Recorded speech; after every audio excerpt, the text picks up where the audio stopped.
In the realm of Huanyu, on the continent of Zhou, the nations thrive, and the rivers and lakes flourish. The empire boasts a peerless emperor, born under the auspices of the Black Dragon Sutra, who, with unparalleled cultivation as his foundation and a vast national fortune as his ink, pledges an oath to inscribe his mark upon the heavens in pursuit of immortality.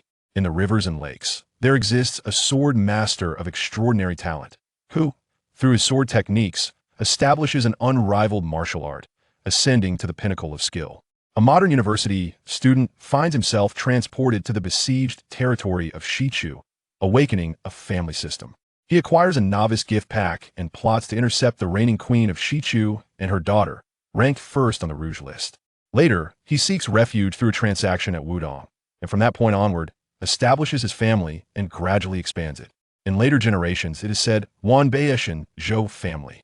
The atomic Jindian, derived from a 12th-level technological civilization, can absorb all light sources as energy and can vary in size, containing its own space. Blood oath binds the master. The thought steel seal, stamped upon the body, yet imprinted upon the soul, ensuring absolute loyalty post-stamping. Chapter 1. Awakening the Family System. In a certain valley of the Western Chu, a child of 6 or 7 years lies upon the ground. As the scene draws closer, his delicate features are revealed, though it is somewhat regrettable that his brow is furrowed, as if he is trapped in a nightmare.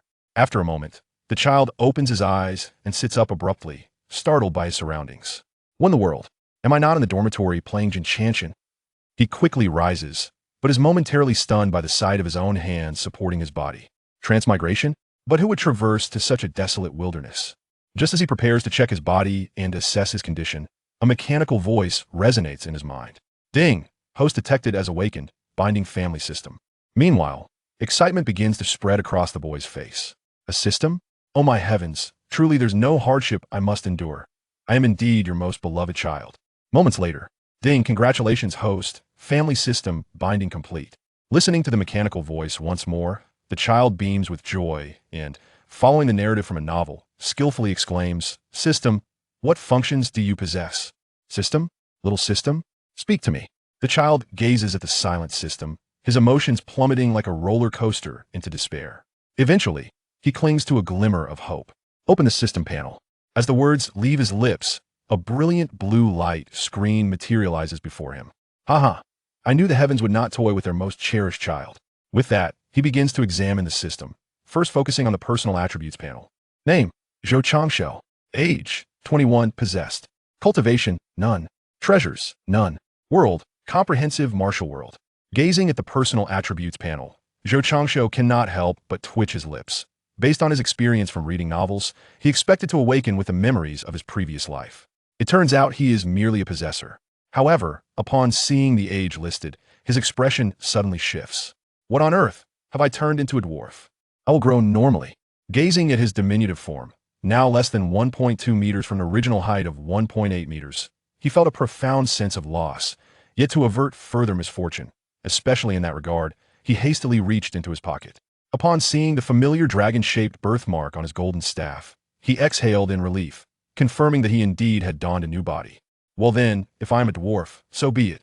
I suppose the system has reverted my body to a youthful state. I should grow taller in time, shouldn't I?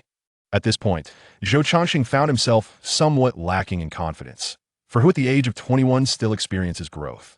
Shaking his head, he realized that this was not the time for such thoughts. His fragile physique was still amidst the wilderness, and he needed to swiftly find means of survival. This realization became especially pressing upon learning he was in the realm of Zhongwu. He then immersed himself wholly in the study of the system. A quarter of an hour later, Zhou Changshou had gained a preliminary understanding of his system. Firstly, his system was not the intelligent kind often depicted in novels. Secondly, it comprised 3 panels, the first being the personal attributes panel, the second the system warehouse panel, and the third the lottery panel. The final feature was the family system, which, as the name suggests, involved creating and developing a family to earn system rewards. For instance, selecting a family residence or recruiting subordinates. Any actions that contributed to the family's growth would be rewarded by the system. However, this was not the time to dwell on such matters. The most pressing concern was to activate the beginner's gift package. Zhou Changshou opened the system warehouse and beheld a red gift box in the first slot, with 5 bold characters inscribed below. Click to open the beginner's gift package. Observing the pop-up window, he hesitated no longer and clicked to confirm. Congratulations, host, you have received Atomic Jinduyan. Congratulations, host, you have received 100 taels of gold. Congratulations, host, you have received 1 lottery opportunity. Zhou Changxing regarded the 3 items and began to inspect the system warehouse. The first thing to catch his eye was the golden cloud in the first slot, followed by the 2 slots containing quantities of 99 asterisk and 1 asterisk 100 taels of gold. As for the lottery opportunity, it should be displayed in the lottery panel. He first clicked to examine the Jinduyan. Atomic Jinduyan, a creation from a 12th level technological civilization. Capable of absorbing all light sources as its energy, it can expand and contract, containing space within. Blood oath to recognize the master. Its speed is unmatched by any terrestrial deity in this realm. After reading the introduction, Zhou Changshou breathed a sigh of relief. Although he was unsure of the status of terrestrial deities in this realm, it certainly sounded impressive. Now equipped with this means of survival, he contemplated the lottery. Perhaps I should hold off on the lottery for now. First, I must recognize the Jinduyan as my own. It is paramount to stabilize in this desolate wilderness. With that thought, he summoned the cloud, and a palm-sized golden cloud promptly appeared before him. After biting his finger to draw a droplet of blood, he placed it upon the Jinduyan, waiting for its response while staunching the bleeding. Upon absorbing his blood, the Jinduyan transformed into a streak of light that merged into Zhou Changshou's body, followed by an influx of information regarding its functions and manipulation methods. Moments later, Zhou Changshou opened his eyes after receiving the information. With a mere thought, a palm-sized golden cloud emerged from within him into the external world. Larger, larger, larger. As he uttered the words, the Jinduyan expanded to a size of 3 zhang. With another thought, a cloud gate appeared at its center and opened. Zhou Changshou stepped onto the cloud, and the gate promptly closed behind him. Inside the Jinduyan, Zhou Changshou surveyed his surroundings. It was roughly 100 square meters, with a soft light illuminating the central ceiling, yet it was otherwise empty. Zhou Changshou shook his head and remarked, "Well, having this is certainly better than nothing. As for the rest, I can procure it myself." He then settled down comfortably in the center, finding it surprisingly soft. Subsequently, he adjusted the Jinduyan to its palm-sized form and changed its exterior color to something more conspicuous before soaring skyward towards the horizon. An hour later, within the Jinduyan, Zhou Changshou observed the screen projecting the landscape below and nodded slightly. At last, I have flown to a place with cities. At that moment, it seemed his stomach, too, had heard his voice and expressed its discontent with a grumble. Zhou Changshou soothingly patted his belly. Do not rush, do not rush. I will soon offer you a feast." With that, he maneuvered the Jinduyan to descend into a secluded alley within a hidden pond. Chapter 2. The White Jade Bottle of Creation. In front of a tavern in the northern part of the city, Zhou Changshou entered with his short legs. He was greeted by a young attendant who cheerfully inquired, "Welcome, young master. May I ask if you wish to dine or find lodging?" "Both, and additionally, please arrange for a private room." "Certainly, young master. Right this way." The attendant led him upstairs to a private chamber. Once Zhou Changshou was seated, the attendant asked, "What would you like to eat, young master?" Zhou Changshou placed a gold ingot on the table, instantly captivating the attendant's attention. "Do you desire this?" The attendant, snapping back to reality, eagerly nodded. "Young master, please feel free to command me." Zhou Changshou nodded in satisfaction. "Firstly, I would like to know your signature dishes, and, secondly, assist me in procuring a few sets of clothing. Lastly, I have a few questions for you. The remainder shall be yours." "Of course, young master. Please proceed with your questions." "First, what is the name of this place? Secondly, which country does it belong to?" The attendant, taken aback by Zhou Changshou's inquiries, nonetheless answered attentively, "Young master, this is a small town located behind the capital of the Western Chu kingdom, known as Nanha City. However, it is likely that the Western Chu will not endure for much longer." Zhou Changshou raised an eyebrow. "Please elaborate." This time, the attendant was not fixated on the gold, but instead spoke with a tone tinged with sadness. This situation traces back to the spring and autumn period, when 9 nations flourished. It was only over a decade ago that the Liang kingdom emerged, producing exceptional talents, and a formidable general named Su Xiao rose within its ranks. Subsequently, Liang consecutively vanquished 7 nations, leaving only the Western Chu in a state of precarious survival. However, it is merely a matter of time. The loss of the border in the Battle of Jingsheng and the loss of the heartland in the Battle of Xiangfan have left the Western Chu on the brink. The northern Liang army, led by the butcher Su, now confronts the formidable warriors of Western Chu at the western ramparts of the imperial capital. How long they can endure remains in the hands of fate. Zhou Changshu raised an eyebrow. In the midst of snow? He then inquired, if that is the case, why is Nanha's city unaffected? The attendant wiped away a tear. Were it not for Nanha's city's position behind the imperial capital of Western Chu, it would have descended into chaos long ago. It is fortunate to enjoy the current peace. Zhou Changshu nodded in understanding and tossed the gold ingot to the attendant. One last question. In which direction is the imperial capital of Western Chu? The attendant, grinning widely, caught the gold and bit into it, revealing the imprints of his teeth as he smiled. Young master, the imperial capital of Western Chu is located over 500 miles to the east of Nanha City. Zhou Changshu chuckled at the attendant's demeanor. You were just lamenting the impending demise of Western Chu, yet now you are all smiles. Such a talent for changing expressions is rare indeed. The attendant shook his head, unbothered by Zhou Changshu's jest. Young master, I do feel sorrow for Western Chu, as it is my homeland. Yet, my sadness is tempered, for those in high positions are not mere commoners. Even should Western Chu perish, it merely means I will pay taxes to a different kingdom. Zhou Changshu waved his hand dismissively. The little attendant, with a clear understanding of the situation, agreed and turned to leave. As the door to the private room closed, Zhou Changshu couldn't help but sigh. It seems that regardless of the era, there will always be ordinary individuals who remain perceptive. At 6 in the evening, after taking a bath and donning attire befitting this era, Zhou Changshu summoned the cloud of transformation, which promptly enveloped him. He floated away from the window, pondering his departure. Why leave, you may wonder. Zhou Changshu was not oblivious. He had heard tales of children parading gold through bustling markets. The reason he displayed gold in front of the little attendant was not only because it was all he possessed, but also to imply a substantial bounty.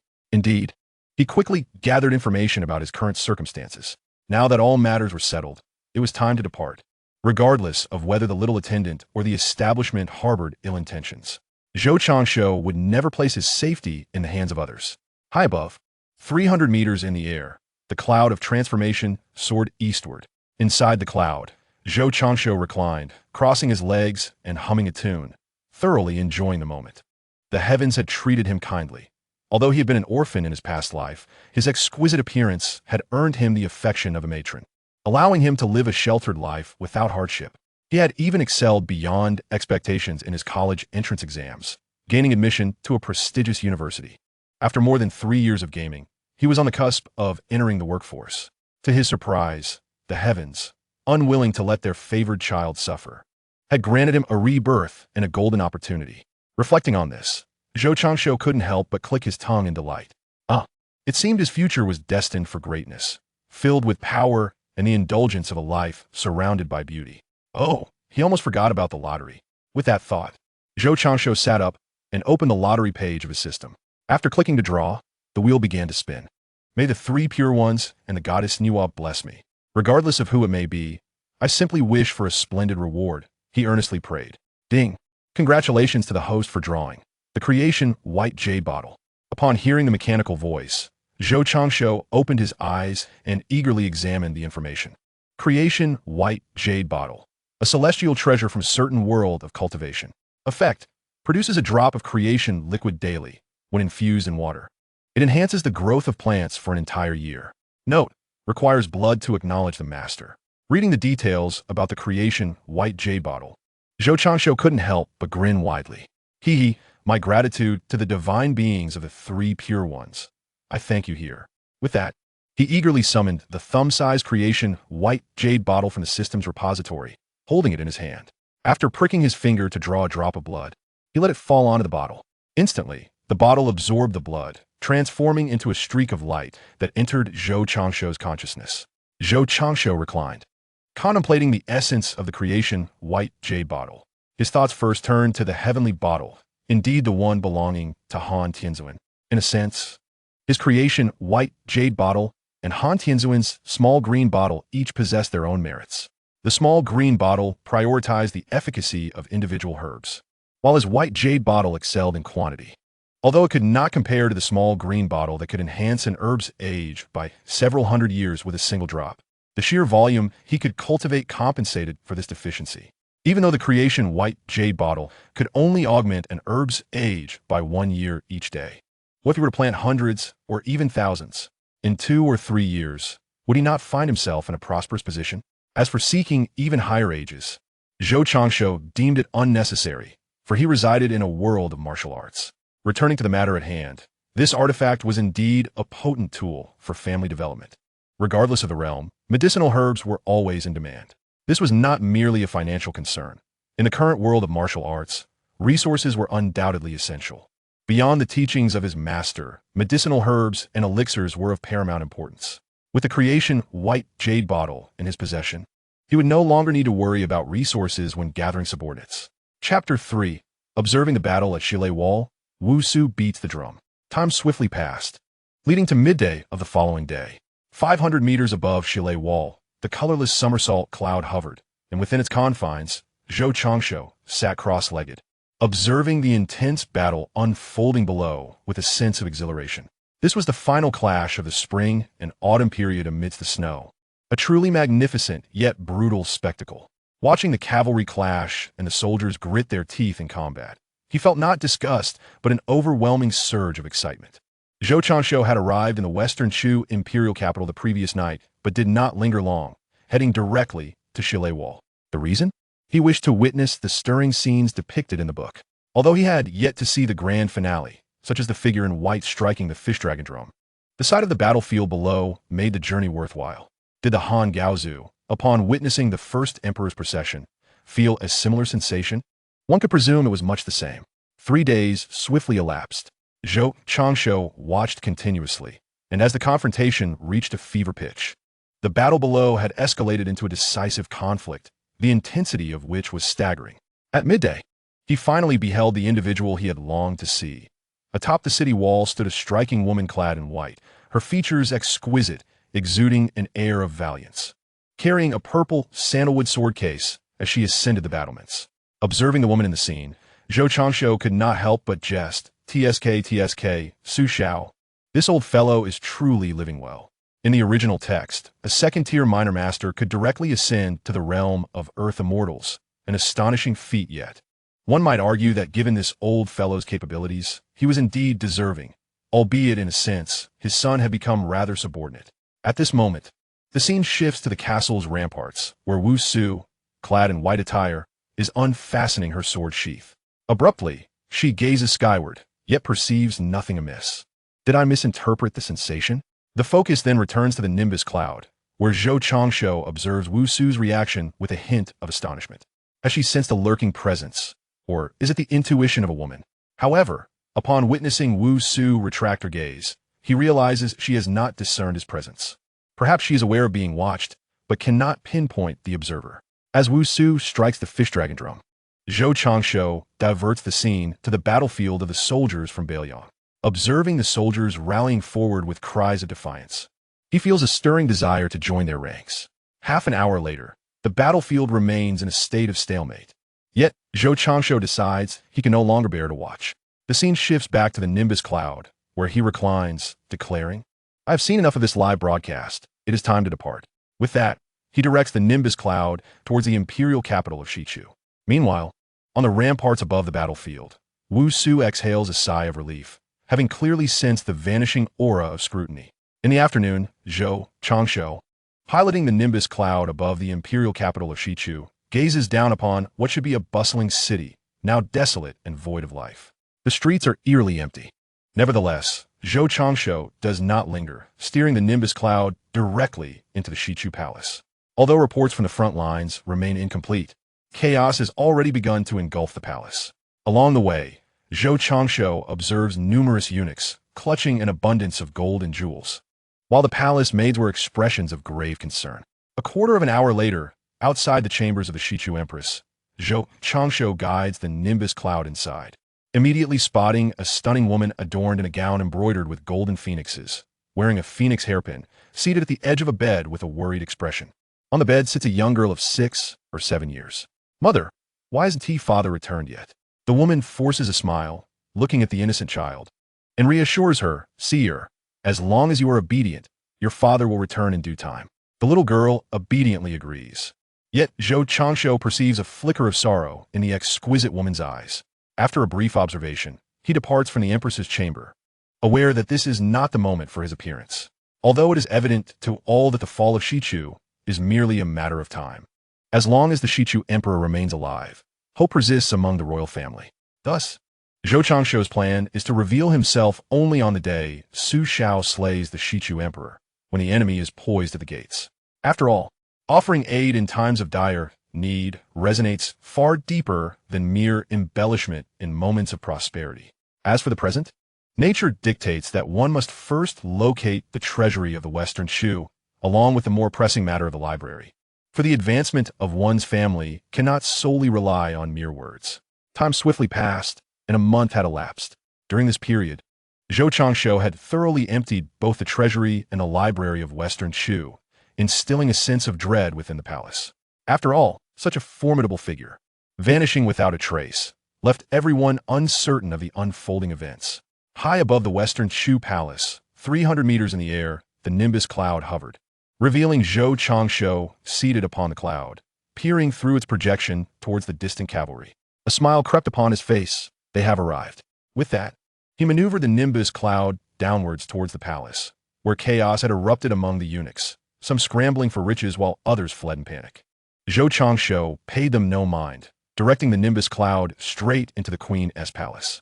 Observing the once guarded chambers now devoid of life, he sighed, secretly vowing never to find himself in such a predicament again. Within the palace, his gaze fell upon a striking beauty, her complexion pale as she cradled a young girl. Her expression bore the weight of sorrow, marked by confusion over an uncertain fate and fear of her impending demise. Zhou Changshuo transformed the nimbus cloud into a golden mist, appearing before them. "Mother, look at the golden cloud. It's so beautiful," the girl exclaimed. Yet the beautiful woman regarded the cloud with suspicion, and Zhou Changshuo materialized atop it. "Western Chu Queen, Su Xiao is poised to breach the palace. Will you accompany me?" he inquired. The queen, taken aback, gazed at him in astonishment. "Are you the fated one born of divine artifacts?" Zhou Changshuo, perplexed by her words, pressed on. "Will you leave with me?" A flicker of hesitation crossed the queen's eyes. Who would wish for death if life was an option? Yet she understood her position. If she were to escape and be recognized, it would spell disaster for the child and Si-er. "I cannot go. You take Si-er and flee," she urged. Zhou Changshuo shook his head. "You must come with me. Otherwise, I shall exchange your daughter for a reward with Su Xiao." At his words, the queen did not respond with anger, for she realized that if he intended to hand them over to Su Xiao, he would not have revealed himself at this moment. "You do not comprehend. If I leave with you, it would be a calamity. Should I escape and be recognized, the world would come seeking me." Zhou Changshuo, resolute, replied, "If I dare to offer you an escape, I possess the means to protect you." The queen paused, bewildered. "Why do you insist on taking me with you?" "Because both you and she are individuals of great fortune, taking away what is useful to you. Otherwise, I would have departed long ago." "Long ago? Was it you who caused the loss of the treasury and the library not long ago?" In the face of the inquiry, Zhou Changshuo nodded slightly. "Yes, it was I. However, considering that those items were seized by your adversary, Su Xiao and Liang, would you not find that more palatable?"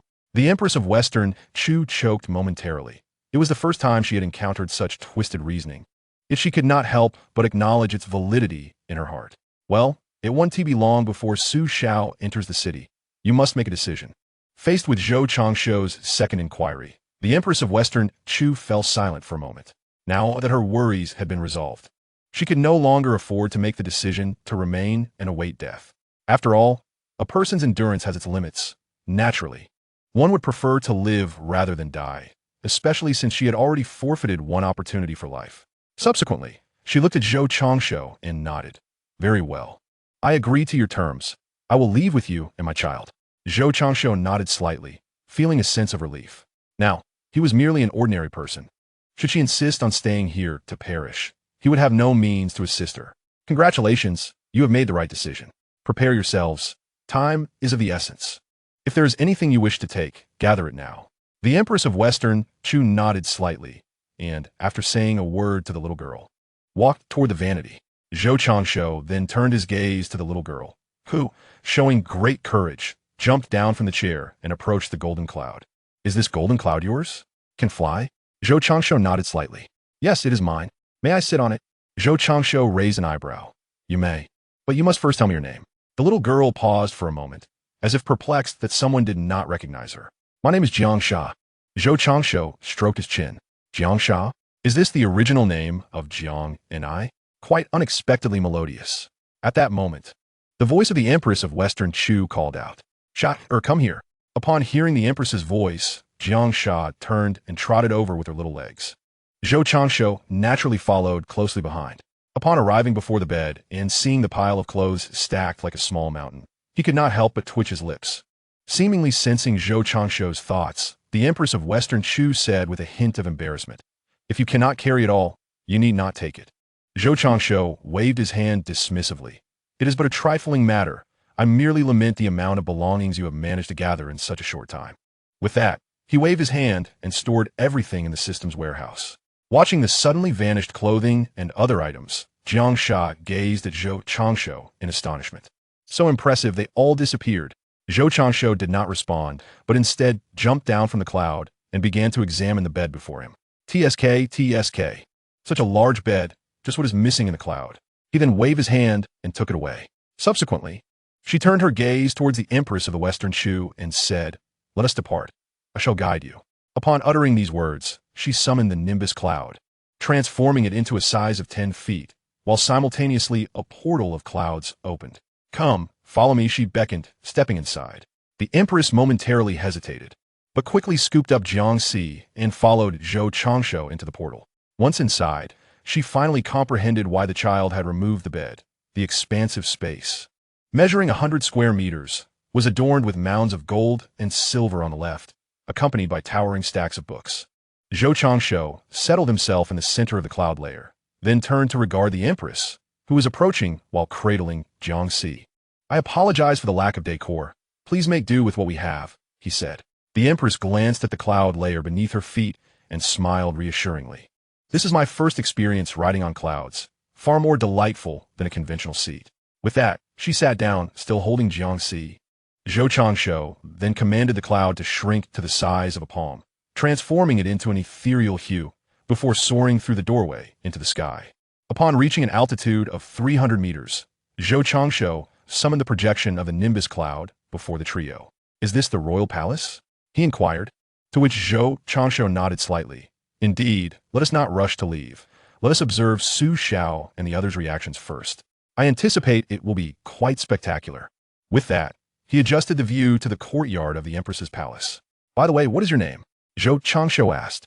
The Empress brightened with a smile. "I am Lin Wan, with Lin meaning trees and Wan meaning evening." "Lin Wan?" Zhou Changsho repeated, to which she nodded with a smile. "And what is your name?" "I am Zhou Changsho, with Zhou meaning starry sky and Changsho meaning longevity," he replied. "Zhou Changsho. Then, may I call you Changsho henceforth?" she suggested. Zhou Changsho inclined his head slightly. "Certainly. By the way, you mentioned that I am the destined one of the companion artifact. What does that entail?" Lin Wan looked at him with curiosity. "Are you not aware?" "Let me explain." Although a hint of unease lingered in her expression, she elaborated. "The destined one of the companion artifact refers to those who are born alongside such a divine tool. For instance, the cloud we are riding upon is your companion artifact, Changsho. The term destined one signifies individuals born to fulfill certain significant purposes, endowed with great fortune." Zhou Changsho nodded in understanding, noting the flicker of apprehension in Lin Wan's eyes. "You need not worry about the safety of yourself and Jiang Si. Although I lack mentors or a powerful backing, this companion artifact alone is sufficient to protect you. Not to mention, I possess other hidden strengths." Lin Wan, perceiving his insight into her thoughts, smiled wryly. "Changsho, I hope you do not hold it against me." Zhou Changsho waved his hand dismissively. "No harm done. It is only human nature. In due time, once you witness my hidden strengths, you shall understand I speak the truth. Now, please enlighten me about the destined ones you are aware of in this realm," he requested. Lin Wan nodded slightly in acknowledgement. "I possess some knowledge regarding the destined individuals, the most renowned of whom is Ying Zheng, the emperor of the Great Qin Empire in the southern region of the Zhou continent. Accompanying his birth was the emergence of a colossal black dragon in the sky, which is said to have roared in celebration of his arrival. However, shortly thereafter, Zhou Changsho found himself shaking his head at Lin Wan's narration. It seems that regardless of the realm, the childhood of the esteemed Zheng has always been fraught with hardship. Yet, there lies an opportunity to witness him. In a past life, Fate did not allow me such an encounter. But in this life, the chance presents itself. Changsho, look. Lin Wan's words jolted Zhou Changsho back to reality, whereupon he beheld Su Xiao, his countenance dark, standing in the courtyard. Huh. It's a rare sight to see that old fellow with such a grim face. The scene shifted to Su Xiao, who was addressing the soldiers before him. Have you located them? He inquired. General, we have searched thoroughly. There is no sign of the Western Chu Empress or her daughter, came the reply. Su Xiao found himself at a loss, for he was the first to enter and secure the gates of the Western Chu Palace, intending to grant the Empress a semblance of dignity. Now, with no trace of them, who would believe such an account? Furthermore, if the Emperor were to learn of this, he would find himself in a most precarious situation. Chapter 5. Wu Su owes a favor, damn it. This is truly bizarre. Su Xiao cursed under his breath. Was so bizarre. Turning to see Wu Su entering, he quickly donned a smile. Wife, you've arrived. Wu Su nodded slightly. Husband, what were you just cursing about? Upon speaking, her brow furrowed. My dear, I am to provide the Empress with some dignity, as you are well aware of the character of those outside. Yet, upon entering, I encountered not a single soul who would believe such a tale. Frustration evident, he rubbed his face. Wu Su, however, smiled brightly and raised her head, saying, Elder, since you have rescued the individuals, please reveal yourself and spare my husband any further distress. Her voice resonated throughout the capital of Western Chu. Su Xiao was taken aback. Wife, is there someone else here? Wu Su shook her head slightly. There may be, or there may not. During the previous battle at the Western Wall, I sensed a presence observing us, yet I could not discern its source. 3 days later, that sensation vanished, but upon entering the courtyard, it returned with vigor. Within the cloud, Zhou Changsho chuckled at Wu Su's astuteness. Ah, how clever of you to devise a strategy so swiftly.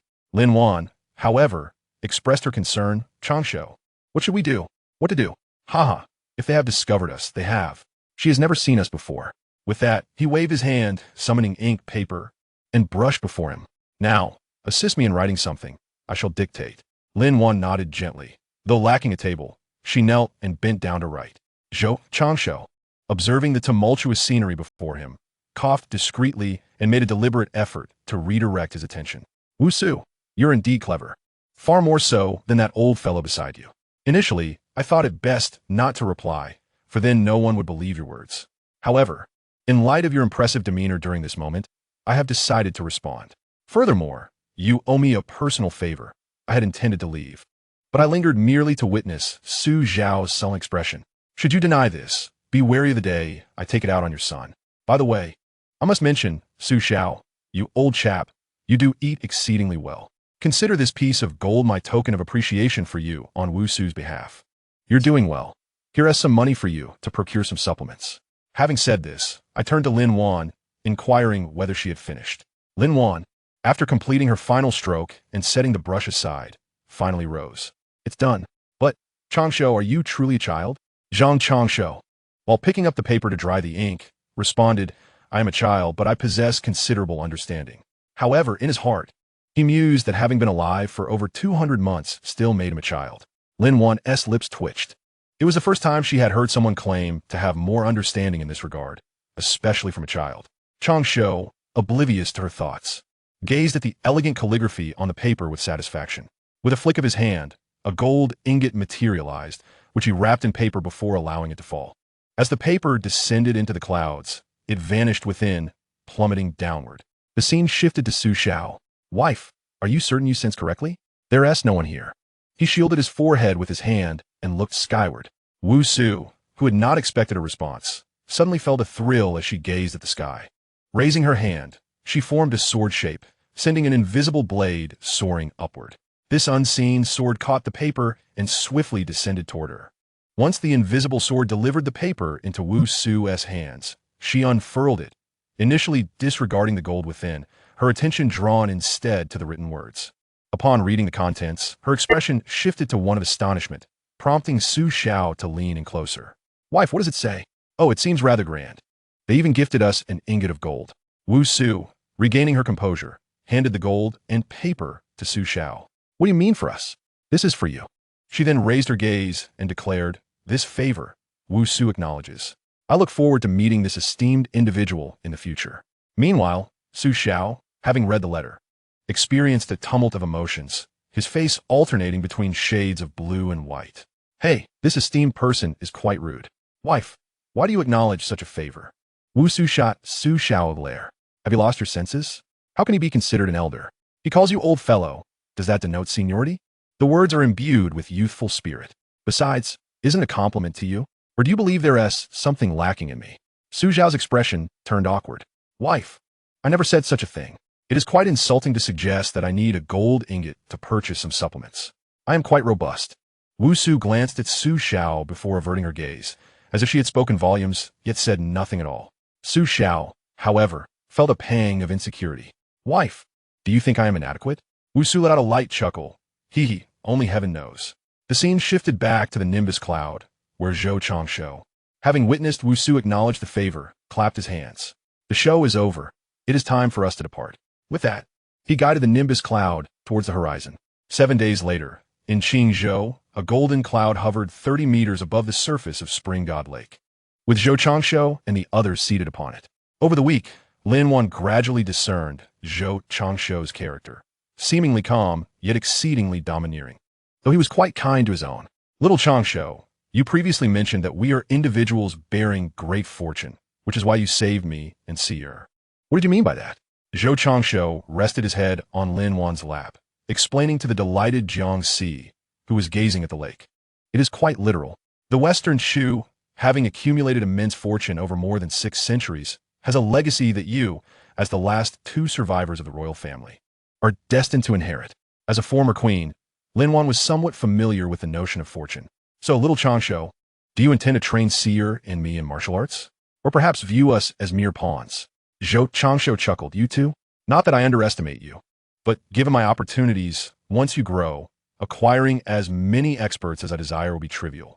Lin Wan, rather relieved than offended, inquired. So, little Changsho, what do you mean by trump card? What purpose do Seer and I serve for you? Zhou Changsho raised an eyebrow. Sister Wanner, you are quite inquisitive. I assumed you would wait until you fully understood my nature before asking. You are aware of this? Zhou Changsho nodded. Of course.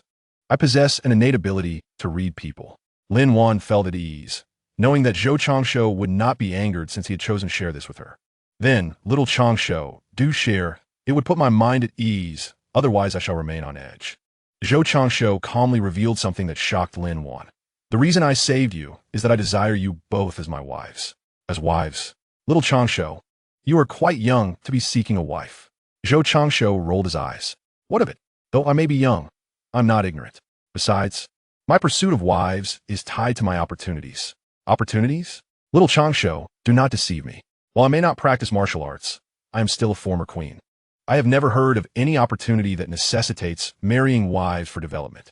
Confronted with Lin Wan's skepticism, Zhou Changsho composed his thoughts succinctly. Since my arrival in this world, I have been endowed with 2 divine artifacts, along with a unique innate ability and the opportunity one speak of lies within this talent. Lin Wan lowered her head, her expression one of astonishment as she gazed at Zhou Changsho, who lay upon her lap. Looking at his youthful visage, she was suddenly enveloped by a profound sense of security. 2 divine artifacts and an innate ability. Little Changsho, you are indeed favored by the heavens. Might you share with your sister the nature of the other artifact and your ability? Zhou Changsho nodded thoughtfully, then shook his head. Currently, there is little I can divulge. Let me first speak of my innate ability, which is named family. As the name suggests, it enables the establishment and development of a family. Any actions that benefit the family will reward me with either an accompanying artifact or other bounties, which explains why I came to your aid. As Lin Wan listened to Zhou Changsho's words, the reason for his previous confidence suddenly dawned upon her. Little Changsho, you truly are remarkable. Lin Wan began, her words trailing off as she struggled to articulate the magnitude of Zhou Changsho's fortune. But do not rejoice too soon, dear sister. I have yet to utilize this ability. However, it seems to me that marrying 2 women of great fortune like yourselves should yield the rewards promised by this ability. Yet, these are merely my thoughts. We shall see once it is tested. Lin Wan found herself at a loss for words, her earlier unease resurfacing. Before she could ponder further, Zhou Changsho's voice rang out once more. Sister Wan, fret not. Even if I do not receive the rewards, I would never abandon you.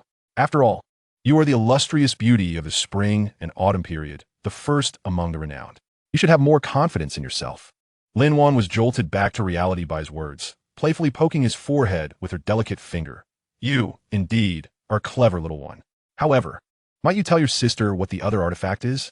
Zhou Changshu shook his head. Not for now. At least not until you both become my wives. For this artifact holds immense significance. Lin Wan, instead of being angered, responded gently. Then I shall await your revelation, little Changshu. This time, it was Zhou Changshu who was taken aback, sitting up in surprise as he stared at Lin Wan, his eyes seemingly asking if she truly agreed to become his wife so readily.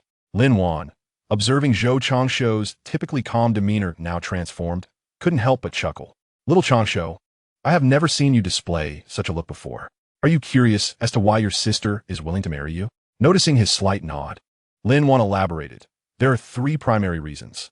First, little Changshu saved both my life and that of Seer. Second, given our current plight, it would not be an exaggeration to say we are akin to lost dogs.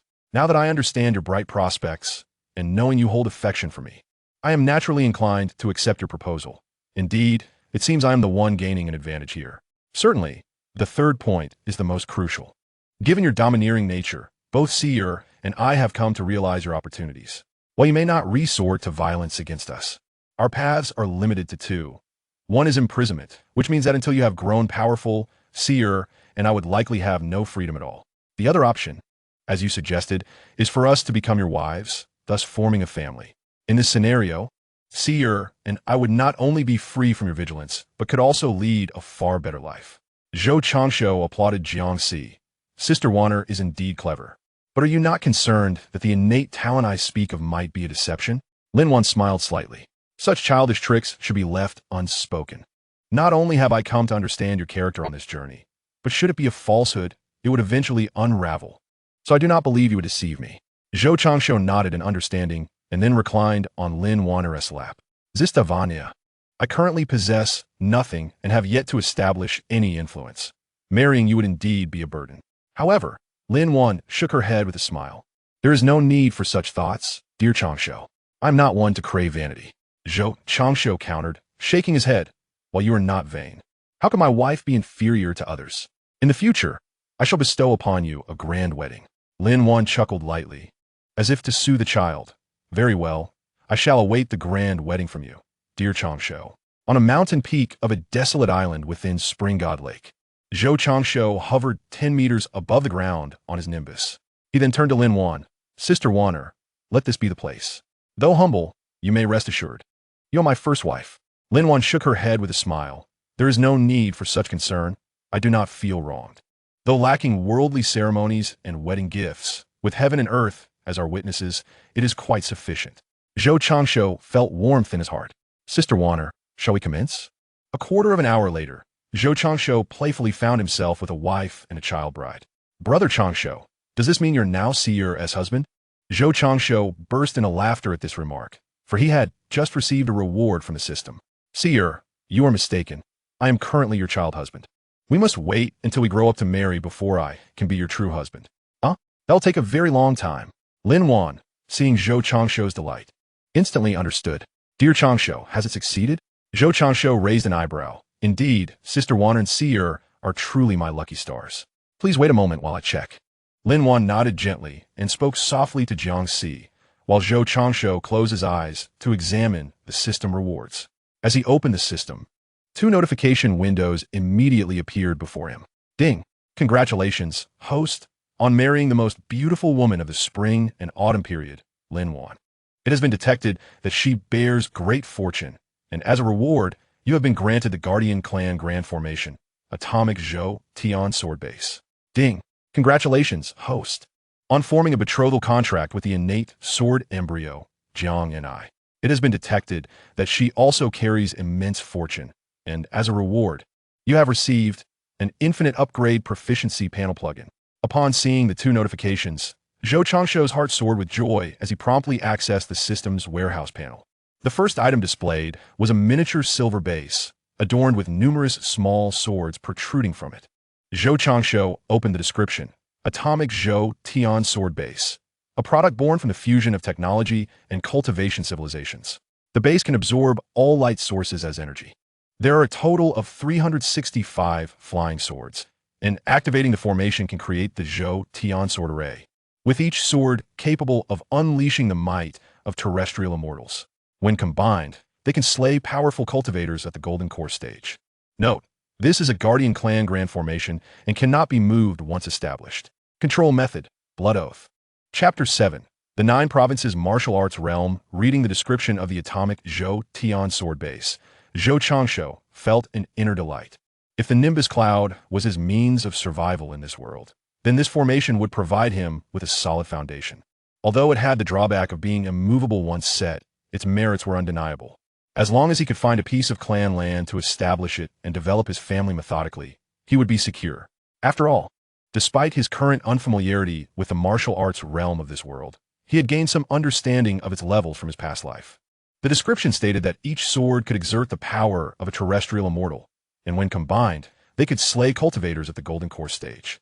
Although he was unsure of the heights of this realm, it was crucial to note that in the settings of his past life, terrestrial immortals were at the pinnacle, second only to those of celestial longevity. Next, he turned his attention to the other reward, directing his gaze to the second item in the system warehouse, where a pale blue plugin was displayed. He opened the description, Unlimited Upgrade Proficiency Panel. This plugin can be integrated into your personal attribute panel. Effect: the heavens reward diligence. Every effort yields results. Additionally, the skills and techniques acquired can be upgraded infinitely. After reading the description, a smile crept onto Zhou Changshu's lips. The former provided a foundation, while the latter would benefit himself. He was aware of the renowned proficiency panel, often hailed as an eternal golden finger, and he was particularly pleased that his version was an upgraded one, allowing for infinite enhancements. At that moment, Lin Wan's melodious voice broke through his reverie. Little Changshu, I can see your smile shining bright. Have you obtained something wonderful? Zhou Changshu was drawn back to reality by her words, glancing at Lin Wan and Jiang and I with a grin. Indeed, I have received quite a bounty. You and Jia are truly my lucky stars. Oh, what have you gained? Zhou Changshu did not conceal the truth. There exists an accompanying artifact and an accompanying talent. The former is a formation of swords, comprising 365 flying swords, each capable of wielding the power of a terrestrial celestial being, and when combined, they possess the ability to slay those in the Golden Core realm. Lin Wan, upon hearing this, could not help but gasp in astonishment. Capable of slaying those in the Golden Core realm? Zhou Changshu nodded slightly. Indeed, yet it bears a drawback. This is a protective clan formation, and once it is established, it cannot be moved. This means that such formidable power can only be manifested within the family I have founded. Lin Wan, filled with excitement, embraced Zhou Changshu and planted a kiss on his forehead. Little Changshu, I shall no longer fear the exposure of my and Cirrus identities. Observing Lin Wan's enthusiasm, Zhou Changshu understood and softly reassured her. Sister Wan, you can now be at ease, can you not? Lin Wan replied with a light-hearted tone. Yes, sister is at ease. With this formation, as long as we select a clan territory, we can live without worry. Zhou Changshu raised an eyebrow teasingly. Sister Wan, are you not afraid of powerful beings beyond the Golden Core realm coming for us? Lin Wan rolled her eyes at Zhou Changshu. Do not ask such foolish questions. The martial path is divided into 17 major realms. The Dongtian realm is the pinnacle of martial arts in the 9 provinces. However, as of now, there are no reports of any Dongtian realm existences in the 9 provinces. Even if such figures existed, they would not come to trouble me and Seer. Your formation can slay those in the Golden Core realm. As long as the Dongtian realm does not emerge, the Golden Core realm is the peak of martial arts. Why should I fear? The Dongtian realm is deemed the apex of this world? Lin Wan was now puzzled. Little Changshu, are you unaware of the classifications of martial arts? Zhou Changshu replied affirmatively. I would appreciate it if Sister Wan could elucidate it for me. Although surprised, Lin Wan directly explained. The martial path is divided into 17 major realms, beginning with the 9 ranks of entry, progressing to the first rank. These 9 realms represent the peak attainable by ordinary individuals. Above them are the realms of King Kong, Zhixian, Tianxiang, and the terrestrial immortals. The terrestrial immortals are the ultimate limit achievable by geniuses. Ascending further leads to the realms of terrestrial celestial beings and the long-lived celestial beings. These 2 realms are the pride of the martial path, attainable only by those blessed with great fortune. As for the final 2 realms, the Golden Core realm and the Dongtian realm, my knowledge of them is somewhat limited. Listening to Lin Wan's description, Zhou Changsho felt no fear. Rather, he was filled with delight, for it seemed the upper limit of martial arts in this world is exceedingly high. The reason for his joy was, of course, the prospect of attaining longevity. By the way, Sister Wan, how are the minor realms classified? For instance, is there a notion of the Great King Kong? Lin Wan shot Zhou Changsho a disapproving glance. Little Changsho, are you deliberately trying to tease me? Do you not already know? Zhou Changsho pleaded for mercy. Sister Wan, I am but half informed. Please enlighten me. Lin Wan observed that Zhou Changsho's expression did not betray any deceit. Thus, she refrained from questioning him further and elaborated.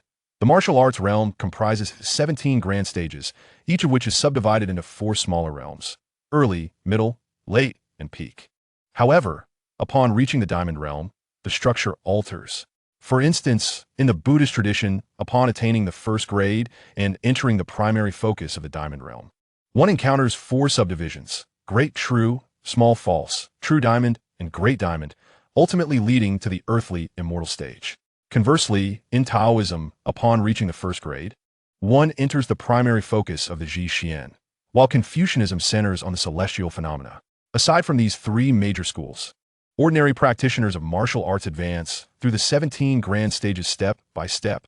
In Buddhism, false diamond, small diamond, true diamond, great diamond, earthly immortal. In Taoism, false Ji Xian, small Ji Xian, true Ji Xian, great Ji Xian, earthly immortal. In Confucianism, false celestial, small celestial, true celestial, great celestial, earthly immortal. Listening to Lin Wan's explanation, Zhou Changsho comprehended the martial arts hierarchy of this world, which was quite similar to that of the Snowy Realm, albeit with the addition of the Golden Elixir and Cave Heavens. Sister Wanner, I now understand. Lin Wan nodded slightly. So, little Changsho, what is your other innate talent? Heaven rewards diligence. Heaven rewards diligence? Indeed, this talent is quite straightforward. It signifies that one reaps what one sows. I believe that on my path in martial arts, I shall encounter no significant obstacles until at least the human-level longevity stage. Upon hearing Zhou Changsho's words, Lin Wan felt a surge of joy, embracing him with delight. Little Changsho, you truly are remarkable. From now on, sister and I will rely on you for protection. Won't you safeguard us well? Zhou Changsho, taking the playful words seriously, nodded earnestly. Rest assured, Sister Wanner, you and Seer are both my wives. I will certainly protect you well. Lin Wan nodded happily. Oh, by the way, little Changsho, now that sister is also your wife, you can share with me the other innate artifact you were reluctant to mention before, can't you? This time, Zhou Changsho did not withhold the information, knowing that he now possessed a strong foundation and that Lin Wan was aware of his future. He trusted that she would not betray him. The name of the other innate artifact is the Creation White Jade Bottle. As for its effect, simply put, it produces a drop of creation liquid each day. When this drop is blended into water and used to nourish plants, it can enhance their age by a year. As Lin Wan listened to Zhou Changsho, she finally understood why he had previously emphasized its significance, realizing the terrifying implications of such a gift. This indicated that Zhou Changsho would never lack resources, food, or wealth. Little Changsho, you truly are a child of destiny. Even the Ming Taizu in the west and the Shi Huangdi in the south cannot compare to your talents. Chapter 8. The First Encounter with Zhang Sanfeng. However, Zhou Changsho shook his head. Were it not for his golden finger, he could not measure up to these 2 individuals. Both were paragons among men, particularly the Shi Huangdi. However, returning to the topic, what is the accompanying artifact of the Ming Taizu? The Ming Taizu? The artifact born alongside him is known as the Gathering Fortune Cauldron, which, as its name suggests, has the ability to gather the fortunes of heaven and earth. Zhou Changsho, stroking his chin, pondered this. It made sense, after all, for an ordinary person like Zhu Yuanzhang to rise from the status of a beggar with a bowl to eventually govern a nation, a journey that could be deemed the work of destiny. Thus, in this martial world, the presence of the Gathering Fortune Cauldron could be considered quite normal. Fast forward 2 weeks. In Yuzhou, within the city of Qingxi County, Zhou Changsho sat upon a bed, somewhat dazed. He had intended to descend and procure some food. Yet a piece of news he overheard at the entrance left him utterly astonished. At that moment, Lin Wan, who was seated at the table feeding Jiangxi, inquired, Little Changsho, what troubles you? Come and eat, or the food will grow cold. Zhou Changsho snapped back to reality, glancing over at Lin Wan at the table, and hopped off the bed, saying, "Well, I just heard at the tavern entrance a group of martial artists discussing that Zhang Sanfeng's fifth disciple, Zhang Cuishan, is returning to Wudang to celebrate Zhang Sanfeng's centenary. They even mentioned the dragon-slaying saber." As Lin Wan served Zhou Changshu his meal, she responded, "Are you hoping to obtain this dragon-slaying saber?" "Not exactly," he replied thoughtfully. "I was considering whether there might be an opportunity to connect with Zhang Sanfeng." Lin Wan handed Zhou Changshu the bowl filled with rice, asking, "Do you wish to save Zhang Cuishan's life?" Zhou Changshu shook his head. "Sister Wan, do you know of Zhang Sanfeng?" "I know a bit," she replied. Zhang the Elder Immortal was originally from the Ming dynasty. Approximately 70 years ago, he was brought back to Wudang by the sect leader, Chuningning, who was traveling through the Ming. Subsequently, Zhang the Elder Immortal began his path to prominence. He entered the realm of Vajra at 30, the realm of Jixian at 38, and the realm of Tianxiang at 48. After a 30-year period of silence, he became an Earth Immortal at 78. It has now been 22 years since he broke through to Earth Immortal, and no one knows to what level he has cultivated now. Zhou Changshu, however, was struck by a perplexing thought. Has Zhang Sanfeng been diminished in this world? After all, he was known to be the one who practiced immortality while others practiced martial arts. Seemingly sensing Zhou Changshu's confusion, Lin Wan smiled and explained. Zhang the Elder Immortal has cultivated the realms of Vajra, Jixian, and Tianxiang to their utmost limits, which is why his breakthrough has been so slow. In an instant, all of Zhou Changshu's doubts dissipated. Indeed, it made sense. He was accumulating a profound foundation. As the ultimate mastery of these three realms forged an extraordinarily strong base.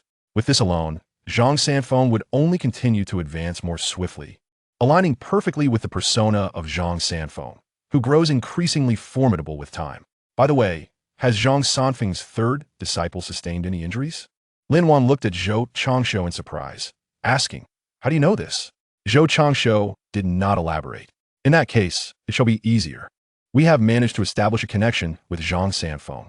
After we finish eating, we shall head to Wudang Mountain in Lingzhou." Seeing that Zhou Changshu had no intention of speaking, Lin Wan did not press further, acknowledging that she would naturally come to know in due time. Inquiring now would only lead to awkwardness. "Well, since Zhou Changshu has plans, we shall set off after our meal." Zhou Changshu nodded slightly. 3 days later, high above Wudang Mountain in Lingzhou, a cloud of nimbleness soared through the sky. The scene shifted within. The interior was no longer barren. To the left lay an array of gold, silver, and jewels alongside a multitude of neatly arranged books. To the right stood a grand bed, with a wardrobe and vanity facing it. Zhou Changshu and the others sat in the center, observing the projection before them. "Xiao Changshu, many have gathered at Wudang Mountain. Just watch. These individuals are not here to celebrate a birthday. Huh? Do they dare to cause trouble at Wudang?" Zhou Changshu chuckled. "Just observe. These people are quite audacious."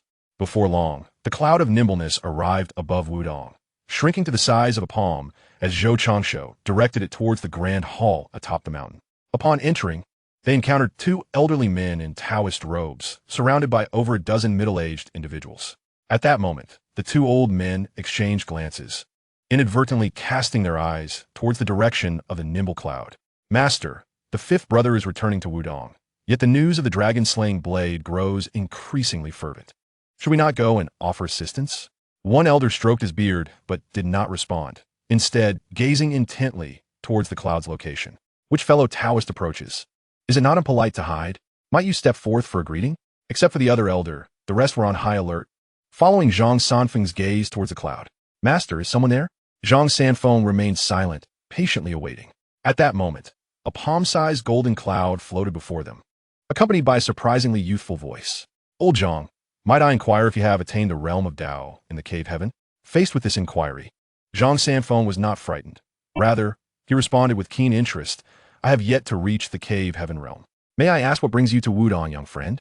Upon hearing this, Zhou Changshu felt at ease, enlarging the nimble cloud to a size of 10 feet. Opening the cloud gate and stepping out with Lin Wan and the others, Zhang Sanfeng and the other elder looked at Lin Wan with some surprise, yet remained silent, for they discerned that the child stepping forward was the true leader of this encounter. Zhou Changshu gazed at the white-haired, youthful-faced Zhang Sanfeng and smiled shyly, feigning the act of divination. Old Zhang, a few days ago, I divined that you face considerable trials. I have come to alleviate your burdens. Zhang Sanfeng could see that Zhou Changsho was merely pretending to divine, yet he was not angered. Instead, he played along with genuine curiosity. Then may I ask how you intend to alleviate my troubles, young friend? Just as Zhou Changsho was about to respond, a young man spoke up, Master, please refrain from jesting. This child lacks any cultivation. Let us first discuss the matter concerning Brother 5. Zhang Sanfeng shot him a glare. 7th, do not be disrespectful. Allow the young friend to finish his words. Zhou Changsho glanced at the youth referred to as 7th, contemplating that this must be Mo Xinggu. Young friend, do not mind my foolish disciple. Please continue. Zhou Changsho then turned his gaze to Zhang Sanfeng and continued. The first matter pertains to your third disciple. I know of a remedy that can restore him. Child, are you speaking the truth? Zhou Changsho turned to Mo Xinggu, casting him a disapproving look. Old Zhang was indeed correct. You are a foolish disciple. To speak nonsense before Old Zhang. Do you consider me a fool? Zhang Sanfeng chuckled heartily, feeling quite pleased. Young friend, do not take offense at my foolish disciple. Are you seeking to leverage this matter to gain protection for the Western Chu Empress and her daughter behind you? If that is the case, as long as the remedy you speak of is genuine, I shall agree. The others present exchanged astonished glances at Lin Wan and Jiang Zi, while Zhou Changsho shook his head. That is not the case. The person I saved, I shall naturally protect. Chapter 9. Initial Schemes and a Decade of Protection. Apart from Zhang Sanfeng and another white-bearded elder, none appeared surprised by this revelation. The expressions of the others bore varying degrees of skepticism. Fortunately, the prior experience of Mo Xinggu kept them silent. What are the conditions, young friend? Zhou Changsho smiled slightly. Old Zhang, do not be hasty. I have yet to finish my words. This is the first matter. The remedy for your third disciple I shall disclose shortly. Zhang Sanfeng remained unhurried, gently stroking his beard as he replied, Please, young friend, proceed. The second matter concerns the perpetrator who harmed your third disciple. I know who it is. At this, a flicker of anger appeared in Zhang Sanfeng's eyes. Please state it clearly. I owe you a favor. Zhou Changsho offered reassurance. Old Zhang, do not rush. Since I have brought it up, I will certainly inform you. First, the remedy that can heal your third disciple is called the Black Jade Continuity Ointment, created by Fire Master Tua. You can acquire it from the Ryong Prince's residence in the Great Yuan. And the one who harmed your third disciple is a subordinate named as San from that household. He hails from a Vajra sect founded by Fire Master Ta. Zhang Sanfeng instantly understood. Now it makes sense. No wonder he wields the Vajra mighty finger. Young friend, what do you require of me? Zhou Changsho waved his hand. Do not be anxious, Old Zhang. Your troubles are not yet concluded. Not yet concluded? Is my misfortune truly so great? After speaking, he looked towards the white-bearded elder beside him. Senior brother, could you use your divination technique to see if my fortune has run dry? The white-bearded elder glanced at Zhang Sanfeng with a look of helplessness. Junior brother, Zhang Sanfeng remarked with a resigned smile, if your level of cultivation were to wane, would you not perceive it? He then turned to Zhou Changsho, saying, Young friend, please continue. Zhou Changsho, with a cheerful demeanor, uttered words that left them utterly astonished. Well, it is foretold that your fifth disciple shall return to Wudang and take his own life. Furthermore, your fifth disciple's son, who is also your apprentice, will master the Xianin Divine Palm. This can only be resolved through an extremely potent technique, such as the Nine Yang Divine Art. In an instant, Zhang Sanfeng's disciples were engulfed in panic, while he regarded Zhou Changsho with keen interest. Young friend, do you possess the ability to foresee the future? Zhou Changsho gestured modestly, a little. And why would my fifth disciple commit suicide? This tale begins with his wife, Zhou Changsho explained. To put it simply, she was indirectly responsible for the downfall of your third disciple. Upon her arrival at Wudang, your third disciple recognized her. Subsequently, as various heroes converged on Wudang to interrogate your fifth disciple regarding the whereabouts of the dragon-slaying saber, wishing to shield you from further turmoil and unable to face your third disciple, chose to end his life alongside his wife. Zhang Sanfeng sighed deeply upon hearing this. Alas, please, young friend, continue. Zhou Changsho nodded slightly. The final matter concerns the whereabouts of the Nine Yang Divine Art. Once your apprentice returns, I will inform Old Zhang. For now, you should first comfort your third disciple. Zhang Sanfeng turned to the middle-aged man beside him. Yuan Xiao, did you hear all of this? Go and clarify things with the third disciple. Do not let him harbor resentment towards the family of the fifth disciple. As for the perpetrator and the ointment, I shall pay a visit to the great Yuan. Yes, master. I will counsel third brother diligently. Yuan Xiao replied before departing.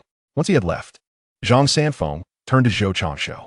Young friend, I owe you a considerable debt of gratitude for alleviating my concerns.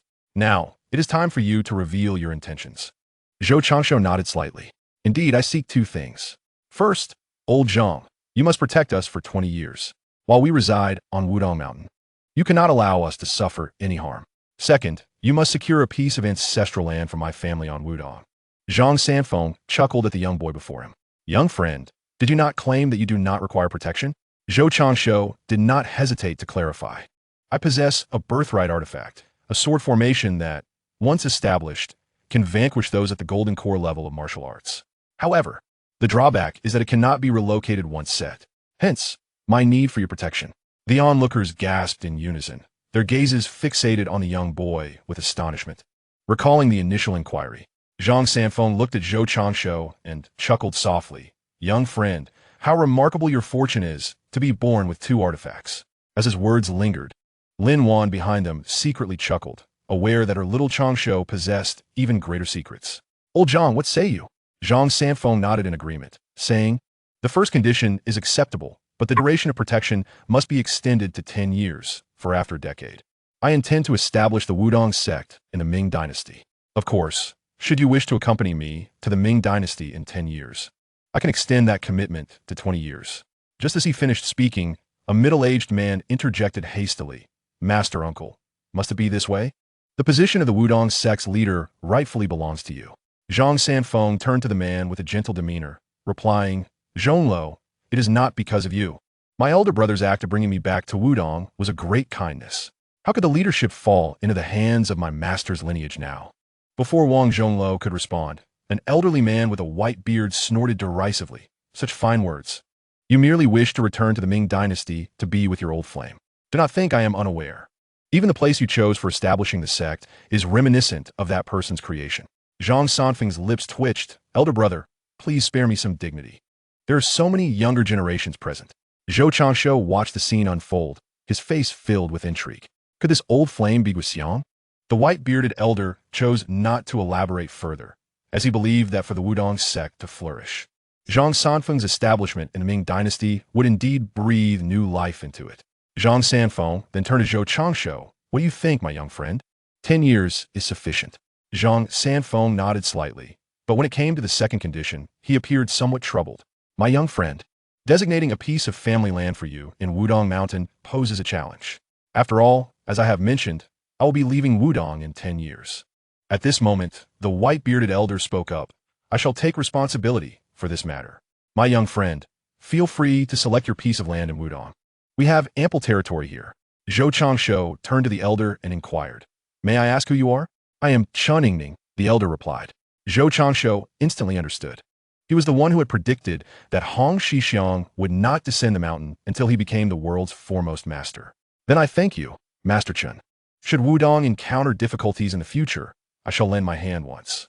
Hearing this promise, Chuningning's mouth curled into a smile, his spirits lifted. Then I am grateful to you, my young friend. Zhou Changshu waved his hand and then fixed his gaze intently on Zhang Sanfeng, for he was not one to be easily taken advantage of. Zhang Sanfeng, feeling somewhat embarrassed under the scrutiny, said, My young friend, please do not look at me like that. Old Zhang, you are not being fair. I have been helping you resolve your troubles, and yet you have reduced 20 years to 10, while you cannot even decide on a piece of land. Zhang Sanfeng, feeling slightly awkward, replied, How about this? Let me owe you a favor. Zhou Changshu nodded in satisfaction, also recognizing a good opportunity to retract. Very well, let us say you owe me a favor. He then turned to Chuningning. Master Chun, I would appreciate it if you could have someone accompany me to select the family land. Chuningning nodded and looked towards Wang Zhonglou. Zhonglou, you shall accompany the young friend to choose the land. He then directed his gaze back to Zhou Changshu. My young friend, allow me to introduce my disciple, Wang Chonglu, who is the next generation leader of Wudang and possesses profound knowledge of feng shui. He shall accompany you. Chapter 10. Selection of the Wanbao mountain clan's territory. Zhou Changshu nodded slightly, then turned to Wang Chonglu. I appreciate your assistance, Taoist Wang. Wang Chonglu smiled amiably. There is no need for such formality, my young friend. It is my duty. Subsequently, Zhou Changsho summoned his cloud of agility, and the group set off together. Once they departed from the palace, Cheningning cast a somewhat envious glance at Zhang Sanfeng. Junior brother, do you know this young friend? Haha, are you envious, elder brother? How could I not be? The old Taoist has openly offered a piece of land, merely receiving a promise in return. Yet you, on the other hand, have become the esteemed old Zhang without lifting a finger. Zhang Sanfeng laughed heartily. I do not know this young friend, but it seems he possesses considerable insight into my character. Perhaps he envisions a future far beyond the ordinary. Nonetheless, I must thank you, elder brother, for your support. Otherwise, I would have felt quite embarrassed to inquire about the whereabouts of the Zhuyangjingjing. Chen Ningning shook his head. There is no need for such humility, junior brother. My words were not solely for your benefit. This young friend carries great fortune. He is naturally accompanied by 2 divine artifacts. Such a person is destined for remarkable achievements, and with sufficient opportunities, he may become a significant force in the future. Furthermore, the 2 orphans from the Western Chu have also inherited the fortunes of their nation, and their future accomplishments will likely be extraordinary. I merely wish to forge a favorable connection for Wudang. The scene shifted back to Zhou Changsho. Wang Chonglu led the 3 to a certain pavilion. My young friend, Wudang spans over 800 miles, divided into 2 pools for ponds, 9 wells, 24 deep ravines, 36 cliffs, and 81 peaks. 800 miles? May I inquire, Taoist Wang, how much is this over 800 miles? Wang Chonglu chuckled as he explained. I can only estimate it to be approximately 800 miles. Beyond that, I cannot say for certain. In any case, from Wudang Mountain to the distant mountain ranges, all of it is Wudang's territory. Zhou Changsho was momentarily left speechless upon hearing this. Taoist, is this vast territory truly recognized by the sun? To his surprise, Wang Chonglu waved his hand dismissively. There is no need for anyone else's acknowledgement. 800 years ago, the founder of Wudang, Lu Dongxian, had already claimed this land. It is well known throughout the realm that this is Wudang's domain. Zhou Changsho raised an eyebrow, giving a thumbs up. Indeed, having a good ancestor provides ample confidence. Yet I am curious, how does Wudang manage such a vast territory? Not well, I fear. Wudang has traditionally had a small number of disciples, and managing the 8 peaks of Wudang Mountain alone is ample challenge for them. The rest of the territory is essentially ornamental. Zhou Changsho rolled his eyes in exasperation. So, it is as such. Your grandiose claims have left me feeling rather foolish.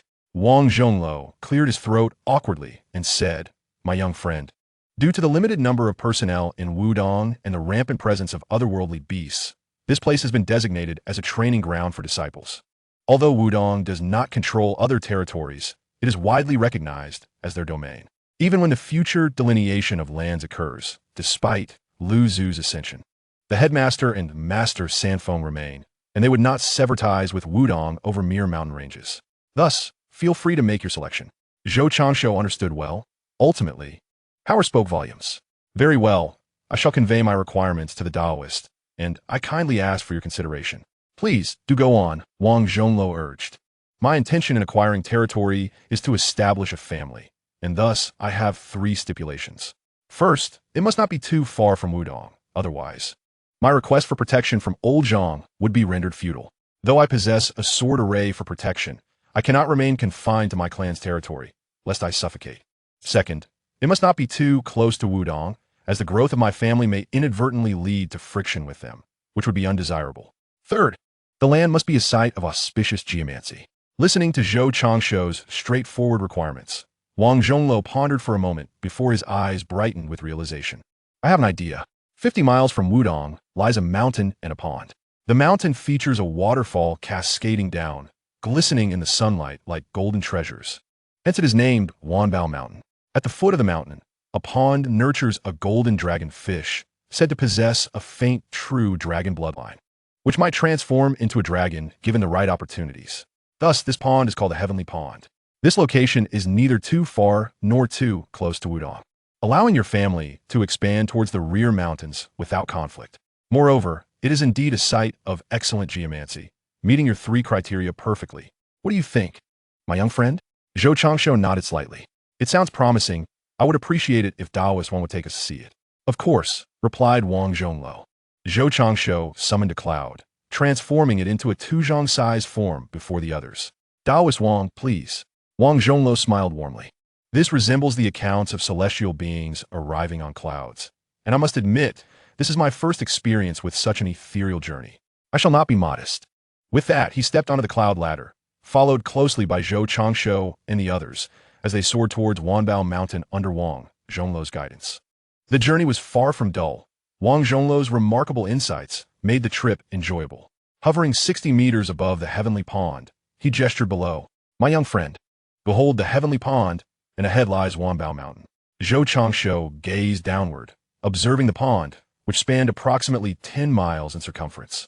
Ahead, a waterfall cascaded from the mountainside, shimmering with a golden halo under the sun's radiant light. What a splendid piece of land this is. As long as you are satisfied, my young friend. Zhou Changshu turned to Lin Wan and inquired, Sister Wan or Sir, what do you think? It's truly beautiful. Brother Changshu, shall we choose this place? Lin Wan's eyes sparkled with intrigue, and she surveyed the surroundings. Little Changshu, this spot is quite remarkable. Ahead, there lies a singular exit between two peaks, while behind stretches an endless range of mountains. Should a family be established here, as long as we station guards at the front exit, it would be relatively easy to defend against attacks. Furthermore, with your sword formation, even if intruders manage to breach our defenses, they would ultimately find themselves facing certain doom. Zhou Changshu followed Lin Wan's gaze and took in the scene before turning to Wang Chonglu. Taoist Wang, this shall be the location. Wang Chonglu nodded slightly. Very well. As long as you are pleased, my young friend. This place. Just as he was about to speak, a loud splash erupted from below. The group looked down to see a golden dragon fish, over 5 meters long and half a meter thick, leaping from the water, only to crash back down again. Taoist, is this the dragonfish? Wang Chonglu nodded affirmatively. Indeed, this dragonfish has yet to transform into a true dragon, but it possesses the strength of the diamond realm within the water. This is why such a feng shui treasure has remained unclaimed. Aside from its lack of affinity with anyone, it is also the reason why Wudang has yet to be occupied. Zhou Changshu raised an eyebrow. The diamond realm? How delightful. Once I establish the formation, I shall subdue it. It will serve as a formidable guardian for our residents. Wang Chonglu smirked slightly. Many have contemplated subduing this creature, but it is rather elusive in the water. If not approached carefully, it will retreat into the hidden rivers. Additionally, one needs a stroke of fortune to capture it. However, considering your skills and formations and luck, I believe you possess the means to accomplish this. Then I extend my congratulations, young friend. In Chapter 11, The Seal of Thought, Zhou Changshu agreed, but then asked, Taoist Wang, being well-versed in the art of feng shui, could you assist me in designing the layout for our family estate? Wang Chonglu didn't decline. After all, they had come this far, so it was only fitting to see it through. This is certainly feasible. But regarding finances, Zhou Changshu chuckled and waved his hand dismissively. Do not worry, Taoist. A little over a month ago, I acquired a significant sum from the treasury of the Western Chu kingdom. I am currently quite well off. Please proceed with the design, and once you have the blueprints, show them to me. If everything is satisfactory, we can commence construction. Seeing Zhou Changshu's straightforwardness, Wang Chonglu cast a glance at Lin Wan, who unexpectedly echoed Zhou Changshu's reasoning. There's no need to look at me, Taoist. Rather than leaving that wealth to Su Xiao and Li Yang, it is far better to invest it in little Changshu. With that, Wang Chonglu felt reassured and readily agreed. Subsequently, Zhou Changshu rode on a cloud, bringing everyone back to Wudang. Inside the Grand Hall of Wudang, Wang Chonglu entered, announcing, Master, I have chosen the family estate as per the young friend's request. It is located 50 miles away from Wudang at Wanbao Mountain. Chen Ningning nodded slightly.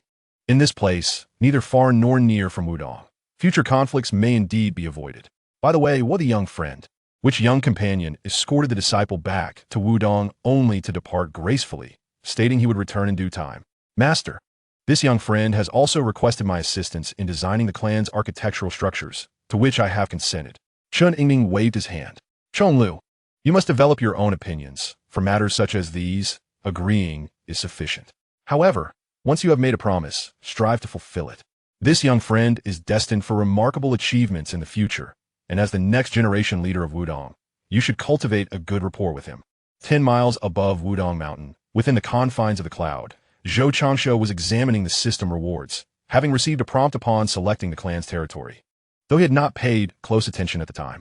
Ding! Congratulations to the host for selecting the clan's territory, hereby rewarding the host. Thought Steel Seal. Thought Steel Seal? Is it the kind I envisioned? With anticipation, Zhou Changshu approached the system warehouse for further inspection. Thought steel seal, imprinted upon the body, yet inscribed upon the soul. Once sealed, it guarantees absolute loyalty.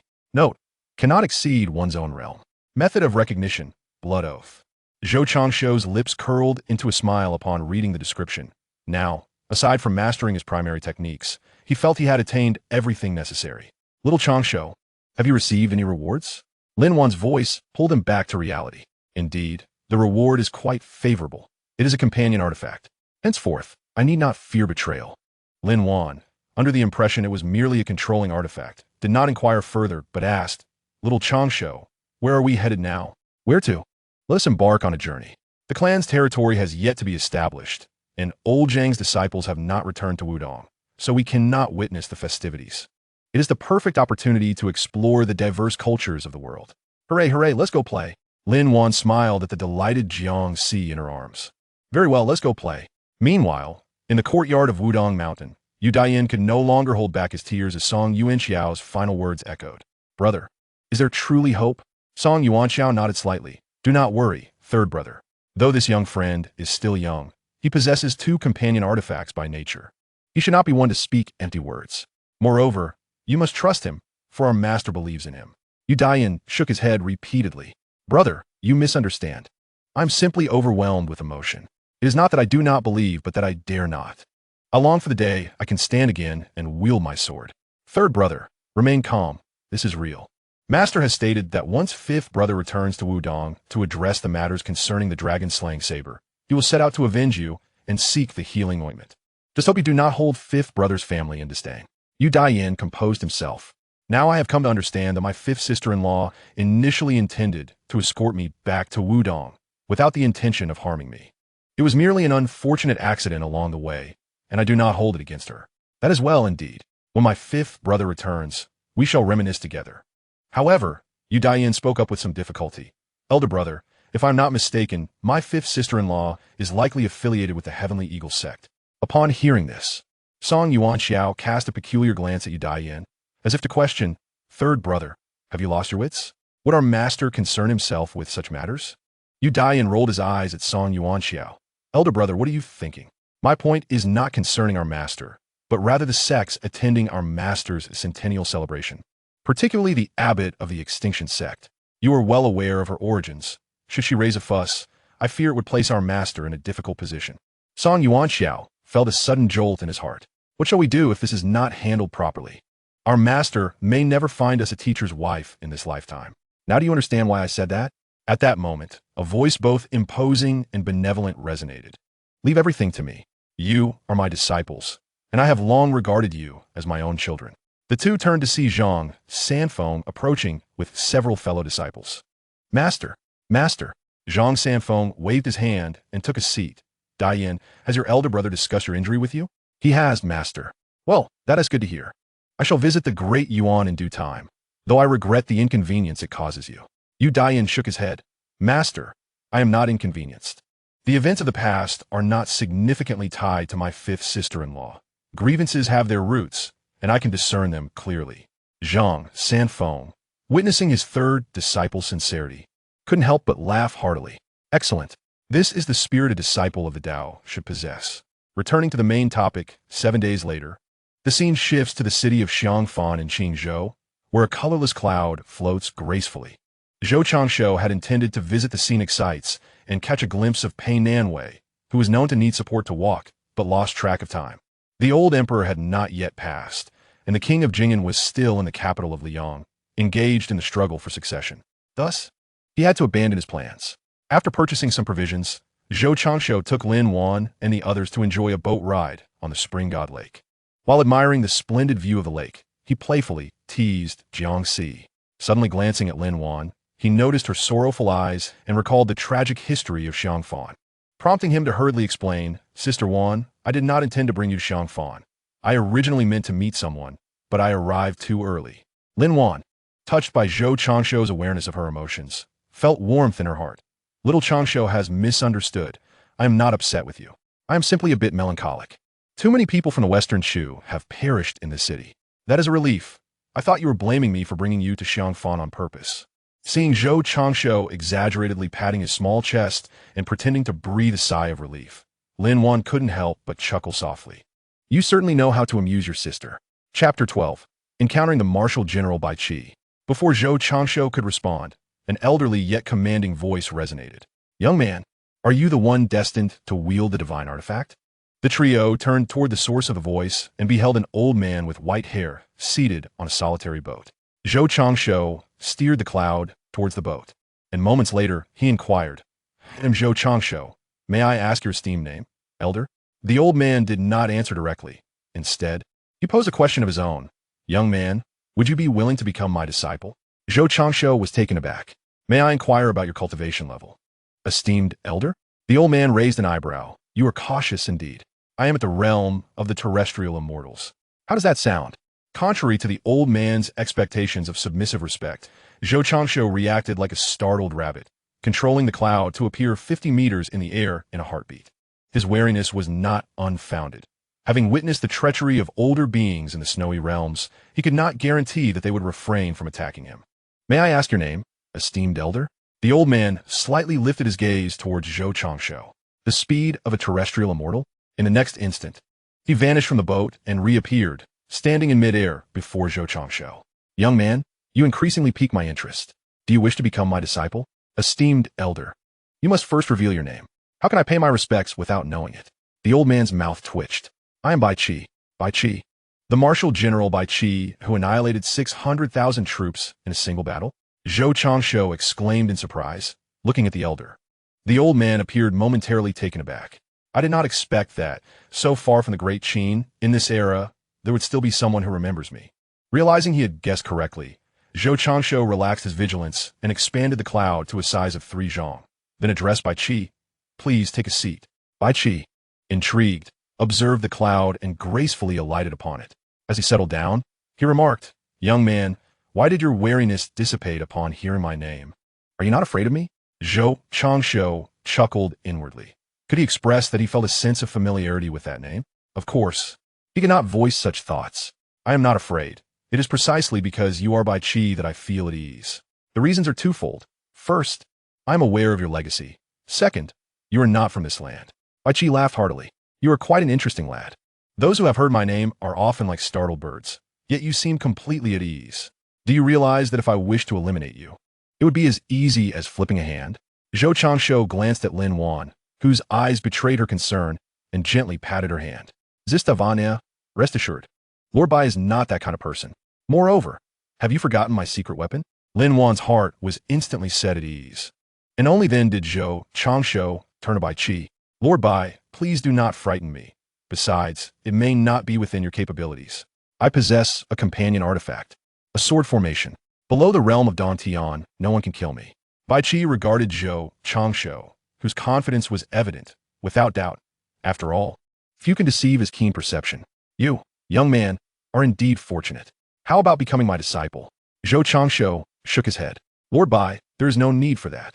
But I do have a proposal for you. Would you consider it? Oh, what kind of proposal? I plan to establish a family, and I would like you, Lord Bai, to join my family. Bai Qi was amused by Zhou Changsho's boldness. Young man, have you just woken up? Although you are a person of great fortune, your current cultivation is lacking, and your family is yet to be founded. You have nothing to your name. How can you summon the audacity to invite me to join you? You must understand, if I wished, I could easily join a nation, which would be a far better choice. Why would I choose you? Zhou Changsho remained unperturbed, slowly uttering 2 words, the future. I can offer you a future that will not be doubted. Bai Qi fell silent at these words. Young man, are you truly not afraid that I might kill you? Not afraid. I am also unafraid to tell you, Lord Bai, that I am innately endowed with 2 divine artifacts, as well as a talent. To date, I possess 4 companion artifacts and 2 innate talents, and there will only be more in the future. What do you think, Lord Bai? You can augment your companion artifacts? No, that is incorrect. It should be your innate talent, correct? Zhou Changsho snapped his fingers. Indeed, Lord Bai, your response is astute. My talent is named family. As the name suggests, it involves creating and developing a family. Any action taken that benefits the family will earn me rewards from this talent. Bai Qi took a deep breath, then exhaled slowly. You truly astonish me, young man. However, I shall agree to this matter. Are you not going to consider it further? Lord Bai Qi shot Zhou Changshu a glance. A leader must be decisive, and in matters where the future is so clearly visible, if I were to hesitate. Would that not be a futile reputation? Zhou Changshu quickly shook his head. Lord Bai misunderstood. What I meant was, with your cultivation, even without joining, you could live freely and easily. Bai Qi sighed. Alas, the concept of freedom is too extravagant for the Bai family. The reason I am willing to join is not only for myself, but also for my descendants. From a young age, I have been accompanied by the cultivation method of the killing god technique. This practice solely requires the absorption of murderous and malevolent energy for advancement. However, this technique presents both advantages and disadvantages. The sheer volume of murderous energy required in the later stages can be daunting. Most crucially, fate plays a significant role. Since the realm of terrestrial immortals, breaking through necessitates not only vast amounts of murderous energy, but also a fortune that is not derived from oneself, but rather from the fortune of a faction. Is it not possible to switch to another path? Bai Qi shook his head. In my youth, I too attempted to guide my disciple towards other sects, but the outcome was far from satisfactory. Eventually, I discovered that the constitution of my bloodline descendants had already been altered, rendering them capable only of cultivating the killing god technique. This consequence has led to the Bai family being unable to establish their own power, relegating them to follow others instead. Upon hearing this, Zhou Changshu understood why Bai Qi would so readily join. Over the past few days, Zhou had also gleaned insights from historical records regarding fortune. From a national perspective, fortune is the foundation of a country. When a nation's fortune flourishes, the realm remains stable and harmonious, whereas a decline in fortune can lead to turmoil and, in severe cases, the destruction of a nation and its families. This explains why the Bai family cannot establish their own power. For to do so would be akin to severing their ties with the world. Are you frightened, young man? If you wish to reconsider, now is still the time. Bai Qi's words jolted Zhou Changshu back to reality. Oh Bai, you worry too much. I was merely contemplating the rewards that would come with your joining us. Bai Qi could not help but burst into hearty laughter. You are quite bold. Do you know that in the past, the Seven Kingdoms feared my Bai family as if we were tigers, even referring to us as a family of demonic sects? Zhou Changshu shook his head. That was their incompetence. Although fortune is precious, there is a saying, it is easy to find 1,000 troops, but hard to find a single general. Moreover, you, old Bai, are a leader. Furthermore, given my talents, it is not impossible that I may one day wield a divine artifact akin to that of the Ming dynasty's founding emperor. Chapter 13. The Sword Cannon of the Concealed Heaven. Bai Qi observed the spirited Zhou Changshu, reminiscent of a fearless young bull, and nodded with satisfaction. You truly possess great ambition. Rising to his feet, he knelt on one knee, clasping his fists in respect towards Zhou Changshu. Bai Qi pays his respects to the family head. Zhou Changshu quickly rose to assist Bai Qi. There is no need for such formalities, old Bai. In the future, simply call me Changshu. Ding. Congratulations to the host for recruiting Bai Qi of the terrestrial celestial realm. Noting his substantial fortune, the host is rewarded with the sword cannon of the concealed heaven. Hearing the voice of the reward resonate in his mind, Zhou Changshu could not help but feel elated. Bai Qi, noticing Zhou's delighted expression, turned to Lin Wan. What is this? Lin Wan gently explained, Senior, Bai need not worry. It is likely due to your joining the family that young Changshu has received this reward. Bai Qi nodded slightly, relieved that Zhou had not lost his senses, and then took a seat once more. Zhou Changshu, having regained his composure, said, Old Bai, please wait a moment while I check the reward. Bai Qi nodded slightly. Zhou Changshu also sat down, beginning to examine the rewards, skillfully accessing the system repository for details. The Cave Heaven Sword Cannon, a technique derived from the realm of cultivation, has been adapted by the system to align with this world as practices. Effect: the human body has 365 major acupoints, each capable of transforming into a cave heaven. For each cave heaven established, one can contract a sword to nurture within it. In battle, these swords can be summoned to form a sword array. After finishing the introduction, Zhou Changshu felt a surge of joy, with a cultivation technique now in hand. The reason he had delayed his training was not only due to his disdain for the ordinary arts, but also because he was waiting for the Nine-Yang divine art, which undoubtedly was the finest choice compared to those inferior methods. Little Changshu, what reward has brought you such joy? Zhou Changshu was pulled back to reality. Noticing the curiosity in Lin Wan's eyes, he turned to the others to explain. This time, The reward is a cultivation technique named the Cave Heaven Sword Cannon. Its concept is lofty, transforming the 365 major acupoints into cave heavens, whereby each cave heaven allows for the contract of a sword to be nurtured within. In combat, these can be summoned to form various sword arrays.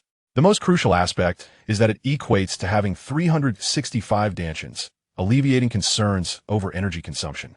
Listening to Zhou Changshuo's words, Lin Wan was taken aback with astonishment, while Bai Qi completely believed him. Although he had faith before, he still had his worries without witnessing it firsthand. How extraordinary! In all my years, this is the first time I've heard of such talent. The accompanying techniques are truly remarkable in their own right. Were it not for the Bai family's inability to cultivate them, I would have wished for Xiu, and the others to adopt them. Zhou Changshuo reassured him, there is no need for such concern, old sir. The killing god technique is not lacking. It simply hasn't found the right mentor. Now that the Bai family has encountered me, I believe they will once again shine brightly across the world.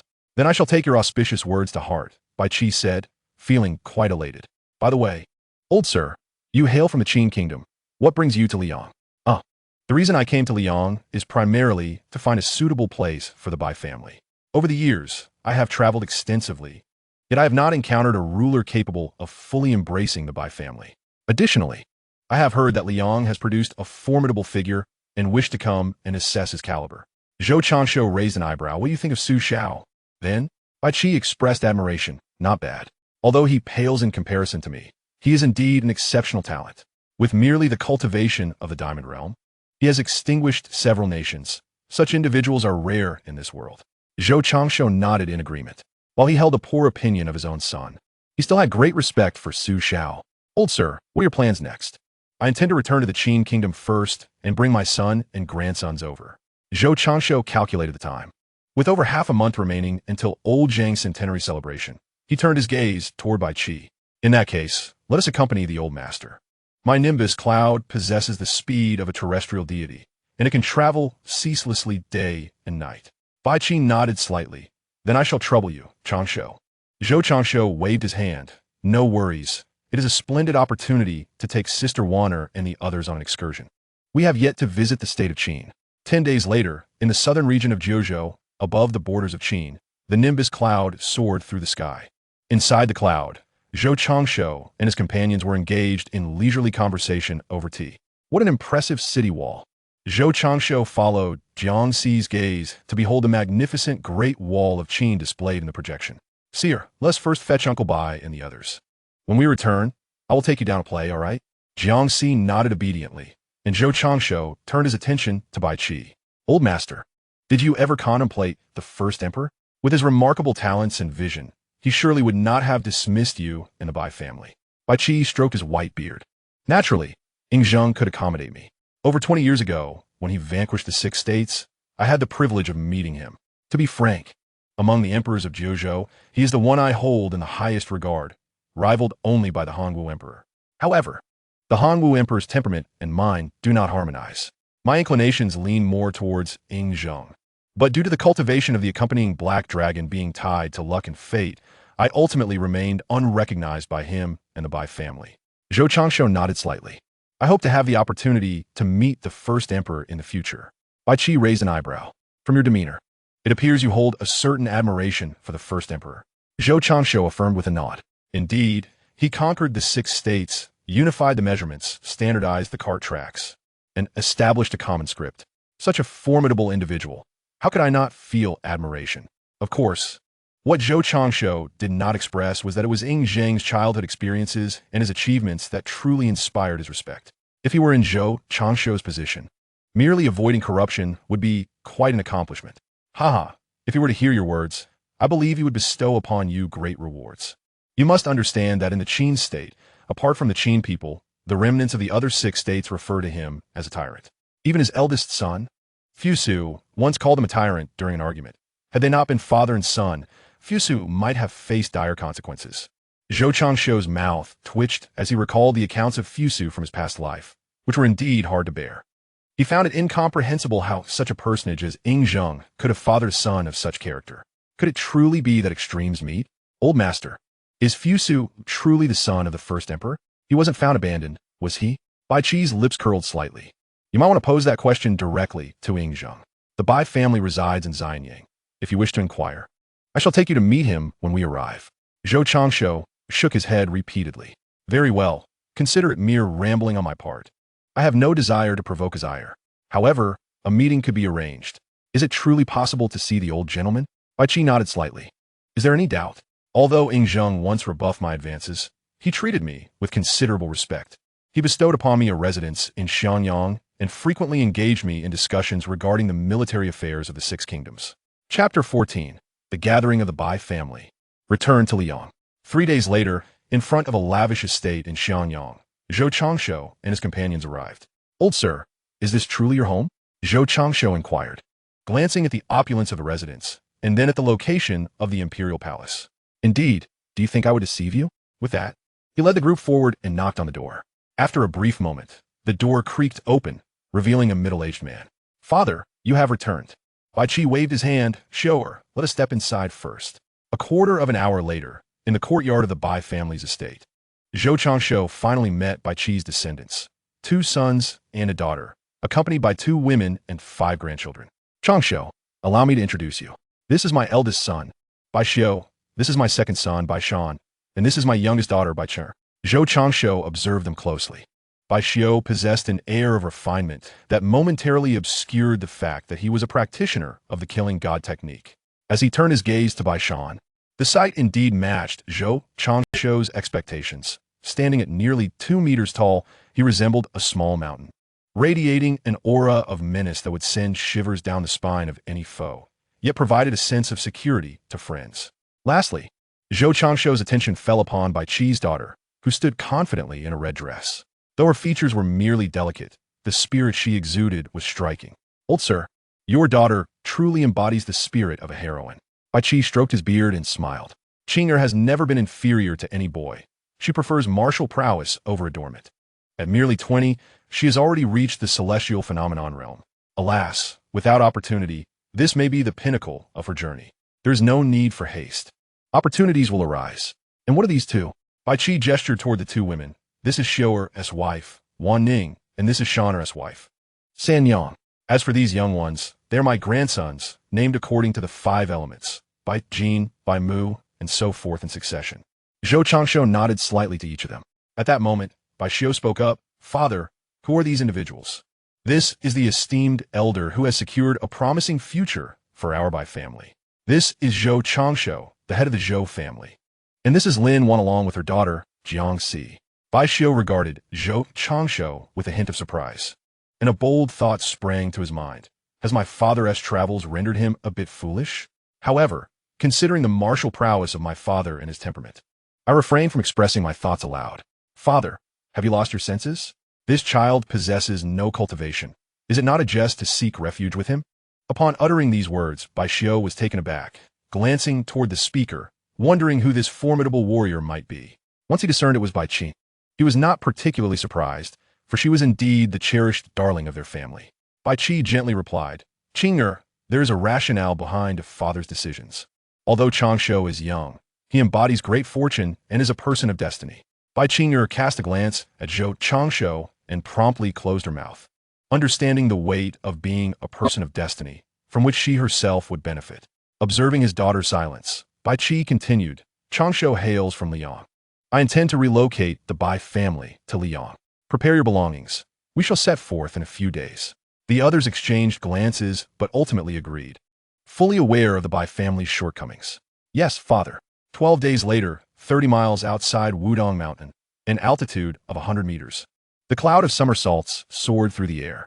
This was Zhou Changshu and his companions, having journeyed from the Great Qin.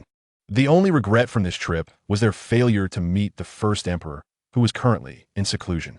Consequently, Zhou Changshu and his group had only stayed in Xianyang for 2 days before hastily departing. However, they did keep their promise to Jiangxi to visit the Great Wall, and thanks to Bai Qi's influence, Meng Kuo graciously facilitated their enjoyment of the excursion. Returning to the main narrative, inside the cloud of somersaults, Wan Ning and San Yang were attending to Jiangxi and several of the Bai family's younger generation, who were engaged in playful antics, while Zhou Changshu and his companions sat at the center. Little Changshu, is this Wudang Mountain? Zhou Changshu gazed at the projected image and subtly nodded. Yes. 50 miles from Wudang Mountain lies the ancestral land I have chosen, though it remains undeveloped for the time being. Bai Qing'er rolled her eyes elegantly. So you possess nothing. How did you manage to persuade my astute father to join you? Oh, how can you speak so? Changshu retorted. What do you mean by persuade? It was merely my presence, exuding a kingly aura that compelled the old man to bow before me. How can this be considered persuasion?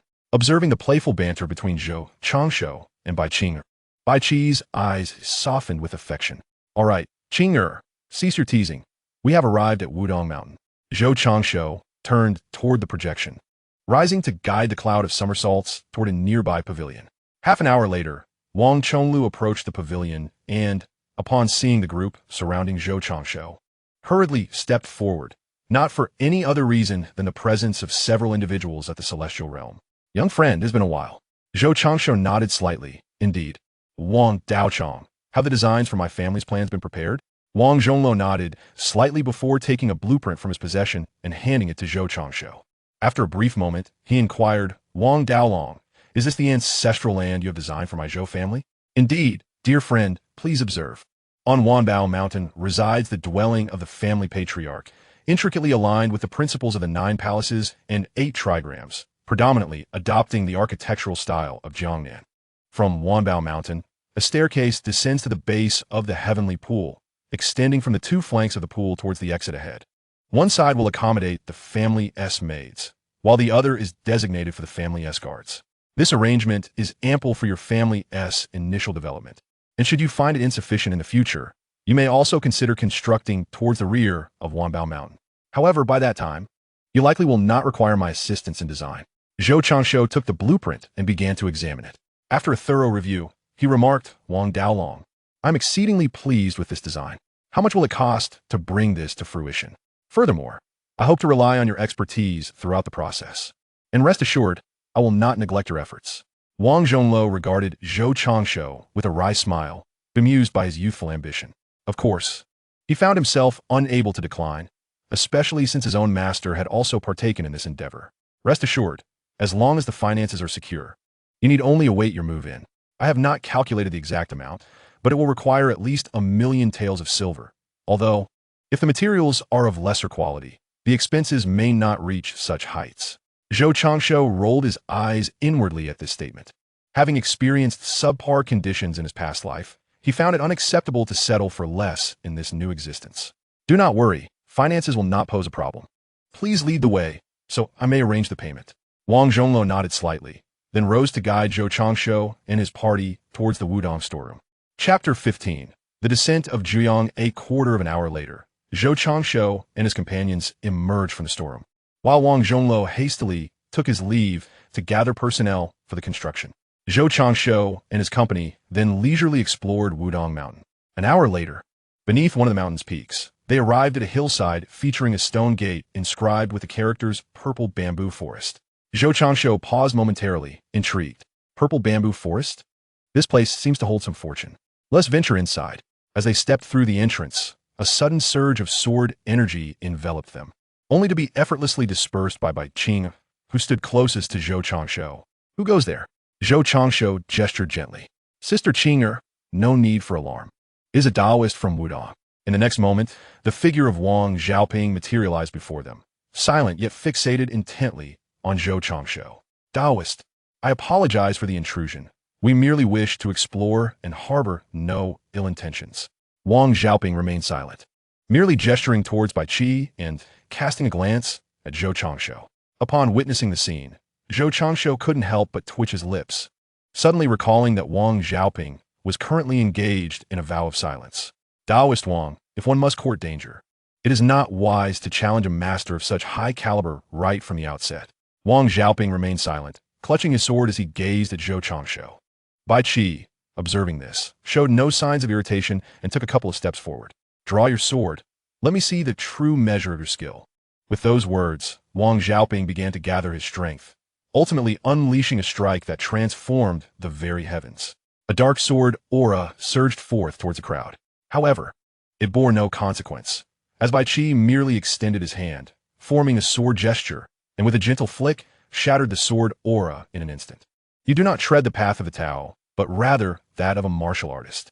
To wield the sword of the celestial realm from the mystical realm is commendable.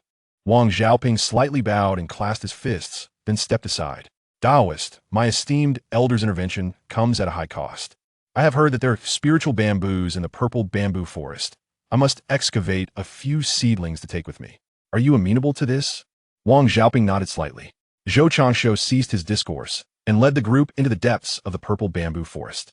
Moments later, they arrived at the heart of the forest, instantly feeling their minds' clarity as they gazed upon the ethereal, purple glowing spiritual bamboos. Zhou Changshu's heart swelled with delight. It appears to be an enhanced version, he thought, turning to Bai Shan. Brother Shan, could you assist me in digging up a few seedlings? These are truly precious. Bai Shan nodded and set off in search of the purple bamboo seedlings. At that moment, Bai Qing'er interjected, Little Changshu, are you foolish? My father has already intervened. Yet you aim to take mere seedlings instead of fully grown spiritual bamboos. Before Zhou Changshu could respond, Bai Qi remarked, This spiritual bamboo serves not only as a weapon, but also possesses calming and spirit-gathering properties. Although your father intervened, it was merely to receive a single strike. To take the mature bamboo would be sheer avarice. However, Bai Qi did not mention that, given his strength, even if he were to seize this place, it would matter little. He simply understood that the Wudang sect held good relations with Zhou Changshu and would not act recklessly. Bai Qing'er sheepishly stuck out her tongue. Father, I see now. Just then, a voice called out, Young friend, my master has sent me to invite you to the Great Hall. The group turned to see Song Yuanxiao approaching from a distance. As he drew near, Zhou Changshu inquired, Taoist Song, what does old Zhang require of me? Hearing this designation, Song Yuanxiao's lips twitched, yet he refrained from elaborating, as his master had not said much either. Young friend, let's converse as we walk. Zhou Changshu nodded slightly, exchanged a word with Bai Shan, and set off. Taoist Song, what is the matter? Alas, my fifth brother has returned, and just as you predicted, his disciple, Wu Ji, has fallen victim to the Xianming divine palm. Zhou Changshu instantly understood. Then let us hasten our pace. A quarter of an hour later, a group of individuals arrived at the grand hall atop Wudang Mountain. Upon entering, they beheld a pale-faced child standing beside Zhang Sanfeng. Old Zhang Sanfeng nodded slightly. Young friend, as you anticipated, I kindly beseech you to reveal the whereabouts of the Zhuyang divine skill. With many troubles, one need not fear discomfort. I owe you a debt of gratitude. Zhou Changshu casually waved his hand. Enough of that, old Zhang. Let us consider this endeavor as a means to settle the debt. Please, share the details. To begin with the Zhuyang divine skill's location, it lies within the Kunlun Mountains at the juncture of the Ming and Yuan dynasties. Those who stole Zhuyang back then were unexpectedly pursued and, in their desperation, sealed the skill within the belly of a white ape. They intended to retrieve it later, but ultimately perished. As for the precise location, I believe you can discern it, given your cultivation level. The area where they met their demise is not vast, and you should be able to locate it. Upon hearing these words, Zhang Sanfeng's understanding deepened. So, it was indeed spoken of being within the ape. What task would you have me undertake, young friend? Zhou Changshu stroked his chin. 2 matters. The first, during this journey, you are likely to encounter the daughter of a boatman named Zhou along the banks of the Hanshui River within the Ming territory. At that time, the boatman will perish. I would ask you to bring the girl back, though if fate does not align, it is of no consequence. Should it occur, act. Should it not, let it be. The second matter pertains to avenging and procuring medicine from the Ruyang prince's residence in the Yuan dynasty. I must trouble you to retrieve a tome of martial arts, known as the Dragon Elephant Prajna skill, created by the Buddhist sect of the Western regions.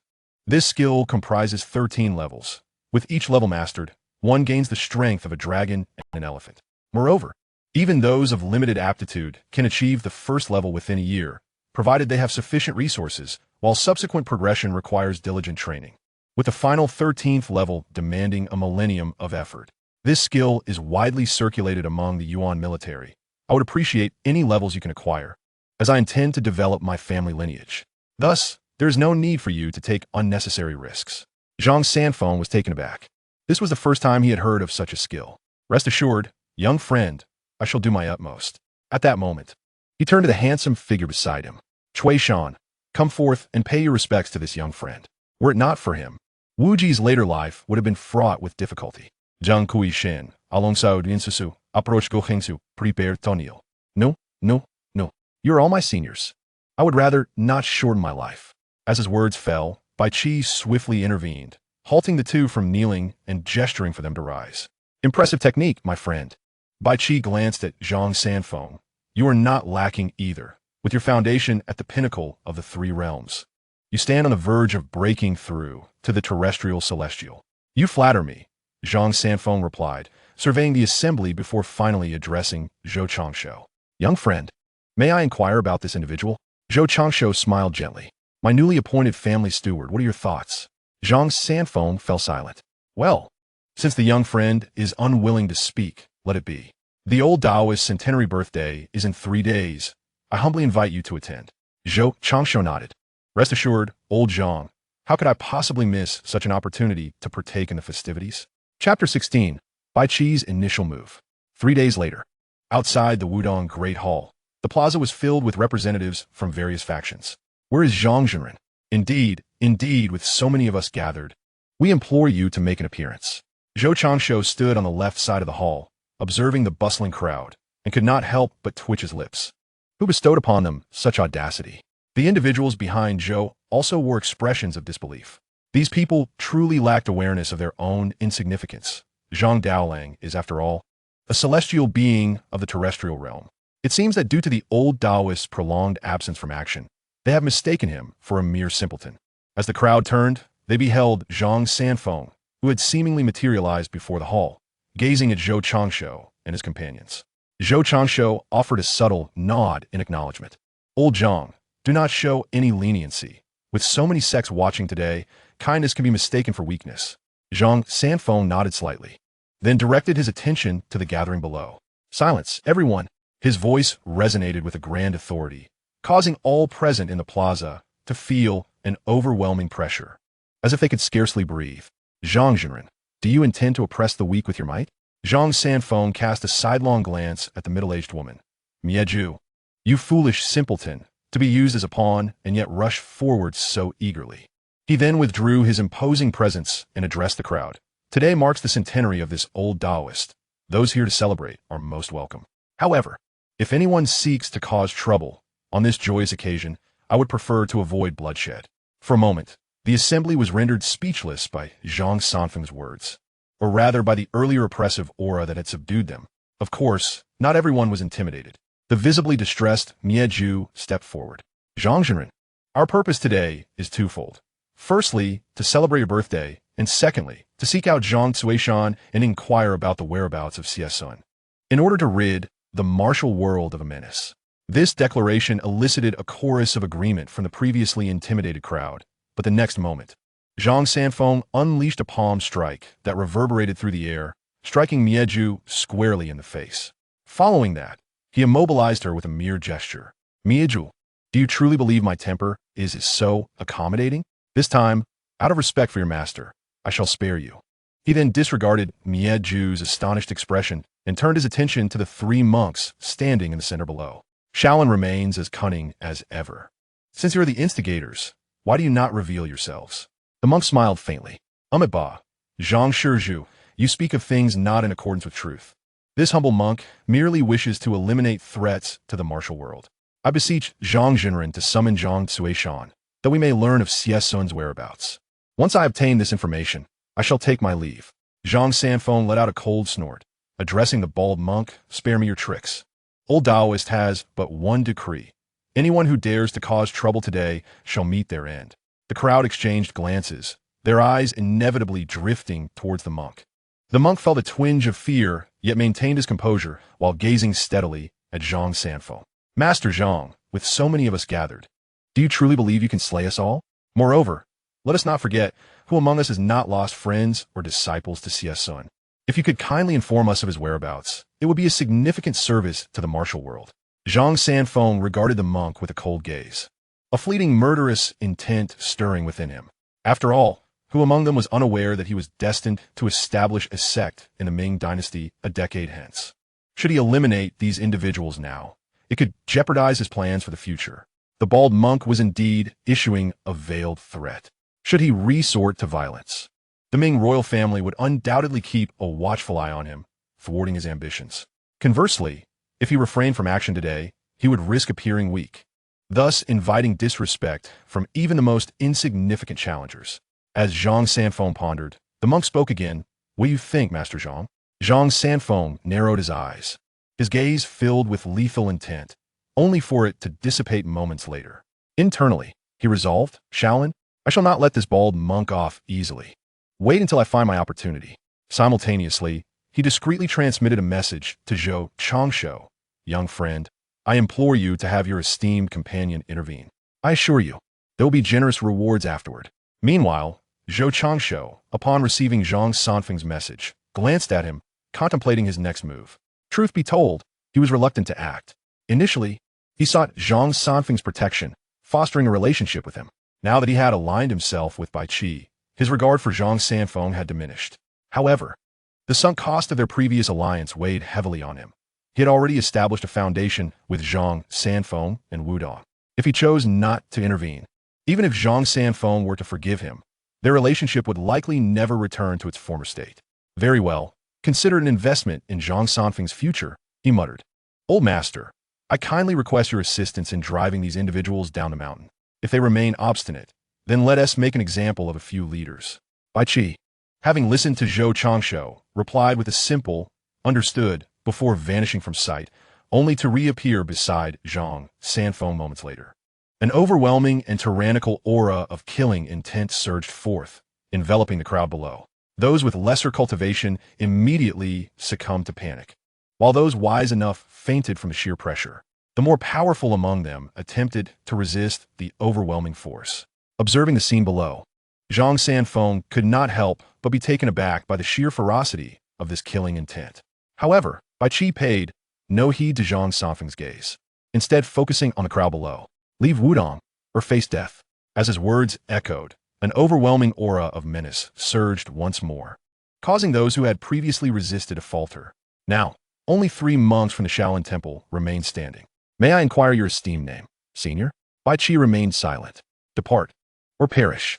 The imposing presence of Bai Qi made the Shaolin monks momentarily waver, realizing he was not jesting. We humbly ask you to sheath your killing intent. We shall take our leave. Bai Qi retracted his murderous aura, observing the multitude of wandering heroes hastily retreating down the mountain. He shook his head and proceeded towards Zhou Changshu. May I inquire your name, senior? Bai Qi did not turn back. If you wish to perish, I can oblige. In 15 minutes, should I find you still on Wudang Mountain, do not blame me for unleashing a massacre. He then walked behind Zhou Changshu. The Shaolin monks, in contrast, began their descent down the mountain. They had initially thought they had come to terms with death and regarded it as a noble endeavor. However, this scene made them realize they did not truly fear death. They merely believed they could survive against Zhang Sanfeng. Faced with Bai Qi, they understood that failure to heed his words would surely lead to their demise. Zhang Sanfeng, witnessing this scene, felt a mix of exhilaration and helplessness, possessing such formidable cultivation yet unable to intervene. In an instant, he instructed the Wudang disciples to dispose of the unconscious heroes from the mountain before making his way to the corner where Zhou Changshu stood. Thank you, young friend, for your assistance. Chapter 17. The formation of the clan's domain. A year had swiftly passed. In a courtyard on Wudang Mountain, Zhou Changshu sat in meditation by a pond. While not far away, Bai Qi reclined in a rocking chair, eyes closed in repose. After a moment, a fleeting aura caught Bai Qi's attention, prompting him to open his eyes and gaze at Zhou Changshu. You have reached the 7th rank so swiftly? Zhou Changshu also opened his eyes, feeling the burgeoning power from the newly formed 3rd heavenly realm within him, and a smile crept onto his face. Changshu, is it true you have attained the 7th rank? Zhou Changshu stood, nodding slightly at Bai Qi. Yes, it is quite commendable, though I cannot compare to those prodigies who leap through realms effortlessly. Bai Qi shot him an exasperated look. What do you mean by leap through realms? Either they have reached a certain level without further cultivation, received enlightenment, or perhaps they have some grand secret related to reincarnation. Truly, those who can transcend so many realms in one stride are rare prodigies indeed. Your progress in breaking through 3 realms in just a year is already remarkable. Zhou Changshu was about to respond when a chorus of cheerful children's laughter filled the air. Moments later, Jiang Si and Bai Qi's 5 grandchildren rushed in, accompanied by Wang Chonglu and the Bai family members. Brother Changshu, grandfather. As he watched the children entering, some rushed towards Bai Qi, while others, including Jiang Si, leaped into his arms. "Seer, are you having fun?" Zhou Changshu asked, holding her close. Jiang Si smiled and nodded. "Yes, we want to watch the martial art competition today."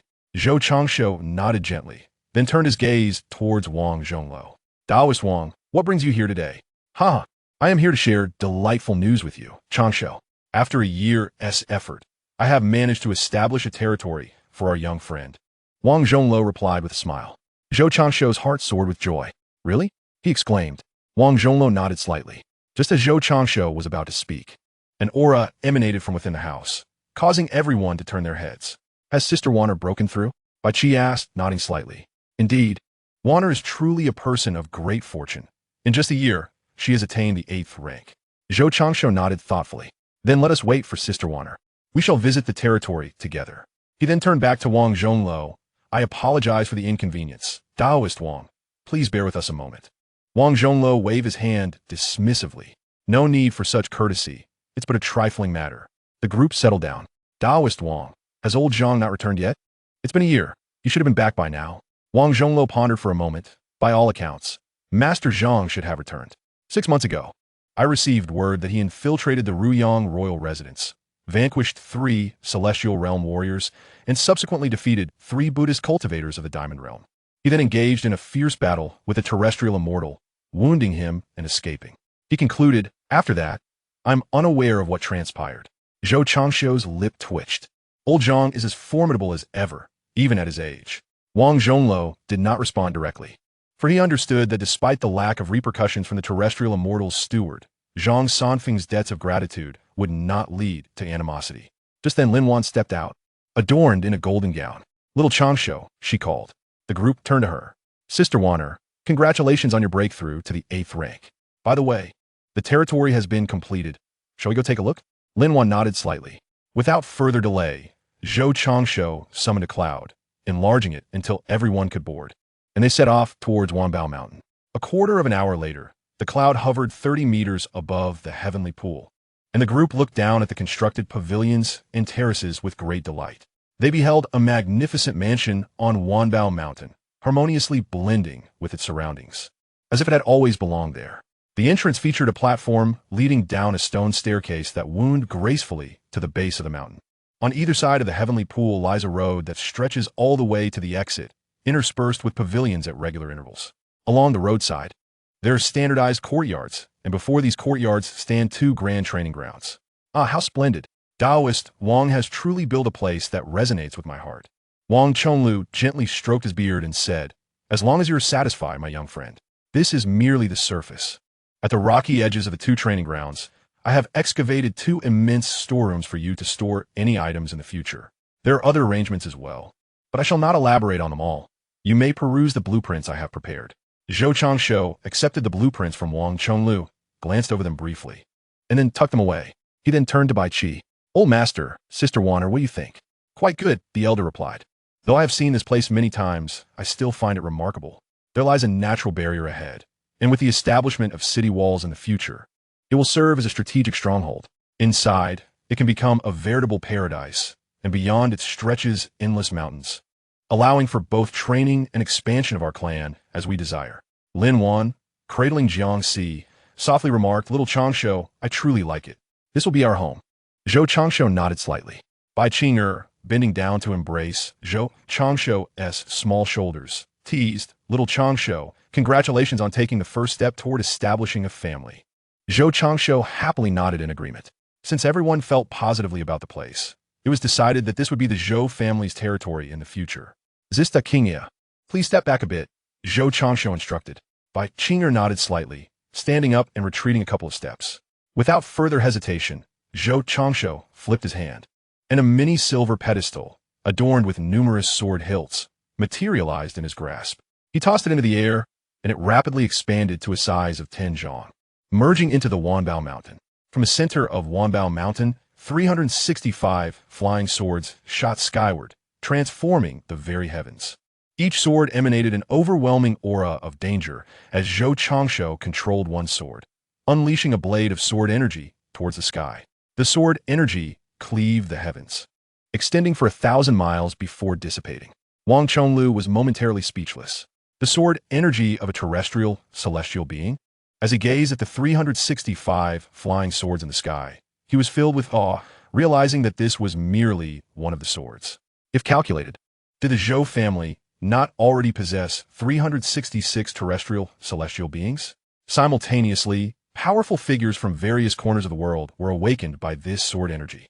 In the Jiangnan region, within the Upper Yin Academy, an old man with a head of white hair suddenly turned to gaze northward, as if he could see that streak of sword energy across the vast distance. It seems you have succeeded in drawing fortune into the martial world. How long has it been? Already, there are terrestrial celestial sword cultivators emerging. The scene shifts to Longhu Mountain, where Zhao Huangchao and Zhao Xuanzu gaze toward the northern Liang, their minds filled with silent conjectures. Similarly, Wang Xianji in Wudi City and the eunuchs in Tian City, who are at peace with the nation, share this sentiment. Undoubtedly, the most stirred by this might be the northern Mang beyond the borders. Chapter 18. The Return of Zhang Sanfeng. To return to the matter at hand, Zhou Changshu turned to Wang Zhongluo and inquired, "What are your thoughts, Taoist?" Wang Zhongluo responded with a wry smile, "My young friend, I am but a humble practitioner at the great manifestation level. How can I be deemed worthy to offer an opinion?" Zhou Changshu shook his head and turned to Bai Qi, asking, "What do you think, old sir?" After a moment of contemplation, Bai Qi replied, "The sword energy of the earthly celestial realm is merely nascent. Even when combined, it seems a formidable challenge to sever the martial Tao golden core." Zhou Changshu smiled slightly. "You're overthinking, old sir.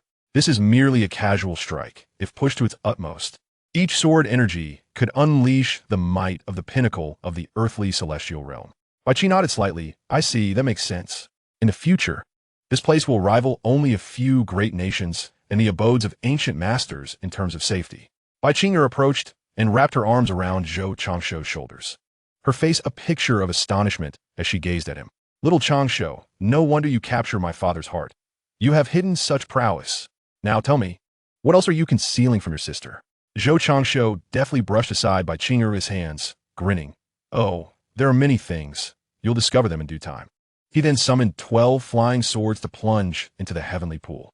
Before long, a golden dragonfish was forced to the surface by the 12 swords. Gazing upward at the nimbus cloud with a roar, Zhou Changshu chuckled lightly as he guided the nimbus cloud to hover 10 meters away.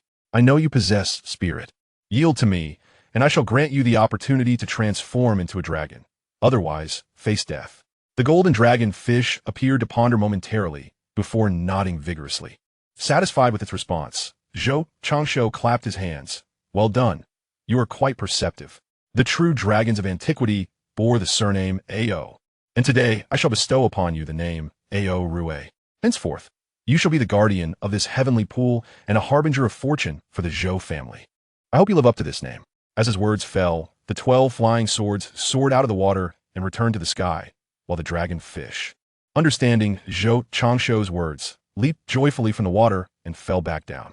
Seeing this, Zhou Changshu turned his thoughts elsewhere and rode the nimbus cloud toward Wanbao Mountain until he landed before its grand entrance. The group disembarked from the nimbus cloud, and under Wang Zhongluo's guidance, they began to explore the vast estate. 3 days later, Zhou Changshu and his companions settled into the clan's territory, finally finding a semblance of peace. In one of the expansive courtyards of the Zhou family residence in Wanbao Mountain, they gathered while in the distance. Several children frolicked in play. In the present era of rejuvenation for the Longzhou family, the question arises regarding the path forward. In response to Bai Qing'er's inquiry, Zhou Changshu pondered briefly before articulating 3 key points. Firstly, the need to recruit personnel. The candidates for recruitment must be children aged between 6 and 10, unless they possess the remarkable qualities akin to that of the venerable Bai Leoi. Given that the tumult of war has only just subsided, there exists an abundance of displaced children. Financial concerns need not trouble us, as this responsibility shall fall upon Bai Xiu, our esteemed elder brother. Secondly, the matters to be overseen by the Bai family. Originating from military roots, the Bai family, coupled with the formidable killing god technique, will primarily manage the military affairs of the Zhou family. The recruitment of young women will be led by Sister Qing'er, while the young men will be commanded by Brother Bai Shan. The venerable elder shall serve as the general, overseeing all subordinates under your command. Bai Qi, Bai Xiu, Bai Shan, and Bai Qing'er all nodded in agreement, affirming yes, master. Zhou Changshu then gestured for silence, continuing with the third point. This matter can be disclosed to you, but it must remain confidential. I possess a companion artifact known as the Creation White Jade Bottle, which has a straightforward effect. It produces a drop of creation liquid each day. When mixed with water to nourish herbs, it can enhance their growth by an entire year. Within 100 days, one could obtain herbs aged a century. You are all aware of the significance of this development. I entrust this task to the venerable elder, Brother Baishan and Sister Qing. Before Baisho recruits personnel, I hope you can venture to the mountains behind Wanbao Mountain to seek various herb seedlings. Upon hearing this, aside from Lin Wan, who remained composed, the members of the Bai family exhibited expressions of astonishment. Master, you truly are remarkable. Little Changshu, are you certain you are not the offspring of the heavens? Oh, are you not their legitimate child? Listening to the banter between Bai Xiao and Bai Qing, Zhou Changshu laughed heartily. Who knows? Perhaps I indeed am. Subsequently, Bai Shan, with his large hand resembling a folding fan, patted his chest and assured, Rest easy, master. This task will be entrusted to my sister and me, and we shall ensure its completion. Bai Qing echoed his sentiments, while Bai Qi needed no further encouragement. Zhou Changshu then clapped his hands. All right, let us expedite these matters. Additionally, if Bai Xiao requires funds, he may approach Sister Wan for withdrawal. Bai Xiao nodded slightly in acknowledgement. As time swiftly passed, half a month had elapsed. By the edge of the heavenly pool, amidst a sprawling medicinal field stretching a mile, Lin Wan donned a fitted outfit, diligently scooping water from a bucket to irrigate the herbs. The instant the water was administered, the herbs visibly began to sprout. This expansive field, a result of the efforts of Bai Qi and the others over the past month, primarily contained common medicinal plants such as ginseng, poria, and huangjing. Lin Wan willingly undertook this duty, as her days were largely devoid of activities aside from her training. Suddenly, a voice echoed from afar. Madame Zhou, where's my long-lived young friend? Lin Wan turned to see Zhang Sanfeng's silhouette appearing in the distant sky, swiftly approaching. Moments later, Zhao Samfem landa. And Lin Wan set down the bucket in his hands, stepping onto the path to greet him. I have the honor of meeting the revered celestial elder. Zhang Sanfeng waved his hand dismissively. No need for such formalities. Follow me this way. With that, Lin Wan guided Zhang Sanfeng towards Mount Wanbao, where they encountered Jiang Si and others frolicking along the way. My disciple truly excels, having built such a splendid establishment. It seems the old Taoist must pull him into our endeavors. Lin Wan chuckled lightly. Elder, you flatter me. Surely, if you request it, Taoist Wang would never refuse. Lin Wan replied. Elder, has your journey been smooth? Zhang Sanfeng nodded slightly. Quite smooth indeed. They're no match for me. The only delay was due to the boy Wujia cultivating the 9-yang divine art. As they spoke, the two arrived at the entrance of the Zhou family residence. Upon entering, they made their way into a vast courtyard, where Zhou Changshu was bent over a table, writing something. Little Changshu, the elder has arrived. Zhou Changshu looked up and felt a surge of joy upon seeing Zhang Sanfeng accompanying Lin Wan. Old Zhang, you have finally returned. Lin Wan and Zhang Sanfeng exchanged apologies before Lin Wan went to brew tea. Zhang Sanfeng sat down in front of Zhou Changshu, exclaiming this time, I owe much to the information provided by my young friend. However, I did not manage to bring back the Zhou family boatman and his daughter. They were rescued by members of the Ming sect upon my arrival. Chapter 19. Acquiring 9-yang, Dragon Elephant Art. Zhou Changshu waved his hand casually, no matter. What is meant to be will be. But tell me, old Zhang, how many levels have you attained in the Dragon Elephant Prajna art? I am eager to use it to cultivate my subordinates. Zhang Sanfeng retrieved a volume from his sleeve and placed it on the table. I have attained 13 levels. I have examined this martial art, and it is indeed extraordinary, though the later levels become increasingly arduous to cultivate. One must simply endure the passage of time. Moreover, it requires no special talent. The creator of this art is truly a genius. I suspect very few will reach the pinnacle of this technique, likely only its originator. Zhou Changshu casually flipped through the volume on the table before turning his gaze back to Zhang Sanfeng. Old Zhang, this martial art is indeed challenging to cultivate and cannot be rushed. One can only rely on the principle of dripping water wears through stone. However, it poses no issue for me, as my primary goal is to cultivate my subordinates. Zhang Sanfeng stroked his white beard and smiled. The same thought occurred to me. Once I refine it, it may serve as a foundational method for martial cultivation. By the way, here is the 9-yang divine art. After speaking, Zhang Sanfeng presented a thick booklet to Zhou Changshu. My young friend, this was kept in memory of my master. It contains my faithful copies of the rubbings. Zhou Changshu accepted it without hesitation. It's fine, as long as the content remains the same. He set the booklet aside and engaged Zhang Sanfeng in other topics. Old Zhang, have you heard any news of Su Xiao during your journey back? Zhang Sanfeng pondered for a moment. Have you seen something, my young friend? Zhou Changshu had yet to respond. Let us sip our tea and converse, old immortal. Both men nodded slightly at Lin Wan as she approached. And after she set down the tea, she departed. Zhou Changshu took a sip from his teacup before speaking. Old Zhang, considering the time, it won't be long before that rascal Su Xiao receives his orders to tread the rivers and lakes. You at Wudang should be cautious. Zhang Sanfeng nearly spat his tea in surprise and took a while to recover. Tread the rivers and lakes? My young friend, are you mistaken? Setting aside the fact that there are many skilled martial artists in the world today, even if he succeeds, at least a third of the officials in the Bailiang army are from the martial world. If he were to tread the rivers and lakes, wouldn't all these people rise in rebellion? Zhou Changshu understood Zhang Sanfeng's astonishment. Throughout all of Jiuzhou, only the Ming dynasty had achieved such a feat, and that was due to the lack of skilled fighters after the Yuan dynasty's massacre. But the situation was different for Liang. Just wait and see, old Zhang. However, you should think about how to deal with Su Xiao, as he commands an army of hundreds of thousands. Wudang's modest stature may not withstand such might.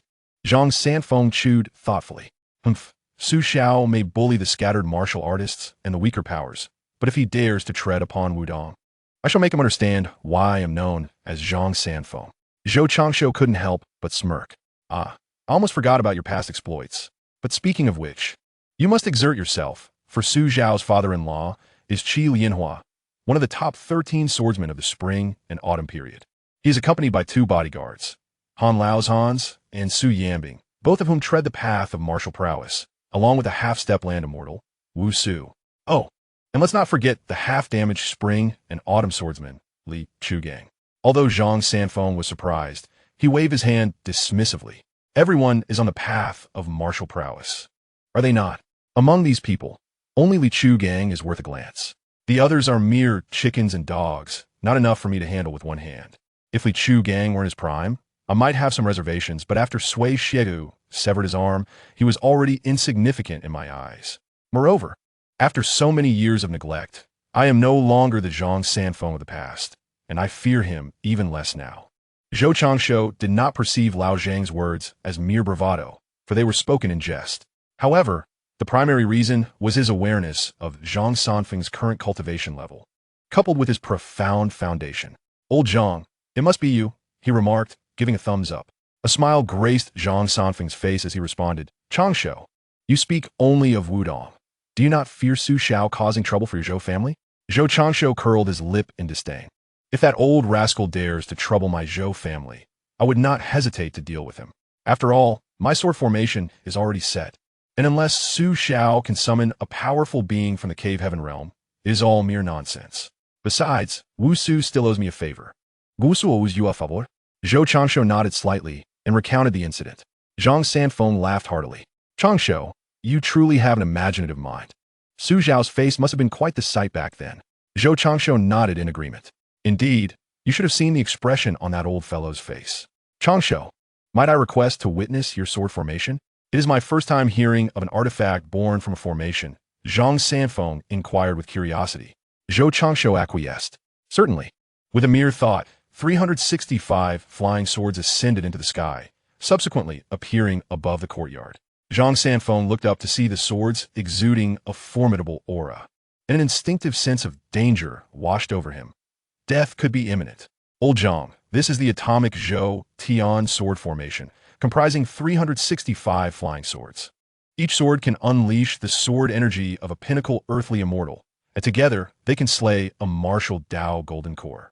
Hearing Zhou Changshu's introduction, Zhang Sanfeng's lips twitched. It was fortunate he had not offended Zhou Changshu. Otherwise, Wudang Mountain might have been claimed. Changshu, it is no wonder you dare speak of slaying Su Xiao. With this formation, your Zhou family could remain immortal for a millennium. After retracting the flying swords, Zhou Changshu turned to Zhang Sanfeng. Indeed, without some level of strength, I would not dare to roam so freely. My ability to ascend Wudang Mountain and explore was naturally underpinned by certain assurances. After some more conversation, Zhang Sanfeng rose. Changshu, I must take my leave. After observing the Jiang divine skill, I have gained some insights and anticipate breaking through to the earthly immortal realm shortly. Zhou Changshu, however, politely interjected, why the hurry, old Zhang? Even in seclusion, it matters not if it is for a moment longer. Little did he know, Zhang Sanfeng shot Zhou Changshu a glance of reproach. Is it not your fault, you rascal? I may say I do not regard Su Xiao as a threat, but it is merely rhetoric. Should a confrontation arise, while I could dispatch those individuals, it is likely Wudang Mountain would suffer in the process. Hence, I must return promptly to break through to the earthly immortal realm. This way, I shall truly have no fear of Su Xiao trampling the Jianghu. A smile played at the corners of Zhou Changshu's mouth. Old Zhang, I propose an idea. If Su Xiao truly dares to tread upon Wudang, you should capture his son and hang him at the entrance of Wudang Mountain. With each step Su Xiao's forces take forward, you could whip his son, gauging whether he feels the sting of grief. Zhang Sanfeng cast a disdainful glance at Zhou Changshu and remarked, what a ludicrous notion. Does the old priest intend to bully the weak? With that, the old priest took flight into the air. Chapter 20. The budding development of the Zhou family. As Zhang Sanfeng's figure vanished from sight, Zhou Changshu redirected his gaze to the 2 volumes of martial arts before him. He first picked up the Dragon Elephant Prajna skill and began to read. Half an hour later, Bai Qi entered through the door, observing Zhou Changshu engrossed in his studies. Changshu, what captivates you so? Bai Qi inquired. Zhou Changshu looked up. Old sir, you have arrived. Come, take a look. This is the Dragon Elephant Prajna skill brought back by old Zhang, along with the 9 Yang divine skill. Bai Qi's interest peaked as he approached and seated himself, taking up the Dragon Elephant Prajna skill to read. Noticing Bai Qi's serious demeanor, Zhou Changshu refrained from interrupting him and continued to ponder the matters of family development. For him, these skills paled in comparison to the Cave Heaven Sword Cannon. Thus he invested little energy into them. His primary focus remained on the growth of the family. Time swiftly passed to the afternoon. Apart from Bai Xiu, who was away, the rest of the Bai family returned to the courtyard. Wan Ning and San Yang went to prepare a meal, while several younger members frolicked nearby. Bai Qing'er and Bai Shan observed the 2 engrossed at the table and approached them. Father, what are you and the head of the family studying? Bai Qi was pulled back to reality by the inquiry. I am reviewing martial arts. These 2 techniques are exceptional. While they may not compare to the innate skills, they are indeed rare treasures in the world and would surely spill rivers of blood in the martial realm. Bai Shan sat down and took a look. Dragon Elephant Prajna skill? Is this the technique the head spoke of for training subordinates? Bai Qi nodded slightly. Indeed, this skill is not constrained by innate talent. Any normal person with sufficient resources can cultivate it. As for resources, the family will soon generate a continuous supply, and by then, all those under your command can be deemed martial warriors. Coupled with the military formations I teach you, once they have tasted battle, they will emerge as rare elite troops in the world. Bai Shan enthusiastically nodded and began to delve into the text, while Bai Qing'er picked up the 9 Yang divine skill. Father, what about this technique? Bai Qi remained silent and turned to Zhou Changshu. You should inquire with Changshu. Facing Bai Qing'er's question, Zhou Changshu responded directly. The 9 Yang divine skill should be placed in the library. Its cultivation demands exceptionally high talent. Therefore, it would be prudent to wait for a gifted clan member to pass it on. Moreover, Old Zhang's Wudang 9 Yang skill was derived from a third of the 9 Yang divine skill, rendering it inherently unsuitable for widespread dissemination akin to the Dragon Elephant Prajna skill. Similarly, the Dragon Elephant Prajna skill is only taught up to the first 6 levels. Those capable of advancing further will be instructed later. Bai Qi pondered briefly before nodding in agreement. Sister Qing'er, what have you harvested? Bei Kinga Shukiaid. The yield is not substantial. We did not venture deep into the mountains, as the periphery is populated with only common herbs. We shall prepare and delve deeper in the mountains in due time. Zhou Changshu nodded slightly. Indeed, safety is paramount. Time passed swiftly, and 3 months slipped away in the blink of an eye. Atop Wanbao Mountain, the nimbus cloud lingered. Zhou Changshu sat cross-legged upon it, his heart lifting at the sight of the children soaking in medicinal baths at the training grounds below. Since Bai Xiu began returning numerous children 2 months prior, Bai Shan and Bai Qing'er had immersed themselves in nurturing them. Bai Shan now led 1,500 boys, while Bai Qing'er oversaw 1,500 girls, all under the age of 12, totaling 3,000. Their daily regimen consisted of exhaustive physical training followed by medicinal baths, with literacy lessons held in the morning and evening. As for cultivation, that was still a distant prospect, given their inability to even recognize characters. Upon their return, Zhou Changshu gradually instilled in them an unwavering loyalty, ensuring their complete allegiance to him and, by extension, the Zhou family. More children would continue to arrive, and Zhou Changshu had also engaged caretakers and cooks to look after them. Now, it was merely a matter of systematic development, awaiting the fruits of labor. The nascent Zhou family found itself in need of time, both precious and otherwise. Intriguingly, half a month prior, Su Xiao was conferred the title of King of Bailiang, ascending to the pinnacle of his life, basking in the glory of his achievements. Furthermore, the system had been silent for some time regarding rewards for enrolling by Qing and the children, leading Zhou Changshu to speculate that a certain threshold must be reached to trigger rewards, devoid of any guarantees. Perhaps akin to rewards such as the Sword Array or the Divine White Jade Bottle, which would prove beneficial in the later stages.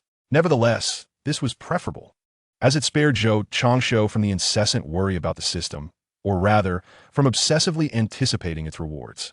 Well, he would still harbor some concern. During the period of system silence, Zhou Changshu almost believed it had vanished. Had it not been for the system's continued functionality, he would have been engulfed in anxiety. Returning to the main topic at hand, not only has the Zhou family undergone changes, but the external environment has also transformed significantly. First and foremost, within Tyne City, the struggle for succession has intensified. The aging emperor has yet to establish a crown prince, and currently, the king of Bailiang is in a phase of being courted. All the princes are on high alert, for it is common knowledge that with the support of the king of Bailiang, securing the title of crown prince would be assured. Regrettably, Zhou Changshu understands that the old emperor, faced with such circumstances, would only harbor greater wariness towards Su Xiao. This is not without reason. It stems from the undeniable fact that Su Xiao possesses the capability to incite rebellion. Moreover, the position of crown prince is ultimately determined by the emperor. When did it become Su Xiao's prerogative to decide? Even though it is clear that Su Xiao has rejected the overtures of these princes, the old emperor remains uneasy. Thus, the plan to trample the rivers and lakes serves as the emperor's initial strategy against Su Xiao. A year passes by in the blink of an eye. The construction of the king of Bailiang's residence is fervently underway, and news of the Trample the Rivers and Lakes initiative has also spread. Upon hearing this, the Bailiang army erupted in dissent, with numerous officers scattering, and more critically, around 50 to 60,000 soldiers departed, all sharing a common identity as men of the rivers and lakes. In response to their exodus, Su Xiao remained indifferent, merely observing with a cold gaze. He naturally recognized this as the emperor's ploy, yet he acquiesced, not for any other reason, but in honor of his wife, Wu Su, and her wish for a peaceful world. It was reminiscent of the time when he was merely a lieutenant, rushing before Wu Su to proclaim, "You desire the rivers and lakes, and I shall grant you one. If I wish for a child, will you oblige?" Words once spoken must be fulfilled, and now is the time to honor that promise. To be frank, when Zhou Changshu learned of these developments, images of Su Xiao's smug demeanor danced in his mind. For instance, Su Xiao grinning at Wu Su, saying, "My dear wife, I am about to fulfill my promise." Just imagining Su Xiao's ridiculous expression made Zhou Changshu involuntarily twitch his lips, reflecting on Wu Su's beauty in contrast to Su Xiao's appearance. One could only conclude that it is indeed a case of a magnificent flower blooming amidst cow dung. Just as Zhou Changshu once remarked, "Su Xiao, you old rascal, you've truly landed yourself in a good spot." Chapter 21. The Wheel of Fortune turns. Another 6 months have slipped by. Within a pavilion at the Heavenly Pool, Zhou Changshu sat across from Wang Chonglu. "Taoist Wang, what brings you here on this fine day?" At Zhou Changshu's playful jest, Wang Chonglu could not help but smile wryly. "My young friend, I come today seeking answers. 6 months ago, Su Xiao initiated the Trample the Rivers and Lakes campaign, sweeping away countless powers. And now the rivers and lakes lie in disarray.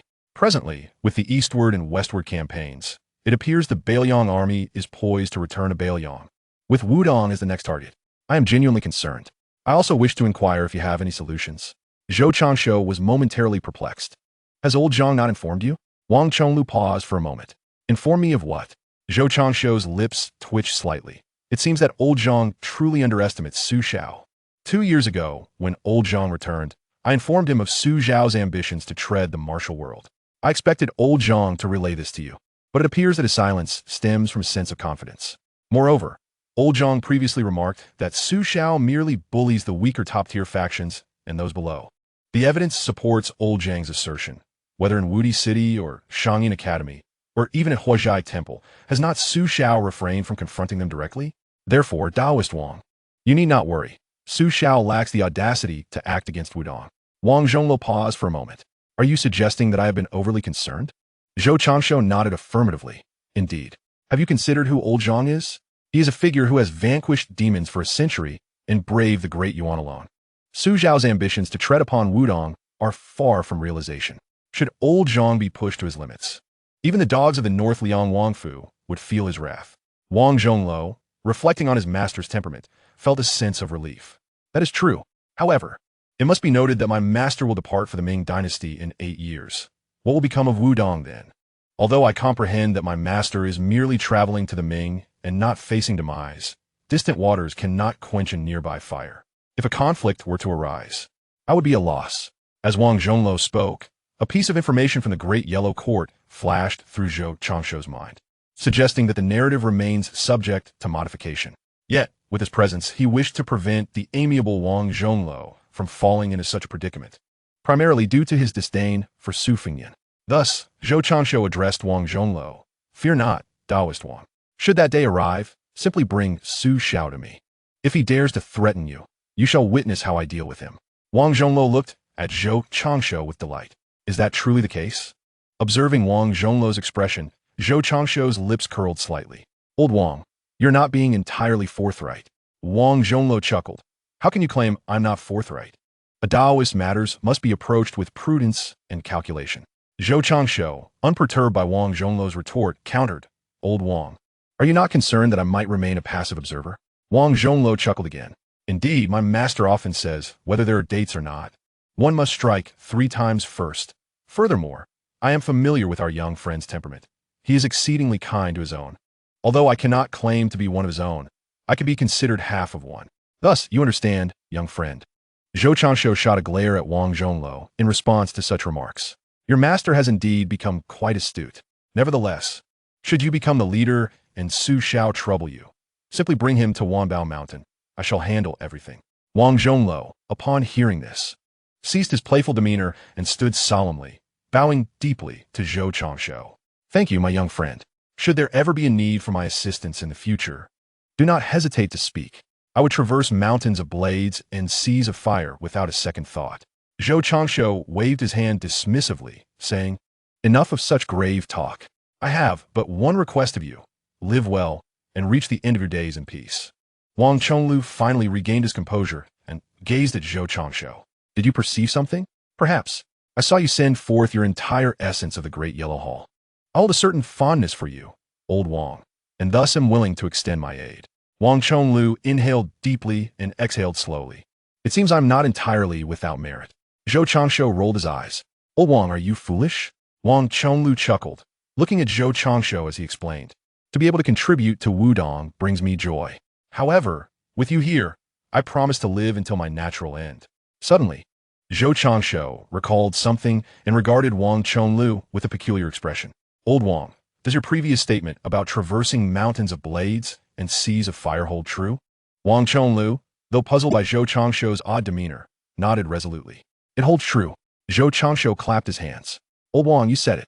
If there comes a day when I ask you to serve Zhenwu, would you do so? Wang Chonglu's lips twitched. Serve whom? Zhenwu. Young friend, you jest. The deity we honor at Wudang is Zhenwu. Asking me to serve my own ancestor is absurd. Zhou Changshu pouted. Old Wang, your words are not to be taken lightly. Moreover, if you dare traverse mountains of blades and seas of fire, what is the harm in serving Zhenwu? What harm? Young friend, you jest.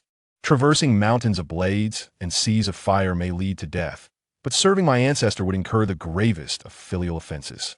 They are not comparable. Zhou Changshu, seeing this, had no choice but to rephrase. What if Zhenwu were to be reincarnated? Then I would do it. Huh? Zhou Changshu looked at Wang Chonglu in astonishment. You would do it? Wang Chonglu nodded. Indeed. Serving Zhenwu is not an opportunity that presents itself often. I would seize it without hesitation. Zhou Changshu's lips twitched slightly. Old Wang, I must say, I didn't realize you had a talent for changing your face. Wang Chonglu shot Zhou Changshu an incredulous glance. Do you think me a fool? To serve Zhenwu requires an extraordinary level of mastery. At any moment, the ancestral master could cast me into disgrace. However, serving a reincarnated Zhenwu is different. One can serve the ancestor and also secure a place in history. Who would not wish for such an opportunity? Moreover, if Zhenwu were indeed to awaken his past memories, I could easily feign ignorance about his true identity, and with a bit of cunning, I could navigate through it. Zhou Changshu raised his thumb in admiration. Impressive, old Wang. You truly are remarkable. Wang Chonglu smiled faintly and said, Indeed, the ancestral master is declared to be the ancestral master, yet we have never encountered him. This matter exists for those who believe, while it vanishes for those who do not. Regardless, if this entity possesses spiritual power, then it is undoubtedly the ancestral master. If it lacks such power, then it is merely some other figure. However, I must inquire, who is the reincarnation of Zhenwu? Allow me to prepare, and I shall venture forth to retrieve him and take him as my disciple. After all the time spent kneeling and calling out to the ancestral master, the wheel of fortune turns, and perhaps he too shall kneel daily and call out to our master. Hearing Wang Chonglu's amusing remarks, Zhou Changshu could not help but smile slightly. It is not to be spoken of, not to be spoken of. When the time is right, you shall naturally know. Wang Chonglu, upon witnessing this, did not press further. By the way, where is your master? That old fellow is quite adept at divination. Summon him here, and I shall teach him a lesson with my sword formation. Wang Chonglu, hearing Zhou Changshu's jest, could not help but twitch his mouth. Surely, he knew the sword formation well enough. A single strike could unleash the power of a transcendent being. His master was merely a terrestrial immortal. Should several sword energies descend, it would indeed spell doom for him. My young friend, perhaps it is best to refrain from such thoughts. My master harbors no ill intentions. Zhou Changshu shrugged. How dull. I am merely teasing you. Where has that old fellow gone? Even after I moved to Wanbao Mountain, he has yet to pay a visit. Wang Chonglu explained, You misunderstand. My master departed from Wudang half a year ago, which is why he has not come to visit. Departed from Wudang? Wang Chonglu nodded. Yes, half a year ago. My master, in a fit of inspiration, performed a divination and foreseeing the flourishing opportunity for Wudang. Thus he descended the mountain. Now, half a year has passed without a word. Zhou Changshu stroked his chin. It seems he's gone in search of Hong Shixiang. At this thought, Zhou Changshu cast a pitying glance at Wang Chonglu. Upon Qianming's return to Wudang, it is likely she will not remain long in this world. Subsequently, after old Zhang departs, Wudang will be left with but a handful of stragglers, devoid of even a foundational terrestrial immortal. Such a once great power will swiftly dwindle to a mere shadow of its former self. And it is no wonder Wudang was depicted as being taken over by Bailiang like a mere dog in the original narrative. Returning to the previous topic, one might ponder, if that old fellow were to discover that the hope of Wudang's revival he toiled to bring back, Hong Shixiang, ultimately became a mere dog of Bailiang, would he not be enraged to the point that even the coffin lid could not contain him? As Wang Chonglu faced Zhou Changshu's ever-changing expressions of pity and amusement, he felt a pang of apprehension. My young friend, have you seen something again? Please do not look at me with such eyes. I am truly frightened. Zhou Changshu was brought back to reality by Wang Chonglu's words and could not help but chuckle at the comical sight before him. Haha, old Wang. Is it truly necessary for you to appear so terrified? Wang Chonglu merely shook his head. The humble monk desires to masquerade as a wise figure. Yet, my young friend, the ever-shifting gaze of yours truly sends a shiver through my heart. Zhou Changshu refrained from further jesting, shifting his tone to say, The old curmudgeon will not last another decade upon his return. Prepare yourself, old Wang. At this pronouncement, Wang Chonglu sprang to his feet in shock. What? Zhou Changshu nodded affirmatively. Is it an enemy, or has he been gravely wounded by some formidable force? Zhou Changshu shook his head. Neither. It is merely that he has squandered his lifespan through divination. Wang Chonglu sat back down, a pained expression on his face. Alas, it appears fate has claimed my master. I warned him repeatedly against relying on celestial secrets, yet he would not heed my counsel. And now, he has paid the price. Zhou Changshu regarded Wang Chonglu thoughtfully. Old Wang, do you think your master would find peace in knowing that the illustrious disciples he brought back from Wudang have failed to elevate the sect? Would he not rest uneasily? Wang Chonglu stiffened, turning to Zhou Changshu. My young friend, this is no jest. While I may not endorse my master's reliance on celestial secrets, I am aware that his predictions have rarely faltered, particularly after he mastered the art. Zhou Changshu waved his hand dismissively. Perhaps my interpretation of prosperity differs from your master's. To me, prosperity is when the words and deeds of the Zhou family command respect across the land, leaving no one daring to speak against them. Wang Chongluo's lips twitched. What level of prosperity might Wudang reach in the future, according to your estimation? Zhou Changshu pondered briefly before extending a finger, then reconsidered and opted for his pinky. Wang Chongluo, perplexed, ventured to guess. A half of a half? Zhou Changshu rolled his eyes. What nonsense! When I first raised my finger, I meant 1/10, but upon reflection, I adjusted to my pinky. The pinky? And what might that signify? Zhou Changshu chuckled, to serve as a dog. Wang Chongluo's expression contorted. Oh, master, how unjustly you have met your end. Zhou Changshu, far from expressing pity, continued to deliver his blows. Ah, and mind you, old Wang, it is only through your sacrifice, alongside many lives at Wudang, that one might earn the chance to serve as a dog. What? Wang Chongluo leapt up, astonished. Great Lord of the Infinite, who would dare to malign Wudang so? So many lives lost, only to earn a chance to serve? Zhou Changshu laughed heartily. Calm down, old Wang, I was merely jesting. Wang Chongluo's expression shifted instantly. Really? I thought there was no way my master could be mistaken. Zhou Changshu shook his head. No, old Wang, you misunderstand. My jest was about serving as a dog. The rest, however, is indeed true. Wang Chongluo slumped over the table in despair. Indeed, the master died unjustly. After a moment's pause, Wang Chongluo lifted his gaze to Zhou Changshu and inquired, My young friend, why is it that this prosperous individual cannot bring prosperity to Wudang? Zhou Changshu pondered for a moment before responding. How shall I articulate this? I have it. This lad is a sycophant and a hopeless romantic. Huh? In response to Wang Chongluo's astonishment, Zhou Changshu nodded affirmatively, indicating that he had not misheard. This simply cannot be. How could Wudang possibly have such a disciple? Moreover, Zhou Changshu continued, your old patriarch has even designated this boy as the successor to your lineage and your junior disciple. Old Wang, best of luck to you. Suddenly, Wang Chongluo posed a question. Is he the reincarnation of Zhenwu, as you mentioned? This left Zhou Changshu momentarily dumbfounded, pondering the peculiar thought process of old Wang. What leads you to that conclusion? Wang Chongluo stroked his chin, reasoning. Only someone of great fortune could be deemed a harbinger of Wudang's prosperity. And you previously mentioned the reincarnation of Zhenwu. Therefore, it seems likely that this individual is indeed the reincarnation you spoke of. He then clicked his tongue in contemplation. Who would have thought that our revered ancestor of Wudang was also a romantic? Zhou Changshu's lips curled in a slight grimace. He is not precisely the reincarnation of Zhenwu, but he is rather close. Not so? Then by what merit is he considered by the master to herald Wudang's fortune? Not quite, Zhou Changshu retorted, but who then? Is he the reincarnation of? Zhou Changshu shook his head. Well, old Wang, that's for you to discover on your own. It's nearly the same, and if you wish, when your master returns, perhaps you could mention it to your old patriarch? Wang Chongluo shook his head. Let's not speak of it. If I were to relay this matter to my master, would he not rest in peace? Since the events have transpired, let my master address it himself. Otherwise, if he learns that he has calculated a futility with his lifespan, he might be irked enough to lose a couple of years. Chapter 23. The Northern Liang army gathers at Wudang. However, Wang Chongluo mused, this matter concerning the junior disciple and the next generation's leadership must be curtailed.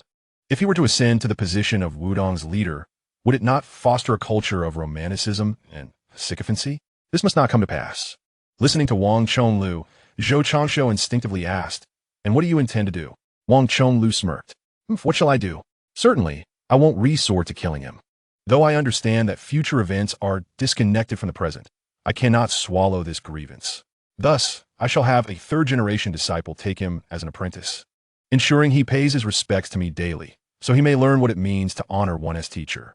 As for the leadership position, by that time, I presume my master will have departed, and the decision will no longer rest in his hands. Whatever I decree will be final. Zhou Changshu raised his thumb in approval. Who is taller, you or old Wang? Remember to bring him to me later so he can pay his respects as well. Meanwhile, he chuckled inwardly. Lu Zhu. Oh, Lu Zhu, you enjoy playing tricks, do you? Let's see if he can still smile now. Wang Zhongluo managed a wry smile. I do not wish for this, but the thought of Wudang being reduced to servitude stirs my indignation. For over a millennium, Wudang has never endured such humiliation. Old Wang, did I not mention I was jesting? Wang Zhongluo shook his head. Dear friend, spare me your consolation. I have grasped the situation. While the notion of servitude may seem exaggerated, it undoubtedly holds some truth. Otherwise, you would not have uttered such words. Zhou Changshu raised an eyebrow. Old Wang, I did not realize you were so astutely perceptive. Indeed, I have lived many years with purpose, Wang Zhonglou replied with a proud smile. Time swiftly passed, and 3 months flew by. At the foot of Wudang Mountain, over 100,000 soldiers of the Bailiang army stood in formation. Su Zhao's 6 adopted sons rode at the forefront as a carriage approached, driven by none other than King Su Xiao of Bailiang. Wife, we have arrived at Wudang, he announced. Wu Su emerged from the carriage and leaped down, prompting Su Xiao to exclaim in surprise. Careful, my dear. You must be cautious. You are with child. Wu Su rolled her beautiful eyes at him. What is there to fear? I'm merely a month along. Besides, I am a practitioner of the celestial realm. I'm not so fragile. Su Xiao, with a pained expression, dared not retort. It was known that a pregnant woman was a force to be reckoned with, and to provoke her was to invite a tempest of emotion. Wu Su turned her gaze toward the carriage. Feng Yin, Jihu Weixiong, come down. Momins Late. 3 children emerged, with Su Xiao rushing forward to assist them down from the carriage. 2 of the children were girls, appearing to be around 10 years of age, while the boy looked to be 7 or 8. All 3 were strikingly beautiful, with only one girl being merely fair-looking. After they disembarked, Chu Lushan rode forward. Adoptive father, shall we assault the mountain directly, or proceed differently? Su Xiao shot him a disapproving glance. Luchior, are you foolish? It suffices to intimidate those weak and wicked ones of the Jianghu. But Wudang, that is the domain of the formidable Zhang Sanfeng, the immortal who vanquished demons. Should I provoke him, even I, the proud king of Bailiang, would find myself in dire straits. I certainly do not wish for sleepless nights. Our purpose here is merely ceremonial, especially since your adoptive mother is with child. We come to seek blessings. Chu Lushan quickly donned a smile and proceeded to relay the message to his 5 brothers. Meanwhile, on Wudang Mountain, the populace was armed and ready, gathering in the martial arts arena, eager to engage the Bailiang army in a grand confrontation. In the grand hall of Wudang Mountain, Chun Yingming stood at the forefront, observing the multitude of second-generation disciples below, unable to suppress a slight twitch at the corners of her mouth. What is with your exaggerated reactions? Does the king of Bailiang truly dare to confront Wudang? Have you not considered that with a junior brother present, who would dare provoke Wudang? After saying this, she cast a glance at her treasured disciple, Wang Chonglu, who was playfully tussling with a 7 or 8-year-old child, seemingly unfazed by the situation at hand. All right, you may disperse the disciples. If trouble arises, your master uncle is here. If even he cannot manage it, then you all are but mere grasshoppers against a chariot. The crowd exchanged glances before departing the grand hall in unison. Once they had left, Chen Yingming approached Wang Chonglu. Chonglu, how long has it been since your master departed? Have you become so careless already? And why do you persist in teasing Shixiang? Wang Chonglu released the face of the sobbing Hong Shixiang and rose to meet his master's gaze. Master, I have known about this for quite some time. If Su Xiao were to truly lose his temper, my friend from Wanbao has already indicated that I should bring them there, and he would handle the king of Bailiang on behalf of Wudang. As for teasing Shixiang, what nonsense is that? Master, you have misunderstood me. I am merely showing care for Shixiang. Chen Yingming sighed resignedly at Wang Chonglu. With his profound experience, he could easily discern that Wang Chonglu's words were insincere. Yet she chose not to press further, for she understood that Wang Chonglu had his own reasons for acting this way. Very well, I shall not pry further. You are the future leader of the next generation. Accompany me to meet the king of Bailiang. We shall soon be neighbors, and it is inevitable that you will have dealings with him. It would be prudent to make his acquaintance now. Wang Chonglu bowed respectfully, and the 3 of them proceeded down the mountain. The scene then shifted to the edge of the heavenly pool, where Zhou Changshu squatted idly by the roadside, watching Lin Wan diligently tending to the medicinal herbs. Sister Wan, do you not find it tedious to water the herbs by yourself every day? I propose that you fill a bucket and let Aruei do the work. After all, whether you water them more or less, they will still grow for a year. Why bother with such trouble? Am I not human?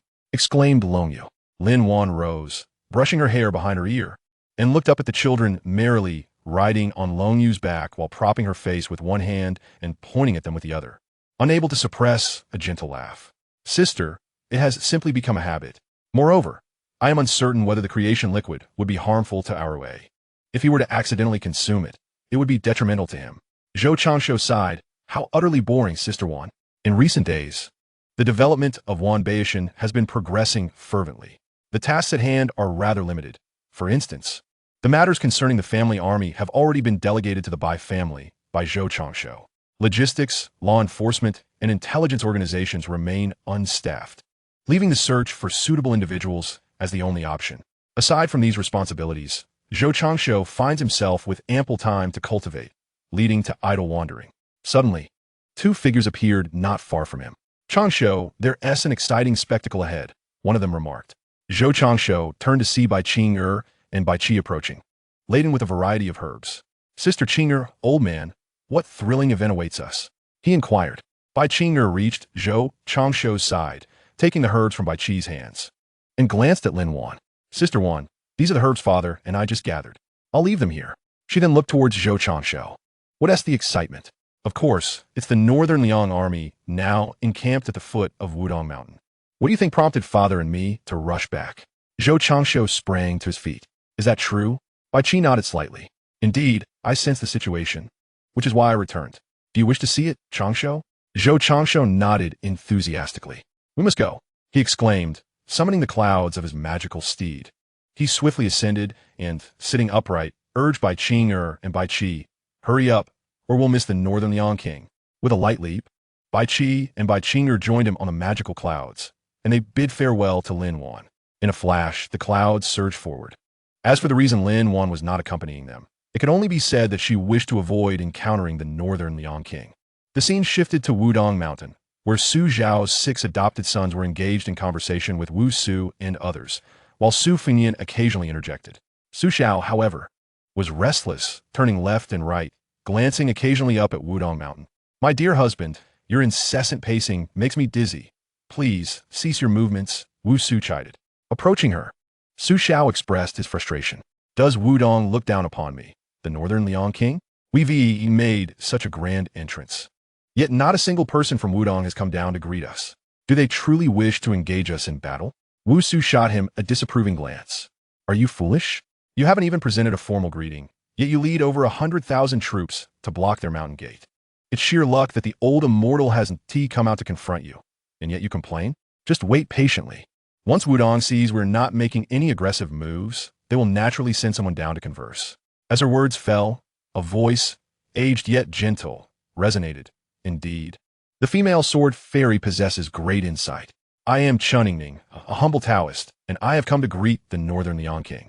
The group turned to see an elderly Taoist with white hair, accompanied by a fellow Taoist and a young acolyte, who had appeared at the mountain gate without anyone noticing. Su Xiao led the group forward and greeted Master Chun. Chunning waved her hand dismissively, saying, no need for excessive formalities. May I inquire about the purpose of the Northern Liang King's visit to Wudang with so many soldiers? Su Xiao wore a smile. There has been a misunderstanding, Master. I have come to Wudang to offer prayers, as my wife is expecting a child. The soldiers are merely returning to Northern Liang along the way. Hearing this, Chun Yingming breathed a sigh of relief and returned the gesture, saying, I see. If it is for prayers, please follow me, Northern Liang King. She then led the Northern Liang King towards Wudang Mountain. Northern Liang King, this is my direct disciple, Wang Chonglu, the future leader of our sect. I hope you will extend your care towards him, as we will be neighbors and friends. Su Xiao cast a surprised glance at his strategist's chosen successor, Wang Chonglu, before averting his gaze. Master, there's no need for such formality. It's more about mutual assistance. Chun Yingming merely shook her head, choosing not to dwell on that topic, and began to introduce the scenic beauty of Wudang. Wang Chonglu remained composed, seemingly unaffected by the Northern Liang King's demeanor, for every family has its own patriarch. Does it not? You have your Northern Liang army, and we have our own formidable presence. Would the Northern Liang King truly dare to impose upon Wudang? As for neighbors, several hundred miles apart hardly qualifies. It would be more fitting to consider a friend from Wanbao Mountain. As they approached a pavilion to admire the scenery, a sudden voice interrupted, causing Wang Chonglu's heart to skip a beat. Little Taoist, you possess a remarkable appearance. How about coming back to Northern Liang with me to be my prince consort? The group turned to see Hong Shixiang blushing and staring awkwardly at Su Jihu. The Northern Liang King burst into laughter, showing no sign of distress over his daughter being courted, instead exclaiming, excellent. She truly is my daughter, inheriting some of my former bravado. Chun Yingming did not intervene, her expression benevolent as she observed the scene, while Wang Chonglu internally mused, Heavenly Lord, is this the romantic fool my friend spoke of? Is Wudang to become a mere pawn for Northern Liang? In the next moment, Wang Chonglu's expression darkened further as he witnessed Su Jihu, bored by Hong Xixiang's silence, wave her hand and walk ahead. Su Fingyan then tugged at Hong Xixiang's clothing, boasting, Little Taoist, do you dare to look down upon my elder sister? At this, Hong Xixiang finally spoke, No, I wouldn't dare. Observing this, Wang Chonglu completely lost faith in Hong Xixiang, and his already tepid feelings towards Su Xiao diminished even further. The gaze directed at Hong Xixiang has grown somewhat ferocious. Returning to the main subject, before the Grand Hall of Wudang, the Nimbus Cloud descended gracefully upon the square. Zhou Changshu retracted the Nimbus Cloud, guiding Bai Qing'er and Bai Qi to a prime viewing spot. Steadily leaning against the railing, he inquired, Why has the king of Beiliang not yet arrived? Bai Qi replied with a gentle demeanor, There is no need for concern, Changshu. He shall arrive shortly. Though I cannot fathom why. Taoist Wang appears to wear a grim expression.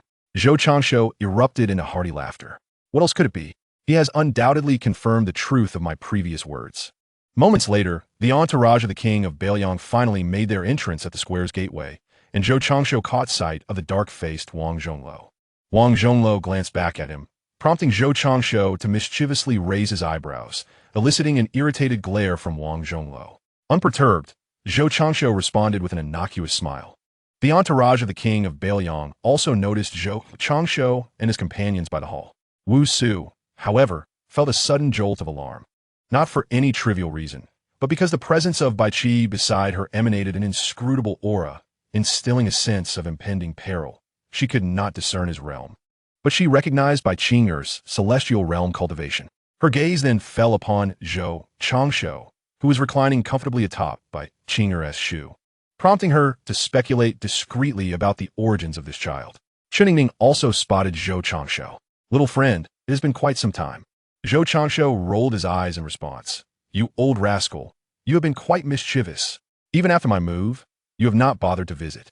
And look, you've led your disciple, old Wang, astray. Be careful. I will have the old master pay you a visit. Cheningning offered a wry smile. Casting a glance at the standing Bai Qi, fully aware of Zhou Changshu's insinuations. Upon his return, Wang Zhongluo had already informed him, and he had intended to visit. Yet the timing was unfortunate with the king of Beiliang's arrival. Chapter 25. Respect for Elders. Lu Zhu pays his respects. Acknowledging this, he hurriedly approached, promising in a manner akin to soothing a child. Little friend, a statesman's heart can accommodate great vessels, so please do not take offense. I shall choose an auspicious day and visit you with gifts. Zhou Changshu, feeling no need for further elaboration, replied, Very well, but do not deceive me. Otherwise, I shall demonstrate what the Zhou Tian sword formation entails. At this proclamation, both Wang Zhongluo and Cheningning felt a chill run down their spines, especially Cheningning, as he had heard of that sword formation from Wang Zhongluo and had no desire to witness it firsthand. Fear not, little friend, fear not, Cheningning reassured. Zhou Changshu waved his hand dismissively. All right, you may return to your business. Leave old Wang behind to converse with me. Cheningning acquiesced. Zhou Changshu cast a glance at Wang Chonglu, subtly signaling to Hong Xixiang. Amusement mingled with delight in Wang Chonglu's heart, as he had been searching for an excuse to deal with Hong Xixiang. Consequently, he delivered a swift kick to Hong Xixiang's rear. Ouch! Hong Xixiang exclaimed, stumbling forward. Accompanied by Wang Chonglu's remark, This is Zhou Changshu. Do not be misled by his youth. He shares a brotherly bond with my master and uncle. Hurry and pay your respects. Rubbing his backside, Hong Xixiang shot a glance at Wang Chonglu, suspecting personal vendetta. He then looked up at Zhou Changshu, who was smiling broadly, and felt a sense of foreboding, yet could not articulate his thoughts. Reluctantly, he bowed. I am Hong Xixiang, greetings. Momentarily perplexed, Hong Xixiang struggled with the appropriate form of address, for despite Zhou Changshu's youth, his status was formidable. To his surprise, Zhou Changshu cheerfully replied, My relationship with old Zhang transcends age. It is inappropriate to concern ourselves with hierarchy. Let us say I am good friend with old Wang, which makes me half a member of Wudang. You may simply call me Shirya. This left Hong Xixiang momentarily speechless. Huh? He then turned to Cheningning. Master, did you not say you would take me as your disciple? If I call him Shirya, Does that not place him above you? Qinning's lips twitched. Recalling Wang Chonlu's words from that fateful night, combined with Zhou Changshuo's prowess, she feigned anger and glared. Well, you mischievous disciple have learned to deflect blame, which is quite unacceptable. Henceforth, you shall commence as an ordinary disciple. She added, guidance should still come from the old master. At this, Hong Xixiang's face fell, and he glanced at Zhou Changshuo's cheerful eyes, feeling the unpredictability of life wash over him. However, he had no choice but to bow deeply. I am Hong Xixiang. Greetings to Shiya. Zhou Changshuo chuckled, raising a hand in a dismissive gesture. Ah, Shiya, accept your greeting. No need for excessive formality. With that, he laughed heartily and leaned against by Qing's leg. Meanwhile, Qining led the curious members of Bailiang into the great hall to offer their prayers, leaving Wang Chonlu beside Zhou Changshuo. How does it feel, Changshuo?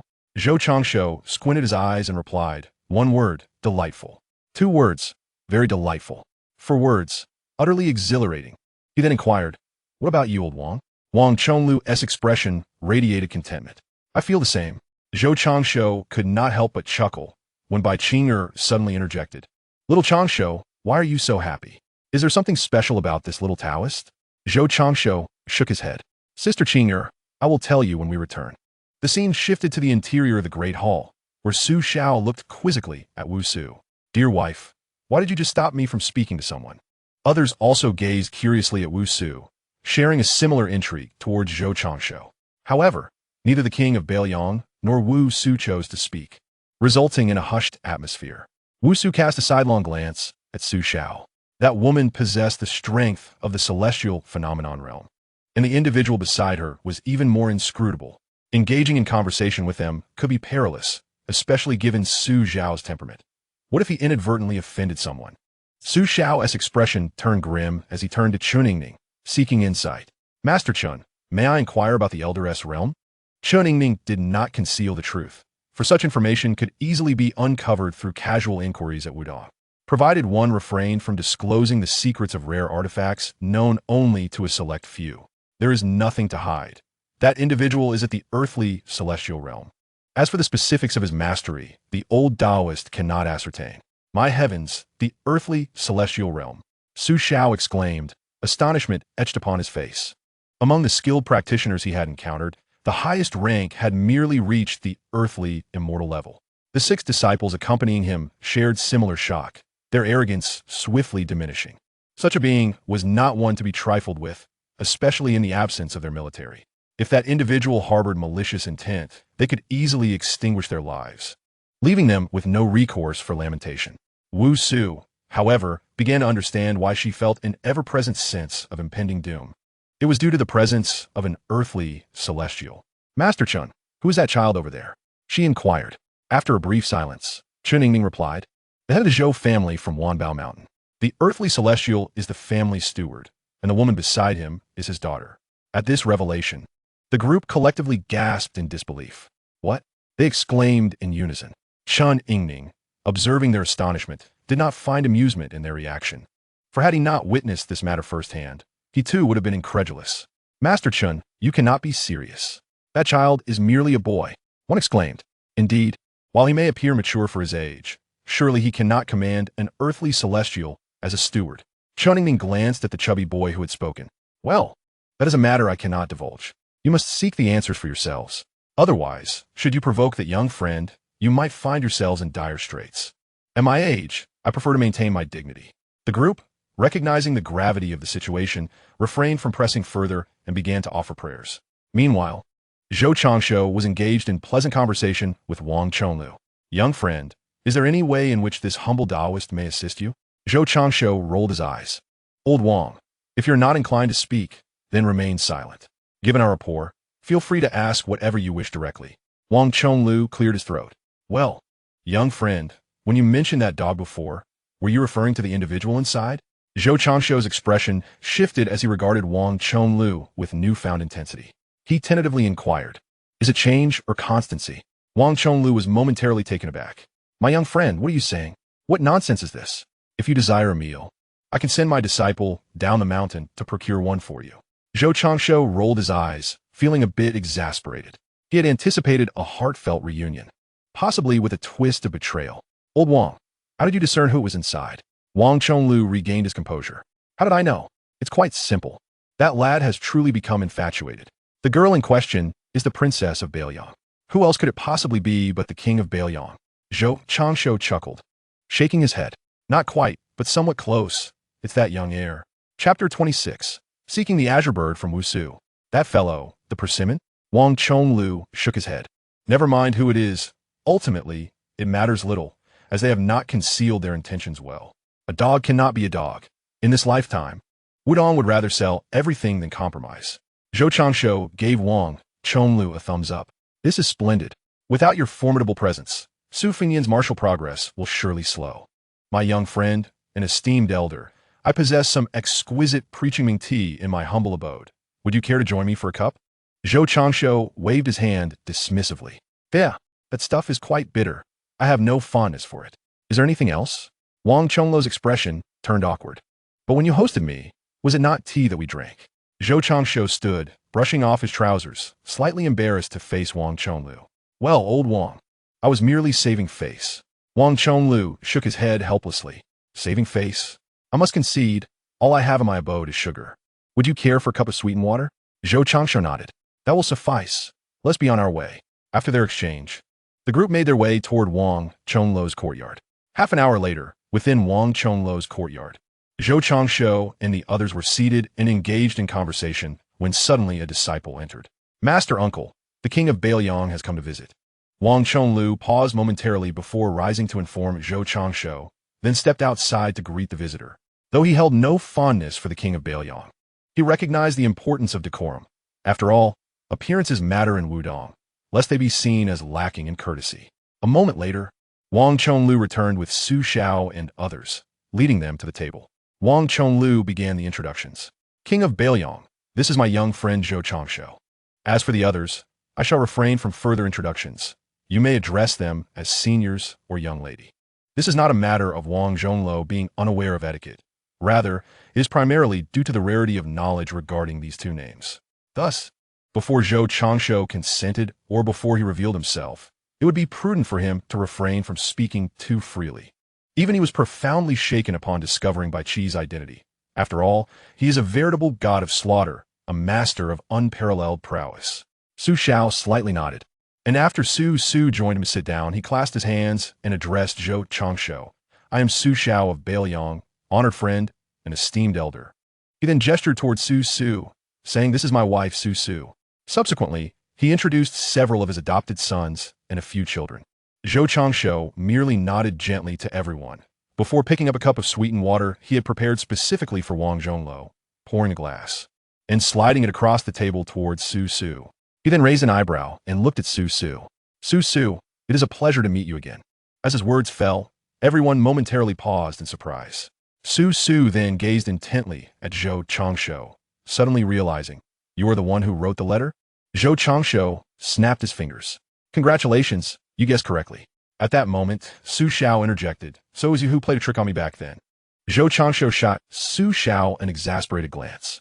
You old rascal, do not speak nonsense. What do you mean I tricked you? Was it not you who rushed and uninvited?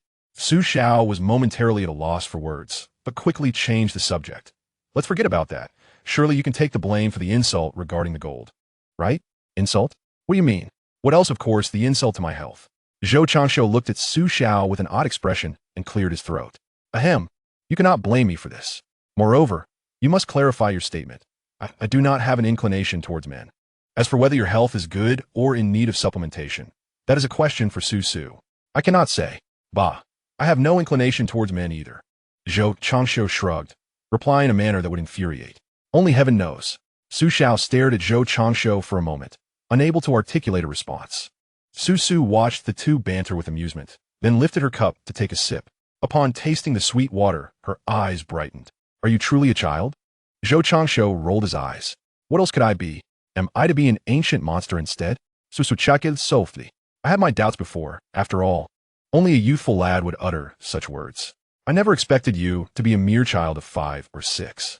Yet now I am convinced. For an ancient monster would never indulge in sweet water. Zhou Changsho smiled slightly and countered, Su, does that promise from over 2 years ago still hold? Su was momentarily taken aback, while Su Xiao, caught off guard by this unexpected remark, coughed repeatedly. I say, can you not speak so erratically, throwing out random statements? Moreover, this marks our first encounter, does it not? How do you manage to so calmly request a favor? Zhou Changshu cast a disdainful glance at Su Xiao, remarking, I have already told you, if your health is poor, you ought to nourish yourself more. Look at you, nearly choking on a mere sip of tea. As for how I accomplish this, it is quite simple. One merely needs to possess a thick skin, much like you, old man. Besides, if one does not request a favor now, the opportunity for fulfillment may vanish in the future. Just as Su Xiao was about to speak, Wu Su interjected, naturally. It counts. I wonder, what does the young friend desire? Zhou Changshu raised a delicate hand, stroking his chin, pondering deeply but failing to arrive at a conclusion. Eventually, he cast a glance at Qin Jibao, and suddenly a figure clad in azure flashed through his mind. Thus, he turned his gaze towards Su Xiao. Su Xiao, has Su Yambing joined you yet? Su Xiao's expression shifted momentarily. How do you know of him?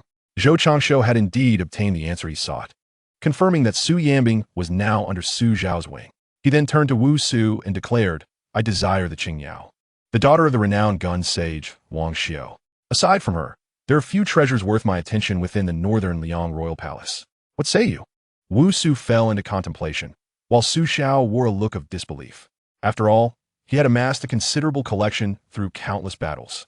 How could the northern Liang royal palace hold nothing of interest for this young scoundrel? You really do overestimate yourself, Su Xiao chided. Zhou Changshu shook his head at Su Xiao's defiance and replied, the few individuals in the northern Liang royal palace that pique my interest are limited.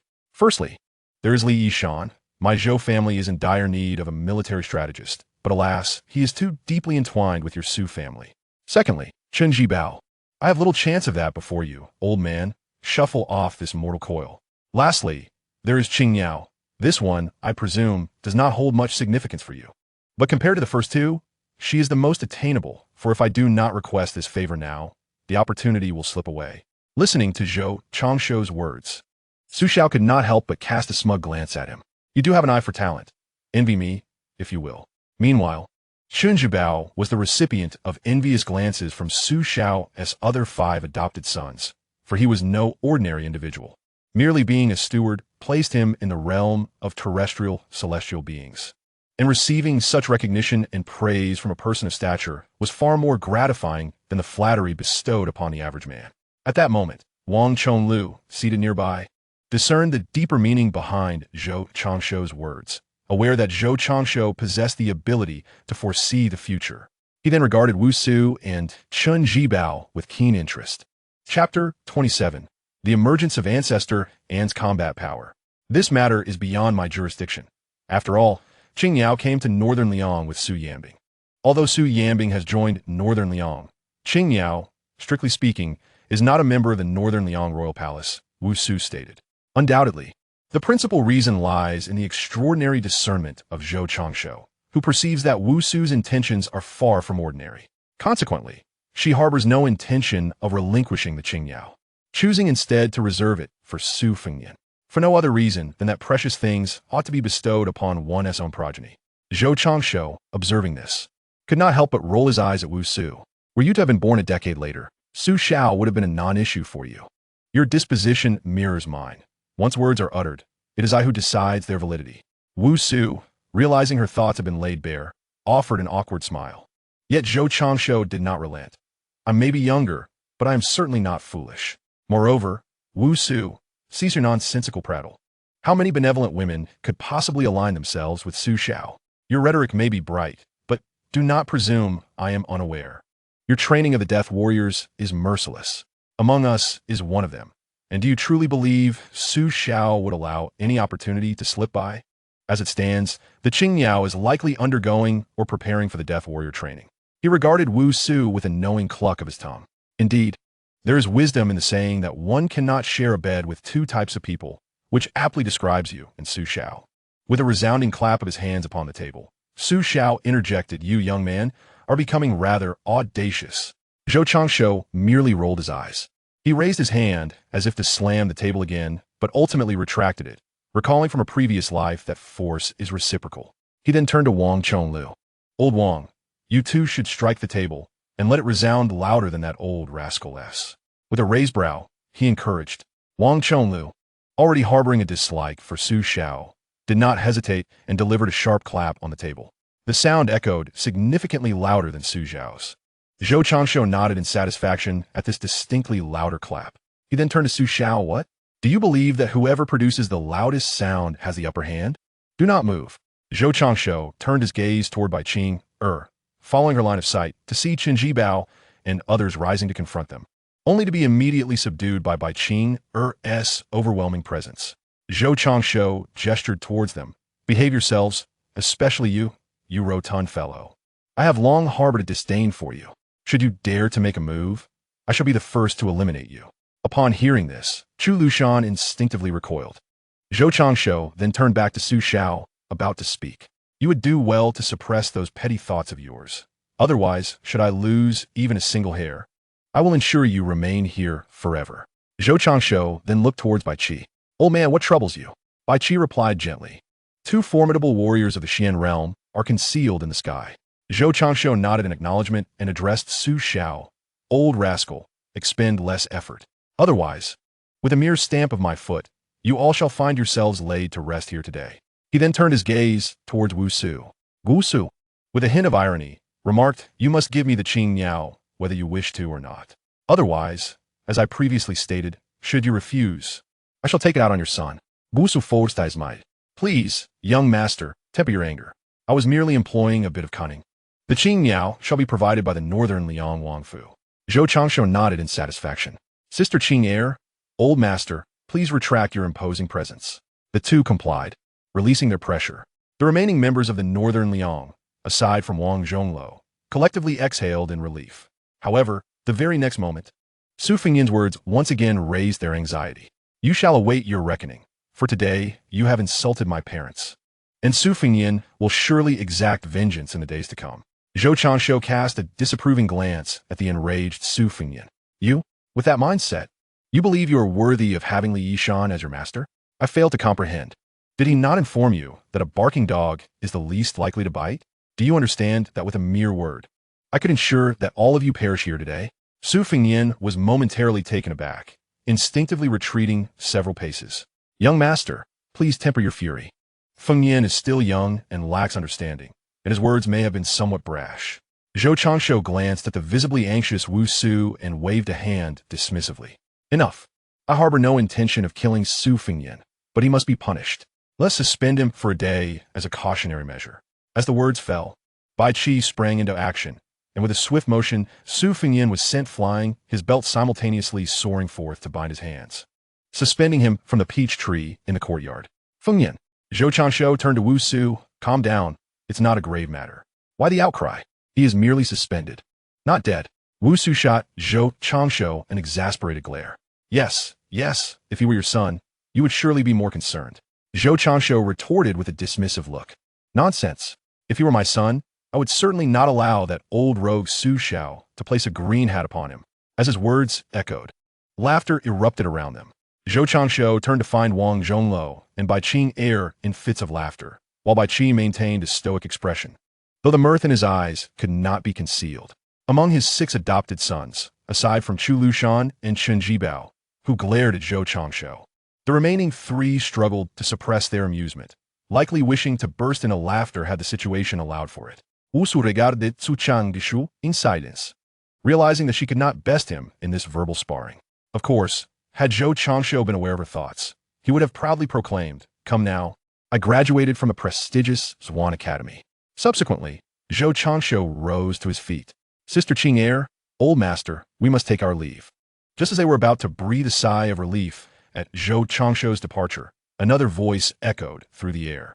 Old Wang, please ensure that Su Fengyan is kept in check. If he is to be suspended for a day, then let it be so. Should he be released prematurely, it would not merely be a matter of suspension. After speaking, Zhou Changshu and his companions departed from the courtyard, leaving the people of Bailiang exchanging glances. Father, should we lower Fengyan? Su Xiao cast a disapproving glare at Chu Lushan. Are you truly unafraid of death? Chu Lushan Gurin Fulitz Li. I fear not for the sake of Bailiang. The other adopted sons rolled their eyes, internally cursing. You think you are the only one capable? Wu Su felt a warmth in her heart and turned to Chu Lushan, saying, "It's unnecessary. Let Feng Yin learn a lesson. To understand what to say in certain circumstances and what not to." The others nodded in agreement. They then rose and exited Wang Chonglu's courtyard, leaving Su Fengyin suspended alone.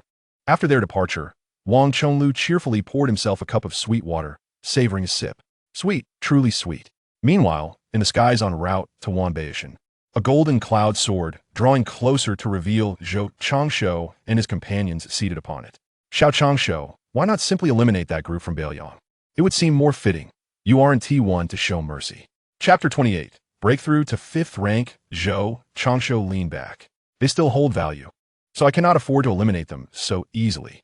In due time, they will be gathered. Primarily, Zhou Changshu did not wish to squander the advantages he foresaw. While he possessed a golden finger, it was always better to have more advantages. Bai Qinger nodded slightly, and then curiously asked, "By the way, Xiao Changshu, what is special about that little Taoist?" Little Taoist? You refer to Hong Shixiang? He is the reincarnation of Lu Zhu. As soon as the words fell, Bai Qi and Bai Qinger exchanged astonished glances. They were not new to Wudang and were well aware of Lu Zhu. Especially since they encountered Wudang every day, it would be hard not to know of him. Moments later, Bai Qinger chuckled lightly. "Xiao Changshu, you certainly have a way with things. It's a pity that had I known he was the incarnation of Lu Zhu, I would have asked him to pay his respects to me. And what would Taoist Wang think if he realized he had kicked Lu Zhu?" Zhou Changshu stood, casting a sidelong glance at Bai Qing. "Spare me. I'm not like you. With so many treasures protecting me, I can withstand a bow from Hong Shixiang, but you are different. If your celestial realm and the bit of fortune from the Bai family received a bow from him, it could stir your fortune at best or deplete it at worst. At that moment, it would indeed be akin to lighting a lamp in a restroom, a certain way to court disaster." Bai Qi nodded slightly, affirming the sentiment. Indeed, as the Taoist master Xiao Wang has stated before his passing, Lu Zhu had attained the golden core of martial arts. Over the subsequent 8 centuries, he has reincarnated innumerable times, accumulating an immense fortune of fate. Should one dare to challenge him without the appropriate credentials, it could lead to dire consequences. Meanwhile, in the courtyard designated for Baoyang, the members of Baoyang had gathered. Su Xiao bore a somber expression. Upon noticing this, Chu Lushan immediately interjected, "Adoptive father. Shall we truly let this slide?" Su Xiao shot a glance at Chu Lushan. "And what would you have us do? Have you not heard? He not only shares a profound connection with the old immortal, but also stands alongside a terrestrial celestial being. Who knows how many others stand behind him? If we do not let it go, what then?" Chu Lushan momentarily found himself at a loss for words. Subsequently, directing his gaze towards Wu Su. Wu Su took a moment to gather her thoughts. "My husband, this individual is not to be trifled with. His intellect is extraordinary, and his influence is unfathomable. Until we ascertain the forces that support him, we must exercise restraint." Su Xiao shook his head. "Trifle with him? That young man is more likely to come and deal with us than the other way around. I hardly dare provoke him." No sooner had he spoken than a knock echoed through the room, prompting Chu Lushan to answer the door. Moments later, Chun Yingning appeared before the assembly, guided by Chu Lushan. "Greetings, King of Baoyang. There is no need for excessive formalities, Master." After a brief pause, Chun Yingning continued, "King of Baoyang, have you had an altercation with that young friend?" The King of Baoyang nodded in resignation. "It seems so. Do you have any counsel to offer, Master?" "The title of Master is too great for me, yet I must advise you. This young friend is not to be offended, or it could lead to unpredictable consequences. Furthermore, on account of Shixiang, I must add that this young friend possesses the ability to foresee the future." As her words echoed, Chun Yingning vanished in an instant. Her appearance was solely due to the connection with Hong Shixiang. Otherwise, she would not have come. The group exchanged bewildered glances, momentarily dazed by her revelation. After a pause, Chu Lushan suddenly exclaimed, "Adoptive father, adoptive mother may be in danger." The assembly snapped back to attention, regarding the agitated Chu Lushan, prompting Su Xiao to glare at him. "What nonsense are you spouting? How could your adoptive mother be in any danger?" Chu Lushan, in a flurry of urgency, retorted, "Adoptive father, have you forgotten what Master Chen just said? That young man can foresee the future. Think carefully about what he implied." Su Xiao fell into contemplation. The final words, "If you do not seek, you may miss your chance," etched into his mind. "Wife, do you feel unwell?" Wu Su shook her head in response. "Do not be anxious, my dear husband. With my cultivation in the realm of celestial phenomena, It should not reflect a personal shortcoming. If there's indeed a problem, it must stem from external circumstances. Su Zhao's eyes burned with intensity. After we visit the northern Liang King's mansion this time, my beloved wife, you shall remain within the palace. I shall see who dares to harm you there. Wu Su felt a warmth in her heart and gently grasped Su Zhao's hand, patting it reassuringly. All right, my husband, do not overthink. Nothing has occurred yet. Tomorrow, when we take the Qingyao to Wanbao Mountain, we shall inquire with that young friend.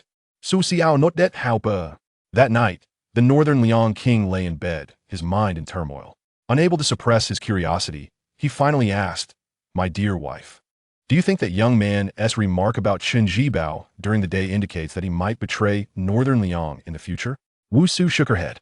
Husband, while we may discuss this privately, it is imperative that we do not voice such thoughts publicly. Su Xiao Chuka Sopti. Indeed, my wife speaks wisely. Am I someone who lacks discretion? But what is your perspective? Wu Su pondered for a moment before replying. It is difficult to say. As things stand, Jibao is unlikely to rebel, and the remark made was about opportunities before your demise. This likely pertains to Fengyan, so there is no need for you to worry. Su Xiao sighed. Very well, perhaps that young man was merely speaking without thought. Furthermore, I am still in my prime. It is indeed premature to be concerned about such matters. The following day at noon, at the entrance of Wanbao Mountain, the people of northern Liang, led by Wang Zhonglou, arrived. Upon seeing a few youths standing at the entrance, Wang Zhonglou greeted them with a smile. Chengyu. The youth returned the greeting with a fist salute. Greetings. Daoist Wang. Wang Zhonglou waved his hand. No need for such formalities. Please lead us inside. The youth clasped his fists.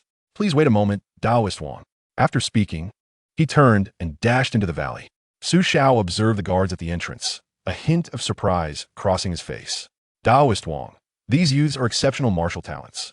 Wang Zhonglou shook his head. Do not dwell on this, northern Liang King. These individuals are from the Zhou family's collateral branches and are not ones we can recruit. The northern Liang King suppressed his feelings of frustration and waited patiently, finding the situation rather intriguing. Is this Wudang Mountain my bane? Ever since I arrived here, I have encountered nothing but misfortune. The scene shifted to the Zhou clan's territory at Wanbao Mountain. Zhou Changshu sat cross-legged in the courtyard, cultivating, as strands of spiritual energy were refined and absorbed into his dantian. After a moment, a ripple of energy flickered. Zhou Changshu slowly opened his eyes, 5th rank. I have taken another small step forward. Little Changshu, Daoist Wang has brought the people of northern Liang to pay their respects and is currently waiting at the entrance before the heavenly pool. Zhou Changshu turned in surprise to see Lin Wan gazing at him with a gentle expression. Sister Wanner, please allow the guards at the entrance to let them in. After Lin Wan agreed to leave, Zhou Changshu secretly pondered, why have the people from Bailiang come again? They were already spoken of so dismissively yesterday, yet here they are once more. Chapter 29. The Great Liang Dragon Sparrow. Zhou Changshu shook his head. Never mind, what does it matter? Let me first meet them and see what tricks they intend to play. On the other side, Wang Chonglu was leading the Bailiang group along the path by the heavenly pool, where they marveled at the enchanting scenery. Suddenly, a magnificent golden dragon fish leapt from the water, capturing their attention. Daoist Wang, what is this? Wang Chonglu smiled at Wu Su and explained. This is the auspicious beast of the Zhou family, the dragon fish. It possesses a faint lineage of true dragon blood and has now reached the diamond realm. In the future, given the right opportunity, it may even transform into a dragon. The crowd expressed their astonishment. At that moment, it seemed the dragonfish in the lake heard Wang Chonglu's praise and, with a flick of its tail, sent a water-blue fruit racing towards him. Wang Chonglu reached out to catch it, bowing slightly to the golden dragon in the lake. Thank you. The golden dragon seemed to respond with a call, then leapt forward and sped away. Wang Chonglu, undeterred, immediately began to eat the fruit, clearly familiar with its taste. He knew it was no ordinary fruit, but one that could enhance physical strength. Though the quantity was modest, the cumulative effect was significant. A few visits here would yield great benefits, which explained Wang Chonglu's fondness for frequenting Wanbao. Each visit equated to several days of cultivation. The fruit, unnamed, was discovered by Zhou Changshu when he rowed Zhou Rue into the hidden river of the heavenly pool. After experimentation, he found it could slightly increase physical strength, and thus he named it the Tianyo fruit. Zhou Changshu cultivated a considerable amount of this fruit, which ripens once a year, and it was not particularly precious to him. Therefore, he often used it as a casual snack or to entertain friends. Returning to the matter at hand, Wang Chonglu led the Bailiang group to a pavilion at the center of the heavenly pool, where Zhou Changsho was seated. "Old Wang, come quickly, there are delicious treats." Upon hearing this, Wang Chonglu sprang into the air with a light leap and flew over, while Su Xiao and the others hastily followed him inside. Upon entering, they saw Wang Chonglu holding one of the fruits given by the dragonfish. "Greetings, young friends." Zhou Changsho waved his hand. "Guests are welcome. Please take a seat." The group settled down at the table, which was laden with an array of fruits and beverages. As Zhou Changsho poured fruit wine for everyone, he waited for the Bailiang guest to speak. Once the drinks were served, Wu Su finally spoke. "Young friend, this is the Qing Yao." Following Wu Su's gesture, Zhou Changsho looked to see a calm child of about 7 or 8 standing there, with an air of aloof elegance. Zhou Changsho seemed to glimpse a future adorned by a beautiful figure in azure garments. Upon observing the young woman's eyes, he discerned a profound unease within them. In that instant, he comprehended her predicament. Though the Qing Yao possessed a hint of grace that foreshadowed her future, she remained but a child, and her trepidation in the face of the unknown was entirely natural. Returning to the matter at hand, Zhou Changsho redirected his gaze to Wu Su, declaring, "Indeed, we shall clear this matter of human sentiment." Contemplating the future of Qing Yao, Zhou Changsho felt a surge of joy. Come, these fruits each possess unique merits, particularly the Tianyo fruits, which can enhance physical strength. Please do not hold back." As his words fell, Su Xiao and the others were momentarily taken aback. Yet they reached out eagerly, including Wu Su. After partaking in the fruits, they all sensed a subtle yet remarkable increase in their physical prowess. It is well known that cultivating one's physical form is no trivial endeavor. To gain strength simply by consuming a fruit felt akin to a pie falling from the heavens. Subsequently, the group engaged in lively conversation from all corners of the land, with Zhou Changsho, in high spirits, joining their discourse. After a while, Wu Su suddenly inquired, "I have heard that you possess the ability to foresee the future. Regarding the conversation in Wang Daoxing's courtyard yesterday, I implore you to enlighten me." Zhou Changsho raised an eyebrow, chuckling as he retorted, "Did that blabbermouth Wang spill the beans to you?" At this, the atmosphere grew hushed. Finally, a timid voice emerged from the periphery. Changsho, it was my troublesome master." Wang Chonglu, recalling this incident, felt a swell of frustration. When he learned of it, he feared his master might be reduced to mere pulp by the sword formations during his visit to Wanbao. However, upon discovering it was due to Hong Shixiang, he resigned himself to the situation. After all, it was a consolation that his master might find peace in death, for his remaining years were few. Let him be. Zhou Changsho, upon hearing this, rolled his eyes at Wang Chonglu. "I suspected as much from that old coot. Nevertheless, it is not a grave matter, and I shall not dwell on it. However, tell him I require 5 white tiger beasts as pets." Wang Chonglu managed a wry smile and nodded. During his recent visit to Wanbao, he had heard by Qi mention that 2 large and 3 small white tigers resided 200 li from the rear mountains. Although the highest among them was merely at the celestial phenomenon realm, given his master's dwindling lifespan, it was likely he could only exert about 60% of his abilities. While he wouldn't sustain severe injury, he would certainly encounter difficulties. Meanwhile, Zhou Changsho silently mused to himself, "The bait has been set. Enlightenment can indeed be granted, but to expect it without due cause is simply unattainable." With that thought, he began to rub his fingers together, signaling his intent. Su Xiao eagerly spoke up, "Young man, how much do you want? Just name your price, as long as you reveal the identity of the one who harmed my wife." Zhou Changsho cast a disapproving glance at Su Xiao. "You old rascal, do you really think you can extract information from me for a mere handful of coins? Do you take me for a fool?" Su Xiao looked at Zhou Changsho with a hint of regret. "What a pity. I am not deceived." Wu Su chuckled at her husband and shook her head, then said, "I kindly request you, young friend, to state your price." Zhou Changsho pondered for a moment, stroking his chin. "I can offer you 2 methods, each with a different price. The first requires but a single sentence. If you follow my instructions, you shall have no worries. The second entails a full account of the events. Now, which do you prefer? What are the prices for those 2 options?" Zhou Changsho snapped his fingers and looked at Wu Su. "Naturally, they differ. For the first, I would exchange it for your de Lianglong, Quebec. As for the second, I would require Li Yishan and Chun Jibao in return." Upon hearing this, Su Xiao retorted, "You little rascal, do not go too far. Are you demanding such a high price? Do you believe Wu Su's life is worth less than that of Li Yishan and Chun Jibao?" Su Xiao fell silent.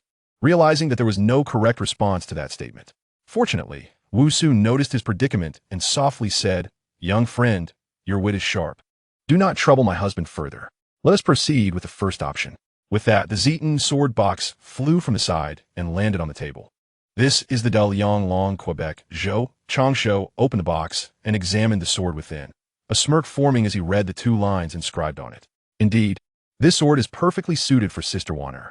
After closing the box, he looked at Su Xiao with a teasing expression. "Old fellow, I shall lend your wife's sword to the Empress of the Western Chu. Be wary. One day, she might storm into the Northern Liang Royal Palace wielding your wife's sword, allowing you to experience the flavor of the De Liang Long Quebec." Su Xiao shot Zhou Changsho a glare. "Stop your nonsense. The sword is in hand. Now hurry and speak." Chapter 30. Gift of the De Liang Long Quebec. "This life shall not leave the Northern Liang territory," Zhou Changsho concluded. Wu Su shot Zhou Changsho an exasperated glance with her beautiful eyes. "Do you really need to say that? If you don't provide some substantial information, I might reconsider." "Indeed, my wife is right. Does it require your prompting?" Zhou Changsho scratched his chin, realizing he was somewhat at fault. Fine. Then let it be that you shall not enter Taiyan City in this lifetime." "Very well," Su Xiao exclaimed. "The Liang royal family are truly a bunch of scoundrels, daring to conspire against my wife." His rage was palpable. Wu Su's expression also darkened. But ultimately, she patted Su Xiao to calm him down. "The royal family wishes to kill me?" Zhou Changsho did not respond. "I cannot articulate much, but I shall say this. The amount of money dictates the extent of the endeavors. Simply follow my instructions, and I assure you, you shall evade this calamity." Wu Su, witnessing Zhou Changsho's demeanor, could only shake her head in resignation. "Very well, such words suffice." She then rose to take her leave. While Zhou Changsho observed the retreating figures of the Bei Liang entourage, his mind beginning to ponder. If Wu Su were to survive this time, would the narrative take a different turn? Yet, he quickly dismissed the thought with a shake of his head. Enough of that. As long as the overarching plot remains unchanged, all he requires is to extract benefits and bolster his family's stature. Everything else is of little concern to Zhou Changsho. "Young friend, now that peace is tentatively established, does the Liang royal family not fear the repercussions of attempting to eliminate the Bei Liang princess? Do they not dread the whispers of the populace that the cunning hare is cooked alongside its hounds?" Zhou Changsho turned to Wang Chonglu and shook his head. In comparison to mere gossip, the Liang royal family is far more apprehensive about the stability of their own dominion. Wang Chonglu stroked his chin thoughtfully. "Yet that does not align. According to your reasoning, if Wu Su perishes, Su Xiao still remains alive. Is the royal family not concerned that they might provoke Su Xiao into rebellion?" Zhou Changsho shook his head. "This matter cannot be disclosed to you for now. We shall discuss it at a later time." Wang Chonglu did not pursue the matter further, gathering the fruits from the plate before rising to take his leave. "Changsho, I shall return to Wudang now. My master is likely in a state of distress." Zhou Changsho waved his hand dismissively. After Wang Chonglu departed, Zhou Changsho turned his gaze to the lone Qing Niao standing within the pavilion. "Qing Niao, are you aware that you have been entrusted to me?" The bird acknowledged with a slight sound, then reverted to silence, prompting Zhou Changsho to shake his head in exasperation. "Do you harbor animosity towards Su Xiao or Su Yambing?" Qing Niao shook her head once more. "I do not harbor hatred. Were it not for Uncle Su, I would have perished long ago. As for the Bei Liang king, I possess no particular sentiments. For someone like me, merely surviving is a blessing. What more could I possibly desire?" Hearing this, Zhou Changsho felt a weight in his heart, and after a lengthy pause, he spoke. "Would you accompany me henceforth?" Qing Niao responded affirmatively. "Since I have been entrusted to you, I am yours." Zhou Changsho nodded in satisfaction. As for employing the emotional manipulations and notions of equality often found in other literary works to relate to Qing Niao, Zhou Changsho could only dismiss such ideas as nonsense. Compassion is acceptable, but beyond that, he deemed it impractical. Each era possesses its own rhythm, and even in modern times, certain things remain unattainable, let alone in this feudal society.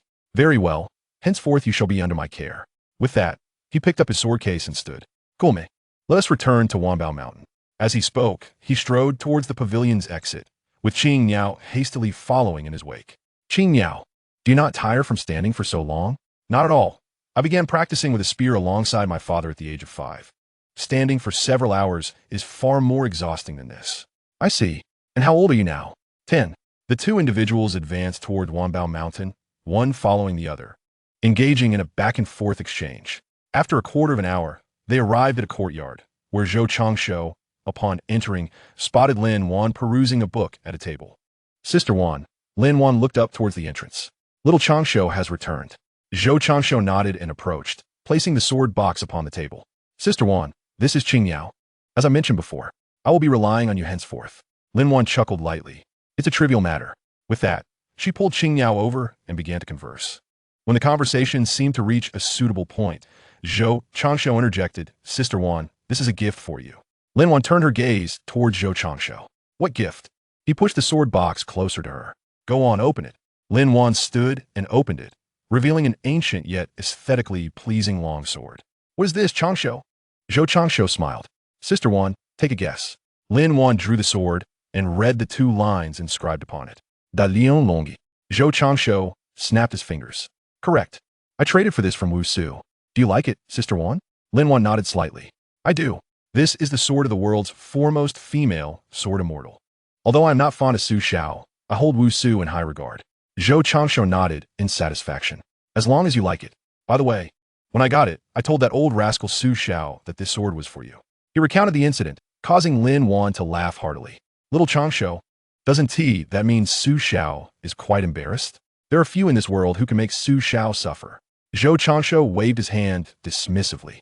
It's nothing. After all, my fist is simply larger.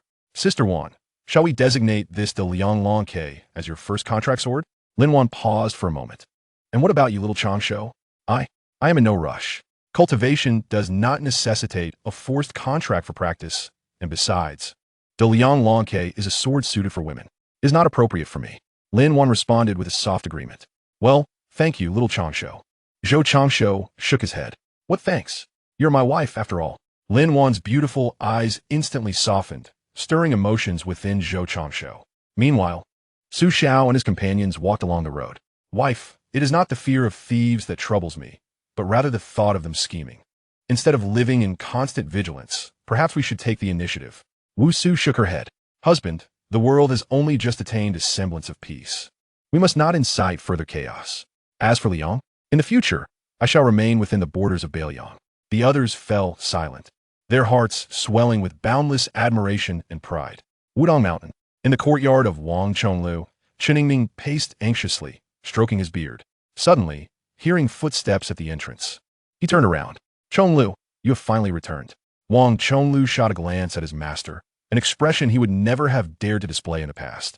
Yet his master's incessant antics had undeniably diminished his esteem in Wang's eyes. Master, you ought to be more composed. Why the sudden urgency? Chun Yingning, undeterred, inquired disciple. Has our young friend taken offense? Wang Chonglu, settling down with a cup of tea, replied, not exactly angry, but that young friend likely anticipated your reaction. Upon hearing this, Chun Yingning exhaled in relief. His anxiety was understandable given the formidable influence of Zhou Changshu, their neighbor. He wished to avoid antagonizing them, yet felt compelled to act on behalf of Hong Shixiang for the prosperity of Wudang. Before he could ponder further, Wang Chonglu's voice interrupted again. Master, you are rejoicing too soon. What do you mean? Did our young friend not express any displeasure? Wang Chonglu could not help but chuckle at Chun Yingming's puzzled expression. Master, could you perhaps regain your former dignity? At this rate, you are resembling a rustic villager. Chun Yingming playfully smacked the back of Wang Chonglu's head and scolded. Chonglu, you truly are incorrigible. I fear offending that young friend and inviting retribution upon Wudang, but I am certainly not afraid of you. Wang Chonglu, rubbing the back of his head, regarded his master in silence, secretly reflecting on the past few days spent at Wanbao Mountain, where he often lost track of the larger context. Enough of that. Tell me what our young friend has conveyed. Wang Chonglu replied quietly. He mentioned that it is not a significant issue, yet it cannot be overlooked. He intends to teach you a lesson. He has requested that you procure 5 white tigers to present as pets during your visit. No sooner had he finished speaking than a swift slap from Chun Yingming landed once again. Master, why are you hitting me? Chun Yingming huffed softly. Because I sense you are being disingenuous with your words. Could you not have pleaded for leniency at that moment? Are white tigers so readily available? And to request 5 at once. Wang Chonglu, caught off guard, glanced at Chen Yingning and evasively stated, "Master, you need not worry. Just the other day, that young friend's steward discovered 5 white tigers while exploring the mountains, the most formidable among them being at the astral realm. This should be a trivial task for you." He proceeded to recount the precise location. Chen Yingning shot a disapproving glare at his disciple. "Spare me the flattery. Do you truly think I am unaware of my own circumstances?" Having spoken, he added, "Enough is enough. This time, I have overlooked the matter," and with that, he vanished from sight. Wang Chonglu glanced around before slowly saying, "Master, it seems we have truly encountered a formidable challenge this time." 3 days swiftly passed. Within the courtyard of Wanbao Mountain, Jiangxi, Qing Niao, and Bai Qi's 5 grandchildren were diligently practicing the dragon elephant prajna technique, honing their physical prowess. Since Jiangxi was just over 6 years old, she had been assigned to establish her foundation, and it wasn't until she reached 8, with her meridians attaining the required resilience, that she commenced her cultivation. Now, these children had all advanced to the 9th rank. As for the Bai family, their training naturally revolved around the god of slaughter technique, while Jiangxi, under the tutelage of Zhou Changsho, was not treated with any less regard, especially given her innate sword-bone physique, which warranted the transmission of the Cave Heaven Sword Classic. As for Qing Yao's method, Zhou Changsho was still contemplating. Yet their physical conditioning had not been neglected, and they practiced the dragon elephant prajna technique daily. Meanwhile, Zhou Changsho and others observed when suddenly a sound of sword resonance soared from the house behind them. Zhou Changsho turned to look. "Sister, one has successfully formed a contract?" Bai Qi nodded slightly. "It appears so. That de Liang Longke is indeed a rare and exquisite sword, particularly suited for a woman, and judging by the fluctuations of its aura, it seems she has made a significant breakthrough this time." Half an hour later, Lin Wan emerged with a smile, greeting everyone in the courtyard. "Little Changsho, Uncle Bai." Zhou Changsho turned to her. "Sister Wan, congratulations on your successful contract." Lin Wan approached and sat down. "Little Changsho, in the future, it would be best to refrain from seeking swords. This time, it nearly led to an unfortunate incident." Zhou Changsho looked puzzled. "Why?" Before Lin Wan could respond, Bai Qi interjected, "The sword intent, or perhaps the sword spirit within the sword." "Indeed," Bai Qi remarked, "your insight is commendable." Lin Wan continued, "During my contract, the sword intent of the de Liang Longke was incompatible with me, forcing me to disperse it. However, the spirit of the sword was somewhat agreeable. It likely recognized its situation of being sent away and sensed the benefits of the contract, which is why it did not reject my offer. Thus, I advise that if you wish to form a contract with a sword in the future, it will be prudent to forge one yourself or seek someone to forge it for you. Otherwise, a sword that already has an owner could prove troublesome. Just like the de Liang Longke, a single misstep could lead to dire consequences." Listening to Lin Wan's words, Zhou Changsho fell into deep contemplation. After a considerable pause, "It seems that this well-intentioned endeavor has inadvertently caused trouble, nearly putting Sister Wanner in jeopardy. Consequently, the subsequent plans must be revised. I had been contemplating numerous exquisite swords, such as those from the martial Emperor city, the swords within the Wu clan sword tomb, as well as Jian Jiuhuang's sword, and the blades of Ming dynasties Shimin Chui Shui and Yi Gucheng, alongside the swords from the Yihua Palace. Furthermore, there are still the swords hidden within the intricate webs of the Qin Kingdom, among others. I had presumed that at least within the confines of the 100 Caverns, I need not worry about the issues surrounding the contracted swords. However, it now seems that I must devise an alternate strategy." Listening to Zhou Changsho's lengthy monologue, Lin Wan and Bai Qi exchanged glances, amusement mingled with a touch of sympathy for the swordsman. How could those distant individuals ever fathom that someone was plotting the acquisition of their swords? Finally, Lin Wan spoke softly, "Do not blame little Changsho. After all, he was unaware. Yet, little Changsho, your knowledge is indeed extensive. For an ordinary person, acquiring even a single fine sword in a lifetime is a monumental feat. Yet for you, it appears as effortless as a mere flick of the wrist." Zhou Changsho waved his hand dismissively. "I merely possess a bit more knowledge.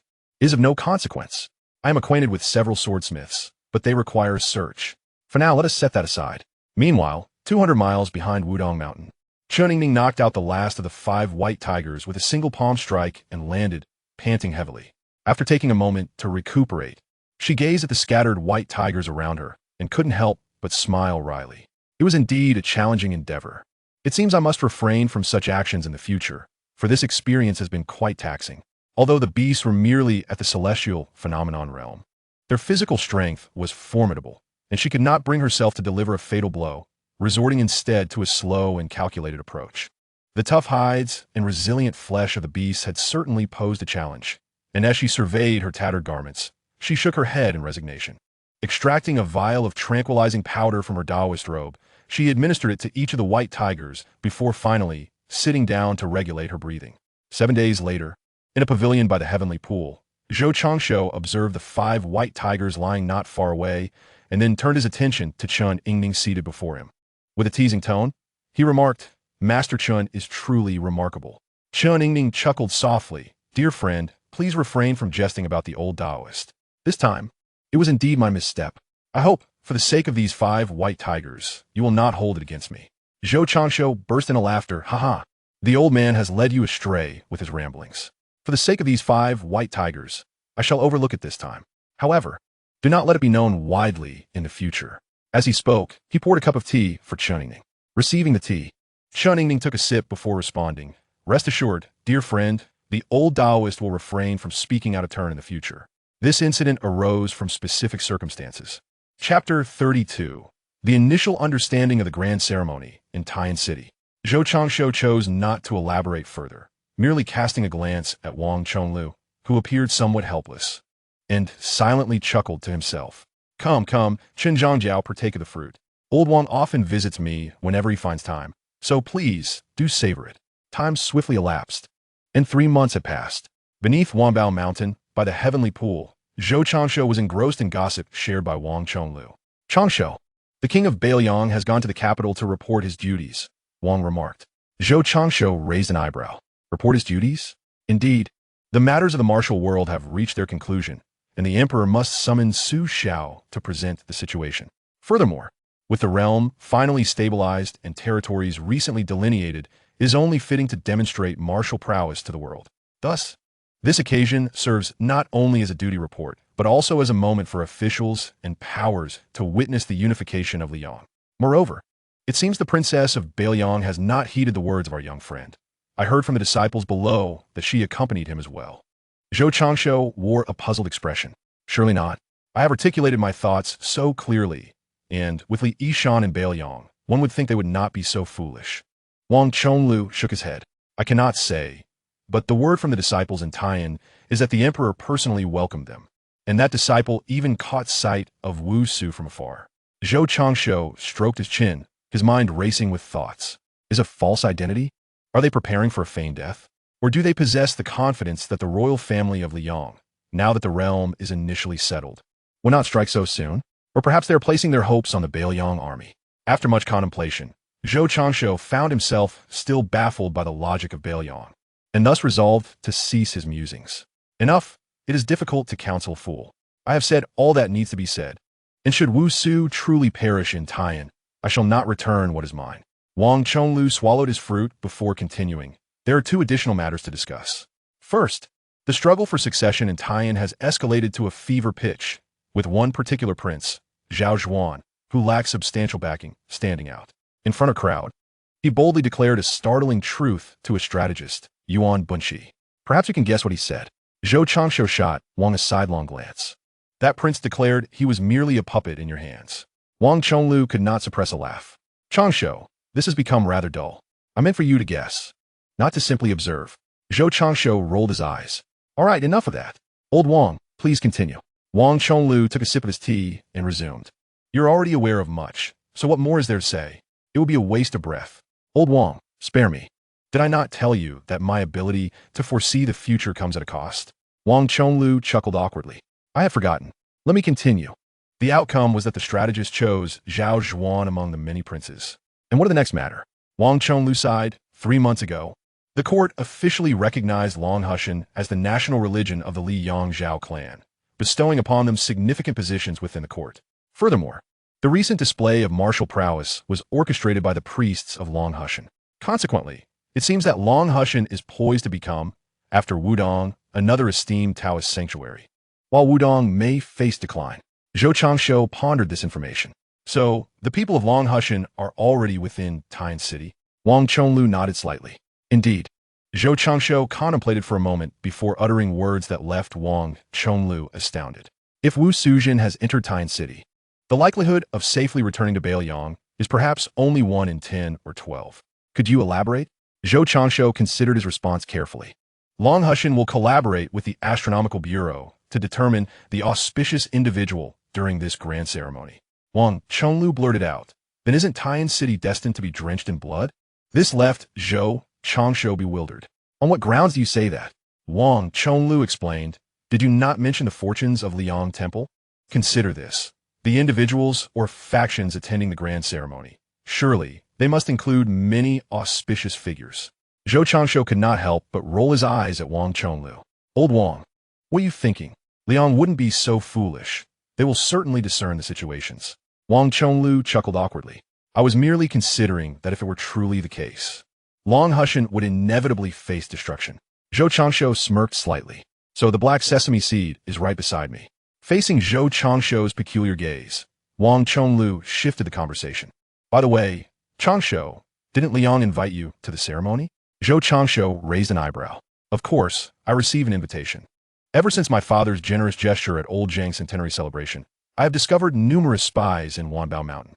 Please don't tell me you Haven T encountered any spies in Wudang. Not to that extent, Wang Chonglu replied. Zhou Changshu instinctively asked, so they didn't invite Wudang?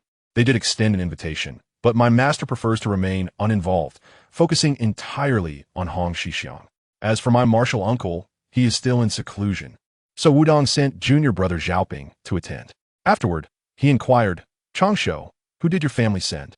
Zhou Changshu rolled his eyes. No one. Upon hearing this, Wang Chonglu regarded Zhou Changshu with a peculiar expression, causing the latter to feel a chill run down his spine. Hey, old Wang, what kind of look is that? Wang Chonglu stroked his beard thoughtfully. Immediately curious. Changshu, you thrive on excitement. With such a significant event occurring, how could you not attend? Let alone send someone to observe? Zhou Changshu cast a sidelong glance at Wang Zhonglu and remarked, Old Wang, while I do enjoy the spectacle, I would never place myself in harm's way. I am quite capable of discerning the value of life over mere entertainment. Moreover, my previous indulgence in such festivities was only possible when the sword array had yet to be established. Later, I felt emboldened by the presence of the old master and old Zhang. But now, with the sword array firmly in place, I dare not approach Taiyan City, not out of disrespect for my esteemed elder, but because I am unwilling to engage in such precarious endeavors without assurance. Wang Zhonglu was taken aback. Changshu, what jest is this? The elder is a being of the terrestrial celestial realm. How can you not dare to venture into Taiyan City? Zhou Changshu smacked his lips thoughtfully. If the sword array had not been set, I would not have minded joining the fray. If pressed, I would seize Taiyan City myself. However, given the current circumstances, I must exercise caution. It is not a matter of underestimating my elder, but rather a reluctance to embark on uncertain ventures. Wang Zhonglu pondered for a moment. Though Liang is undeniably strong, its strength lies primarily in its military might, surpassing that of civil officials and military generals. Yet, to my esteemed elder, such matters are inconsequential, for they could not impede his passage. As for the martial prowess of Liang, I do not belittle them. After all, it is only in the last couple of decades that they have risen to prominence. Centuries ago, they were but a minor nation, having produced only a few terrestrial immortals, which are hardly enough for my elder to contend with. Why then do you harbor such fear? Zhou Changshu clapped his hands in approval. Your analysis is commendable, yet fundamentally flawed. Old Wang, you underestimate Liang. As far as I know, within Taiyan City resides at least one being of the terrestrial celestial realm, perhaps even a grand celestial being of long life. Chapter 33. Su Xiao kneels in reverence.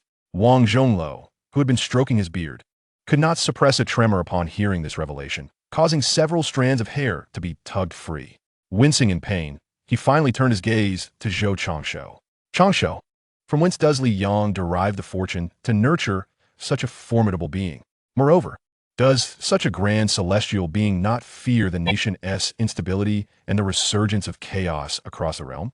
Zhou Changshu chuckled at Wang Zhonglu's incredulity and slowly replied, What if it is a steady flow of resources? You mean? Zhou Changshu nodded affirmatively. Indeed, it is bound to the national fortune. Wang Zhonglu exhaled deeply. Liang truly deserves its claim to dominance. a mere small nation daring to utilize its national fortune for support. And now seizing the remnants of the spring and autumn states. Their fortune is indeed formidable. No wonder you, young Changsho, regard them with such apprehension. Apprehension?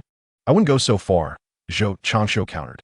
That individual is akin to my sword array, confined to a fixed location. Of course, they can momentarily step beyond Tyne City. But once outside, their strength wanes considerably. Thus, as long as we refrain from entering Tyne City, we are quite safe. Wang Zhonglou felt a tumult of emotions stirring within him. The world is indeed a treacherous place. It will not be long before I assume leadership of Wudang, and I am uncertain if I will be able to fulfill the role of sect leader effectively. Zhou Changsho gently shook his head. Old Wang, allow me to offer a piece of advice. Upon your succession of Wudang, your foremost priority should be the cultivation of disciples, concealing the strength of Wudang, and refraining from drawing attention to yourself unless absolutely necessary. When the opportune moment arises, Wudang may indeed flourish under your leadership. But what defines this opportune moment? Zhou Changsho pondered for a moment. Either Wudang must cultivate thousands of disciples at the pinnacle of the realm, thereby compelling the world to respect its dominion, or you must bide your time until chaos once again envelopes the land, until Liang weakens and northern Liang meets its demise. During this period, refrain from aligning with any factions. Remember, flowing water does not rush ahead. It seeks to be unceasing. Wang Chonglu was somewhat taken aback by these words. Could Liang, so formidable, truly weaken in the near future? Would northern Liang indeed fall? Yet, he refrained from voicing these queries, aware that the mere fact that Zhou Changsho could speak thus was a testament to their past camaraderie. Moreover, one could glean from his words that such events were inevitable. Yet, Wang Chonglu's greatest frustration lay in the element of time. Indeed, time was the crux of his dilemma. He knew that Zhou Changsho possessed foresight, but the timing of these occurrences left him feeling helpless. As for inquiring further, Wang Chonglu felt he lacked the audacity, knowing what he did was already a considerable fortune. With this in mind, Wang Chonglu rose to his feet. Changsho, should you require assistance in the future, do not hesitate to summon me. Zhou Changsho casually waved his hand. Old Wang, do not be so formal.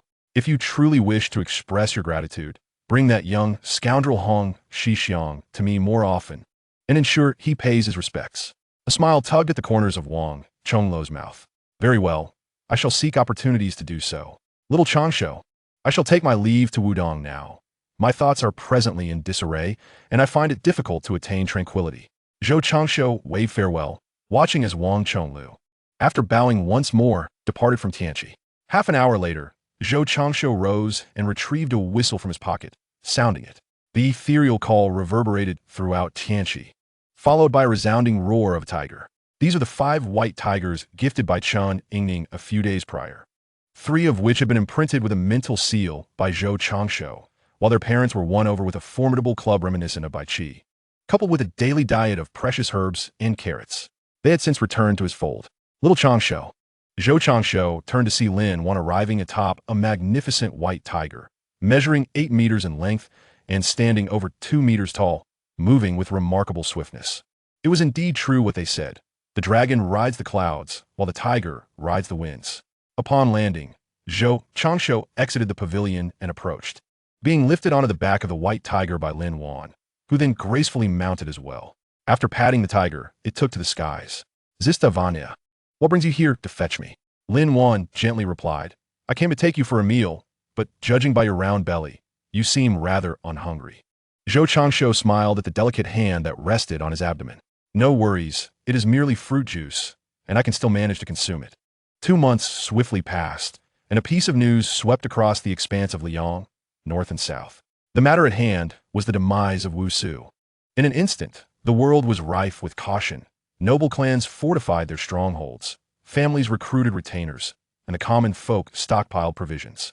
Those from the martial world refrained from causing disturbances, fearing the repercussions if the northern Liang king, Su Xiao, were to rise in arms. Meanwhile, the Liang royal family mobilized troops, amassing them along the northern Liang border to guard against any upheaval instigated by Su Xiao. As for why all eyes were cast upon the Zhao clan of Liang, the reason is quite straightforward. Wu Su's death is inextricably linked to the Liang royal family. Over a month prior, news of Wu Su being besieged and slain in Tyne City had circulated, and the situation escalated seemingly with someone orchestrating events from behind the scenes. Now, with the news of Wu Su's death, the world was thrown into turmoil. This renowned female, sword immortal, concluded her story amidst the sorrow, hatred, and myriad emotions of the populace. The scene shifts to Tianqi. Zhou Changshu stands by the roadside, admiring the beauty of Tianqi, while behind him kneels a man clad in armor. Beside him is a woman in white, being supported. The atmosphere is thick with silence. After a long pause, Zhou Changshu speaks. Su Xiao, the esteemed king of northern Liang, has not uttered a single word, yet he kneels before me in deference. Is this not a loss of dignity? I had previously warned you all to prevent Wu Su from entering Tian City. What brings you here now? Without rising, Su Xiao clasps his fists in salute and replies, Young friend, I wish to leave my wife at Wanbao Mountain. Zhou Changshu turns to regard Su Xiao, who kneels at nearly his own height, raising an eyebrow. It seems you have encountered that deceased eunuch, have you not? Su Xiao responds gravely. Indeed, we have failed Liang, and we have disappointed your expectations. Zhou Changshu waves his hand dismissively. It is merely a transaction. Now, if you wish for Wu Su to seek refuge at Wanbao Mountain, what can you offer? Su Xiao falls silent, for this was the very reason he knelt upon arrival. Not only was he beseeching for a sanctuary for Wu Su, but he also lacked any bargaining chip that would satisfy Zhou Changshu, or rather, what he could offer was simply unattainable. After a prolonged silence, Su Xiao finally speaks. Young friend, I know there is little in northern Liang that would pique your interest. If you could grant my wife sanctuary at Wanbao Mountain, then in the future, Su Xiao, the king of northern Liang, will owe you a favor. Zhou Changshu scoffs lightly. That is insufficient. In this realm, only Wanbao Mountain can protect Wu Su and dare to safeguard her. Although Wu Su is presumed dead, should the truth come to light, the Liang royal family will inevitably regard the Zhou clan as a thorn in their side. Your single favor does not suffice. I urge you to be forthright. After a moment of contemplation, Zhou Changshu slowly continues. 3 favors, along with an additional request. If you agree, then the Zhou family will protect Wu Su. Chapter 34. The Shelter of Wu Su. A flicker of excitement crossed Su Xiao's eyes, yet his voice remained composed. Please, speak, young friend. Zhou Changshu glanced at the pallid Wu Su before turning his attention to Su Xiao. The request was quite simple. During the period of Zhou family's protection, Wu Su must not step beyond the confines of the Zhou family estate. Otherwise, the shelter would be rendered void, though the goodwill would remain. Discuss among yourselves. Should you agree, I shall have the courtyard prepared. Su Xiao remained silent, and Wu Su responded, I consent. Su Xiao echoed her words, I too agree. Zhou Changshu nodded slightly. Then let us rise. It is not fitting for the esteemed king of Bailiang to remain kneeling. Let us converse in the loft. I am curious about what the people of Bailiang truly think to allow Wu Su to go to Tian City. With that, he walked toward the loft. Su Xiao stood, a faint flush appearing on his dark features as he glanced at Wu Su, who also displayed a hint of embarrassment on her face. Moments later, the 3 of them were seated within the loft. Speak, Su Xiao said, looking at Wu Su, momentarily unsure of how to begin. Wu Su said softly. This matter is my fault. At that time, I thought the world was finally at peace and wished to see my husband and the valiant soldiers who had fought for this tranquility. I never expected that Liang would strike against me so brazenly during such a grand occasion. Zhou Changshu scoffed lightly. Not entirely true, is it? I believe you were eager to witness the peaceful world you helped Su Xiao create. Wu Su felt a surge of indignation. You see right through me. Zhou Changshu, however, remained unfazed. The pursuit of fame and fortune is something from which no one can escape. I do not think your desire to visit Tian City was misguided. What I find displeasing is your attempt to conceal your true intentions. Life is like a game of chess. One must play without regret. If you dare to act, then speak openly. I would respect you more for it. He then disregarded Wu Su's complex expression and turned his gaze to Su Xiao. And you, esteemed king of Bailiang, along with that Li Yishan, cannot possibly be so foolish, can you? Su Xiao rubbed his face. Well, at that time, Yishan and I certainly understood the situation. But we did not regard Li Yang as a significant threat. Thus, we devised a plan, thinking that wherever my wife wished to go, she should go, and it was advantageous to bring all the skilled fighters along. Should Li Yang attempt an ambush, we would emerge to give them a taste of their own medicine. And furthermore, spread word of the incident. This way, we could create discord among the civil and military officials in court.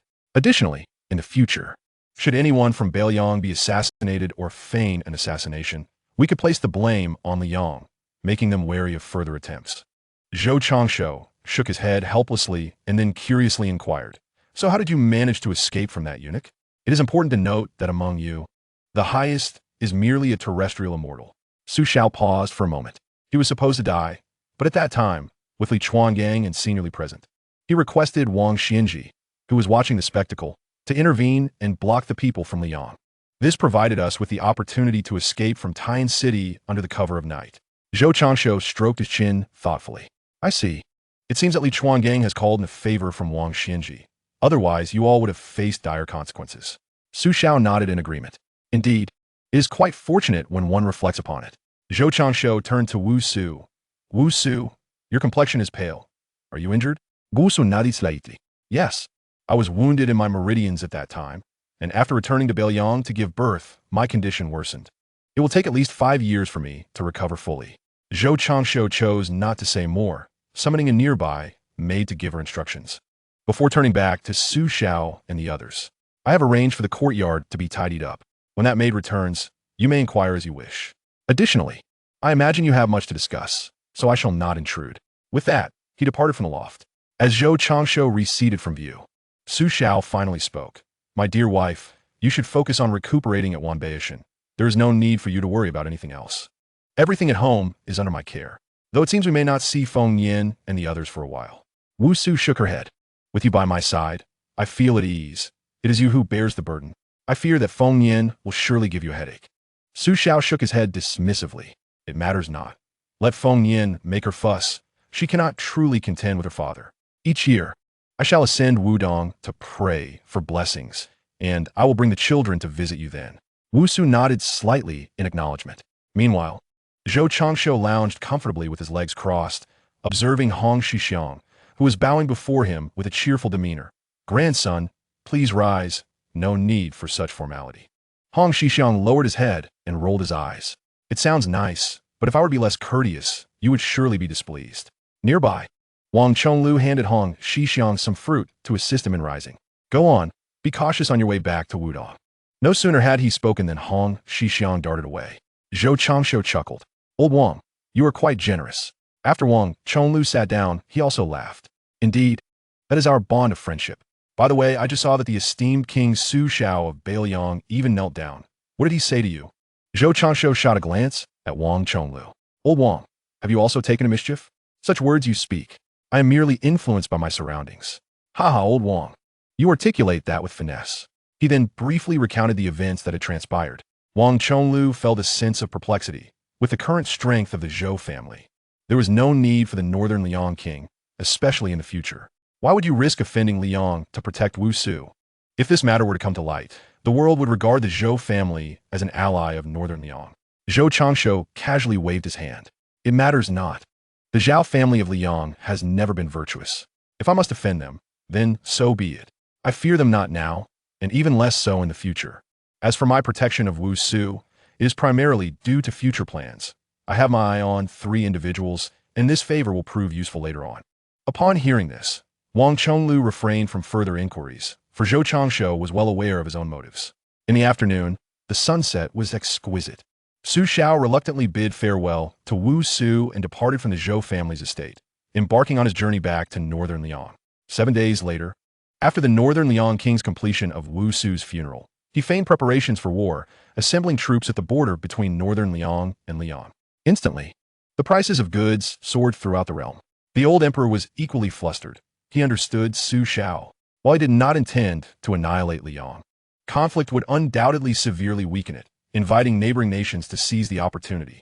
At that moment, Liang would be in peril. Thus, in the court, the old emperor implored his ministers and generals daily for strategies, yet they all silently refrained from speaking. The reason was simple. The emperor's actions had terrified them. No one wished to find themselves in a situation akin to that of the cunning rabbit, meeting a grim fate. The old emperor, witnessing their silence, felt a deep sense of helplessness. He had grievances that could not be voiced. After all, he could not proclaim, "I have divined that a figure of great fortune will soon emerge in Northern Liang, and thus Liang shall be at risk." Were he to utter such words, the ministers and generals would likely flock to Northern Liang, not for any other reason than to avoid being purged by a mere unborn child. The notion was utterly absurd. How could the mighty Liang be troubled by the prospect of a child yet to be born, one who might one day topple the kingdom? Amidst this silence, Zhao Zhuan stepped forward. "Father, I have a plan." The old emperor's eyes lit up with surprise upon seeing Zhao Zhuan, though his excitement diminished somewhat. Nevertheless, he inquired, "Please share your thoughts with the ministers present." A month passed without unexpected developments. In accordance with the schemes originating from Yuan Bunshi, or perhaps due to Su Zhao's lack of intention to rebel, Su Xiao withdrew his forces from northern Liang. Liang conferred upon him the title of Grand Pillar State, thus bringing the incident surrounding Wu Su's assassination to a close. Su Zhao's reaction led the world to perceive him as easily bullied or even cowardly, believing he had succumbed to Liang's intimidation. This perception became the reason why, after Zhao Zhuan ascended the throne, ministers and powerful clans dared to openly insult Su Xiao. As in a jest from a previous life, uttering a curse upon Su Xiao for his rise to power and wealth. Zhao Zhuan consequently found himself in the esteemed gaze of the old emperor, swiftly ascending to become a sought-after figure in the court. The scene shifts to Beiliang, where Su Xiao scurries about the courtyard, pursued by none other than the future renowned filial son of Beiliang, Su Fengnian. "Su Xiao, you old rascal, my mother has passed. Why do you not rebel?" "Su Fengnian et Galim." "Oh, Fengnian, dear Fengnian, calm yourself. This is not the time." Su Fengnian discarded his shoe in frustration. "Bah, you are but a coward, unwilling to part with your riches." With that, he began to weep. Su Xiao, upon witnessing this, offered no comfort, for he was aware that his wife still lived. Time swiftly passed, and a decade slipped away in the blink of an eye. Within these 10 years, much transpired. To begin with, in Taiyan City, upon the old emperor's demise, Zhao Zhuan, as in the original narrative, seized the throne and ascended to the imperial seat, thereby commanding the realm. The remaining princes were dispatched to their fiefs one by one in the year preceding the emperor's death, with the king of Qingzhou officially making his entrance into the narrative. Turning our attention to Wudang, in the 5th year, Zhang Sanfeng transcended to the realm of terrestrial immortals. On that day, the black and white taiji symbol enveloped the 7 states of Liang. Old Zhang leapt forth, becoming a preeminent master of the martial world, receiving accolades from individuals across Liang and beyond, thus establishing his formidable reputation. By the 7th year, Chun Yingming passed away, having foretold a prophecy on her deathbed. Apart from a handful of individuals from Wudang, no one could decipher her words. What was known, however, was that from that day forth, Hong Shixiang vowed never to descend from the mountain until he had achieved the pinnacle of supremacy. In the same year, he posed the question he had long anticipated to the young Taoist: "Would you care to return to Beiliang with me?" The outcome, needless to say, was self-evident. Also in that year, the second princess of Beiliang, Su Weisheng, seemingly in jest, inscribed the words "exiled for 6,000 miles" behind the Zhenwu statue. Shortly after the king of Beiliang concluded his prayers, a decree from Liang summoned Su Fengnian to become a prince consort. Yet Su Xiao dismissed the matter, sending Su Fengnian away from Beiliang to embark on a 3-year journey. In the 8th year, Zhang Sanfeng departed from Liang Wudang to establish a branch in Daming, leaving Wudang significantly weakened that year. However, Zhang Sanfeng's formidable presence remained, deterring any attempts to challenge him. By the 10th year, Wang Chonglu traveled far and wide, encountering adversity in Jiangnan. Utilizing his profound martial arts skill, he cleaved rivers with mere fingers, saving countless citizens and restoring Wudang's reputation while instilling fear in those coveting its power. Returning to the matter of Wanbao Mountain, the development over the decade was remarkable. To begin with, the family's soldiers numbered 100,000 formally in service, with an additional 30,000 in training as reserves. The soldiers generally possess skills ranging from the 7th to the 9th rank. The first batch of children who joined Wanbao have now largely ascended to the realm of the diamond stage, with a select few entering the guiding stage, and a handful reaching the celestial phenomenon stage. However, no one has yet emerged as a terrestrial immortal. As for the intelligence network, it currently comprises 20,000 individuals. In the 5th year, coinciding with the 8th year since his arrival in this realm, Zhou Chansho finally met the requirements for the system's stage rewards and received the system's gift, the Atomic Alchemy Furnace. This device allows him to input alchemical recipes and, by adding materials, autonomously concoct elixirs. Coupled with the various recipes acquired over the years, Zhou Chansho tasked by Xiao with establishing the Wanbao Pavilion. Ostensibly, The pavilion operates by selling elixirs across various locations, primarily focusing on the rank-breaking pills from grade 9 to grade 1, occasionally releasing diamond pills, thus amassing considerable wealth. In the shadows, Wanbao Pavilion serves as the intelligence arm of the Zhou family of Wanbao, with each elixir hall guarded by a skilled practitioner at the diamond stage. During this time, there were instances of rogue adventurers and local clans attempting to seize their wealth, but they were invariably repelled. Bai Qi also gained notoriety during this period, not least because formidable figures from the terrestrial immortal and celestial being realms made their moves, only to either sustain grievous injuries and flee or be utterly annihilated. As a result, the reputation of the Zhou family of Wanbao began to ascend, making waves throughout Liang and beyond. The reach of Wanbao Pavilion extended across the major cities under Liang's jurisdiction, such that any disturbance in Liang would be known to Zhou Changshu, even if the emperor remained oblivious. An intriguing event transpired in the 7th year, which also marked Zhou Changshu's 10th year in this realm. He extended invitations to all factions, declaring the formal establishment of the Zhou family of Wanbao. It was during this time that Zhou Rui, the dragonfish of the celestial phenomenon stage, who had made the millennium herb his staple and the century-old herbs his snacks, leveraged the Zhou family's fortune to transform into a 100-foot-long golden dragon, achieving the status of a terrestrial immortal, witnessed by countless adventurers and factions. With the news of this event spreading, the Longhu Mountain, particularly the Zhou family and Emperor Zhao Zhuan, set their sights on Zhou Rui. When the Zhou family infiltrated Wanbao, they were met with by Qi's blade, sustaining heavy injuries and retreating, now hiding in Longhu Mountain, too fearful to show themselves. Zhou Changshu did not let this incident pass unnoticed. He dispatched by Qi to Taiyan City to demand an explanation from the current emperor, Zhao Zhuan. The outcome was predictable, as emperors are often thick-skinned and reluctant to acknowledge their misdeeds. Zhou Changshu had anticipated this response.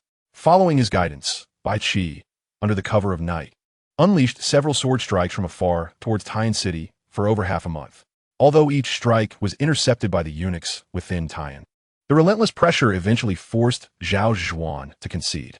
The reason was simple. A civil official had suggested that while it might be acceptable for Bai Qi to strike Taiyan daily, what would happen if he turned his attention to other territories? The emperor inquired of Bai Qi regarding his desires. Unexpectedly, Bai Qi handed a piece of paper to the official involved and then gracefully departed. The contents of the paper remain a mystery for now, yet when the emperor beheld it, his expression was nothing short of extraordinary.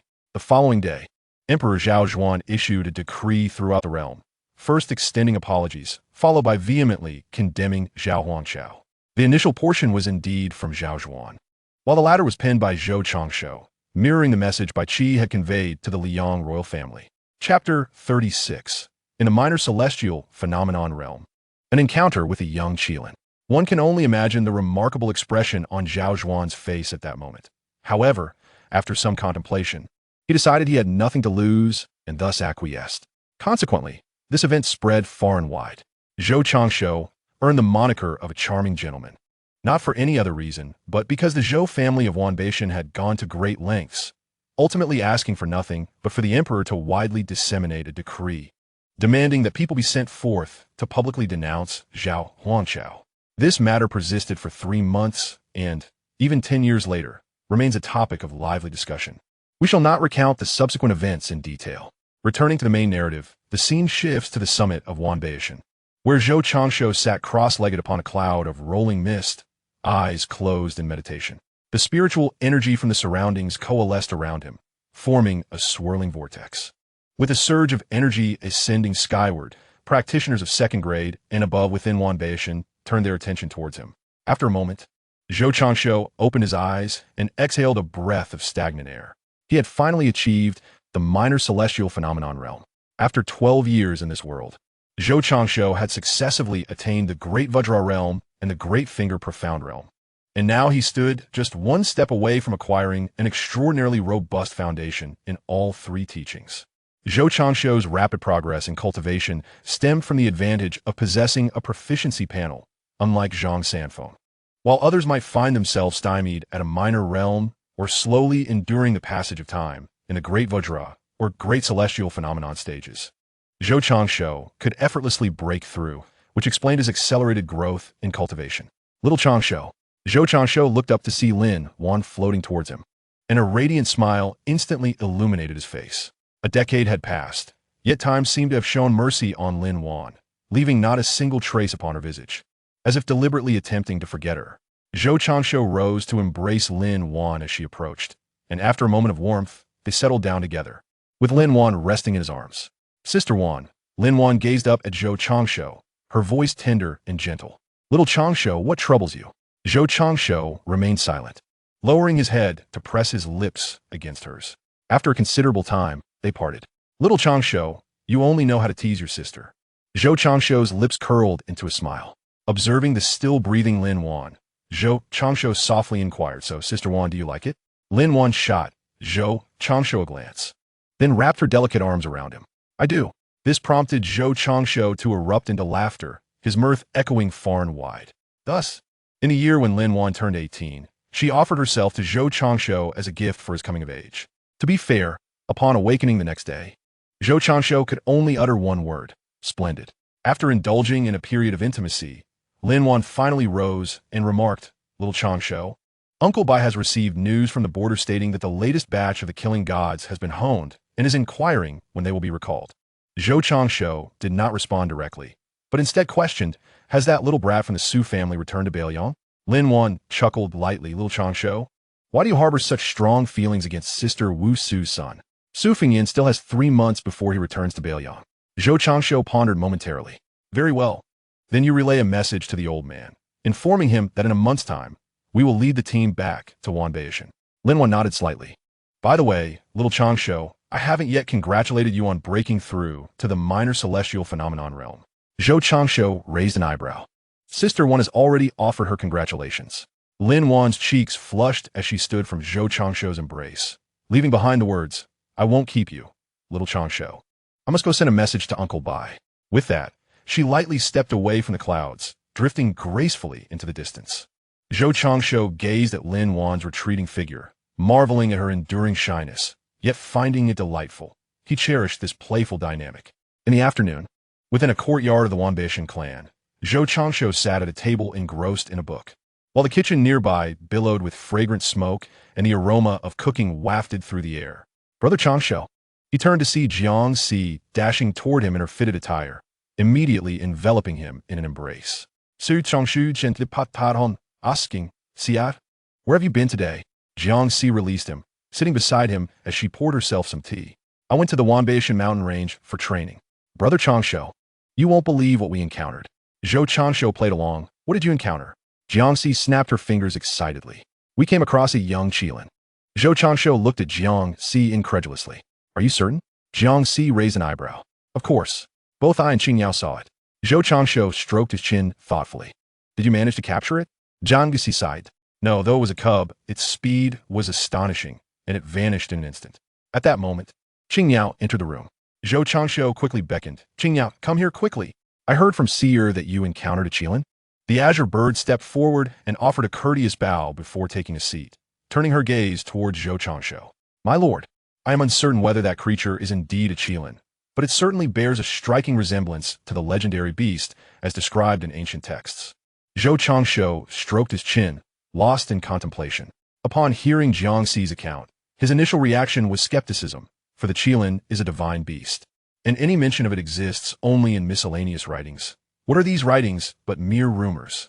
Furthermore, even if the Qianbao mountain range were to harbor a Qilin, it would be implausible for it to appear in the outskirts.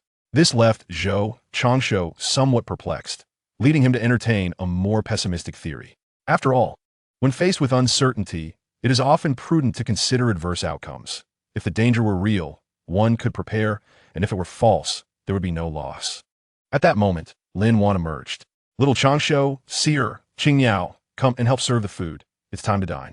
Zhou Changshu was drawn back to reality by Lin Wan's voice. He acknowledged her and rose, joining Qingyao and Jiang Si in the kitchen to fetch the dishes. As for the servants, 7 years prior, Zhou Changshu had barred them from entering this courtyard. Now, the family estate required only daily cleaning, with the remaining duties performed outside the residence by a few station guards. The members of the Bai family had moved out of the ancestral grounds when Bai Qi's grandchildren turned 16, relocating to a newly constructed mansion at the foot of the mountain. Thus, within the main residence, only Zhou Changshu, Lin Wan, Qing Yao, and Jiang Si remained. Lin Wan took charge of the cooking. Over the years, she had cultivated an impressive culinary skill during her leisure time. Moments latte. The four of them gathered around the table, with Lin Wan listening to Jiang Si animatedly recount the tale of encountering a Qilin in the mountains. Little Changshu, what are your thoughts? Zhou Changshu shook his head. Let's set it aside for now. I shall inquire with Old Wang tomorrow. After all, Wudang has been here longer than we have. We shall see if Old Wang knows anything about the Qilin. Chapter 37. The desire to organize a grand competition. The following day, within the courtyard of the Wanbao mountain family estate, Wang Chonglu and Zhou Changshu sat facing each other. Wang Chonglu appeared unchanged after a decade, still holding a fruit in his hand. Changshu, you summoned me for a purpose? Zhou Changshu nodded. Old Wang, have you ever heard of the Qilin? Wang Chonglu paused momentarily, then responded with a teasing tone. Have you underestimated me? I am, after all, the head of Wudang. The tales of the Qilin have existed since ancient times. How could I not have heard of such things? Enough of your jesting. I speak of serious matters. Yesterday, Seer and the others ventured to the back mountain for training and claimed to have encountered a Qilin cub, identical to the descriptions in ancient texts. I thought it prudent to consult you, given that Wudang has resided here for over a millennium, to see if you possess any knowledge on the matter. Upon hearing this, Wang Chonglu straightened his posture, his expression turning serious. Wudang has not documented the matter of the Qilin, yet I, as a humble Taoist, sense an underlying mystery. Zhou Changshu snapped his fingers. Just as I suspected, there is something amiss here. Aside from the egregious accident, my conclusions seem more plausible. Wang Zhonglo pondered for a moment before suddenly presenting another possibility. Not entirely so. What do you mean by that? Observing the confusion on Zhou Changshu's face, Wang Zhonglo reluctantly clarified. The Qilin has been rumored since ancient times, yet there has never been any official historical record. Setting aside human intervention, I have another hypothesis. The Qilin may be drawn to the Zhou family. Zhou Changshu was even more perplexed. Why? Wang Zhonglo no longer kept his thoughts concealed. The Qilin represents the auspicious signs of heaven and earth, traditionally appearing alongside great fortunes. I assert that it is drawn to the Zhou family because they are steeped in great fortune, with several individuals within the family embodying such auspiciousness. First, the elder Bai. Second, Changshu, and then Lin Wan and Jiang Si. Additionally, there is Zhou Rui, who is transformed into a dragon, and the Baihu family, who are also not lacking in fortune. Not to mention your maid, Qing Yao. It seems likely that the Qilin is indeed attracted by such circumstances. Listening to Wang Zhonglo's speculation, Zhou Changshu found himself contemplating as well, recalling the great calamity of the three clans in the primordial era when the Qilin made its vow. As for dismissing the primordial tales as mere myths, Zhou Changshu could only scoff. He had traversed realms. To regard the primordial as mere stories would indeed be absurd. If that is the case, it won't be long before our family welcomes another Qilin. Old Wang, are you envious? Wang Zhonglo feigned disdain. Yet inwardly he was consumed with envy, though devoid of jealousy. In recent years, Wudang had also flourished, thanks to the elixirs provided to Wang Zhonglo at cost by Zhou Changshu. Nowadays, aside from lacking top-tier combatants stationed at Wudang Mountain, the ranks of mid-tier fighters were indeed sufficient. Returning to the main topic. By the way, Changshu, I have felt something amiss with Hong Shixiang in recent years. What do you mean? Wang Zhonglo adjusted his thoughts and continued. Since 3 years ago, for some unknown reason, Hong Shixiang has taken to greeting me daily. His demeanor becoming increasingly brazen, with no sense of shame, even reading lewd texts in public. Zhou Changshu burst into laughter upon hearing this. After a moment, he exclaimed, "Haha, this lad has recalled his grand password." Wang Zhonglo abruptly stood, for after all this time spent together, he could not possibly be unaware of the meaning behind those words. Has his past life memory awakened? Zhou Changshu subtly raised a hand to indicate that Wang Zhonglo should not be overly excited. All right, old Wang, sit down. Though this lad has awakened his memories, he has yet to reclaim his rightful realm, so there's no need to rush. Upon hearing this, Wang Zhonglo felt a sense of relief wash over him. This is rather acceptable. However, regarding longevity, you can now enlighten me on the identity of this young fellow's reincarnation. Can't you? Zhou Changshu gazed at Wang Zhonglo with curiosity. Old Wang, did your master, that grumpy old man, not inform you? Wang Zhonglo's lips twitched, a tumultuous sensation stirring within his heart. After a prolonged silence, he managed to utter 2 words. No. Zhou Changshu seized the moment to jest, not concealing his amusement. Your master certainly embodies the essence of a true mentor. It is said that a master often holds back a card or two, and it appears your master has employed this tactic as well. Observing Wang Zhonglou's bemused expression, Zhou Changshu elaborated. This lad is a reincarnation from 8 centuries ago. Have you considered, in the history of Wudang, who else could it possibly be? Liu Zu. Zhou Changshu offered a subtle nod. Indeed, it is he, and you're already aware of his previous incarnation. Who? Qi Xuanjin from Longhushan. Wang Zhonglou exhaled deeply. No wonder Master mentioned that this young man is pivotal to Wudang's resurgence. It all makes sense now. Zhou Changshu raised an eyebrow. Old Wang, are you truly concerned that he might return to exact revenge upon you? Wang Zhonglou shot Zhou Changshu a disdainful glance, scoffing. That long-lived fellow you speak of, a mere turtle man, what could he possibly do to retaliate? Zhou Changshu burst into hearty laughter. Indeed, your courage is growing, old Wang. Fear not. The day this young man regains his former prowess will also be the day his life meets its end. Therefore, there is no cause for concern. He then mischievously added, let this lad learn a lesson for his penchant for small tricks. Wang Zhonglou, with a blend of exasperation and amusement, waved his hand dismissively. I have little to worry about. My concern lies with my master, lamenting that someone who expended such longevity to return would turn out this way. Observing Wang Zhonglou's demeanor, Zhou Changshu was comforted and remarked, do not wear such a gloomy expression. There are far more outrageous individuals yet to come. At the very least, this lad has not completely ruined Wudang. What? Noticing the improvement in Wang Zhonglou's countenance, Zhou Changshu felt a surge of delight. Indeed, there is no greater solace than knowing someone else is more unfortunate than oneself. How do you feel now? Is your mood a bit brighter? Wang Zhonglou silently nodded, then curiously inquired, who is this person? Zhou Changshu waved his hand dismissively. I cannot divulge the specifics, but he is the individual I previously mentioned to you. The reincarnation of Zhenwu. Wang Zhonglou sighed in relief. Thank goodness that our ancestral master has not reincarnated at Wudang, or I would surely be driven to despair. As his words concluded, Wang Zhonglou added, No, this ancestral master is indeed a troublesome matter. I must find an opportunity to remove him, lest Wudang cannot withstand his antics. Zhou Changshu did not deter him. Instead, he posed a question. Old Wang, what do you think about me organizing a grand competition? Wang Zhonglou stroked his chin thoughtfully. What kind of competition? Zhou Changshu, without hesitation, began to elaborate. I aspire to organize a grand competition, one that gathers the prodigies of the world under the age of 30 to participate in the Hidden Dragon tournament. Furthermore, I envision a contest for those under 60, dubbed the Earth Ranking Competition. Upon completion, we shall announce the rankings publicly. Do you believe this endeavor holds promise? Wang Zhonglou pondered for a moment. How shall we entice these individuals to partake? Zhou Changshu responded with a cheerful demeanor. I have already contemplated this matter. For the Hidden Dragon Group, I propose rewards such as the Vajra Pill, the Jixian Pill, and the Celestial Phenomenon Pill for the top 3 contenders.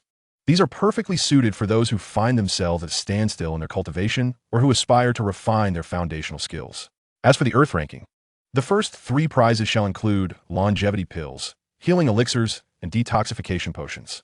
These individuals cannot afford to rebuild their foundations, be it due to an unstable base, insufficient lifespan, or existing injuries. My proposed rewards align impeccably with their needs. Wang Zhonglou fell into a brief silence before inquiring, Changshu, please do not misunderstand my intentions. But I have a question. What is the significance of this competition? Zhou Changshu replied without hesitation, to invigorate the realm. Otherwise, how would the Zhou family seize developmental opportunities? He continued, currently, the world resembles a stagnant pond, devoid of the vibrancy seen during the spring and autumn periods. The martial arts world is bereft of masters, and prodigies remain hidden. In such silence, how can the Zhou family uncover opportunities? Wang Zhonglou sighed after a moment of contemplation. Indeed, you are a youth full of vigor. I find myself lacking in comparison. Had I the strength of the Zhou family, I would likely adhere to a more conventional path of development. Zhou Changshu shook his head slightly. Initially, I shared your sentiment, old Wang, but I refused to wait. Thus, I must stir the stagnant waters of the world to see if opportunities arise. What Zhou Changshu did not disclose was the system rewards. Indeed, he had realized that to advance his family, one must reach a certain threshold to receive these rewards. which pale in comparison to the benefits gained from attracting individuals of great fortune. The very reason he sought to host this grand competition was to draw the fated talents of the universe to participate and subsequently enlist them. Just as Wang Zhongluo was about to speak, a melodious voice rang from the entrance. Little Changshu, Taoist Wang Xiaoping from Wudang, has brought a collection of herbs for you. Zhou Changshu raised an eyebrow. Old Wang, how can you be so inconsiderate? Each visit to Wanbao Mountain, you come empty-handed yet leave with treasures. Wang Zhongluo, unfazed, replied, Changshu, your words suggest a lack of familiarity. We are like family. Zhou Changshu shot him a playful glare before turning to Lin Wan at the door. Sister Wan, please take these to exchange for pills. Later, when old Wang departs, hand them to him. Lin Wan responded with a sound and turned to leave. While Zhou Changshu glanced at Wang Chonglu. Old Wang, it seems your frequency of exchanging elixirs has notably increased. It appears you have garnered quite a harvest, he remarked. Wang Chonglu shook his head. Changshu, you know not the truth. Ever since my fellow disciples learned they could exchange elixirs at cost here, especially the ones for the diamond, Zhixian, Tianxiang, and Sanjing, they have been like moths to a flame. My elder brother, whose days are nearly numbered, dives in the mountains daily like a sprightly youth, vanishing for months on end. I could hardly resist the urge to kick him, he lamented. Zhou Changshu's lips twitched slightly. Old Wang, that seems to be your fault, does it not? Is it not commendable that he strives? Wang Chongluo's mouth quirked. Would you believe that this elder brother, before he learned of this opportunity, would lament daily about his inability to move, claiming he was on the brink of death? Upon hearing this, Zhou Changshu felt an inexplicable amusement. So, it appears he truly is at death's door? Wang Chonglu shook his head. I know not. I remember him being kind to me during my childhood, but after he ventured out into the world, something must have transpired. One fateful day, he returned to Wudang gravely injured, his complexion pale, as if he were on the verge of death. I wept for him for quite some time. At this, Wang Chonglu gritted his teeth. Yet, this facade of impending demise has persisted for decades. While many younger than him have passed on, he remains, still portraying himself as near death, and I am led to seriously suspect he merely seeks to shirk responsibility. Zhou Changshu found this intriguing. Old Wang, he sounds quite the character. Introduce me to him another day. He seems to be a talent. Wang Chongluo's lips twitched again. I failed to see the talent in him. Moreover, he possesses a sharp tongue that could incite fury with just a few words. Time swiftly passed, and 2 months later, in the afternoon, within the courtyard of the Wanbao mountain clan, Zhou Changshu and his companions were gathered around a meal. Seer, have you encountered the Qilin in these past days? He inquired. Jiang Si, gnawing on a chicken leg, replied no, not at all. Zhou Changshu was not surprised. After all, such a creature was a mythical beast. He then turned to Qing Yao. Qing Yao, let us venture out tomorrow, and I shall also present to you the coming-of-age ceremony that was due when you turned 18. Qing Yao paused momentarily, but soon swallowed her food and nodded in agreement. Yes, young master. Little Changshu, shall we wait for Uncle Bai to return before going out? I am rather uneasy otherwise, she added. Zhou Changshu waved his hand dismissively. No need. I shall bring Zhou Rue and Zhou Wei along. With 2 terrestrial immortals by our side, there is little danger, and I shall remain within the North Liang borders. Should any peril arise, the old man can come at any moment. And who might Zhou Wei be? It is imperative to mention the 5 white tigers, among which one has already attained the celestial realm, surpassing Zhou Rue in his breakthrough to the terrestrial immortal stage, achieving this feat much earlier. Zhou Changshu bestowed upon it the name Zhou Wei. Lin Wan pondered for a moment, feeling a twinge of unease. Perhaps it would be prudent to wait a little longer. After all, Uncle Bai would soon return. Previously, there had been an ancient creature like Zhao Huangqiao infiltrating Wanbao Mountain, and it was uncertain whether they might encounter such a formidable being again. With Uncle Bai around, I would feel more at ease. Zhou Changshu waved his hand dismissively, assuring her, there is no need for concern, Sister Wan.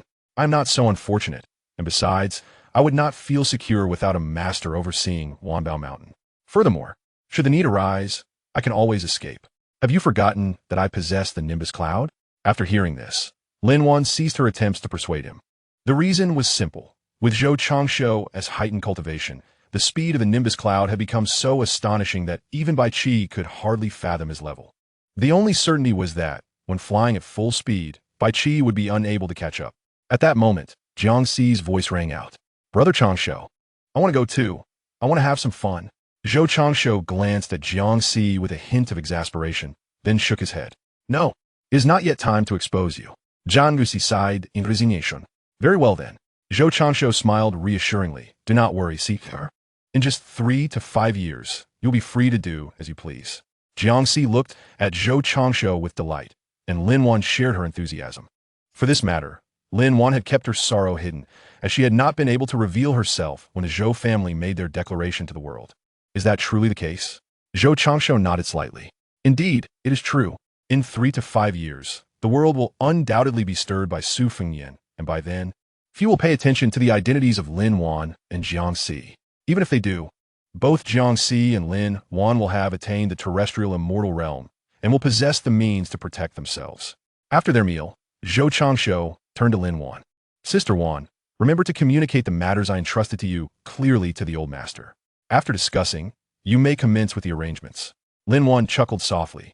Do not worry, little Changshu. I shall handle it with utmost care. Zhou Changshu nodded slightly.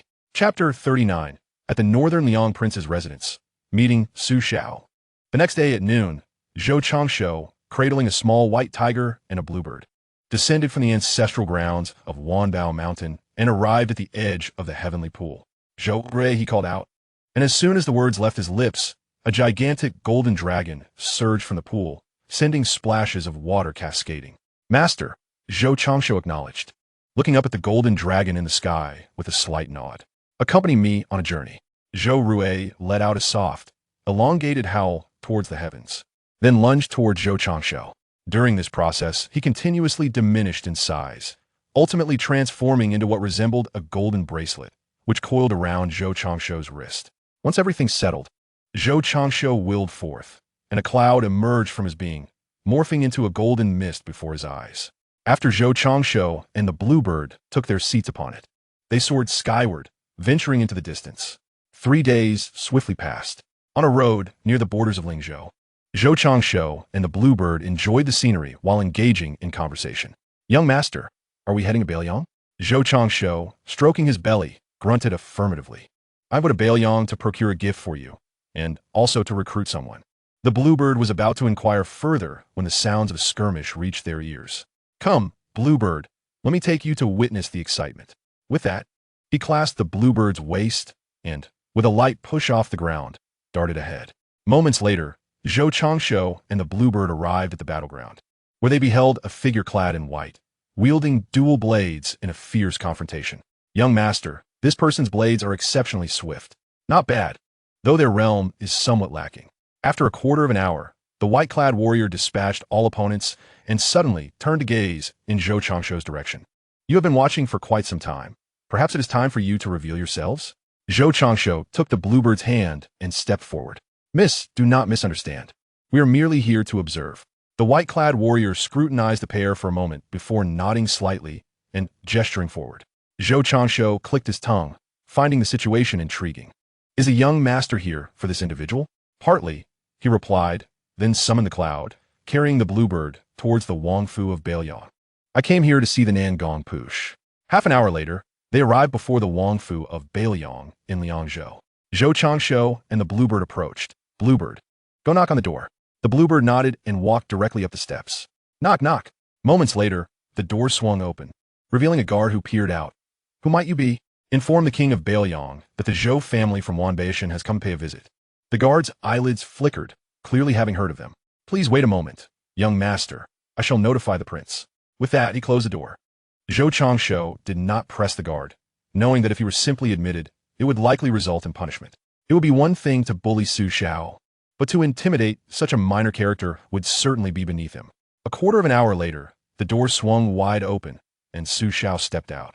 Young man, what brings you to Bailiang? Zhou Changshu raised an eyebrow. What? Am I not allowed to come? Su Xiao's expression faltered slightly. You are welcome, of course, he replied, though inwardly he grumbled. How can we enjoy ourselves like this? You seem as if you've been doused in gunpowder. If it weren't for our wife still being at Wanbao, you would see another side of me. Zhou Changshu stepped inside, accompanied by Su Xiao, and they made their way to Tingqiao Lake. Su Xiao then inquired earnestly, Changshu, is there a particular reason for your visit to Bailiang? Zhou Changshu, without reservation, replied, Indeed, I have a matter to discuss. In a year and a half, I shall host a grand competition at Wanbao. He then succinctly recounted the details. Upon hearing this, Su Xiao thumped his chest confidently, saying, "Rest assured, Bailiang will certainly participate." Honestly, even if I didn't team mention it, with your opportunistic nature, you would join anyway, right? I bring this to your attention because I want to inform you that many in the martial world will gather in Bailiang, and among them, there will inevitably be some nefarious individuals. Please be vigilant in maintaining order to prevent any innocent from being harmed. Su Xiao nodded slightly. This matter is simple. Leave it to me. Is there anything else? Zhou Changshu shook his head. Your royal residence in Bailiang is quite splendid. I intend to stay for a while. Kindly arrange a suitable courtyard for me. Su Xiao rolled his eyes in jest. You really are quite presumptuous, treating the royal residence like an inn. Nevertheless, he acquiesced. Suddenly, Su Xiao jogged over to Zhou Changshu, who was heading toward the lakeside. Speak honestly, young Changshu. Are you here with intentions regarding our son? Zhou Changshu shot him a glance. Please, who would come for your son? My visit to Bailiang is for one person and also concerning a particular weapon. Since you are here, I will be forthright. This Qing Niao, who once left your royal residence, I would like you to deliver the Shana gun left by her father. Su Xiao salet deeply. As long as it's not concerning my son, that's a relief. Just don't pull any tricks. I've heard from my wife that you are not fond of Feng Yan. Zhou Changshu waved dismissively. Enough of this banter. Do you truly believe everyone is enamored with your son? I will stay for a brief period before departing. If you have matters to attend to, do not let me hinder you. I shall explore on my own. And do hurry with the Shana gun. Watching Zhou Changshu dismiss him like a chicken, Su Xiao opened his mouth, as if to say something, but ultimately held his tongue. As he turned to leave, he silently chanted to himself, "Do not be angry. Do not be angry. My wife is still at Wanbao, and we cannot contend with Bai Qi. No shame, no shame. Even the emperor must endure." 3 days swiftly passed. By the shores of Tingxiao Lake, Zhou Changshu lounged on a bench, fishing, while Qing Yao tended to him with fruits. At that moment, a commotion arose. Who is that? Do they not know this is Bailiang's royal residence? Young master, perhaps it is best not to approach. Moments later, Su Fengyan arrived at Zhou Changshu's side. And who might you be? Zhou Changshu waved his hand. Qing Yao, understanding, stepped aside. Who are you? You seem oddly familiar to me. Zhu Jiangshou Jeffelin Zima, Su Fengyan. Perhaps you should consider relocating. I doubt you wish to know my identity. To his surprise, Su Fengyan chuckled heartily. Ha ha ha. Did you all hear that? This person has asked me to leave. Unfortunately, none of the others joined in the laughter, except for Su Longxiang, who stepped forward to tug at Su Fengyan's sleeve. Brother, let's change our location. Su Fengyan hesitated for a moment. Huang Manor, do you know who he is? Su Longxiang shook his head. Brother, I do not know, but he possesses greater strength than I. Just days ago, he restrained me and even spanked me. We cannot contend with him. Let us move. Su Fengyan instantly felt intimidated. Unlike the naive Su Longxiang, he was not so audacious as to act recklessly in the northern Liang royal palace, especially with Su Zhao's indifference towards the matter. Thus, he approached, feigning amiability. Forgive my impudence, esteemed brother. I am Su Fengyan. May I inquire about your esteemed name? Zhou Changshu spat out a grape seed and leisurely replied. Well, it's best you do not know. Otherwise, I fear you might lose your temper. I assure you, I shall remain composed. Please, share with me. Zhou Changshu pushed away the encroaching Su Fengyan. Enough, enough. Keep your distance a few steps, and I shall divulge. Chapter 40. Subduing Nangong, the Gathering of the Fate Cauldron. Su Fengyan obediently stepped back. Anticipation etched upon his face as he gazed at Zhou Changshu. Until the next moment, Zhou Changshu offered a warning. Wudang's Wang Chonglu has been suspended. Before the words had fully escaped his lips, Su Fengyan erupted in fury, suddenly recalling who this individual was. You're that child from years past? Someone, summon help, quickly. Zhou Changshu observed Su Fengyan's frantic antics with amusement, and after a prolonged period of being ignored, Su Fengyan immediately turned his attention to the figure in white beside him. By who? If you assist me, I shall grant you entry into Tingxiao Pavilion. Nangong Push frowned. Su Fengyan, you had promised me long ago. I did make a promise, but I did not specify the duration. As long as you assist me this time, you may remain as long as you desire within. Nangong Push, hearing this, felt somewhat resigned, ultimately glancing at Zhou Changshu. My apologies. Zhou Changshu paid no heed. As Nangong Push soared towards him, Qing Niao seized a nearby standing spear and thrust it forward. Nangong Push attempted to block with his sword, only to be sent flying several dozen meters away barely managing to stabilize himself upon landing, the ground cracking beneath him. A Golden King level?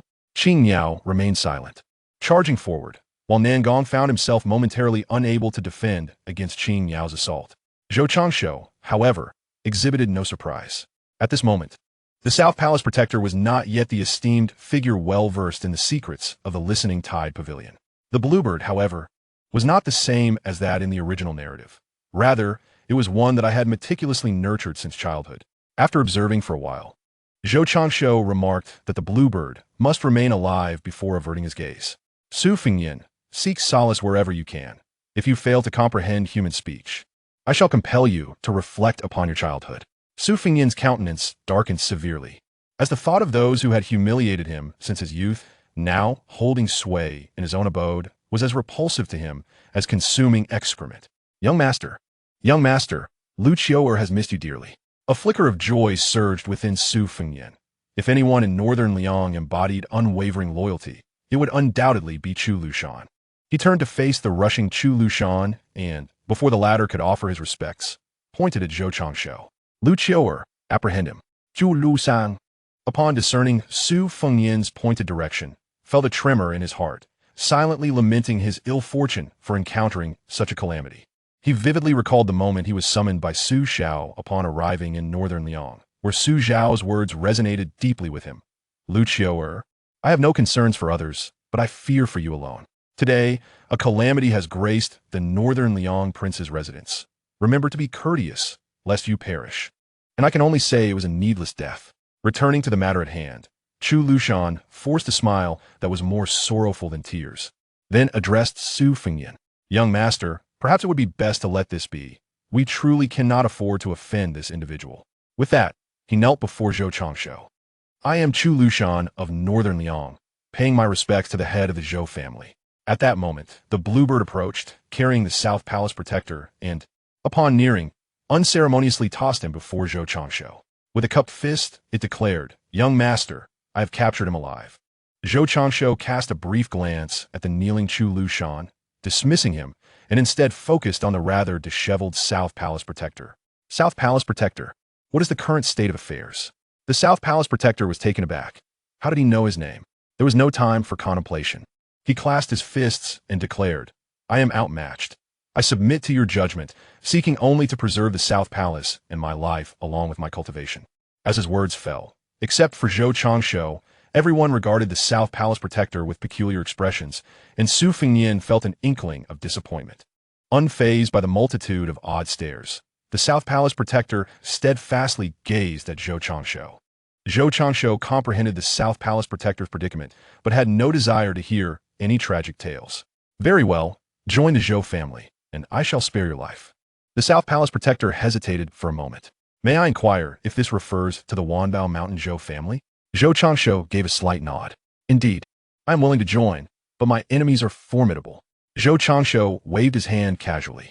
Could there be enemies from the Cave Heaven realm? As his words echoed, the hall fell silent, and Nangong Push awkwardly shook his head. No, then it matters not. Struggling to rise, Nangong Push knelt down. Nangong Push pays his respects to the family head. After a brief moment, Zhou Changshu's lips curled into a slight smile, and he replied, Rise, henceforth. You shall be a member of the Zhou clan of Wanbao Mountain. Though Qing Yao held some disdain for Nangong Push, she ultimately respected her young master's words.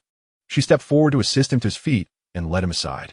Zhou Changshu, meanwhile, was disinterested in further trifling with Su Fengyin and the others. He turned slightly to regard the kneeling Chu Lushan. Chu Lushan, you are quite perceptive, leaving me no room to maneuver. Su Zhao's old fool must have told you this, right?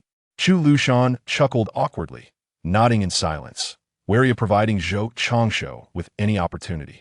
After all, this was the very person who, in his youth, had threatened to take his life. He dared not be careless. Zhou Changshu was unfazed. He then looked at Su Fengyin, dismissing him like a child. Go on. You've used up your tricks. Hurry along. I have no time to play with you. You... Su Fengyin had yet to finish his sentence when Zhou Changshu interrupted. What you? Get lost already. Speak further, and I'll make you reminisce about your childhood. This single remark silenced Su Fengyin. He was no fool. After this prolonged encounter, he had come to realize that it was impossible for no one in the manor to be aware of the situation. Yet no one intervened, evidently having been pre-informed. Seeing Chu Lushan's demeanor left Su Fengyan at a loss. Just as Zhou Changshu had said, he had exhausted his options, for he was currently utterly powerless. Thus, he immediately donned a smile for Zhou Changshu. You carry on, I shall go fishing over there. I'm leaving now. Watching Su Fengyan's retreating figure, Zhou Changshu scoffed. Just like that old fool Su Xiao, utterly shameless. Afterward, Zhou Changshu exchanged pleasantries with Qing Niao and immersed himself in the system. Just moments ago, as Nangong Push knelt in reverence, a notification had sounded in Zhou Changshu's mind. Upon opening the system, a pop-up appeared as expected. Ding! Congratulations to the host for subduing Nangong Push. It has been detected that he bears great fortune. As a reward, the host receives Gathering Fate Cauldron. Zhou Changshu raised an eyebrow. The accompanying divine artifact of the Ming Taizu. He promptly accessed the system warehouse, observing the ancient cauldron's design in the first slot. He then clicked to view the description. Gathering Fate Cauldron, a product of the system's replication of the heavenly Tao of the universe. Effect: accumulates the scattered fortune of heaven and earth and can suppress the fortune of its own faction. Chapter 41. The First Meeting with Li Yishan. Upon reading the introduction of the Fortune Cauldron, Zhou Changshu felt a surge of joy within. With this, the Zhou family need not worry about fortune anymore. It is well known that one can rely on time to hone their skills up to the realm of the earthly immortal, yet to transcend into that realm, fortune is indispensable. One need only observe the disciples of Wang Chonglu from Wudang. Aside from Hong Shixiang, the rest were remarkably proficient in their early stages, yet, without exception, they found themselves stymied at the threshold of the earthly immortal realm. The reason? Simply put, it is fortune. Now, with this cauldron at Wanbao Mountain, the soldiers under Zhou Changshu's command shall no longer regard the earthly immortal realm as a mere fantasy. Returning to reality, Zhou Changshu nodded in satisfaction. Qing Yao, administer a healing pill to Nangong Yi. Once his injuries are healed, we shall return to Wanbao Mountain in a few days. Qing Yao complied, producing a jade vial from her bosom and pouring out a crystal-clear elixir, which she handed to Nangong Yi. Consume it. Without hesitation, Nangong Yi ingested the pill and subsequently sat cross-legged to cultivate and heal. 3 days swiftly passed. At the pinnacle of Tingxiao Pavilion, Zhou Changshu was engaged in a game of chess with Li Yishan. Young master, have you come a bailion for that girl? Zhou Changshu remarked, placing a white piece on the board. Nangong possesses great fortune. So is Li Yishan mused, raising an eyebrow. How about you accompany me back to Wanbao Mountain? Li Yishan burst into hearty laughter. Has the young master not given up? Wanbao Mountain lacks a strategist. I observe your aura is decaying, and your time may be short. Come to Wanbao Mountain, and I shall save your life. After placing down a black piece, he shook his head. I appreciate your good intentions, young master, but there is no need. I have seen all that I was meant to see in this life. To have lived this long is sufficient. Zhou Changshu pondered for a moment. Let me rephrase. You have devised many plans for Su Fengyan. You likely cannot foresee his future, and I imagine this brings you some regret. With that, he produced a jade vial and placed it beside the chessboard, continuing to explain, this is a life-preserving pill. If taken before death, it can extend one's life by 7 days. At that time, you will have served Bailiang with utmost dedication, and I shall bring you back to Wanbao Mountain to serve me. You will also have the opportunity to witness the future of your disciple, Su Fengyan. Li Yishan contemplated for a moment before reaching out to accept the pill. Yet, the next moment, Zhou Changshu's words left him astounded. Li Yishan, let me be clear. This pill is solely for your use. Should you wish to give it to Su Fengyan before your demise, I shall take his life. As the words fell, Li Yishan's composure, cultivated over many years, crumbled. Why did you not say this earlier? Zhou Changshu rolled his eyes. I am not a fool. Had I mentioned it sooner, would you have accepted it? Li Yishan extended his hand to return the elixir vial. Li Yishan, you have taken it, yet you dare not return it? If you do, I shall immediately have Su Fengyan hanged. Li Yishan cast a displeased glance at Zhou Changshu and, after a prolonged silence, finally spoke. You are far more treacherous than Su Xiao. Zhou Changshu did not engage further. After making his final move and decisively capturing Li Yishan's dragon, he rose from the board. Well, the game has been played and the matters discussed. I shall not linger with you, old coot. Remember my words. With that, he departed. Watching Zhou Changshu's retreating figure, Li Yishan turned his gaze back to the chessboard, and after a while, he chuckled and scolded, this rascal disregards the ethics of the game. The reason was simple. Zhou Changshu had employed underhanded tactics, taking advantage of several moments when Li Yishan was distracted to make a few moves. He was bullying an elderly man who was unskilled in martial arts. At the first floor of Tingqiao Pavilion, Zhou Changshu arrived to find numerous individuals diligently copying texts, with two figures standing nearby. It was Qingyao and Nangong Push. Qingyao, having nothing to occupy her time, stood waiting for Zhou Changshu and immediately approached upon seeing him. As for Nangong Push, he was engrossed in examining a manual, wasting not a moment. The individuals transcribing the texts were part of a favor Zhou Changshu had requested from Su Xiao, who had agreed to have all the manuals in Tingqiao Pavilion copied, so Zhou Changshu could take them upon his departure. Su Xiao had not declined, for Zhou merely sought copies, not to deprive him of the originals, and besides, Su Xiao did not place much value on these manuals, believing that military prowess was of utmost importance. My lord, Zhou Changshu nodded slightly. Let us venture outside to explore the city of Liangzhou. With that, he departed with Qingyao. The scene shifted to the residence of the king of Bailiang. Are you saying that fellow has left the palace? In response to Su Xiao's inquiry, the guard nodded affirmatively. Su Xiao sprang to his feet. I must hasten to see. I cannot allow that rascal to lead Yishan astray. He rushed out in a flurry. A quarter of an hour later, at the apex of Tingqiao Pavilion, Li Yishan observed Su Xiao's figure entering through the window and could not help but grimace. I say, Your Highness, you are the king of Bailiang now. Not merely a common foot soldier. Do mind your status. Su Xiao shook his head. I am merely anxious. Upon hearing that fellow had left the palace, I hurried over. Yishan, you haven't been deceived by that rascal, have you? Li Yishan shot a disgruntled glare at Su Xiao. Su Xiao, do you truly see me as such a person? Do you doubt my loyalty to Bailiang? Su Xiao chuckled awkwardly, expressing his concerns. While I have no worries about others, this fellow treads an unusual path and surprises me at every turn. My heart races with anxiety. Should he deceive you away, would I not suffer a grievous loss? Li Yishan poured a cup of tea for Su Xiao. Well, I have not been deceived, so let us enjoy some tea. Su Xiao smiled with satisfaction. Ha ha ha. I knew it would be this way. Let this lad be envious. With that, he raised his cup to drink. However, the next moment, Li Yishan's words caused Su Xiao to spew his tea. You haven't been deceived now. But who has to say about the future? Su Xiao stared in shock at Li Yishan. Yishan, what did you just say? Li Yishan chuckled and simply recounted the situation. Su Xiao was taken aback for a while before responding slowly. This is not an unacceptable outcome. After all, Yishan, you have contributed immensely to Bailiang over the years. Now that you have survived, it is only natural to not give up.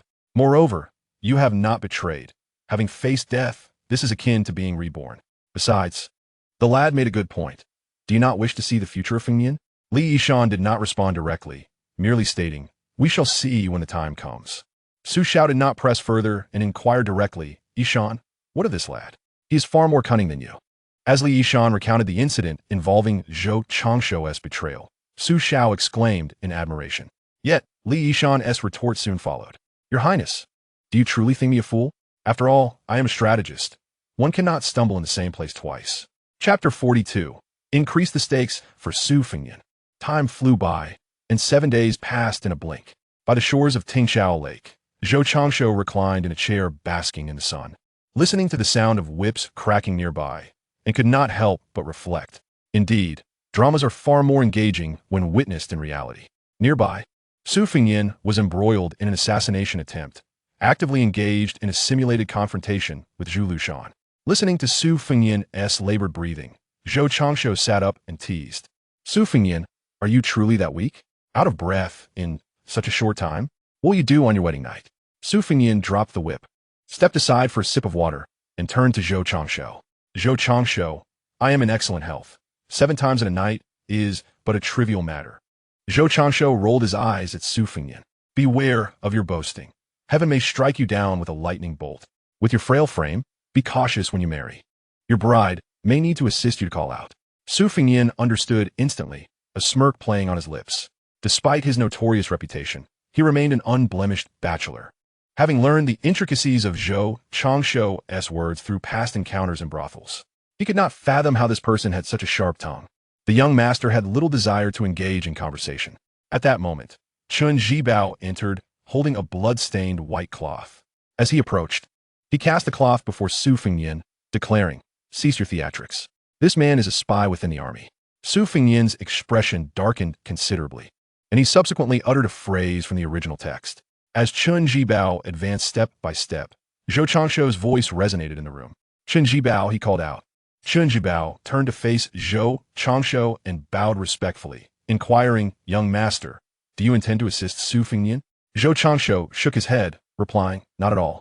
I offer you a word of advice, while simultaneously presenting Su Fengyan with a challenge, as a lesson for his previous disrespect towards me. Please go on," Chun Jibao urged. Zhou Changshuo pondered for a moment before stating, "Although you are the adopted son of Su Xiao, you ultimately lack the bloodline of the Su family. Therefore, Su Xiao could never bestow the throne of Bailiang upon you. In his eyes, the only worthy successor to the Su banner in Bailiang is Su Fengyan. There is no need for you to rush to refute this. Ask yourself, if you were in Su Xiao's position, what choice would you make? Even if his own son proves to be unworthy, the mere fact that he carries Su Xiao's blood grants him everything." Chun Jibao remained silent for a long while before finally declaring, "I will prove to my adoptive father that I am the one truly capable of leading the Bailiang army." With that, he turned and left. Zhou Changshuo called after him, "Chun Jibao, should you ever find yourself without a place to go, seek refuge at Wanbao. I will ensure you a good home." Chun Jibao paused briefly, but then exited the Bailiang royal residence without further ado. Su Fengyan gazed at Zhou Changshuo with palpable fury. "Zhou Changshuo, you have gone too far. Chun Jibao is still a man of Bailiang. To poach him in my presence is a blatant disregard for me." Zhou Changshuo responded with indifference. "Su Fengyan, when have I ever regarded you highly?" He continued, "Moreover, why did you not voice your concerns in front of Chun Jibao?" Su Fengyan found himself at a loss for words. He could hardly admit that he felt intimidated in Chun Jibao's presence, as that would be quite shameful.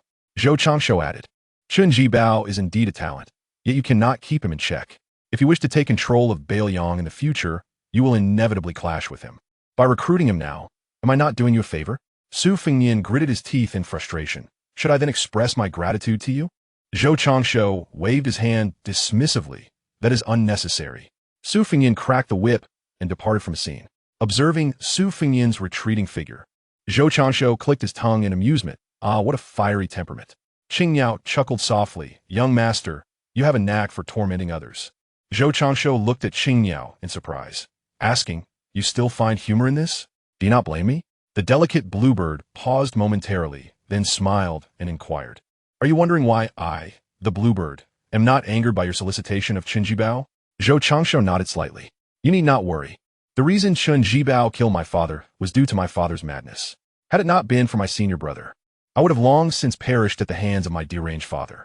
Zhou Changshuo understood. The following day, Zhou Changshuo guided the bluebird through a concealed passage to the underground levels of the Listening Tide Pavilion. They arrived at a large prison. With a one-armed old man inside piqued the bluebird's curiosity. "Is this not the sword god, Li Chuangang?" Zhou Changshuo nodded slightly. "Indeed. Do not be deceived by this disheveled old fellow. Decades ago, he was a formidable sword master." As soon as he finished speaking, Li Chuangang abruptly awakened, raising his gaze toward Zhou Changshuo outside the iron gate. "Young man, have you been sent by Su Xiao?" Zhou Changshuo shook his head. "That old rascal lacks the authority to send me. I have come of my own volition." Li Chuangang cast a surprised glance at Zhou Changshuo and the bluebird. This was the secret domain of the northern Liang royal household, and yet this young man dared to speak so disrespectfully to Su Xiao. However, he was not particularly concerned. "What brings you here, young man?" "To recruit you, esteemed elder." Li Chuangang burst into laughter, the sound echoing for quite some time before subsiding. "Young man, even Su Xiao lacks the ability to recruit me. Though your cultivation has reached the minor celestial realm and the woman behind you is of the great diamond realm. Such qualifications alone are laughable in the pursuit of my allegiance. What if the condition were regarding the green robe?" As soon as the words left his lips, sword energy erupted, and the iron gate was swiftly severed. Li Chuanlong's figure lunged toward Zhou Changshuo. Unfortunately, a flash of golden light intervened. Zhou Rui's form materialized, transforming into a 10-meter-long golden dragon, which expelled a beam of golden light that repelled Li Chuangang. Li Chuangang staggered back, gazing at the golden dragon behind Zhou Changshuo. "A being of the terrestrial immortal realm?" Zhou Changshuo raised an eyebrow. "What do you think of my divine beast, esteemed elder? Can we converse seriously now?" Li Chuangan siya. "Were it not for my current diminished state, you would not have such an opportunity. He then inquired, how did you come to know of the green robe? Zhou Changshu smiled faintly. The manner of my knowledge is inconsequential. What matters now are the terms of my recruitment. Esteemed elder, how do you wish to proceed? Speak plainly. Zhou Changshu raised an eyebrow. This old man has quite a foul mouth. When I return to Wanbao, I shall have the elder deal with him. The green robe has been reincarnated and taken as a disciple by Wang Xianji. If all goes well, she will eventually marry one of his disciples. If you join the Zhou family, I can assist you in rekindling your connection with the green robe. At this, Li Chuangang fell silent, while Zhou Changshu patiently awaited his response. To speak candidly, in a previous life, Zhou Changshu contemplated that Li Chuangang might indeed yearn to rekindle his past romance with the green robe maiden. However, the foremost obstacle confronting Li Chuangang was none other than Wang Xianji, who would not permit him to usurp the wife of his disciple. At that time, Li Chuangang was no match for Wang Xianji. The subsequent desire for death, as Zhou Changshu perceived, was perhaps fueled by the agony of witnessing his beloved wed a younger man. Now, Zhou Changshu has extended an opportunity to Li Chuangang. How shall he choose? Chapter 43, Planting the Seeds, the World in Turmoil. Li Chuangang remained silent for a considerable time. The green robe maiden had already been reincarnated, her previous memories lost, and she was no longer the green robe maiden he cherished in his heart. Zhou Changshu raised an eyebrow. The absence of a direct refusal indicated that there was still hope. You should be aware that memories can be awakened with the right cultivation level or a triggering stimulus. One can recall their past life. Do you not wish to amend your regrets? Without allowing Li Chuangang a moment to ponder, he continued. As for Wang Xianji's current realm, I cannot ascertain, but he is undoubtedly stronger than you. After years of neglect, and now with a severed arm, your chances of prevailing against Wang Xianji are exceedingly slim. Thus, your opportunity to rekindle your bond with the green robe maiden is further diminished. However, should you join the Zhou family of Wanbao, I can assist you. Li Chuangang scoffed. Is it merely based on your paltry celestial realm? Certainly not. My esteemed elder is currently at the pinnacle of the earthly celestial realm, and I am one born alongside a divine artifact. My family possesses a sword array capable of slaying martial arts golden elixirs. As long as we remain within the confines of the cave heaven, Wanbao fears no one. What does the elder think? Yet Li Chuangang questioned anew. Young man, you must comprehend that there exists a vast disparity among individuals. In my time, when I too was of the earthly celestial realm, I could easily vanquish others of the same level as if slicing through vegetables. Although your family has an earthly celestial, it pales in comparison to Wang Xianji. Zhou Changshu, upon hearing this, felt a surge of exhilaration. My family's patriarch, Bai Qi of the Qin, need you still harbor doubts? Li Chuanlang's heart quaked. Bai Qi, the same Bai Qi who led the slaughter of 600,000 soldiers? Zhou Changshu nodded slightly. Li Chuangang no longer hesitated. I am willing to join Wanbao. Zhou Changshu snapped his fingers. Excellent, but first, allow me to share a word of advice. Speak. Is your current realm still in a state of decline? Li Chuangang nodded slightly. I see. In that case, we shall not depart just yet. It won't be long before Su Xiao comes to summon you, to accompany Su Fengyan as he traverses the rivers and lakes, safeguarding him. This individual is blessed with great fortune, and you may embark on this journey with him. Not only will you repay a favor, but by the time you reach the martial Emperor's city, your cultivation may very well return to the earthly celestial realm. At that point, I shall take my esteemed elder along as well. Li Chang'an stared in astonishment at Zhou Changshu, and, after a long pause, finally spoke. Can you foresee the future? Zhou Changshu nodded slightly. Indeed, otherwise, how could I dare to seek the favor of a senior like you? Li Chang'an chose not to elaborate further, yet within him, a spark of ambition reignited. Then I thank you. Observing that Li Chang'an was at a loss for words, Zhou Changshu introduced himself directly. I am Zhou Changshu, the head of Wanbao. You may address me as Changshu, or simply as the head. Then I thank you, Changshu. Zhou Changshu waved his hand dismissively. No need for such formality. He then led the Qingyao outside, but halfway through, he suddenly turned back. Senior, you were once a spring and autumn sword armor. Do take the time to refine yourself. Not for anyone else, but at least for the sake of the green robe. Surely, you do not wish for the green robe to disdainfully look down upon you later? Li Chang'an turned and playfully chided. You rascal. Zhou Changshu did not reply, merely gestured with his hand before vanishing from Li Chang'an's sight. Li Chang'an returned to the dungeon, seated himself cross-legged and began to contemplate all that had transpired. Eventually, the image of the green robe surfaced in his mind, and he sighed softly. Green robe, we shall meet again. Do you still remember me? A month swiftly passed. During this time, the news of the Wanbao Grand Competition spread throughout the realm of Liang, igniting the enthusiasm of countless individuals. Moreover, the news continued to proliferate. The scene shifted to the palace of the Great Qin. A young man clad in dark attire, adorned with a black dragon embroidery, sat regally upon a high platform, gazing down at the youth below. This youth was none other than the one who had emerged from Wanbao. What brings you here? The youth felt an overwhelming aura emanating from Zhou atop the platform, prompting him to bow deeply. Your Majesty, I come from the Zhou family of Wanbao, under the orders of Bai Qi, the esteemed steward, to deliver an invitation. As soon as the words left his lips, the courtiers flanking him erupted into hushed discussions, while Zhou, seated high above, displayed a keen interest. Bai Lao, bring the invitation up here so I may examine it. A eunuch promptly complied, presenting the invitation to Zhou. After perusing its contents, Zhou's eyes gleamed with the prospect of immense benefits, and a smile graced his lips. I shall accept this invitation. Return and inform Bai Lao that the Great Qin shall send representatives to attend. The youth nodded respectfully. Yes, Your Majesty. Once the youth departed, Zhou turned to Zhao Gao. Instruct the Luo Wang to investigate this Zhou family of Wanbao. Zhao Gao responded affirmatively. Yes, Your Majesty. Zhou then passed the invitation to those below for further dissemination. Your Majesty, I believe we should participate. Furthermore, it would be prudent to acquire the elixir formula contained within. This would significantly bolster the strength of the Qin state. Zhou glanced at Li Si. Li Si, what do you think of what Meng Ai Qing said? Li Si shook his head. Your Majesty, Liang is not a fool. The fact that Wanbao Mountain is still able to send invitations indicates that Liang has failed. Moreover, with General Bai Qi present, I suggest that it would be wise to seek alliances or cooperation. Zhou nodded slightly. Let us proceed with this for the time being. Li Si, return and draft a memorial, considering sending those individuals to participate in the grand event at Wanbao Mountain. This scene unfolds not only in the Qin state, but also in various nations such as the Ming and Song. Whether in the martial world or the court, a lively atmosphere has emerged. Returning to the main topic, the scene shifts to the territory of Wanbao Mountain, where Zhou Changshu is slouched in a recliner, while Qing Yao engages in a game of blind chess with Jiang Si. At this moment, Bai Qi enters from outside. Changshu. Zhou Changshu sits up. The old master has arrived. Please take a seat.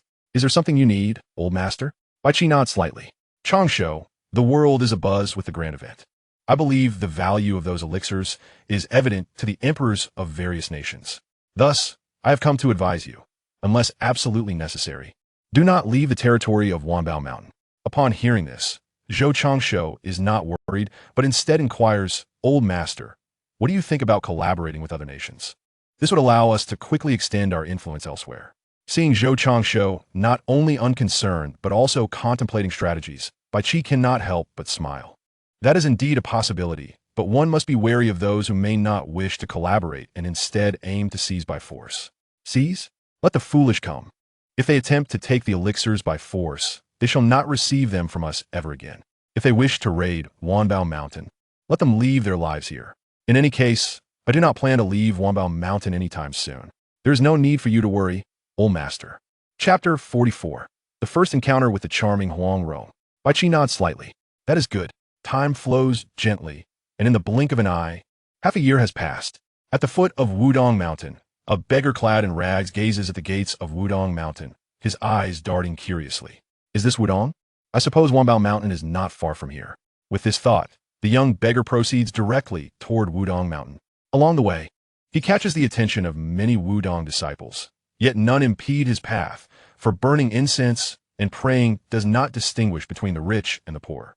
The scene shifts to outside the Grand Hall of Wudang, where Wang Chonglu looks on helplessly at Hong Shixiang, who has set up a stall on the square to read fortunes. As he observes Hong reading palms for women, a flicker of concern crosses Wang Chonglu's mind. Were it not for Hong's genuine accuracy, it would be hard for him not to suspect that Hong was taking advantage of the situation. Thanks to the numerous disciples within Wudang and their frequent travels across the land, Wudang's incense offerings have flourished splendidly. At that moment, Wang Chonglu was suddenly captivated by a figure. A small beggar? No, that couldn't be right. Such cultivation at the second rank should not manifest in a mere child of the streets. After contemplating, Wang Chonglu approached directly. Venerable One, I am Wang Chonglu, the head of Wudang. Is there any way I may assist you? The small beggar was momentarily taken aback, then sincerely replied, I have heard of you, Headmaster Wang. I am Huang Rong, hailing from the Song dynasty. I have come seeking the healing elixir said to be obtainable at Wanbao Mountain. I humbly request your guidance. Wang Chonglu, however, did not respond directly, but instead inquired, Young brother Huang, are you aware how far off the competition is? Huang Rong nodded slightly. And do you know that all the heroes of the realm will gather for this event? Huang Rong nodded again. Seeing that Huang Rong was reticent, Wang Chonglu felt compelled to clarify, Young brother, the competition has yet to commence, and furthermore, your second rank cultivation is insufficient to attain the healing elixir. Do you understand? Huang Rong bit her lip and replied, I understand, Taoist, but I beseech you to show me the way. I have pressing reasons to obtain the elixir. Wang Chonglu pondered for a moment before leading Huang Rong before Hong Shixiang and then communicated with him telepathically. Shixiang, could you discern the fortune of this young lady? Indeed, Wang Chonglu had already seen through Huang Rong's identity as a woman, but chose not to expose it. Initially, he had no intention of guiding her. However, recalling the mention of the Qilin by Zhou Changsho, he wondered if such a person of great fortune could be attracted as well. Moreover, he was aware that Zhou Changsho was gathering those of significant fortune, having even drawn him, the head of Wudang, into the fold of Wanbao Mountain for a day. Thus, this scene unfolded. After observing Huang Rong, Hong Shixiang sighed inwardly and nodded slightly at Wang Chonglu. Understanding dawned upon Wang Chonglu, and he turned to Huang Rong, saying, Young brother Huang, follow me. I shall take you to Wanbao Mountain. Huang Rong nodded in delight and followed Wang Chonglu down the mountain. Along the way, he inquired, Young brother, may I ask why you seek the healing elixir? Huang Rong pondered for a moment before responding, I seek the elixir for my mother. She fell into a deep coma from exhaustion during my childhood and has yet to awaken. Wang Chonglu nodded slightly, I see. And what do you intend to offer in exchange for the healing elixir? Huang Rong's expression faltered momentarily, and after some thought, she replied, a martial arts manual. You may be disappointed, for not long ago, Changsho acquired a copy of the manual from Bailiang's Tingxiao Pavilion, and we are currently not in need of martial arts manuals. Oh, what shall I do now? Huang Rong sighed in despair, but suddenly a spark of inspiration struck her. Taoist Wang, do you know of any means by which I could procure it? Would you be so kind as to enlighten me? Wang Zhongluo pondered for a moment before slowly speaking. I cannot promise you eternal life, but I can offer you a path, which is to join Wanbao Mountain. In doing so, healing elixirs will be readily accessible. He then added, however, I must state this clearly. I cannot guarantee that Wanbao Mountain will accept you. If the outcome is unsatisfactory, do not hold me accountable. Huang Rong paused for a moment, her eyes glinting with resolve. Rest assured, I am not one to repay kindness with malice. Wang Zhongluo waved his hand, choosing silence. Observing her myriad expressions and movements, he understood that the girl was formulating a plan. Yet, he decided against further elaboration. Each individual has their own destiny. A quarter of an hour later, within a pavilion at the heavenly pool of Wanbao Mountain, Zhou Changsho sat opposite Wang Zhongluo, eyeing the small beggar behind him. Zhou Changsho inquired with curiosity, Old Wang, why you brought a beggar along for a feast? Wang Zhongluo, cheerfully holding a fruit, replied, Changsho, I have brought you a companion. Consider this as my reward for the years of feasting. He then transmitted a thought. She is a person of great fortune. Zhou Changsho's eyes brightened as he turned to the small beggar. What is your name? Huang Rong clasped her hands in greeting. I am Huang Rong, a citizen of the Song dynasty. Zhou Changsho's eyes sparkled again as he snapped his fingers. Peach Blossom Island? Huang Rong took a few steps back, startled. How do you know? Without offering an explanation, Zhou Changsho contemplated briefly and deduced Huang Rong's purpose for coming. Speak, what brings you to Wanbao Mountain? Although Huang Rong felt nervous, she stepped forward and stated, I have come to Wanbao Mountain to seek a healing elixir. Zhou Changsho raised an eyebrow. Just as I suspected. What will you offer in exchange? Why should I trade with you? Huang Rong hesitated for a moment, then recalled Wang Zhongluo's words. I can join Wanbao Mountain, only asking for a single healing elixir in return. Zhou Changsho, amused, regarded Huang Rong with understanding. As a fan of the legend of the Condor heroes, he could easily infer her thoughts. Huang Rong, with your whimsical nature, daughter of Huang Yaoshi from Peach Blossom Island, your quest for the elixir is for your mother. Feng Heng, am I mistaken? Huang Rong regarded Zhou Changsho warily, her fingers poised to cast a spell. How do you know this? Zhou Changshu continued. How do I know? I also know that you plan to feign allegiance to Wanbao Mountain and escape once you obtain the elixir. Huang Rong was taken aback, wondering how he could possess such knowledge. Yet, before she could ponder further, Zhou Changshu's voice rang out again. Put away your finger-pointing technique. I am in the minor celestial realm. Old Wang is in the profound finger realm. And here we have those of the terrestrial celestial realm. Even your father would be of no use here. With your mere second-tier cultivation, who could you possibly harm? Huang Rong awkwardly retracted her hand. If I were to say this is a misunderstanding, would you believe me? Zhou Changshu cast a sidelong glance at Huang Rong. Do I appear foolish to you? If you desire the healing elixir, it is not out of the question. Really? Huang Rong's eyes sparkled with excitement. Why the haste? Allow me to finish my words. If you wish for the healing elixir, then you must join Wanbao Mountain and serve as my chef for 10 years. Only then can I grant you the elixir. Upon hearing this, Huang Rong momentarily froze, her eyes reflecting a struggle, for she understood that once she agreed, she would be bound to fulfill her promise. Otherwise, she and her family would surely suffer dire consequences. After a prolonged silence, Huang Rong gritted her teeth and gazed at Zhou Changshu. I agree, but if the healing elixir fails to cure my mother, I shall serve you as a chef for only 3 years. Zhou Changshu raised an eyebrow. Do you think this is a marketplace where you can bargain? Initially, Huang Rong felt as wilted as a frostbitten eggplant upon hearing those words. Yet the latter part lifted her spirits once more. Nevertheless, I have made my promise. Is that so? Zhou Changshu nodded slightly. The elixir will be provided later. For now, prepare a banquet of your signature dishes. I am eager to taste them. He then turned his gaze toward the distant Qing Yao. Qing Yao, moments latte. Qing Yao entered the pavilion. Young master. Zhou Changshu offered a slight nod. This is Huang Rong. Please take her to freshen up and change into suitable attire. Then guide her to the kitchen. Qing Yao acknowledged and led Huang Rong away. Once they had departed, Wang Zhongluo finally spoke. Changshu, this does not align with your character. Such a person of great fortune. Are you willing to let her go? Zhou Changshu shook his head. Old Wang, you do not understand. 3 years' time will surely keep her at Wanbao Mountain. Ha ha! You are indeed quick-witted, Changshu. This girl is quite spirited. If she sees no glimmer of hope, she would surely turn and leave. Zhou Changshu nodded slightly. Indeed, Huang Rong is the sort who, unless she willingly sacrifices her freedom, will find every possible means to escape. How can we not provide her with a glimmer of hope? Old Wang, this girl is an excellent cook. We must stay and taste her creations together. Do not leave so soon. Wang Zhongluo, upon hearing this, halted his rising form mid-motion. Changshu, you should have mentioned that sooner. With that, he settled back down. Meanwhile, Huang Rong chatted incessantly with Qing Yao, peppering her with questions, but alas, Qing Yao was reticent, leaving Huang Rong feeling frustrated and at a loss. The scene shifted back to Zhou Changshu, who took a sip of juice and suddenly looked at Wang Zhongluo. Old Wang, as the days pass, I find myself preparing for a journey to the martial emperor's city in a few months. Are you aware of Wang Xinji's current prowess? Has he managed to transcend to the realm of the celestial being of longevity? Wang Chonglu paused momentarily. What is your purpose for visiting martial emperor's city? I have some matters to attend to. Do you believe my esteemed elder can triumph over Wang Xinji? Wang Chonglu pondered for a moment. It should be a close match, but I reckon the odds favor my elder, for he has mastered the art of killing. Wang Xinji, I believe, currently resides at the level of the earthly celestial, and his realm may not surpass that of my elder.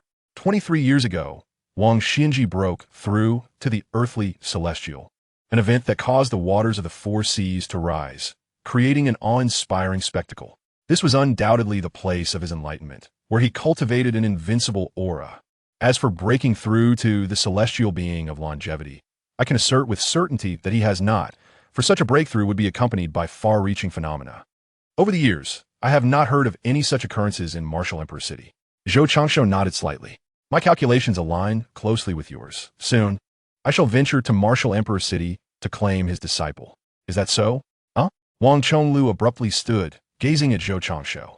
Changshu, why would you seek to seize his disciple? It would be unwise to provoke an earthly celestial without cause. Zhou Changshu, however, merely smiled serenely. Old Wang, remain calm.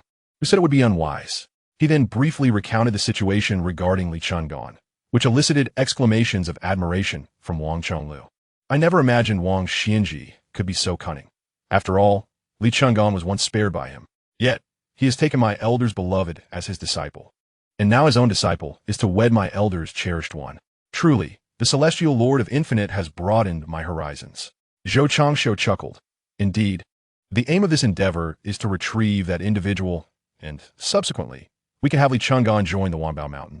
Old Wang, would you not agree that this is a lucrative venture? Wang Chonglu blurted out. However, Li Chang'an has lost an arm. The highest he can attain in this life is the earthly celestial, and to reach the celestial being of longevity, one must possess an unblemished body. Zhou Changshu raised an eyebrow. No matter, having recruited Li Chang'an, I am well aware of this factor. In the future, there may very well be accompanying artifacts capable of regenerating severed limbs.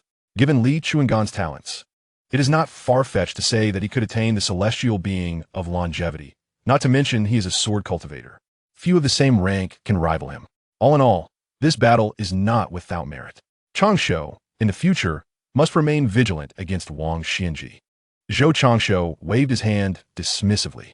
It is not necessarily the case that the green-robed individual will develop feelings for the young groom. Upon arriving at Wudi City, we could directly lay bare the deeds of Wang Xianji, prompting Li Chuanguang to confront him. It is quite possible that Wang Xianji would find himself compelled to offer an apology. Just imagine, my dear Wang, the spectacle of Li Chuanguang lambasting Wang Xianji. How amusing that scene would be. Wang Zhonglou was instantly intrigued. Changshu, when do you and your esteemed predecessors plan to depart for Wudi City? Might I accompany you? His desire to witness the unfolding drama was palpable. Ah, old Wang, how can this be merely watching a show? This is witnessing history, Wang Zhonglou replied earnestly, his gaze fixed on Zhou Changshu. Ha ha ha, indeed, old Wang. You speak true. The sword god's rebuke of the world's second is certainly a historical moment to behold. After a brief pause, he added, I shall inform you when we set off. As they conversed, Qingyao entered the pavilion, announcing, Young master, Miss Huang has prepared the meal. Please follow me. Zhou Changshu nodded slightly and turned to Wang Zhonglou. Let's go, old Wang. Wang Zhonglou acquiesced, and the trio soared towards Wanbao Mountain. In mere moments, they vanished at the edge of the heavenly pool. Shortly thereafter, within a courtyard in the Wanbao Mountain clan territory, Zhou Changshu, Lin Wan, Bai Qi, Wang Zhonglou, Qingyao, and Jiang Si gathered around a table. They watched as Huang Rong stood by, introducing the dishes laid out before them. After her presentation, Zhou Changshu invited her to take a seat, and the group began to eat. Zhou Changshu sampled a piece of 8 treasure chicken, and his eyes lit up. Delicious. Sister Wan, you all must try this. It was well worth exchanging a healing elixir for Miss Huang as culinary skills. Bai Qi nodded in agreement. Indeed, this is not inferior to the palace's royal chefs. It is remarkable how such a young lady possesses such culinary prowess, truly an eye-opener. Compliments flowed freely, delighting Huang Rong, whose smile grew increasingly radiant. Half an hour later, having finished their meal, the group sat around the table sipping tea. Suddenly, Zhou Changshu inquired, Sister Wan, where is Su Fengyan at this moment? Chapter 46, Departing Wanbao Mountain Again. Lin Wan reflected for a moment. Su Fengyan is nearing Wudi City. He should arrive in approximately a month. Zhou Changshu nodded slightly. Old master, old Wang, shall we set off for Wudi City in half a month? Bai Qi nodded calmly, showing no surprise, as he had been informed of this plan shortly after Zhou Changshu's return from Beiyang. That sounds good. I, too, wish to see this second in the world who has overshadowed the Jianghu of Liang. Wang Zhonglou smiled, giving a thumbs up. What admirable resolve, esteemed predecessor. He then turned his gaze back to Zhou Changshu. Longevity is assured. Now Wudang has found its path, and I, as a humble Taoist, have ample time to depart at any moment. Half a month swiftly passes. Zhou Changshu, accompanied by Wang, Chonglu, and Bai Qi, ascends into the sky on the magical cloud, soaring directly towards Wudi City from Wanbao Mountain. The scene shifts to Huzhou, where a convoy of cavalry traverses an official road, flanked by a horse-drawn carriage at its center. Inside the carriage, Su Fengyan reclines upon the lap of Han Shu, gazing at Li Chugang opposite him. Senior, we shall soon arrive at Wudi City. Are you confident in confronting Wang Xianji? Li Chugang strokes his beard thoughtfully. Facing him in battle is undoubtedly feasible, yet overcoming him poses a considerable challenge. However, fear not. I have reinforcements at my disposal. When the moment is right, you may seize the sword case of Jiu Huang. Su Fengyan, initially elated by the response, suddenly recalls Zhou Changshu and sits up to inquire of Li Chugang, Senior, You aren't referring to that fellow Zhou Changsho, are you? Li Chugang raises an eyebrow. What's the matter? Do you have a grudge against him? Indeed, there is animosity, Su Fengyan admits. Li Chugang shakes his head, then strive to resolve it. With your current superficial, second-grade cultivation, facing someone of his celestial realm would be akin to a father chastising a son, a mere trifle. Moreover, his attendants are all of the great Vajra realm, while your companion pales in comparison. Su Fengyan chuckles awkwardly, then recalls his most significant source of confidence. While my cultivation may not match his, as you well know, my greatest asset lies within the Bailiang army. Should this noble son be provoked, beware. For I may rally my forces to raise mountains and temples, obliterating his Wanbao mountain. At this proclamation, Li Chugang casts a disapproving glance at Su Fengyan. I truly cannot fathom how someone with your intellect could become a disciple of the cunning Li Shan. Are you not aware that there is a cultivator of terrestrial celestial status in his household? Su Fengyan's meek. Is a terrestrial celestial truly formidable? Can he single-handedly annihilate the entire Bailiang army? Li Chugang shakes his head. Considering the hospitality you have shown me during our journey, allow me to offer you a word of caution. Achieving the realm of terrestrial immortals signifies a departure from the mundane. Such individuals command respect wherever they go. As for terrestrial celestial beings, in a certain sense, they transcend humanity. You just questioned whether a terrestrial celestial could wipe out the entire Bailiang army? I assure you, it is possible, merely a matter of time. Even I could accomplish it. Remember my technique at Longhu Mountain? Ponder this. How many of your Bailiang soldiers could withstand such a rain of swords? And how many could endure it? And I am but a terrestrial immortal. Do not even mention someone of his stature. Thus, if given the chance, you should resolve this contradiction. Otherwise, I shall have to wait for the day of your demise to collect your remains. Su Fengyan felt disheartened for a moment, but soon regained his composure. Is it merely a matter of cultivation? This young lord will inevitably catch up. Li Chuangang waved his hand in exasperation, honestly doubting that Su Fengyan could bridge the gap, as attaining the status of an earthly immortal would be sheer luck, considering this lad had only recently begun his martial training. 3 days swiftly passed. Outside the martial emperor's city, a scene unfolded from the skies, where a golden cloud hovered. Indeed, it was the Nimbus Cloud. Within the confines of this cloud, Zhou Changsho and his companions sat conversing when suddenly, Wang Chenglu pointed at a projection and exclaimed, "Changsho, look, is that not Su Fengyan and his companions?" Zhou Changsho raised his gaze to see a troop of cavalry advancing, with a flag emblazoned with the character Su at the forefront. It was indeed Su Fengyan and his entourage. Surely, Li Chuangang was among them. Let us seek out Li Chuangang, he declared, promptly steering the Nimbus Cloud downward. Moments later, 3 figures perched atop the golden cloud descended before the cavalry. "Who are you?" asked the cavalryman. "We are from the Zhou family of Wanbao. I am Zhou Changsho. Please inform Li Chuangang," replied Zhou Changsho. The cavalryman, startled, clasped his fists in salute. "My apologies, esteemed Zhou family head. Please allow me a moment to notify the young master." Upon receiving Zhou Changsho's nod of assent, he turned his horse around to relay the message. In other regions, the Zhou family of Wanbao may not be well known, but in the 3 states of Bailiang, they are quite renowned. Their various elixirs and the soldiers trained at Wanbao have greatly benefited Bailiang, with Zhou Changsho himself being a figure of considerable repute. Hence, the cavalryman reacted thus upon hearing his name. The scene shifted to the side of a carriage amidst the cavalry, where a rider approached the carriage window. Reporting to the young master, the head of the Zhou family from Wanbao has come seeking Li Chuangang, the esteemed elder. No sooner had he finished speaking than a figure clad in azure darted from the carriage door. Su Fengyan lifted the curtain of the carriage. Did Zhou Changsho not indicate he was seeking this young master? The cavalryman awkwardly met Su Fengyan's gaze, but fortunately, Su Fengyan did not press the matter further and let the curtain fall, continuing on their path. The scene transitioned to the front of the cavalry, where Li Chuangang stood before the Nimbus Cloud. "At last, you have arrived, young one," he remarked. Zhou Changsho nodded slightly. "Elder, please take the floor." With that, he enlarged the Nimbus Cloud further. As Li Chuangang leapt onto it, Zhou Changsho maneuvered the cloud to ascend 20 meters into the air, following the cavalry towards martial Emperor City. Such a remarkable lad, accompanied by 2 innate artifacts. "This is a first for me," Zhou Changsho chuckled, waving his hand in amusement.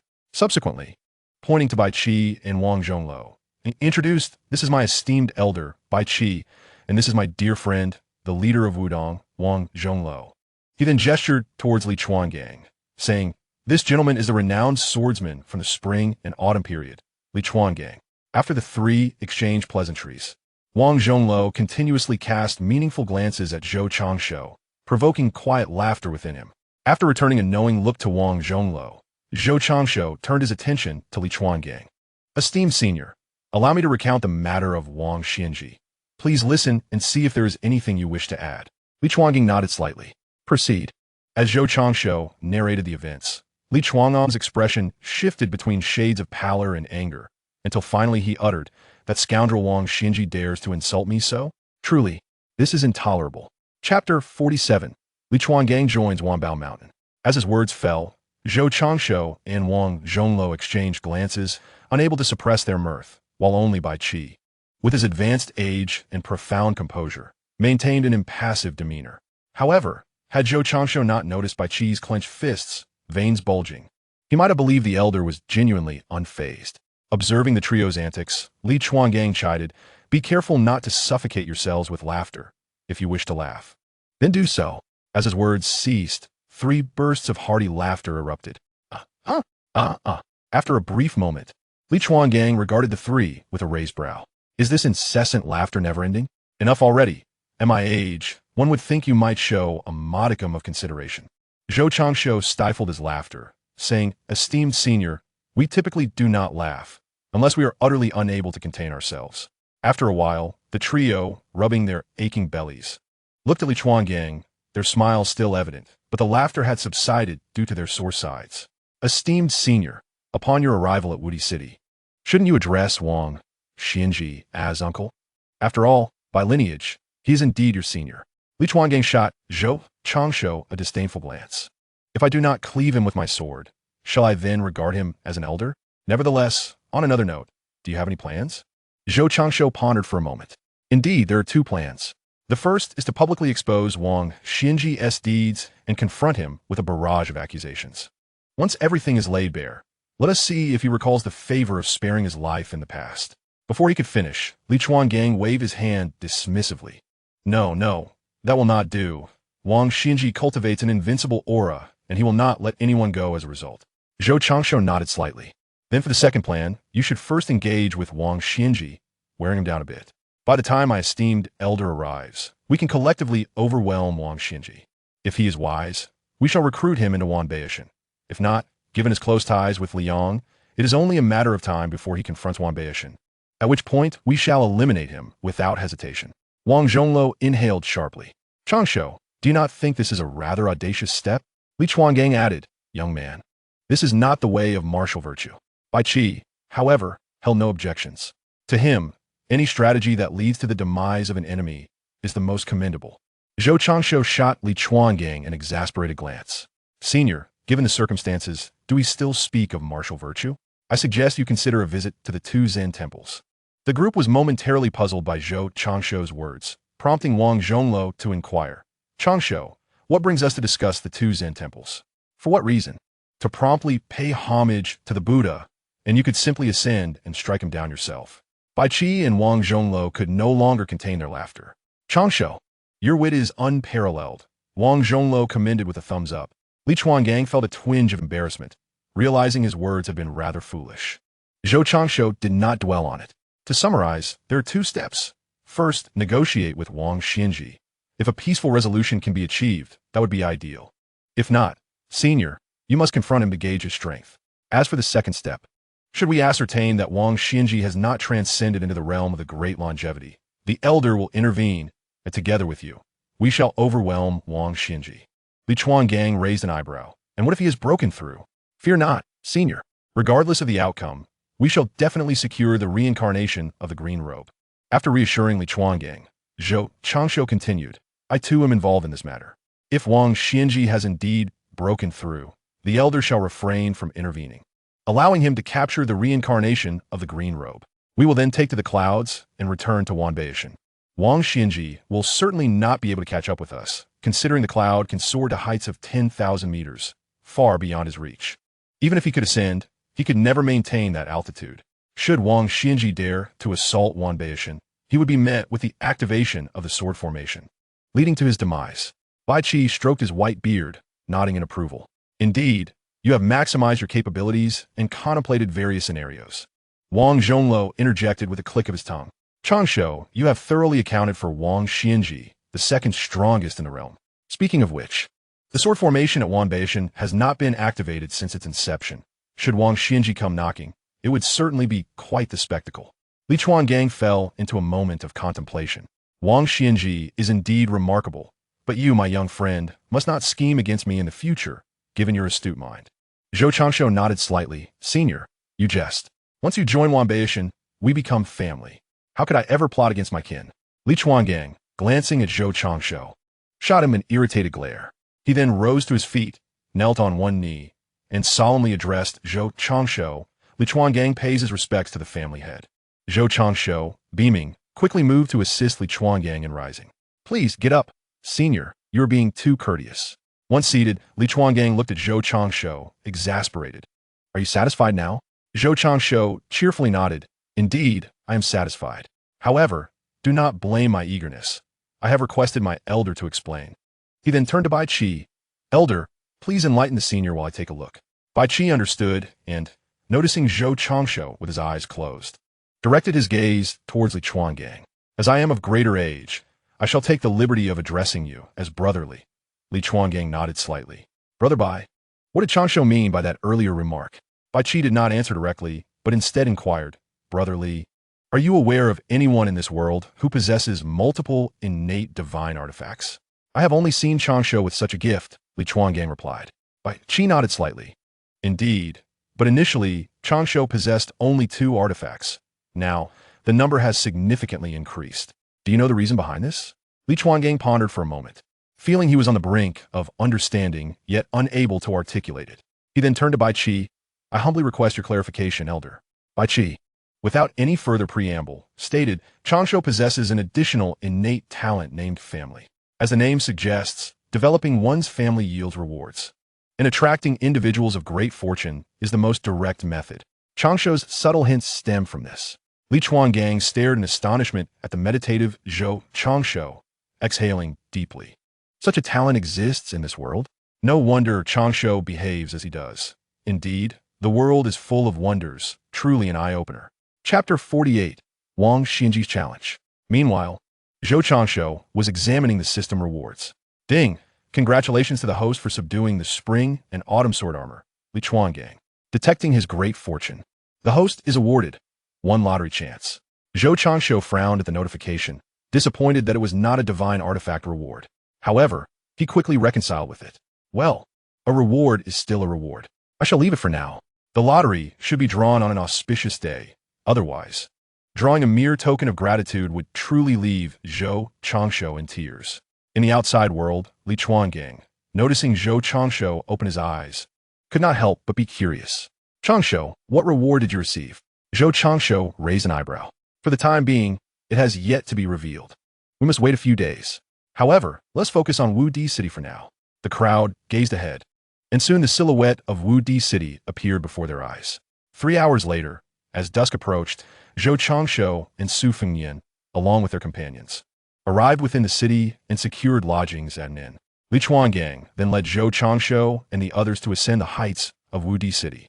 During this journey, Zhou Changshu encountered several disciples of Wang Xianji, among them the reincarnation of the green robe. Li Zhuanggan, Sa Mingli Faja, cast a lingering glance at the green robe before guiding Zhou Changshu and the others toward the city walls. Upon reaching the battlements, they found a table laden with food, beside which stood an elderly man with a white beard. Though he was indeed old, one could easily mistake him for a middle-aged individual at a casual glance. If not for his white hair, Li Sword God, it has been a long time, he greeted. Yet, Li Chuangang, instead of responding with pleasantries, unleashed a torrent of reproach. Wang Xianji, you old rascal. In the past, I spared you out of respect for your talent. And this is how you repay me? Wang Xianji offered an awkward smile, as if acknowledging his own penchant for mischief. Li Sword God, please take a seat. Let us converse over this meal. If you would indulge me, Wang Xianji proposed, gesturing for them to sit. I am curious to hear your explanation. Once everyone was seated, Wang Xianji, with a slight smile, began to recount the tale of the green robe. Li Sword God, moved by your appreciation for talent, I sought to repay your kindness. Upon learning of the green robe's situation, I endeavored to find her, albeit without high hopes. To my surprise, I succeeded. The green robe is dear to you, and while it may seem inappropriate to have her serve as a maid without a proper title, I found myself with no other choice but to accept her as my disciple. I hope you do not hold this against me. Upon hearing this, Li Chuangang cast a surprised glance at Zhou Changshu, for such words had already been spoken by Zhou. They were merely formalities. To his astonishment, Wang Xianji had indeed voiced them. Thus, he turned to Wang Xianji and stated directly, Wang Xianji, spare me the formalities. I have but one request. I wish to take the green robe with me. Do you agree? Wang Xianji frowned slightly at this. Li sword of the good. The green robe has been reborn and is no longer as she once was. Moreover, she has begun to develop feelings for my disciple. I kindly ask that you grant this request. Li Chuangang, now incensed, felt a surge of indignation. If he were powerless, it would be one matter. However, emboldened by his current strength, he could not simply acquiesce. Wang Xianji, do not play games with me. Have you no decency? You've taken my beloved as your disciple, and now you wish for me to accept her affection for your disciple? What do you take me for? Wang Xianji felt a sense of helplessness.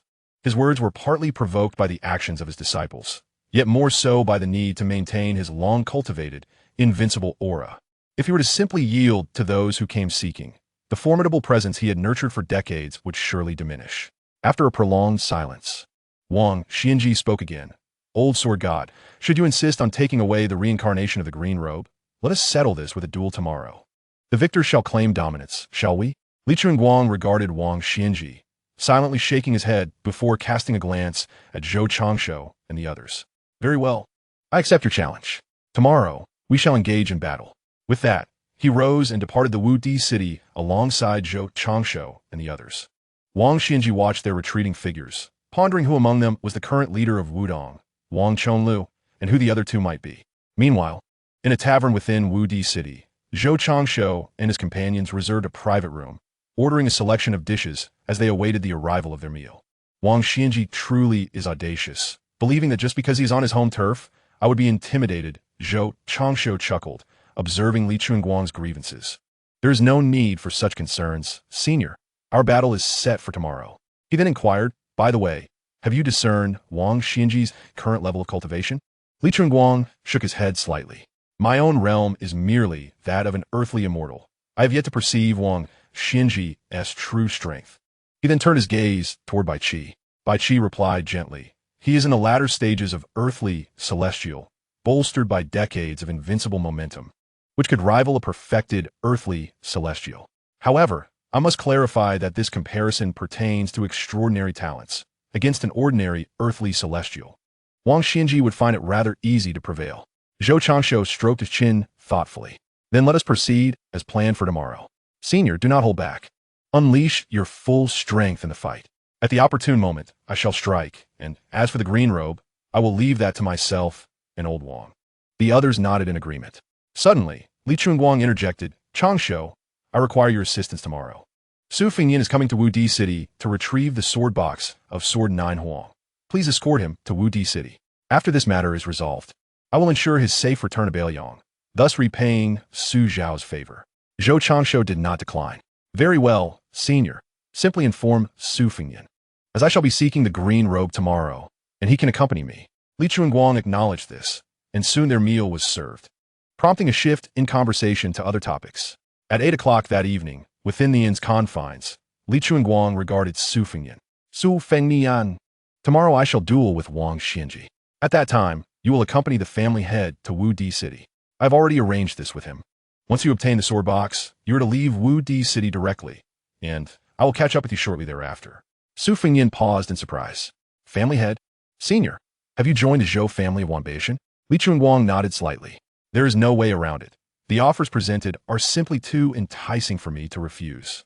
You, young one, must conduct yourself with propriety tomorrow. Otherwise, should I provoke the ire of Changshu, I shall have little recourse.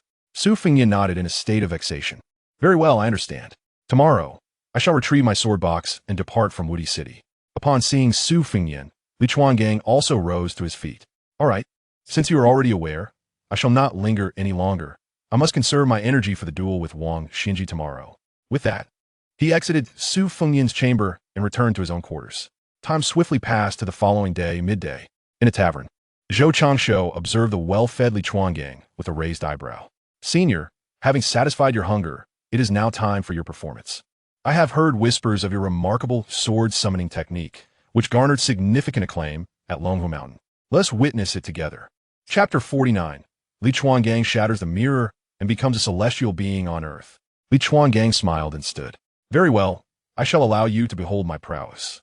With that, he raised one hand, forming a sword gesture. Sword, come fort. The two words echoed, instantly resonating throughout Wudi City.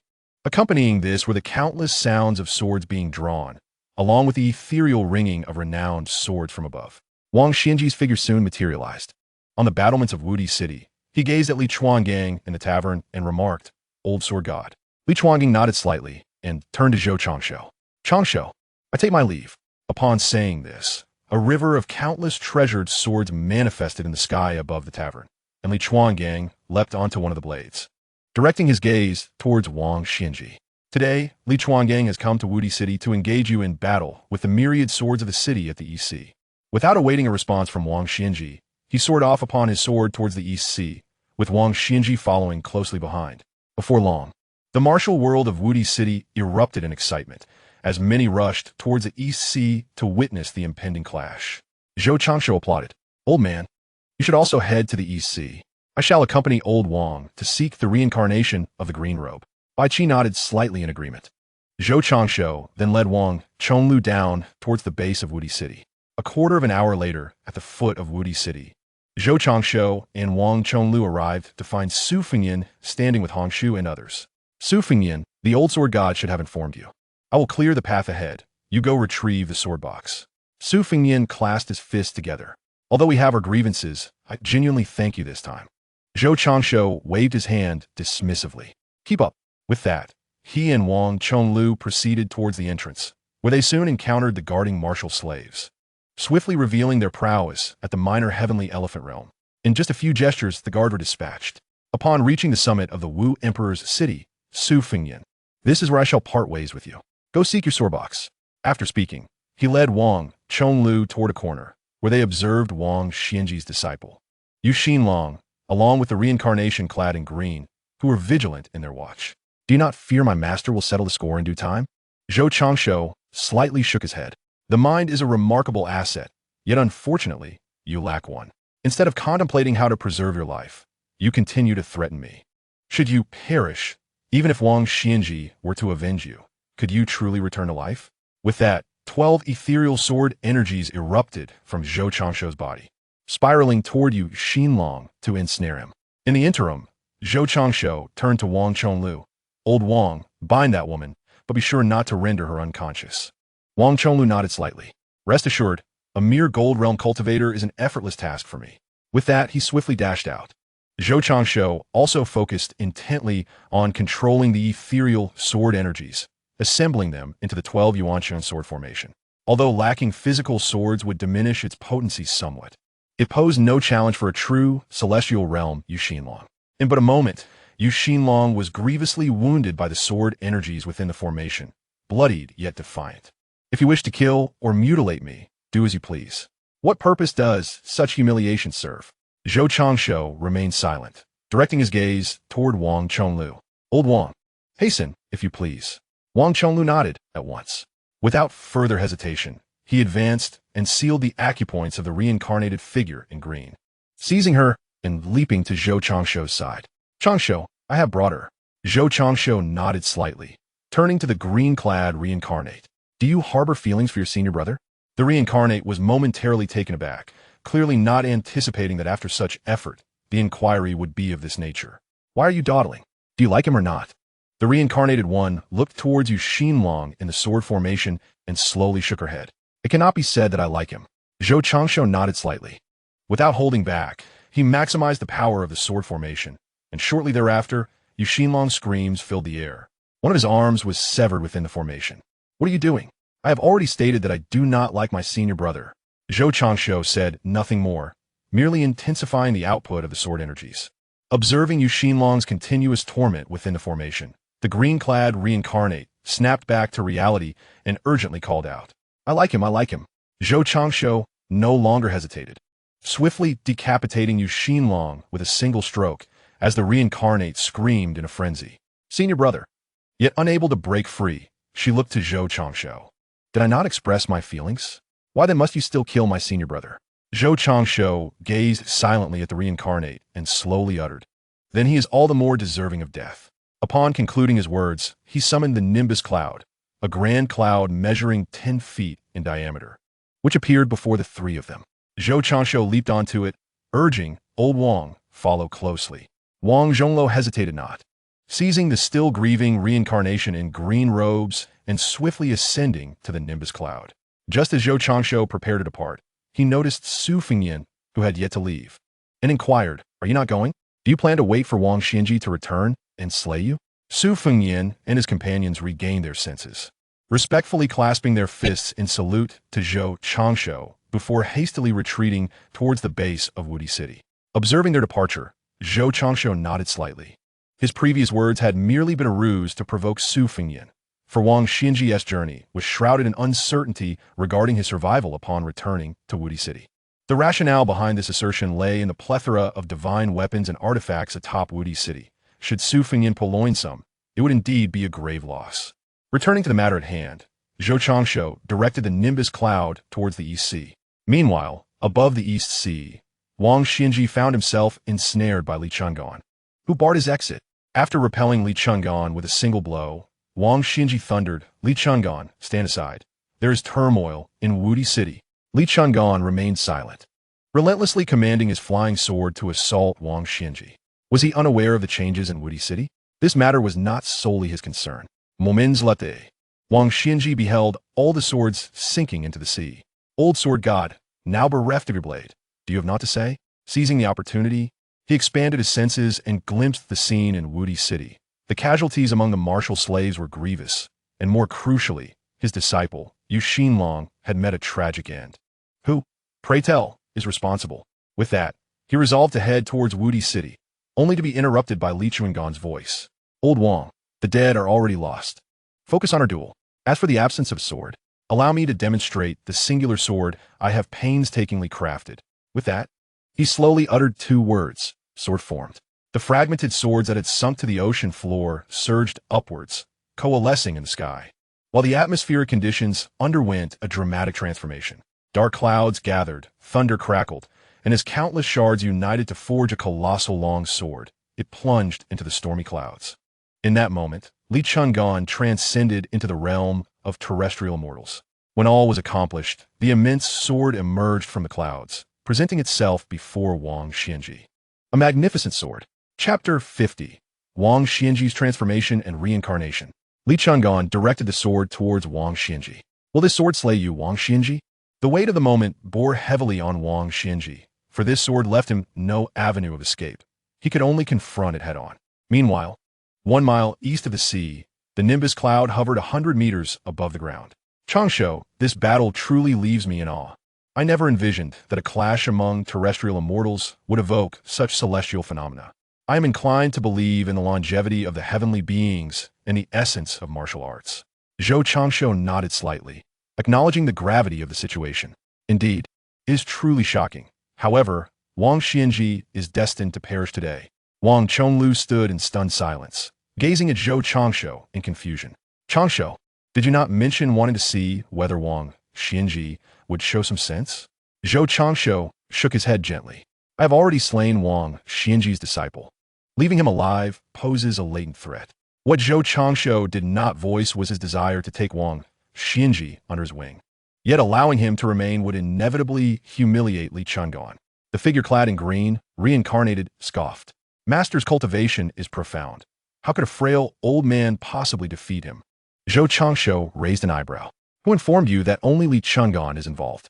At that moment, the expression of the green-clad reincarnation shifted dramatically. You despicable wretches. Are you not afraid of being ridiculed by the world? Ridiculed? Zhou Changsho chuckled softly. How naive. You must understand that history is penned by the victors. The world will only remember that Wang Xianji has died, and no one will care about the manner of his demise. The scene shifted to Wang Xianji. having sustained severe injuries from Li Chuangan's sword strike, now appeared far less dignified in his once pristine white robes. He gazed up at Li Chuangan in the sky. Old sword god, do you still possess any strength? Li Chuangan shook his head slightly. It seems there is still a disparity in our realms. However, while I may lack the strength to continue, the one who will play with you next is not me. With those words, he turned his gaze toward the distant sky. Brother Bai, it is your turn to emerge. Bai Qi's figure instantly materialized beside Li Chuangan, lowering his head to regard Wang Xianji. Now, I shall entertain you. With that, he drew forth a bronze sword from his waist, an aura of murderous intent enveloping him, casting a crimson pall over the surroundings as it advanced toward Wang Xianji. Wang Xianji struggled to maintain his composure, inquiring of Bai Qi, "May I ask who you are?" Bai Qi came to reply. Understanding dawned upon Wang Xianji. It was no wonder he disregarded the chivalry code of the martial world and feared the tainting of his moral heart. He was a man of the military. So, you are Wu Anjun Bai Qi. The youth atop the Wu Di city yesterday was indeed the head of the Wanbao mountain. Zhou, Changshu? It is I came the voice. The crowd turned to see a golden cloud that had inexplicably appeared 50 meters from Li Chuangan. Wang Xianji's gaze fell upon the green-clad reincarnation on the cloud, and he immediately grasped that his disciple had likely fallen to this individual. Master Zhou, do the Wu Di city and Wanbao mountain harbor any grievances? None at all. Did that young man come here for the green-clad reincarnation? Zhou Changshu nodded slightly. Wang Xianji, it was initially my intention to negotiate. Had you allowed the elder to take the green-clad reincarnation that day, you would not find yourself in such dire straits now. Then why must my disciple be killed? Zhou Changshu raised an eyebrow. As for the groom, did you not mention yesterday that this individual had developed some feelings for the green-clad reincarnation? Therefore, he cannot be left alive. Upon finishing his words, he turned to Bai Qi and said, Old master, there is no need to wait any longer. Eliminate Wang Xianji. Bai Qi responded affirmatively, brandishing his bronze sword and swiftly executing a strike. The blade unleashed a surge of sword energy directed towards Wang Xianji. Bai Qi vanished from his previous location, reappearing in a fierce clash with Wang Xianji. Unlike the seasoned Wang Xianji, every move Bai Qi made was a lethal one. Each action was imbued with his own contemplation, executed with clarity and precision, each strike aimed squarely at Wang Xianji's life. Simultaneously, Bai Qi refrained from engaging in a battle of wits with Wang Xianji, fully aware of how swiftly the celestial beings could recover. Now that Wang Xianji's celestial physique lay shattered, this was his opportunity. In close combat, he would relentlessly exploit this singular vulnerability until Wang Xianji ultimately succumbed beneath his sword. This exemplified the mindset of a soldier, to seek stability. Even when the enemy lay in tatters, vigilance was never relaxed. Bai Qi possessed the grace of a master swordsman and the sword control techniques of Li Chuangan, yet he understood that such displays were futile, at least for the present moment. His sole objective was to eradicate Wang Xianji, and he was diligently pursuing that aim. As Wang Xianji faced Bai Qi's relentless assault, he found himself increasingly unable to defend against it. The combination of his battered physique and the unconventional style of Bai Qi's attacks left him at a disadvantage. Observing the fierce struggle below, Zhou Changshu nodded slightly, while Li Chuangan remarked, Brother Bai, true to his military roots. It appears today is a dire day for the old monster Wang. Within the hour, Wang Xianji will surely meet his end. Half an hour later, Wang Xianji, having lost an arm and covered in wounds, found escape impossible. The relentless pursuit of Bai Qi, coupled with the pervasive aura of death surrounding him, left no avenue for retreat. He could only fight desperately against Bai Qi. Meanwhile, upon the cloud, the reincarnated figure in the green robe gradually regained consciousness. She had fainted at the moment Wang Xianji's arm was severed. Now awake, her eyes bore no trace of the earlier fury. Instead, they reflected a complex array of emotions. Li Chuangan, she uttered, her voice resonating with excitement as he approached her. Green-robed one, she said, gently touching the hollow sleeves of his attire. You have aged considerably. Li Chuangan shook his head. In the past, I wronged you. The green-robed figure responded with a gentle shake of her head. Let bygones be bygones. This life is a new beginning, and the past should be left to the winds. Li Chuangan, did you come for me? She inquired. He nodded slightly. Yes, but that old monster Wang has overstepped. He intends to keep you and arrange a union with his disciple. The green-robed figure smiled wryly. Li Chuangan, you have changed quite a bit. You are far more likable now than before. Wang Xianji, too, did not wish for this outcome. He feared that the invincible aura he had nurtured for decades now bore flaws, yet he ultimately felt indebted to Bai Qi. Do not torment him further. Grant him some dignity. Li Chuangang cast his gaze towards Zhou Changshu, who grinned and said, "Congratulations, Senior Li." Li Chuanlong's face flushed with embarrassment. Zhou Changshu then turned his attention to the girl in the green robe. "Is there no resentment in your heart?"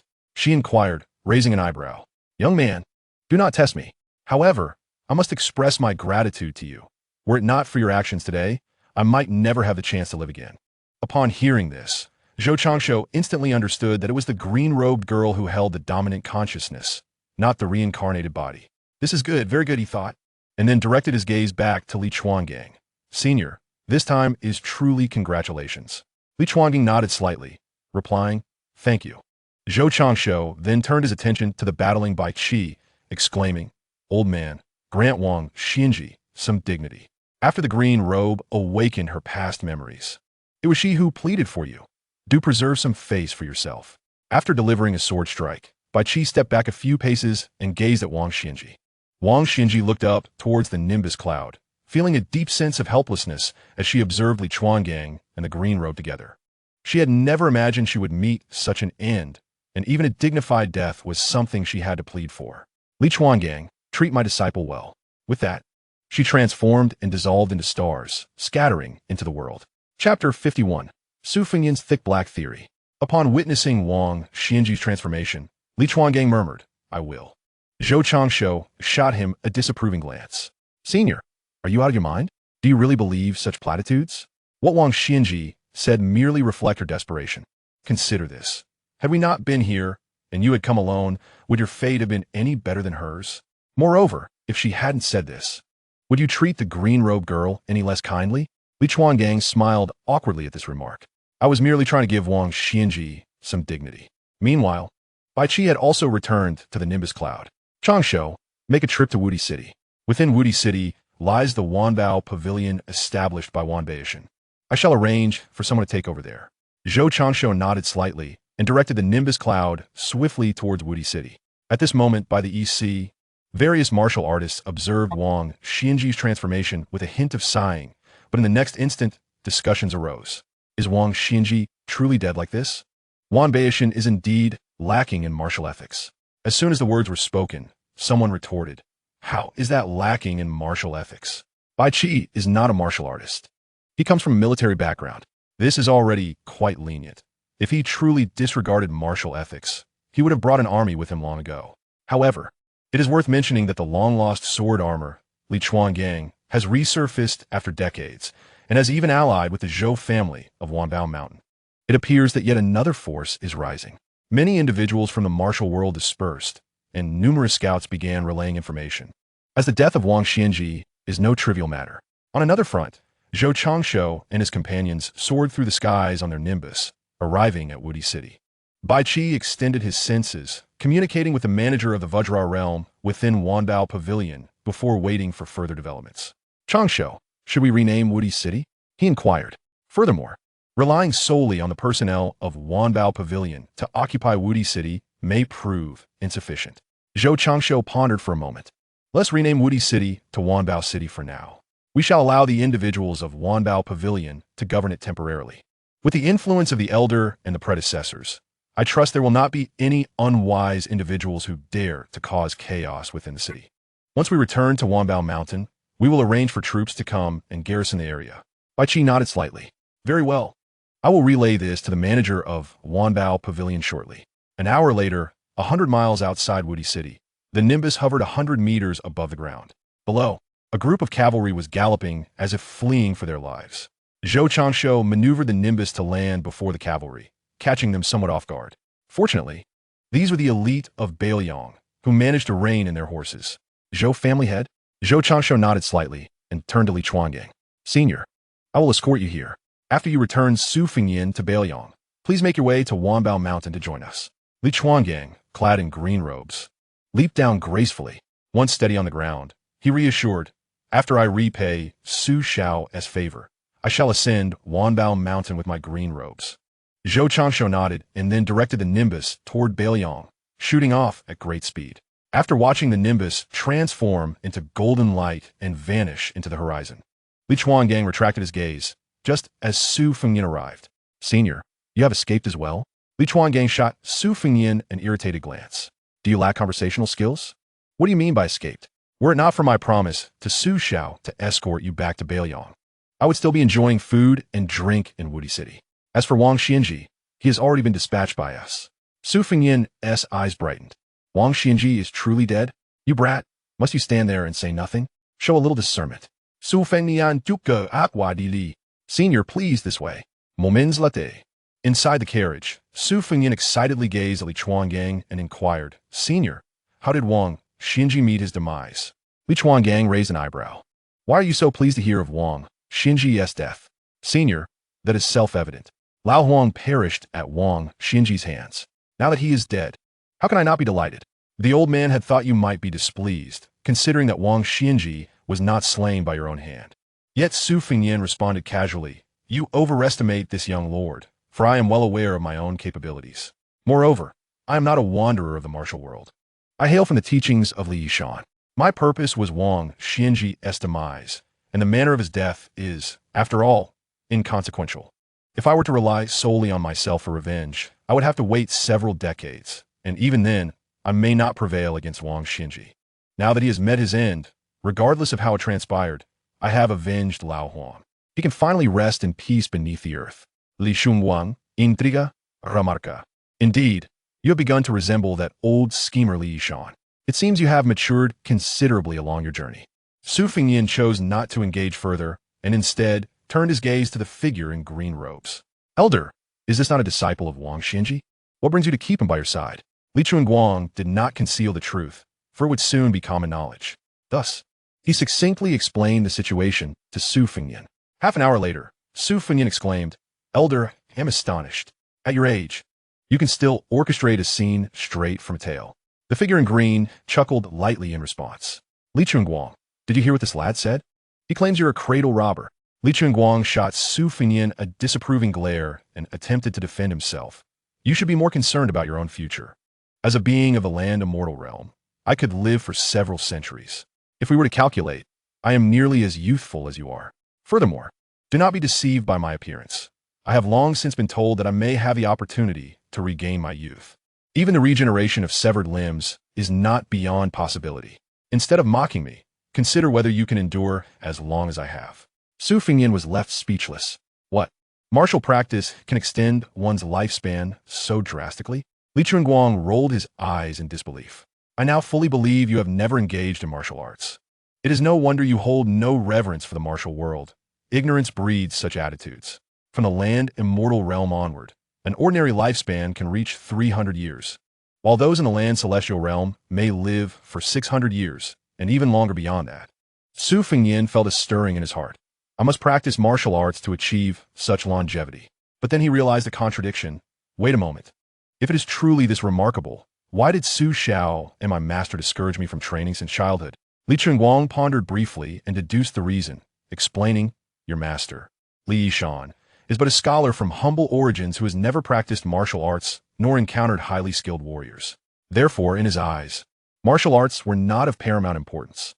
To him, even the mightiest of masters could not compare to an army of hundreds of thousands. Chapter 52, The Heaven-Ranked Assassin, The Astonishing Salamander. As for Su Xiao, he is but a mere pseudo-King Kong realm practitioner, lacking in strength, and considering your disinterest in martial arts. How much value could he possibly place on the discipline? With these words, Su Fengyan pondered for a moment, and then Li Chuangang continued. If your mother were alive, she would undoubtedly prioritize martial arts, for in her prime, she was a half-step earthly immortal, having tasted the essence of that realm. Yet alas, she departed this world too soon. Su Fengyan did not dwell on the past. After all, what was lost could not be reclaimed, and no amount of lamentation could alter that reality. Senior, do you believe it is still possible for me to practice martial arts? He inquired. There is always time to train, but if you foolishly aspire to reach a realm beyond that of the earthly immortal, then you are merely indulging in flights of fancy. Unless luck smiles upon you, relying solely on yourself may not yield the desired outcome. It would be wiser to find a place and rest. Su Fengyan, momentarily taken aback, asked, What do you mean? In dreams, anything is possible, came the reply. Laughter erupted as Li Chu Gang, after years apart, displayed a newfound sense of humor. With a gentle gaze, he turned towards the figure in the green robe. 3 days later, 300 meters above Wanbao Mountain, a cloud of somersaults floated gracefully. Within the cloud, the scene unfolded. At last, we have returned. Home is indeed the most comforting place. With those words, Zhou Changshu guided the cloud down towards the heavenly pool. Once the three stepped out, he retracted the cloud. The trio then settled into a pavilion. Old Wang, let us dine at Wanbao Mountain before departing. My throat is parched from the journey. Wang Chonglu made no objections. In fact, he too yearned for the delicacies prepared by Huang Rong. Moments later, Lin Wan's figure appeared in the distance. Little Changshu. The group turned to see Lin Wan sprinting towards them, a teapot in hand. As she approached, she greeted them with a smile. Little Changshu, Uncle Bai Daoist Wang. Was your journey smooth? She proceeded to pour tea for the others. Zhou Changshu nodded slightly. Sister Wan, our journey was quite uneventful.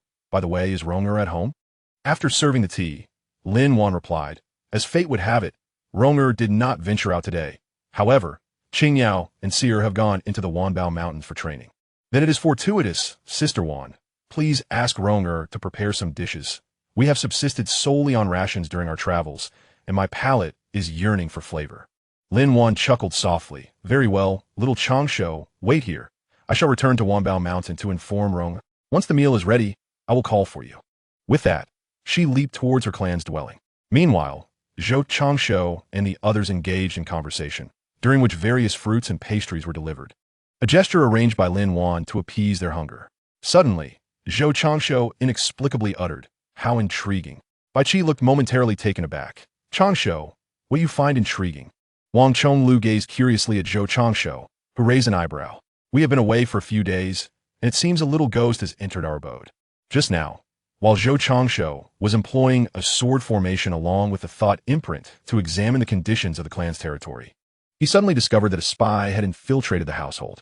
This is a routine task Zhou Changshu undertakes every time he returns home, naturally to ascertain whether there are spies from other families lurking about. Indeed, he had uncovered one today. Bai Qi raised an eyebrow, saying, Changshu, provide a location, and I shall capture him. Zhou Changshu unleashed a burst of sword energy, which soared skyward. The old man could simply follow the trail of the sword energy. Bai Qi complied and promptly vanished from sight, while Wang Chonglu speculated, Changshu, I surmise this is not a spy from the homeland of Liang. For it is well known that Wanbao is not to be trifled with. No one would wish for Bai Qianxian to come knocking. Thus, I believe this individual is an outsider. Zhou Changshu nodded slightly.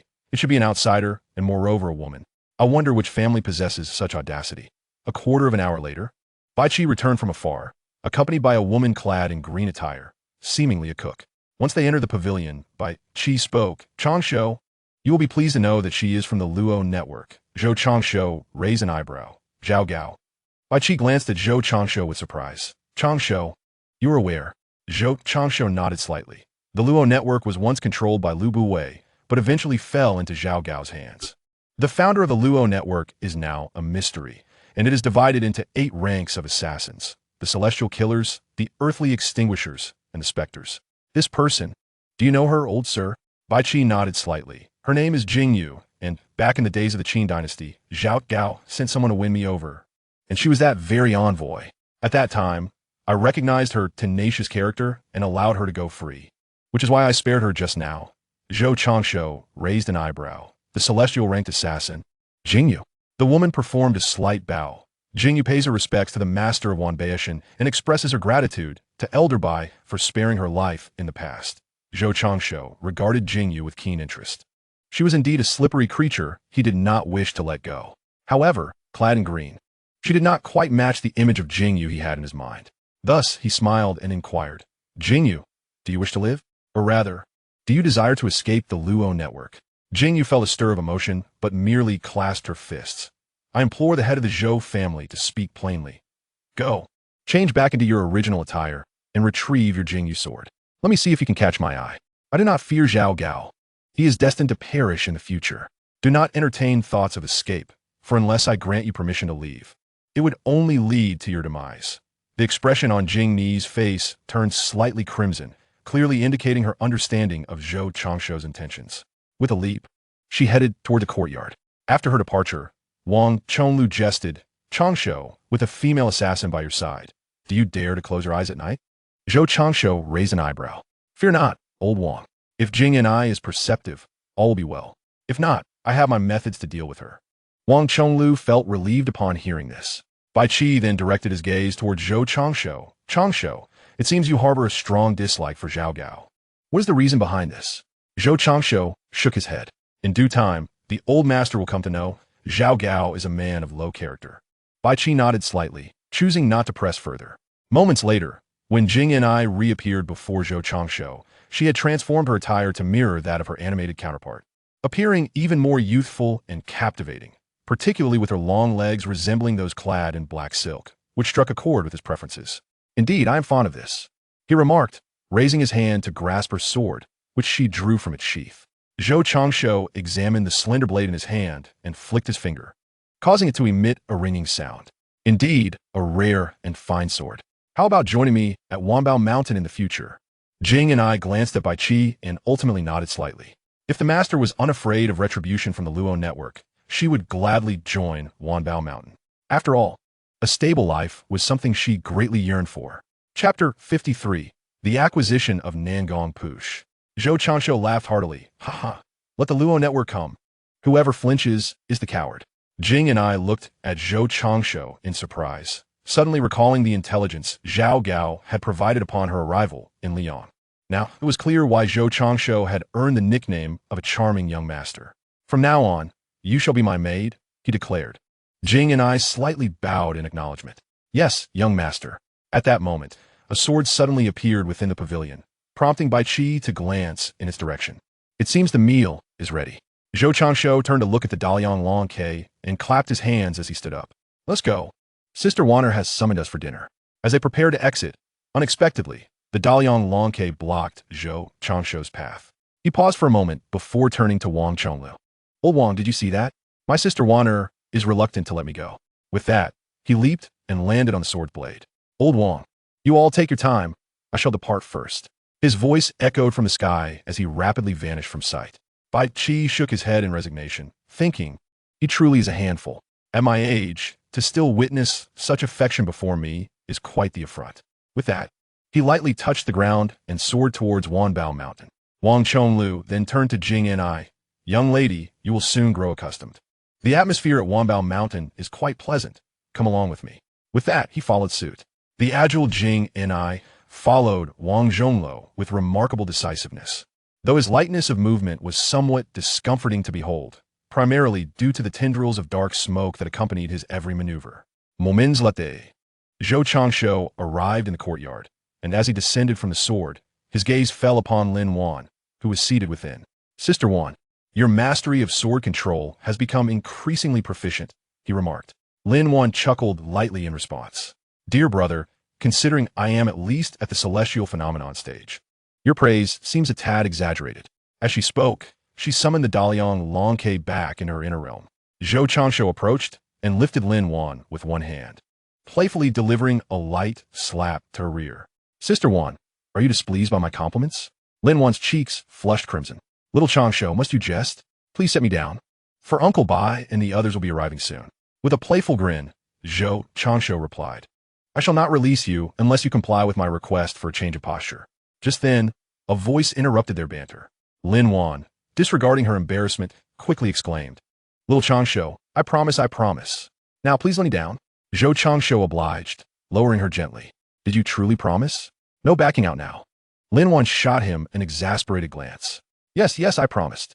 You only know how to tease your sister. Never mind where you conjure up such antics. Before Zhou Changsho could respond, Wang Zhongluo's voice interrupted. Changsho, what are you two agreeing upon? Lin Wan's face deepened in color as she stood, mumbling an indistinct reply before hastily retreating to the kitchen, while Zhou Changsho turned toward Wang Zhongluo. Old Wang, your timing is truly unfortunate. Wang Zhongluo's expression soured. He was suddenly reminded of the earlier incident outside, observing Lin Wan's hurried departure and reflecting on Zhou Changsho's earlier words.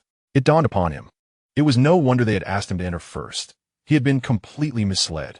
Just then, Bai Qi's laughter echoed from the entrance. I told you to wait, but you disregarded the wisdom of the elders, and now you face the consequences. As night fell, the guests had long departed, and Zhou Changsho was being attended to by Jing and I as he bathed. Once refreshed, he eagerly made his way to the bedroom, where he found Lin Wan seated on the bed, meticulously arranging her garments. He hurried forward, exclaiming, "Little Changsho, call me father." The following afternoon, Zhou Changsho practiced his swordplay in the courtyard when Nangong Push entered, leaning against a tree and speaking with a soft voice. "Young master, I heard from the grandsons of Elder by that during this expedition, you eliminated Wang Xianji." While continuing his sword practice, Zhou Changsho replied, "It was not quite a kill. I afforded Wang Xianji some dignity, as he chose to dissolve himself." "Thank you, young master," Nangong Push replied gratefully. Zhou Changsho waved his hand dismissively. "There is no need for such formality." Nangong Push performed a courteous bow, expressing his gratitude to the young master for avenging him, regardless of the young master's intentions. After speaking, he turned and departed. Zhou Changsho paid little mind to it. Everyone was in Wanbao Mountain, and it was only a matter of time before the truth would come to light. After all, since arriving at Wanbao Mountain, Nangong Push had been immersed in the sea of books, and judging by his current mastery, he had already reached the realm of celestial phenomena. Though his progress was swift, his foundation could only be described as average. Yet it mattered little. For someone like her, whose swordsmanship deviated from the norm, a solid foundation was not of great significance. As long as she did not encounter a style that countered her own, even if her foundation was inferior, it would be a simple task to vanquish her opponent. That night, after considerable effort, Zhou Changsho lay on his bed, feeling refreshed, while Lin Wan fell into a deep slumber. Suddenly, Zhou Changsho's gaze shifted to the doorway, where Nangong Push entered. Nangong said nothing, merely shedding her garments as she approached the bedside, until she stood before him clad only in a red mandarin duck belly band. "What are you doing?" Zhou Changsho inquired. Nangong remained silent, instead straddling him and leaning down to whisper in his ear, "I wish to repay my debt of gratitude. Yet I possess nothing but my pure body." Zhou Changsho inhaled deeply, intoxicated by her scent and the warmth of her presence, causing his blood to surge. Nevertheless, he firmly replied, "Nangong, what I desire is sincerity, not just your body." Nangong softly whispered into his ear, "I have affection for you, if you can compare to someone of your caliber. Moreover, Changsho, your hands are far more honest than your words." Zhou Changsho awkwardly chuckled. "One should seize every opportunity, but Nangong, perhaps you should reconsider. Look, Sister Wan is still nearby." Yet, in the next moment, Nangong uttered a provocative phrase that stirred the man's desires. "Changsho, you wouldn't be incapable, would you?" Upon hearing this, Zhou Changsho raised an eyebrow, feeling challenged. He flipped over, pinning Nangong beneath him. "Incapable? Allow me to show you just how capable I am." The night passed with sweet dreams. The following day, in the courtyard, Lin once shot an exasperated look at Zhou Changsho. "Xiao Changsho, you certainly know how to have fun, don't you? Right next to your sister." Zhou Changsho offered an awkward smile, while Nangong's face flushed crimson, lacking the assertiveness she had displayed the night before. "Sister Wan, it was I who took the initiative," he confessed. Lin Wan chuckled and patted Nangong's hand. "Sister harbors no ill will toward Xiao Changsho. I know his nature well. In our household, all the women are chosen by him for his own harem." With a pointed glare at Zhou Changsho, she turned to Nangong. "Nangong, you are now Changsho's second woman. Henceforth, you shall reside in this courtyard." Nangong blushed and nodded, understanding her sister Wan'er. Chapter 54. The Great Celestial Phenomenon. Time swiftly passed. 3 months in the blink of an eye. First, the news of Wang Xianji's demise spread far and wide, causing a significant stir throughout the realm. The scene shifts to the Liyang Imperial Palace. Zhao Zhuan gazed at Yuan Bunshi and respectfully inquired, "Sir, with Wanbao Mountain's growing power, how should we approach it?" Yuan Bunshi replied thoughtfully, "Does the Liyang royal family possess individuals with absolute strength capable of overpowering Bai Qi and Li Chang'an?" Zhao Zhuan pondered for a moment before responding, "Yes, but no. Within Taiyan City, there exists such a person, yet they cannot leave the city." Yuan Bunshi was not surprised. After all, it is only natural for a dynasty to have hidden cards. Given this, without absolute power, it is futile to discuss any attitude. You cannot determine its fate with mere words, thus losing the lofty perspective from which to view it. When neither side can harm the other, the focus should be on alliances and goodwill, followed by diligent development. The first to possess absolute trump cards shall prevail. Moreover, the opposing force is merely a faction of the martial world, not the North Liyang. The elixirs sold in Wanbao Pavilion are likely known to your majesty. Furthermore, these are merely what they have revealed. Has your majesty forgotten the invitation from Wanbao Mountain?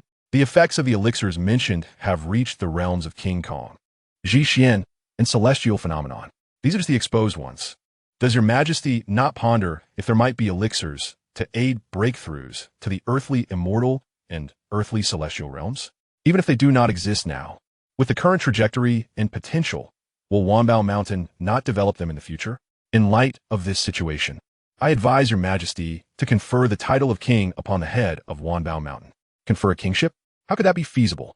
One king from North Liang is already a headache for the Li Yang royal family. Adding another would be courting disaster. Zhao Zhuan exclaimed without restraint. Yuan Bunshi sighed. Your majesty, broaden your perspective. Wanbao Mountain already possesses 2 earthly celestials, both unrivaled in their tier.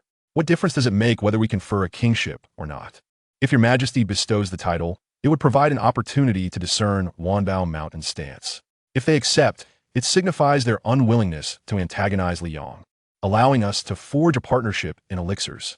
With such resources, we could cultivate an army and nurture subordinates, yielding boundless benefits for Liang. But what if Wanbao Mountain refuses? Yuan Bunshi pondered for a moment before responding. If they are not allies, they must be enemies. Your majesty should mobilize the strength of Liang to eradicate Wanbao Mountain in one fell swoop, even at the cost of 1,000,000 soldiers. For the threat they pose is far too great. Zhao Zhuan looked at Yuan Bunshi in surprise, asking somewhat dazedly, Sir, is Wanbao Mountain truly worth it? Indeed, Yuan Bunshi replied, consider how long Wanbao Mountain has been developing. This boundless potential, whether it transforms into friendship or enmity, demands generous investment regardless of the outcome.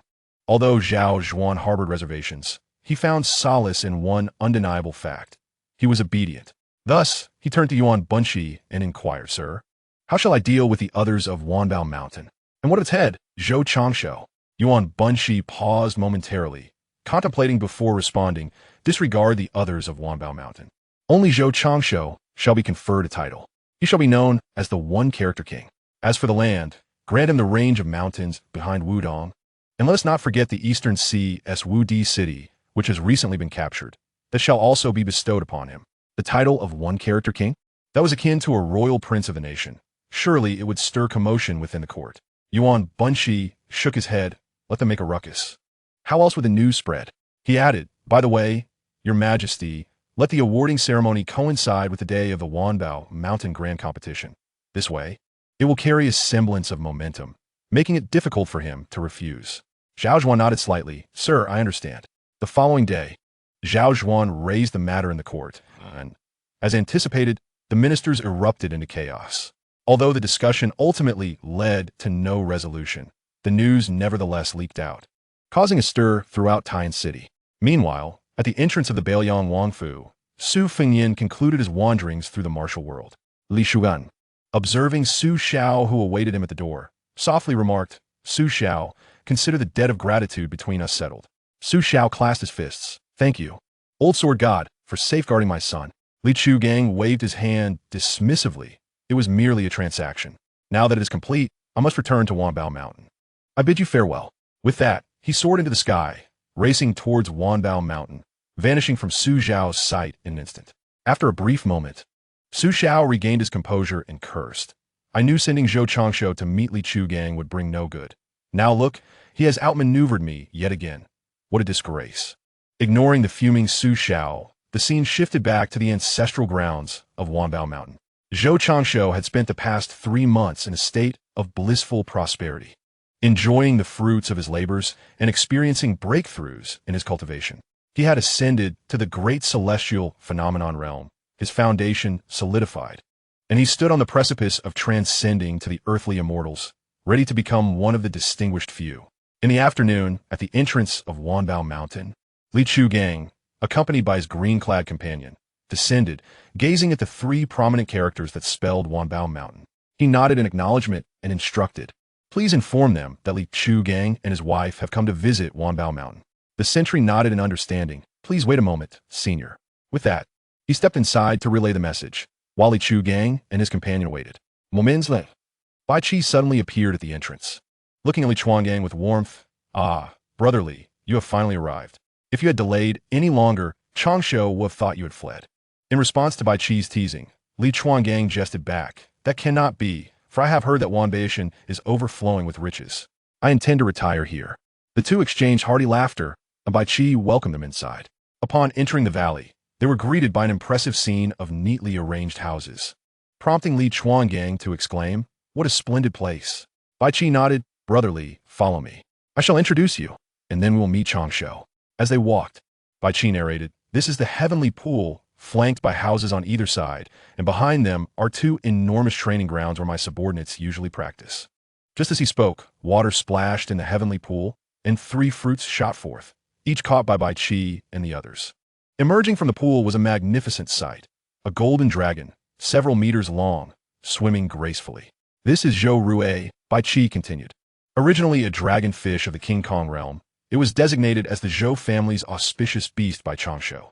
When the Zhou family was established, Zhou Rue harnessed their fortune and successfully transformed into a dragon. Li Chuangang nodded slightly. "Indeed, I have encountered it before. We exchanged a few moves back in Baiyang. Who would have thought it was a dragonfish that transformed? Truly a remarkable fate." Chapter 55. The Desire to Take a Disciple, Jiangxi.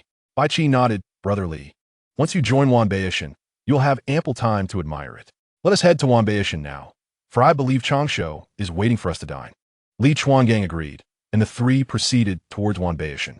Moments later, Bai Qi led Li Chuangang and the others to a courtyard where Zhou Changsho was seated at a table.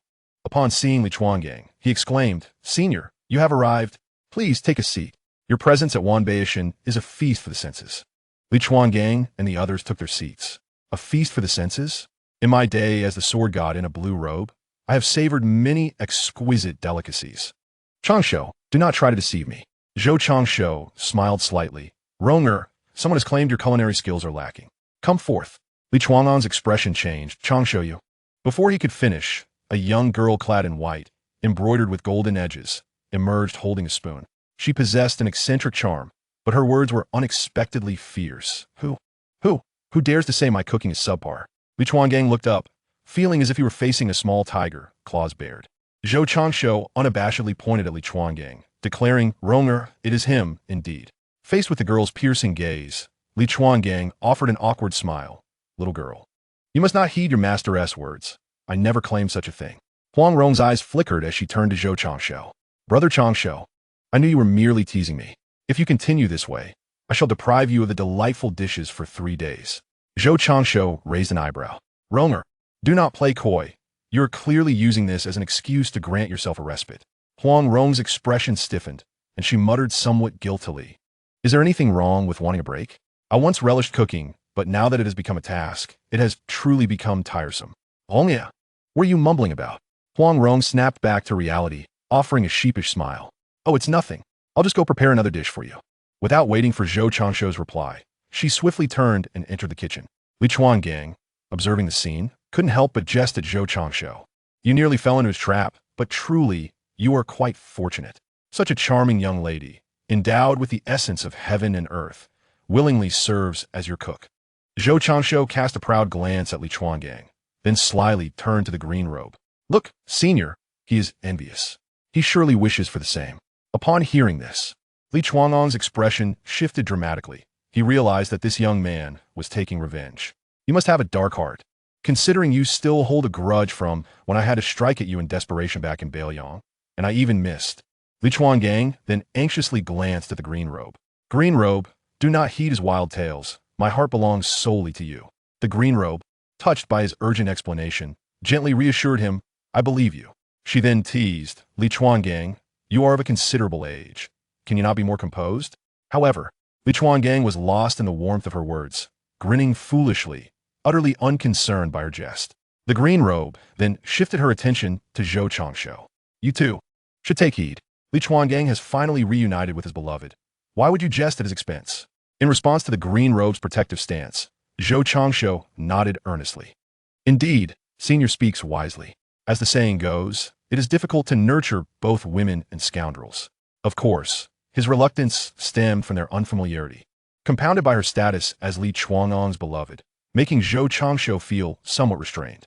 The green robe, noticing his discomfort, sought to ease the tension. Do not call me senior. Although I am of a similar age to Li Chuangang, I have been reincarnated and now embody the vigor of youth. Henceforth, you may address me as sister. Zhou Changsho, not wishing to appear overly formal, readily complied, Sister Green. But does that sound quite fitting? The green robe chuckled lightly. Though Fengdu green robe has a commanding presence, it does indeed sound rather ungraceful when separated. When my sister was still young, my father bestowed upon me a childhood nickname, Red Bean. Henceforth, you shall refer to me as Sister Red Bean. Zhou Changsho, without hesitation, climbed onto the occasion and responded, Yes, Sister Red Bean. After speaking, he turned to Li Chuangang and said, Senior. Oh no, I misspoke. We have a generational distinction.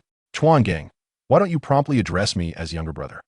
As his words fell, everyone present, save for Li Chuangang, erupted into laughter. Li Chuangang cast a resentful glance at the figure in green robes, only to be met with a swift retort. What are you staring at? Hurry up and call me. Li Chuangang shuddered, turned to Zhou Changsho, and gritted his teeth, younger brother Changsho. Zhou Changsho burst into hearty laughter. At that moment, a melodious voice chimed in, Little Changsho, what are you laughing at so joyfully? Everyone turned to see Lin Wan approaching, one hand carrying a teapot and the other balancing a tray. Uncle Bai, Little Changsho, Zhou Changsho said, smiling as he introduced Lin Wan. This is my wife, Lin Wan.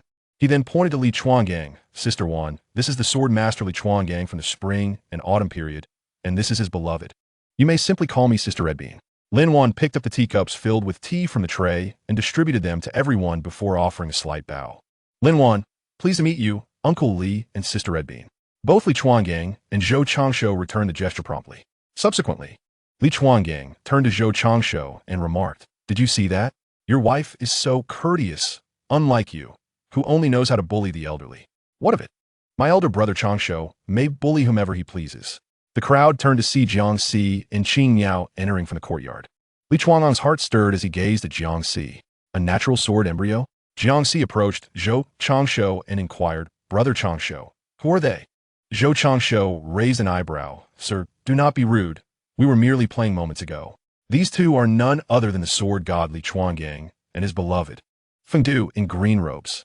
Jiang Si paused for a moment before promptly bowing. Forgive me, seniors, I was discourteous just now. I hope you both will pardon my transgressions. Upon hearing this, Li Chuangang quickly interjected, If you become my disciple, I shall forgive you. Everyone, except for Zhou Changsho and Bai Qi, looked at Li Chuangang in astonishment. Jiang Si involuntarily took a few steps back, hiding behind Zhou Changsho. You are being rather presumptuous, because I was impolite once. You expect me to offer myself as your disciple? The crowd couldn't help but smirk, while Zhou Changsho, exasperated, gave Jiang Si a light smack on the forehead. What nonsense are you spouting? Jiang Si exclaimed, stepping back a few paces. Indeed, it is as it should be. A day as a master is a lifetime as a father. After becoming a disciple, I am bound to provide for my master in his old age. What else could it be but servitude? As the crowd listened to Jiang Si's defense, they could not help but find it amusing. One might argue she lacked reason, yet there was a semblance of truth in her words. Conversely, while one could concede her point, there was also an air of absurdity about it. Chapter 56. Huang Rong's desire to return to Peach Blossom Island. Zhou Changsho cast an exasperated glance at Jiang Si before turning to Li Chuangang. Did you discern it? He inquired. Li Chuangang nodded slightly. As a sword cultivator, if I were to fail in this, I might as well retire and start a family. He could not suppress a sigh of wonder. To be a natural sword embryo is indeed a remarkable fortune. The only one comparable would be Su Zhao's young son, Su Longxiang, born with the golden body realm. They're indeed on par. Bai Qi interjected, I am aware of Su Longxiang, but he pales in comparison to Si Su Longxiang is destined never to ascend to the heavens. Otherwise, calamity would befall him. However, Si as a natural sword embryo, has a different fate. With a renowned master to guide her, she is assured of greatness, even among the celestial beings on land. Li Chuangang nodded thoughtfully, casting a self-congratulatory glance at Zhou Changsho. Changsho, I am quite the esteemed master in the path of swordsmanship. Guiding this young lady would pose no challenge. You should allow her to become my disciple. It would ensure the continuation of my sword legacy. He then turned to Jiang Si. Young lady, I am the spring and autumn sword armor. You would not be misled by choosing me as your master, nor would you suffer any loss. Moreover, I possess a unique technique capable of severely wounding Wang Xianji. Jiangxi could not help but direct her gaze toward Zhou Changshu. Brother Changshu, is what he says true? Zhou Changshu returned to the moment, nodding slightly. Indeed, it is true. The Elder's swordsmanship is indeed rare in this world, and few can rival it across the vast expanse of the 9 provinces. Jianusi playfully approached, kneeling before Li Chuangang with a thud, her hand deftly retrieving a cup of tea from the tray. With utmost reverence, she presented the tea to Li Chuangang. Disciple Jiangxi pays her respects to Master. In the future, I shall provide for you, Master. Please enjoy this tea. Li Chuangang gazed at Jiangxi before raising the cup and drinking it in one gulp. Good. I never expected such fortune to befall me. As if heaven has been kind. Good disciple, rise quickly. Seeing Li Chuangang regard Jiangxi with the adoration one might reserve for a treasured possession. Fearing she might injure her knees, Zhou Changshu struggled to suppress a smile. Gangzi, perhaps you should take a look behind you. Upon turning, Li Chuangang was met with the piercing gaze of a figure in a green robe, causing him to momentarily lose his composure. He hurriedly made amends, pulling Jiangxi to the side of the green-robed figure. Disciple, this is the beloved of your master, and she shall also be your mistress. In the future, you must treat them both with equal respect. As Jiangxi's eyes darted, she quickly realized who truly held the power and promptly moved behind the figure in the green robe, resting her hand on his shoulder to offer a gentle massage. With a servile tone, she exclaimed, "Ah, so this esteemed individual is the Master's wife. I initially thought she was the Master's daughter. Please forgive me, esteemed mistress." The green-robed figure chuckled lightly, remarking, "You, like your elder brother Changshu, possess a tongue as slippery as oil." However, her tone softened. "But it does bring joy to your mistress's heart."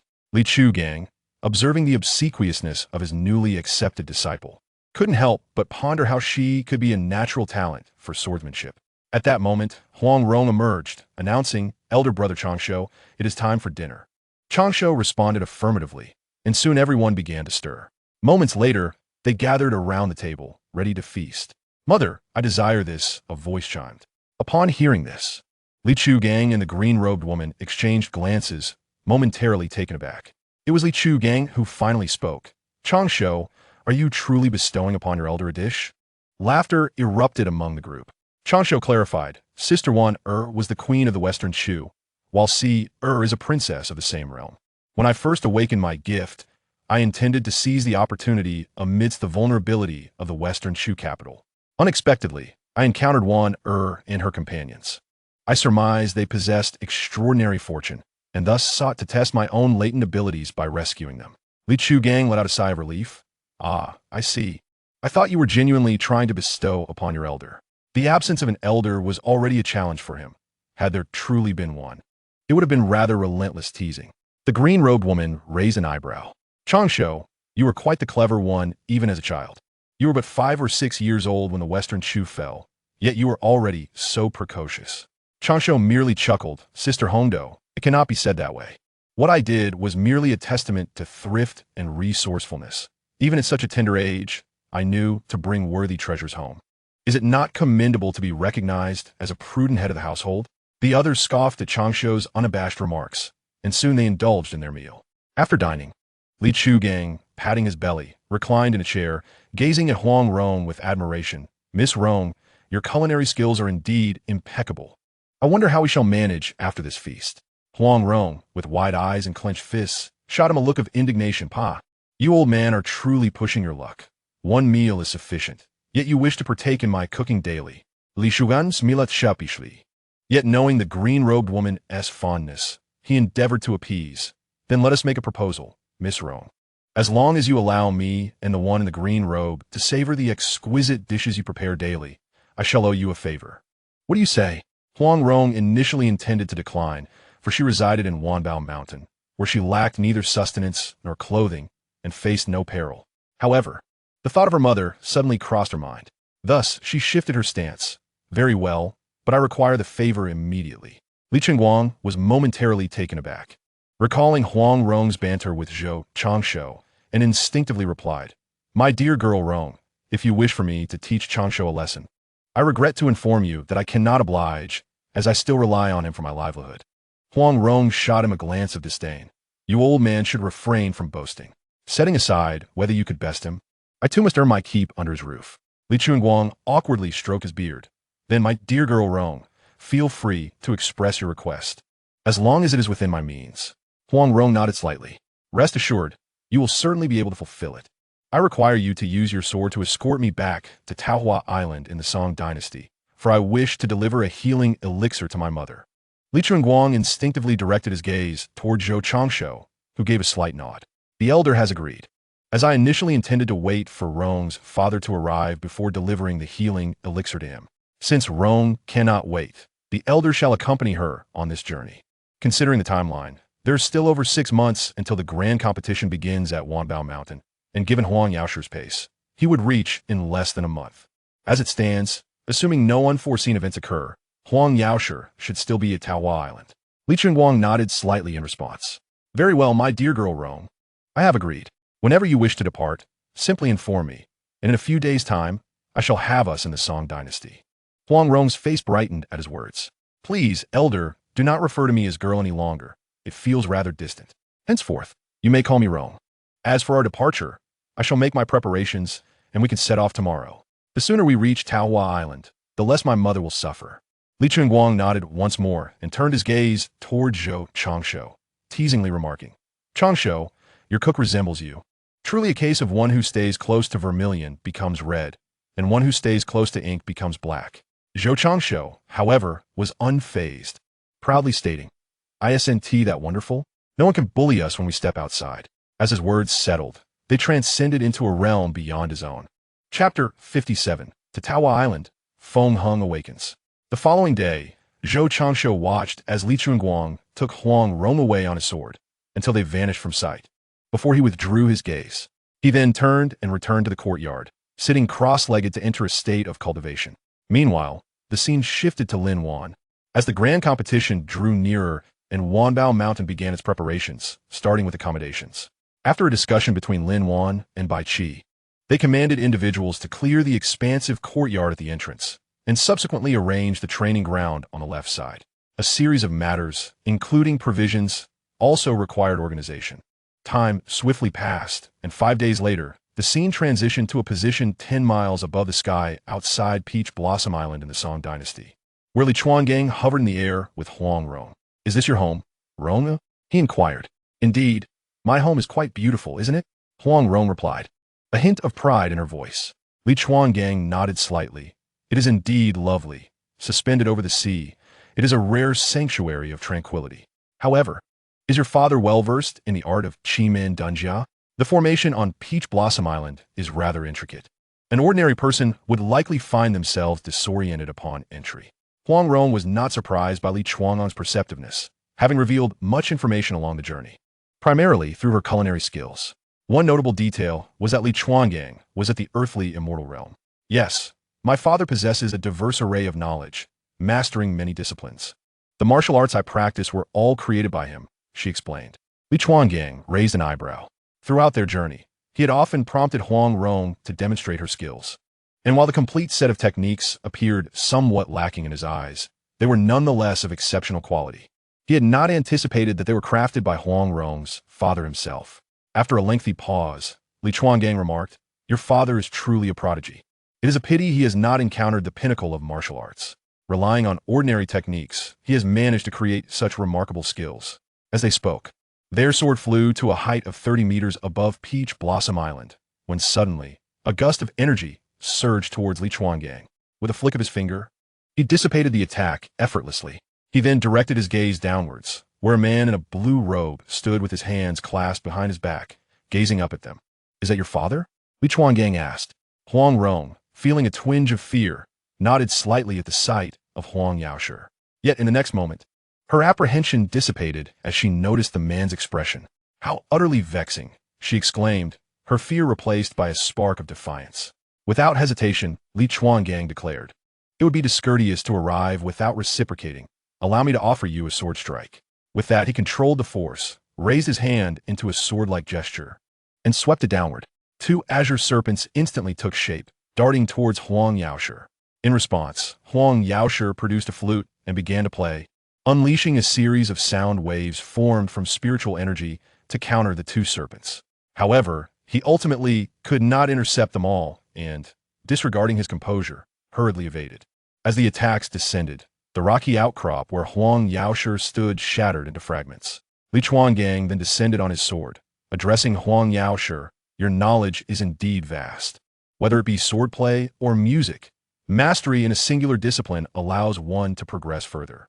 If my estimation is correct, you are presently at the threshold of the earthly immortal realm, unable to advance even a step." Recognizing that Li Chuangang meant no harm, Huang Yaoshi immediately bowed in respect. "Thank you, esteemed elder, for your guidance," he responded. Li Chuangang waved his hand, saying, "All right, I am here to escort Ronger back." Huang Rong emerged from behind Li Chuangang, exclaiming, "Father, please let me explain. Although I intentionally ran away, the blame cannot rest entirely upon me."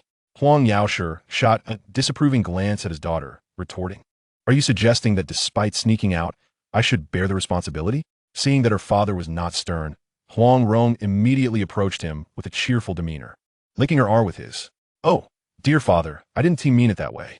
By the way, I have obtained a medicinal pill that can save mother. Let's hurry and try it." Originally intending to maintain a facade, Huang Yaoshi could no longer pretend upon hearing her words. "Is what you say true?" he inquired. Huang Rong nodded emphatically. "Indeed, let us first see mother. I will explain everything else to you later." Without further ado, Huang Yaoshi led Huang Rong and Li Chuangang towards the interior of the island. A quarter of an hour later, the trio arrived at a hidden underground chamber, illuminated by numerous luminous pearls embedded in the ceiling. In the center lay a crystal bed upon which rested a woman in her late teens or early 20s. As they approached, Huang Rong prepared to retrieve a healing pill, but Li Chuangang interjected, "Ronger, wait a moment. I should first ascertain your mother's condition. After all, she has been in a coma for over a decade, and administering the healing pill hastily may not be wise." Huang Rong nodded slightly. "Father, let the elder examine her. He possesses a deeper understanding of matters than we do." Without further contemplation, Huang Yaoshi bowed respectfully. "Then I shall trouble you, esteemed elder." Li Chuangang replied, "There is no need for such formalities. I am here for Ronger's sake." He then placed his hand on the woman's wrist, and after a thorough examination, he opened his eyes and turned to Huang Rong. "Your mother is akin to a living corpse. Physically, she is no different from an ordinary person, but her spirit has been overexerted and has not rested properly, resulting in her current state." "Then, esteemed elder, can my mother take the healing pill?" Huang Rong asked anxiously. Li Chuangang nodded slightly. "Yes, although the healing pill primarily addresses physical injuries, your mother possesses no cultivation. Replenishing her spirit will be straightforward." Overjoyed, Huang Rong quickly retrieved a wooden box from her bosom and took out the pill, approaching her mother to administer it. "Why are you still standing there? Go and assist your wife in channeling the pill's energy," Huang Yaoshi urged. With a few affirmations, he leaped onto the crystal bed, supporting Feng Heng while pressing his palm against her back to begin the process of dissolving the pill within her body. Huang Rong stepped back a few paces, her gaze anxiously fixed on her mother. "Do not worry, Ronger," Li Chuangang reassured her. "I have seen this healing pill before. It will be more than sufficient to save your mother. However, the required time is still a bit lengthy, so let us refrain from lingering here as an unwelcome presence. Soon, when your mother awakens, you and your parents will be engrossed in each other's affections, and I find that I cannot endure it." After contemplating, Huang Rong couldn't help but smile wryly, quietly departing the dark chamber alongside Li Chuangang. Half an hour later, in a courtyard on Peach Blossom Island, Li Chuangang and Huang Rong sat beside a stone table beneath a peach tree. "Ronger, this peach blossom wine is truly delightful. If only there were a grand feast to accompany it, I would surely be in high spirits." Huang Rong, who had initially anticipated something, could not help but cast a disapproving glance at Li Chuangang. "Senior, could you possibly wait until my mother emerges before indulging in merriment? I'm quite worried. What is there to fret about? I have already assured you, your mother is certainly safe." Just as Huang Rong was about to respond, a voice interrupted. "Rong, do not be disrespectful. Senior, please do tell us what you wish to eat, and we shall procure it." Turning around, Huang Rong saw her mother, Feng Heng, being supported by Huang Yaoshi as they approached. "Mother?" Feng Heng gazed at Huang Rong with affection. "Ronger, I am your mother." Upon hearing this, Huang Rong immediately rushed into her arms, weeping and expressing her longing. Chapter 58. Huang Rong becomes the Shadow Empress. Feng Heng, understanding her daughter's yearning over the years, gently patted Huang Rong's back while softly comforting her. After a considerable time, Huang Rong finally managed to compose herself. Hongya, Dia, your mother has returned and will always be by your side. If you continue to cry, you shall become a little stray cat. Huang Rong burst into laughter. Mother, you must not deceive Ronger. Feng Heng smiled and nodded. Very well, mother shall not deceive you. Then, she took Huang Rong's hand and approached Li Chuangang, performing a courteous bow. Thank you, senior, for saving my life. However, just as they were halfway through their bow, Huang Yaoshi and Feng Heng found it difficult to bend further. No, you have mistaken your gratitude. If there is to be thanks, it should be for the blessing of having such a wonderful daughter.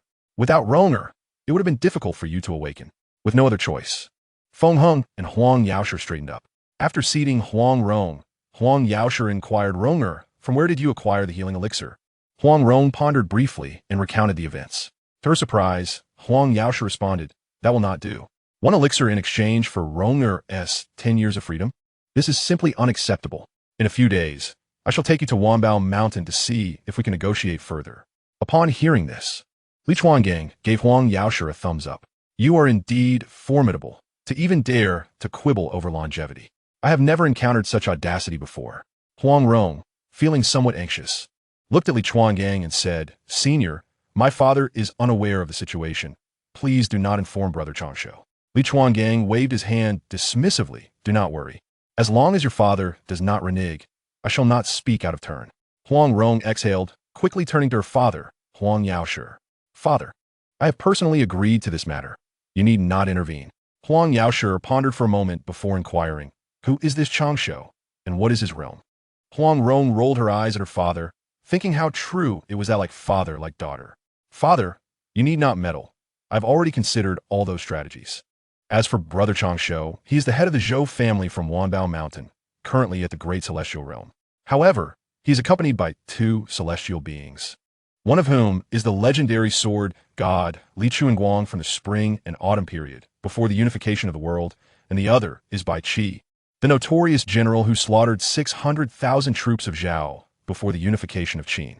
Upon hearing this, Huang Yaoshi sighed helplessly and looked at Huang Rong. It is my inadequacy that has caused you distress, my dear. Huang Rong waved her hand dismissively. Do not say that, father. I am quite happy at Wanbao Mountain. I have friends and many delightful places to explore.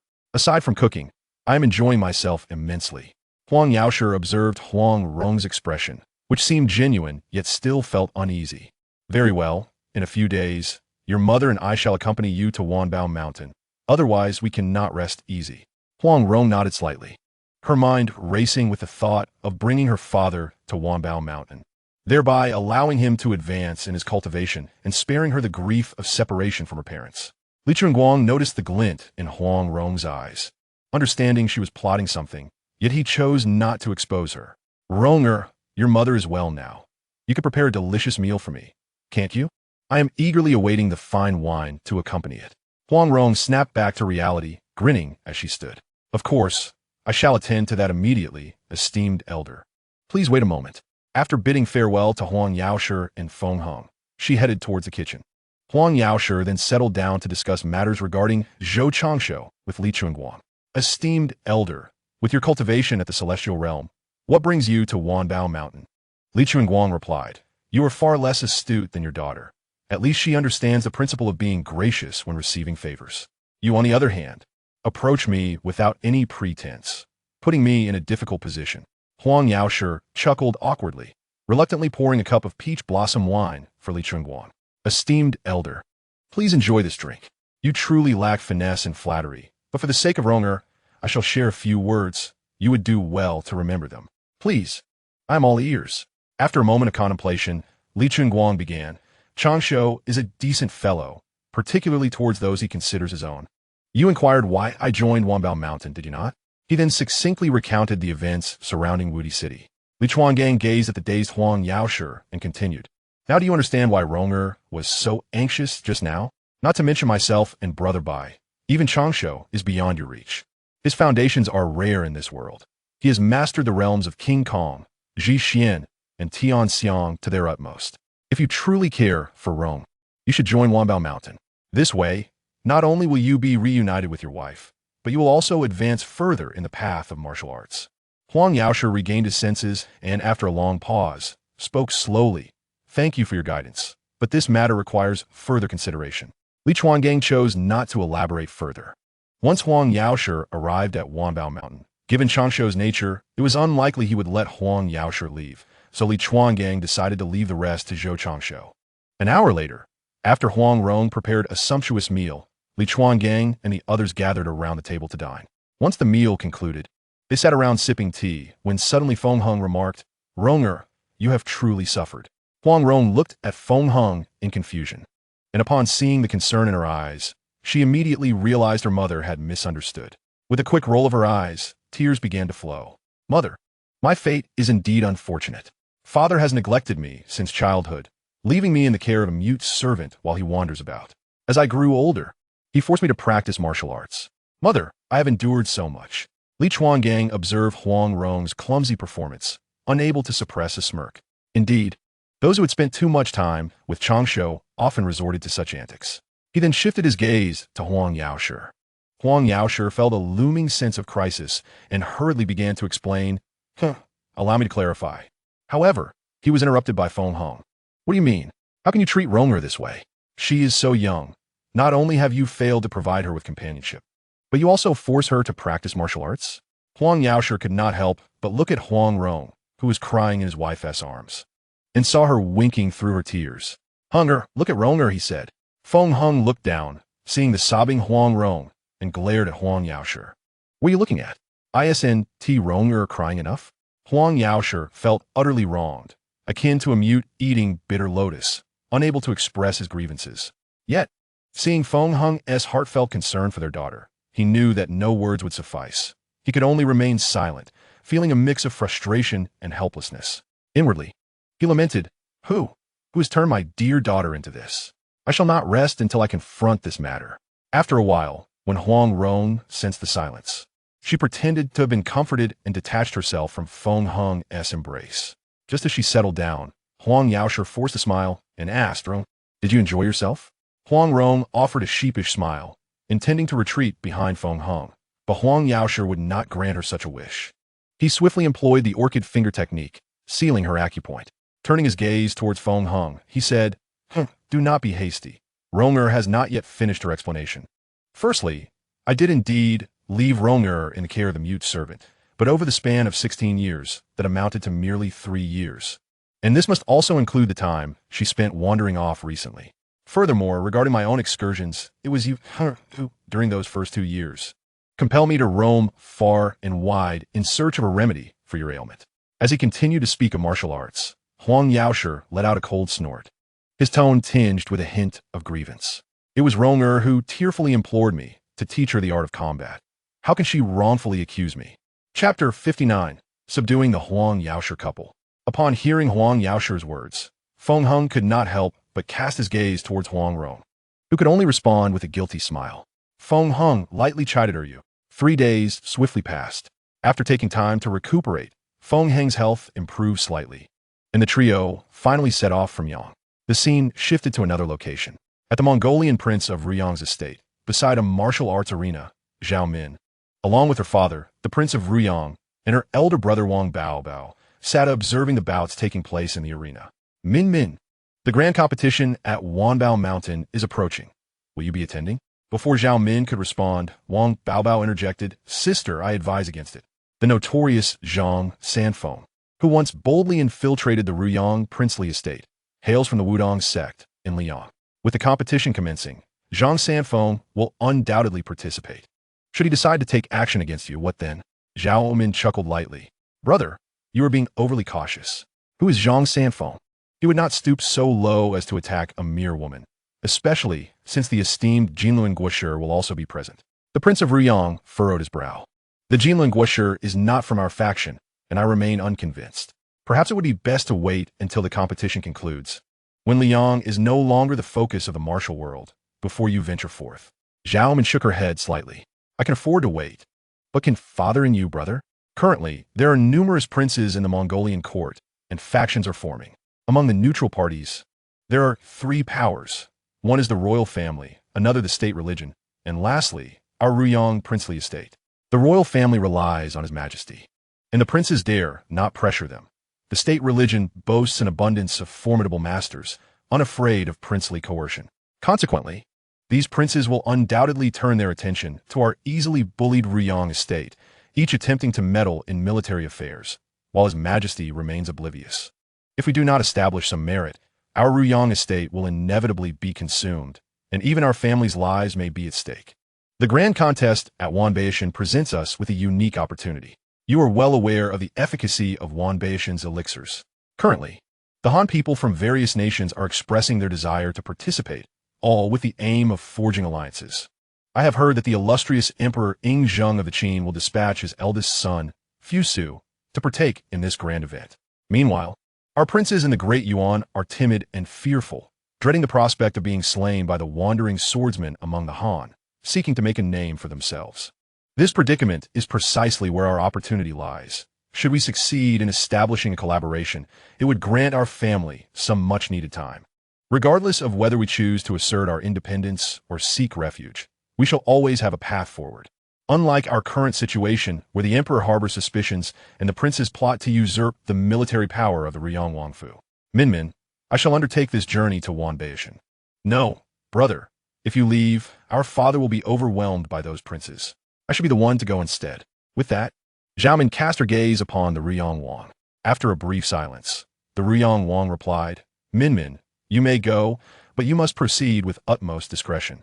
The Han people do not hold us foreign folk in high regard, and some even harbor animosity. Therefore, if Wanbao does not agree to our collaboration, do not press the matter. Although the princes may exert pressure, the Ruyang Wangfu is not without its defenses. Should it come to that, we may seek refuge with Beimang. Regardless, we are all members of the Ruyang Wang. Zhao nodded slightly, acknowledging her father's words. Yes, father. The three then began to discuss the preparations for their journey. The scene shifts to the Qin dynasty, where Emperor Zhou sat majestically upon a high platform, surveying the civil and military officials below, inquiring, What news? Have you all reached a consensus on the candidates for the Wanbao contest? Li Si stepped forward, taking 2 strides towards the center. Your Majesty, we have deliberated and finalized the candidates. Here is the list for your review. Zhao Gao, bring it forth. After receiving the list from Zhao Gao, Zhou perused it intently. Moments later, he raised his gaze to the assembly below. The selections are commendable. This expedition shall be led by eldest Prince Fusu, with Meng Tian at the helm, accompanied by 3,000 Golden Fire Cavalry as an escort. Meng Tian stepped forward and bowed. As your command, your Majesty. 5 days swiftly passed, returning the focus to Wanbao. Zhou Changshu reclined with his head resting on Lin Wan's lap, while Lin Wan busied herself with a massage for him. In front of them, Nangong Push practiced his dual blades. Suddenly, the sound of footsteps echoed nearby as Li Chugang and Bai Qi entered with a group of companions. Uncle Bai, Senior Li, Zhou Changshu was drawn back to reality by Lin Wan's voice and rose to greet them at the courtyard entrance. Senior, Ronger, you have returned. He noticed Huang Rong, who was joyfully linking arms with a young woman behind Li Chugang. Huang Rong approached with a smile. Brother Changshu, this is my father, Huang Yaoshi, and this is my mother, Feng Hong. Zhou Changshu nodded slightly in acknowledgement. Next week at Changshu, uncle and aunt, please take a seat. Once everyone is seated, Changshu speaks. This time I have brought my parents to seek refuge with you, and you must take good care of Ronger as parents. Changshu chuckles lightly. It's a trivial matter. He then turns his gaze towards Huang Yaoshi and inquires, Uncle, would you and aunt like to join me at Wanbao Mountain?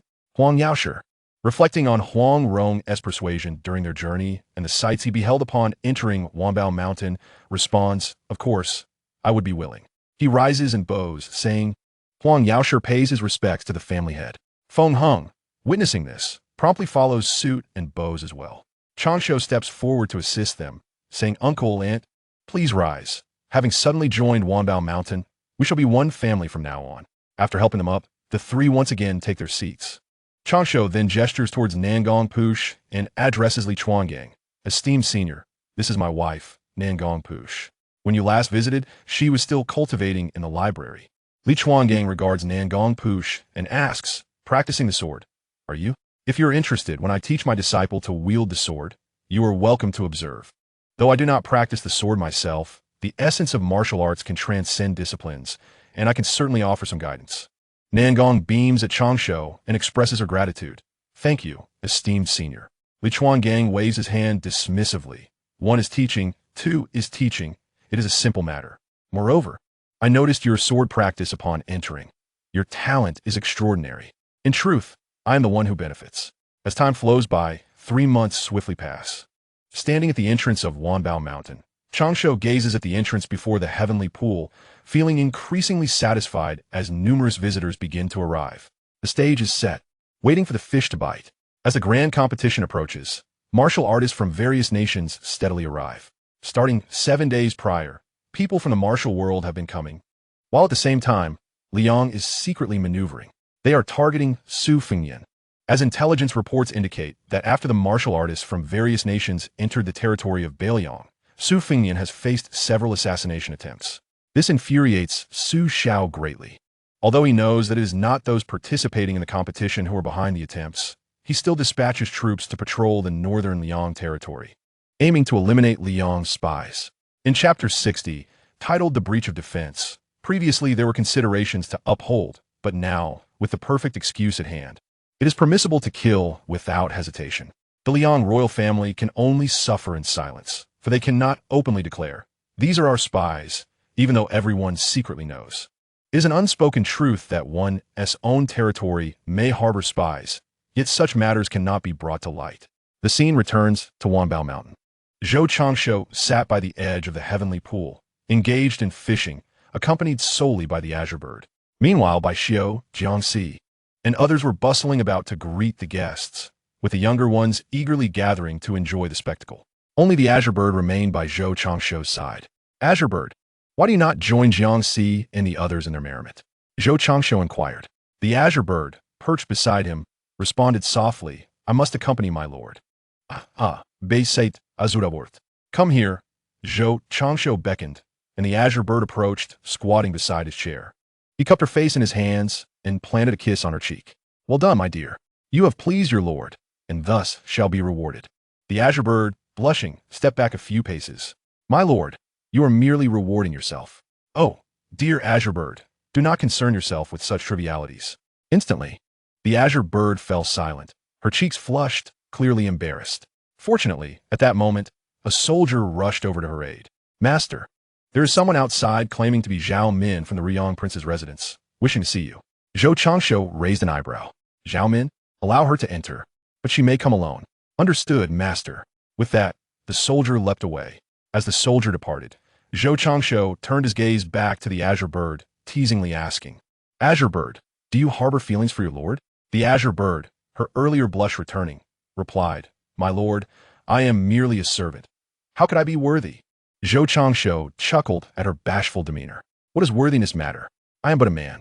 As long as I take a liking to someone, be they a servant or even a beggar, I would not mind. He then looked at the azure bird and asked, So, do you like your lord?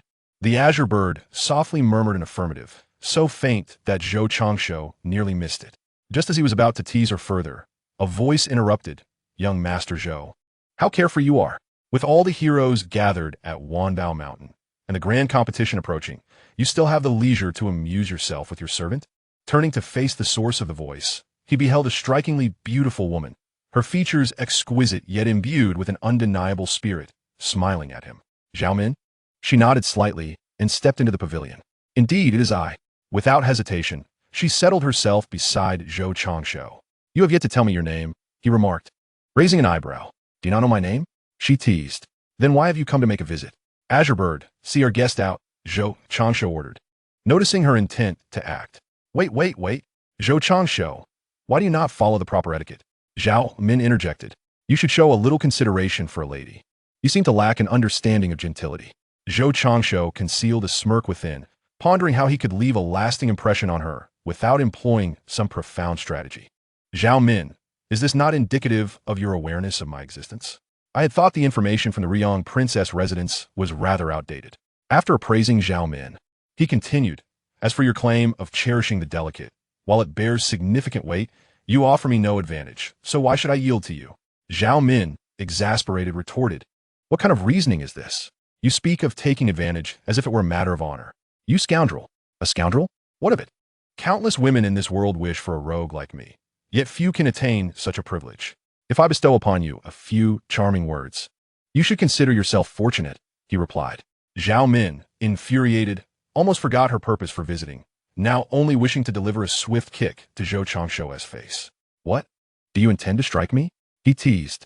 Let me remind you, my Qingniao is of the great Vajra realm.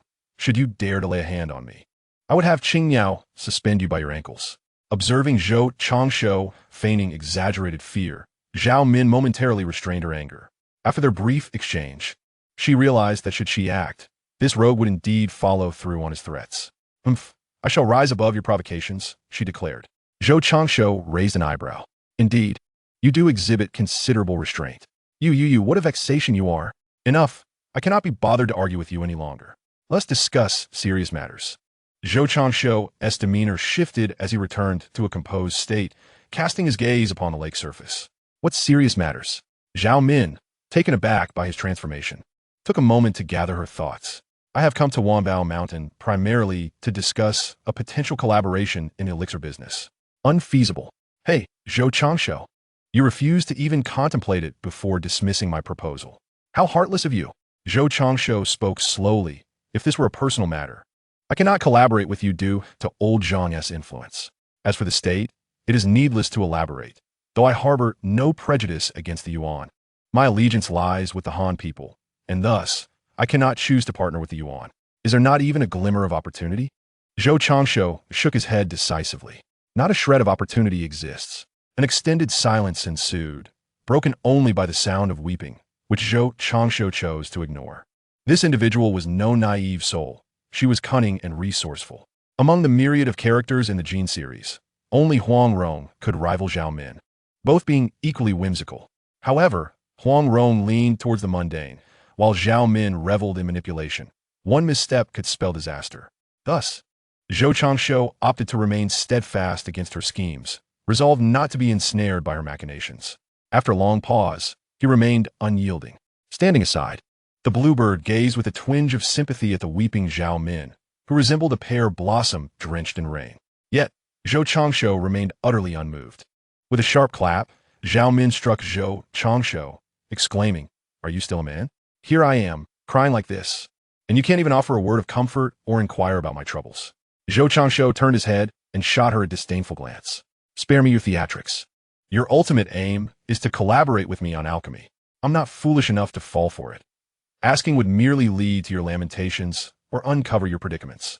Therefore, I shall refrain from asking." Unable to contain herself any longer, Zhao Min seized Zhou Changshuo's arm and bit down hard. "Zhao Min, are you a dog?" Observing her tenacity, Zhou Changshuo raised an eyebrow. "Fine, if you dare to bite, I shall seize the opportunity as well." As he spoke, his hand, guided by an unseen compass, found its mark with precision. Do not question why, despite being in a celestial realm, he did not shake Zhao Min off. Simply accept it. She is destined to be my woman.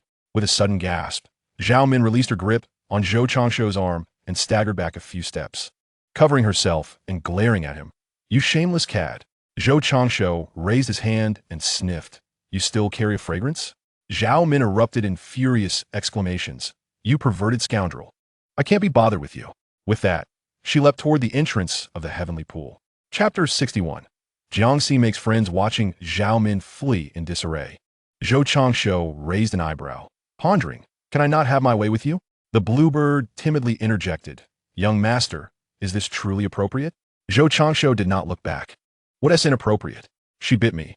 I cannot simply allow that to stand. Besides, this woman will inevitably be mine. A mere touch is nothing. Consider it a preliminary verification." He then turned his gaze to the bluebird.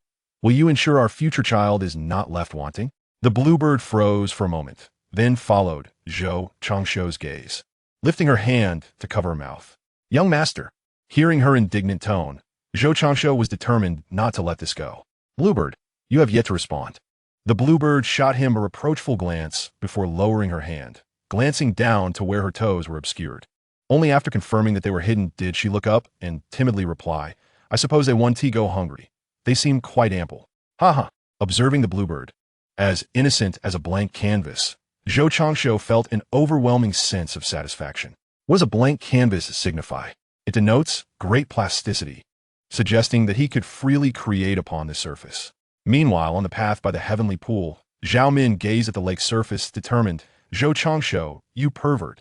Wait for me. I will ensure you understand my prowess in due time. After speaking, she gazed into the distance, where the outlines of distant towers could be faintly discerned, igniting a subtle warmth within her chest. Memories of the events that transpired within those towers surfaced, stirring in Zhao Min an inexplicable sense of anticipation, though she could not articulate what she awaited. As night fell, within the grounds of the Wanbao clan, the graceful Qing Yao was attending to Zhou Changsho as he bathed, while the others had yet to return. Lin Wan was preoccupied with coordinating the arrival of various martial artists, while Bai Qi remained vigilant, ever alert to the intentions of those who might engage in nefarious deeds or adhere to the rules. Meanwhile, Jiangxi and her companions were engaged in merriment and conversation in a nearby courtyard, leaving only Zhou Changsho and Qing Yao in the vast expanse of the Wanbao territory. The scene shifted to a courtyard at the foot of Wanbao, where Jiangxi, Huang Rong, and Nangong Push were graciously hosting several enchanting women. Among them was one clad in red, another in white, and the last seated in a wheelchair. Each of these three women was a breathtaking beauty. Come, Sister Dongfang, please sample the fruits grown in our garden, along with our homemade grape wine, Jiangxi urged, her lively spirit inviting acceptance from the guests. After indulging in the offerings, the three women were visibly impressed. The red-clad beauty exclaimed, Xiao Si, no wonder your physical strength is so formidable at such a young age. Aside from your techniques, this fruit must have a part to play, right? Jiangxi nodded slightly. Indeed, Sister Dongfang. This was discovered by Brother Changsho during his explorations. Upon realizing its power to enhance physical strength, he named it the dragon elephant fruit. Since then, we have cultivated it. I have consumed it since childhood. Yet I am not the strongest in terms of physical prowess. Sister Dongfang cast a surprised glance at Jiangxi, aware of her terrifying strength, and pondered how she could be anything but the strongest. Sensing the curiosity in the red-clad woman's eyes, Jiangxi elaborated, excluding Uncle Bai. Qing Yao's sister possesses the most formidable physical strength in Wanbao. She entered the Great Diamond Realm several years ago and has been delving deeper into it ever since. When she practices with her spear, you cannot imagine the overwhelming aura that radiates from her, akin to the weight of Mount Tai pressing down upon you. The three women were moved by her words. The white-clad beauty spoke for the first time, inquiring, are there such remarkable individuals? Why doesn't Tishi accompany you? Qing Yao's temperament is serene. She prefers not to venture out, Jiangxi replied. You are not telling the whole truth, interjected the stunning woman in the wheelchair, her lips parting gracefully. Jiangxi turned her gaze towards her. Sister Wuqing, did we not agree that you would refrain from using mind-reading techniques? Why do you use them again? Wuqing, with an elegantly raised brow, responded from her wheelchair, I did not employ it. I've simply interrogated enough individuals to discern truths from the nuances in their speech. As her words settled in the air, all eyes turned towards Jiangxi. Jiangxi found herself unable to bear the situation any longer and quickly raised her hand in a gesture of surrender. Very well. I must admit that I did not speak the entire truth, yet I did not deceive you either. Sister Qing Yao possesses a graceful demeanor, but she refrains from showing herself because she is the attendant of Brother Changsho. Observing that we had all emerged with no one to attend to Brother Changsho, Sister Qing Yao voluntarily chose to remain. The woman in white narrowed her eyes in disapproval. Such talent wasted in servitude to a man is truly lamentable. Jiangxi frowned. Yao Yu, you must not speak carelessly. Sister Qing Yao was originally destined to become a death warrior. It is only due to Brother Changsho that she has been spared. Moreover, from a young age, Brother Changsho has nurtured Sister Qing Yao, although she is termed an attendant. Her treatment is hardly inferior to that of a royal princess or a legitimate daughter of a noble family. Yao Yu scoffed lightly, her nature preventing her from uttering an apology. At least he is a man, she thought. Huang Rong raised an eyebrow. Sister Yao Yu, if you possess the courage, speak such words in front of Brother Changsho and see how he deals with you. Yao Yu's expression hardened. I shall say what I wish. I fear him not. Huang Rong regarded Yao Yu, her eyes narrowing with a smile. Then let us agree upon this. The nearby Nangong Push observed Huang Rong's demeanor, internally amused. A splendid spectacle was about to unfold. The woman in red sighed softly. Beneath the grandeur lies no falsehood. The Zhou family of Wanbao truly lives up to its reputation. A remarkable prodigy in the great King Kong realm, yet her status is merely that of an attendant. She then turned her gaze towards Jiangxi. Little C, may I request to meet your brother Changsho tomorrow? Jiangxi nodded slightly. Of course, Sister Dongfang. It will also allow brother Changsho to meet my new friends. Upon hearing this, Yao Yu and Wu Qing were equally stirred, resolved to accompany her the following day, each harboring their own intentions. Dongfang sought healing for her internal injuries. Yao Yu aimed to break through her current realm, while Wu Qing was there for the matter of alchemical collaboration. Returning to the scene within the Zhou family residence at Wanbao, brother Changsho lay on the bed, luxuriating in Sister Qingyao's massage, dressed in a flowing garment of azure. Sister Qingyao sat upon brother Changsho's back, her delicate fingers working diligently. Ah, how delightful, he sighed. After the massage concluded, brother Changsho sat up, observing the fine beads of sweat dotting Sister Qingyao's brow. Thank you, Qingyao, for your hard work. It is nothing, as long as you are pleased, my lord. Brother Changsho nodded slightly. Come, Qingyao, lie down. Allow me to massage you in return. But how can that be? She protested. Brother Changsho gently pressed her down onto the bed. What is wrong with that? The reason I retrieved you from Sushao was not merely to have you serve as an attendant. If that were the case, why would I invest such resources in nurturing you? Feeling the warmth of Zhou Changsho's fingers, Qingyao softly exclaimed before gently inquiring. Why does the young master wish to cultivate Qingyao? Zhou Changsho, while caressing the supple skin, replied, of course, it is so that you may become my wife. Have you not considered that throughout all these years, your treatment has been no less than that of seer? Aside from growing a bit older, I have intentionally teased you to allow you to bathe me. But what else have I asked of you? As for the reason for nurturing you, it is the same as what I told Sister Wanner when I was 6. My wife, Zhou Changsho, will naturally be no less than any princess of a dynasty or a legitimate daughter of a prominent family. Chapter 62. Receiving Qingyao, meeting the 3 ladies. Listening to Zhou Changsho's words, Qingyao felt deeply moved and was about to speak when she suddenly sensed something amiss. Young master, where are you touching? Zhou Changsho chuckled mischievously. Ah, Qingyao, it was not my intention. My hand seems to have a mind of its own, and I cannot control it. Initially feeling bashful, Qingyao suddenly burst into laughter. Young master, Qingyao is willing. Without further ado, Zhou Changsho turned Qingyao to face him and was about to kiss her when she gently pushed him away. Young master, Qingyao is all sweaty. Let me wash up first before serving you, if you please. Zhou Changsho, however, let out a peculiar laugh. Isn't that just perfect? Qingyao, you smell delightful all over. Even your sweat is fragrant, which I find quite appealing. With that, he leaned in for a kiss. Qingyao ceased to resist and responded shyly, accompanied by a soft sigh. Thus, the world welcomed yet another woman. As time turned to the following day, Zhou Changsho woke up feeling refreshed. As he donned his clothes, he glanced at Qingyao's well-toned legs, feeling a different sensation in his heart. Unlike Lin Wan's fair and smooth skin, Qingyao's legs bore the firmness from years of martial training. Once dressed, he beheld Qingyao still asleep on the bed and chose not to disturb her as he stepped outside. Upon exiting, he noticed 7 women seated in the courtyard, 3 of whom were unfamiliar to him. Lin Wan was the first to spot Zhou Changsho. Little Changsho, you're awake. Zhou Changsho looked at the sky and then at Lin Wan. The sun hasn't even risen from the west yet. Zistavania, I'm not surprised you were up so early, but what of Seer? Why is she awake at such an hour? Normally, she would still be playing chess with Lord Zhou at this time, especially after yesterday's outing. As his words fell, the 6 exquisite beauties present all chuckled softly. While Jiangxi bit her lips slightly, Brother Changsho, there are others here. Could you not spare me a little face? Zhou Changsho was momentarily taken aback. Who might these ladies be? Jiangxi's mood shifted from gloomy to bright in an instant as she joyfully pointed at the 3 individuals and introduced them. Brother Changsho. These 3 are my new friends from the Ming dynasty. This sister in red is the leader of the Sun and Moon sect, Dongfang Bubi. The sister in white is the princess of Yihua Palace, Yao Yu. And as for the last one, she is the renowned catch of the Ming court, Sister Wuqing. Zhou Changsho casually tousled his hair and adjusted his clothes, saying, I am Zhou Changsho.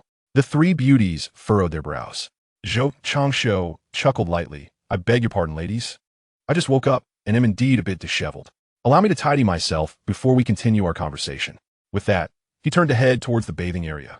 Halfway there, Zhou Changsho suddenly glanced back at Huang Rong. Ronger, could you please do some nourishing soup for your sister Qingyao? You understand. Huang Rong shot him an exasperated look. I understand. You always take advantage of others. Just go wash up. Zhou Changshu entered the bathing area with a cheerful demeanor, while Huang Rong also chuckled lightly and stood up to head for the kitchen. Sister Ronger, why do you listen to him? Huang Rong shot a glance at Yao Yu. Sister Yao Yu, I'm not merely speaking nonsense. I am Brother Changshu's little chef. My parents have joined Wanbao Mountain. If I don't listen to Brother Changshu, am I to rebel? With that, she made her way to the kitchen. Meanwhile, Yao Yu frowned, then turned her attention to Jiang Si and Nangong Push. So, Jiang Si and Nangong, please don't tell me you are also his maidservants? Jiang Si and Nangong exchanged glances, both catching a glimmer of amusement in each other's eyes before looking at Yao Yu. I am Changshu's wife. Brother Changshu is my childhood husband. Yao Yu looked at the two in disbelief. Both were paragons of talent, so why would they share the same husband? She found it utterly incomprehensible. How? How could you think like that? Nangong and Jiang Si chuckled lightly, as if they had anticipated Yao Yu's reaction. At that moment, a voice chimed in, well, I suppose it must be my charm that they cannot refuse. Everyone turned to see Zhou Changshu emerging, his upper body bare. Yao Yu shrieked, you put on some clothes. Zhou Changshu rolled his eyes at Yao Yu. What is the fuss about? Besides, you make all that noise without even closing your eyes. If you want to look, then look. He then turned to Lin Wan. Sister Wan, come help me scrub my back. I can't reach. With that, he re-entered the bathing area. Lin Wan also got up and walked toward the bathing area. Moments later, Yao Yu stared blankly at Jiang Si. Seer, has he always been like this? Jiang Si shook her head with a smile. Brother Changshu has always been this way. Isn't it amusing? By the way, Sister Yao Yu, have you never seen a man before? There is no need for such alarm. Both Dongfang Bubi and Wuqing looked at Yao Yu with confusion. Dongfang Bubi had witnessed numerous deaths and had encountered many naked men along the way. Wuqing, having seen corpses in his examinations, was equally puzzled as to why Yao Yu reacted this way. Faced with the inquisitive stares of the crowd, Yao Yu explained, I am unlike you. This is the first time I've seen a man's body. I grew up in the Yihua Palace, surrounded solely by female disciples, and had never encountered a man. Even after entering the Jianghu, I would eliminate any man I disliked without a second thought, never having seen a naked man. Only then did the crowd comprehend her perspective. At that moment, Huang Rong stepped forward, chuckling lightly as she teased, Sister Yao Yu, does that mean you must take responsibility for Brother Changshu? After all, he is the first naked man you have encountered. Yao Yu shot a glance at Huang Rong, who was leaning against the door, retorting, Sister Ro, are you feeling mischievous and seeking a little release? Furthermore, if anyone should take responsibility, it is he. His body has been seen by you all, while I have merely encountered it for the first time. Huang Rong, shedding her timid demeanor from the previous night, pointed at Yao Yu and boldly declared, Humph, Sister Yao Yu, do you think this is still last night? We are in the territory of the Wanbao mountain clan now. Dare you act recklessly, and someone will swiftly deal with you. Yao Yu let out a cold laugh. Very well. I would like to see what gives you the audacity to speak to me in such a manner.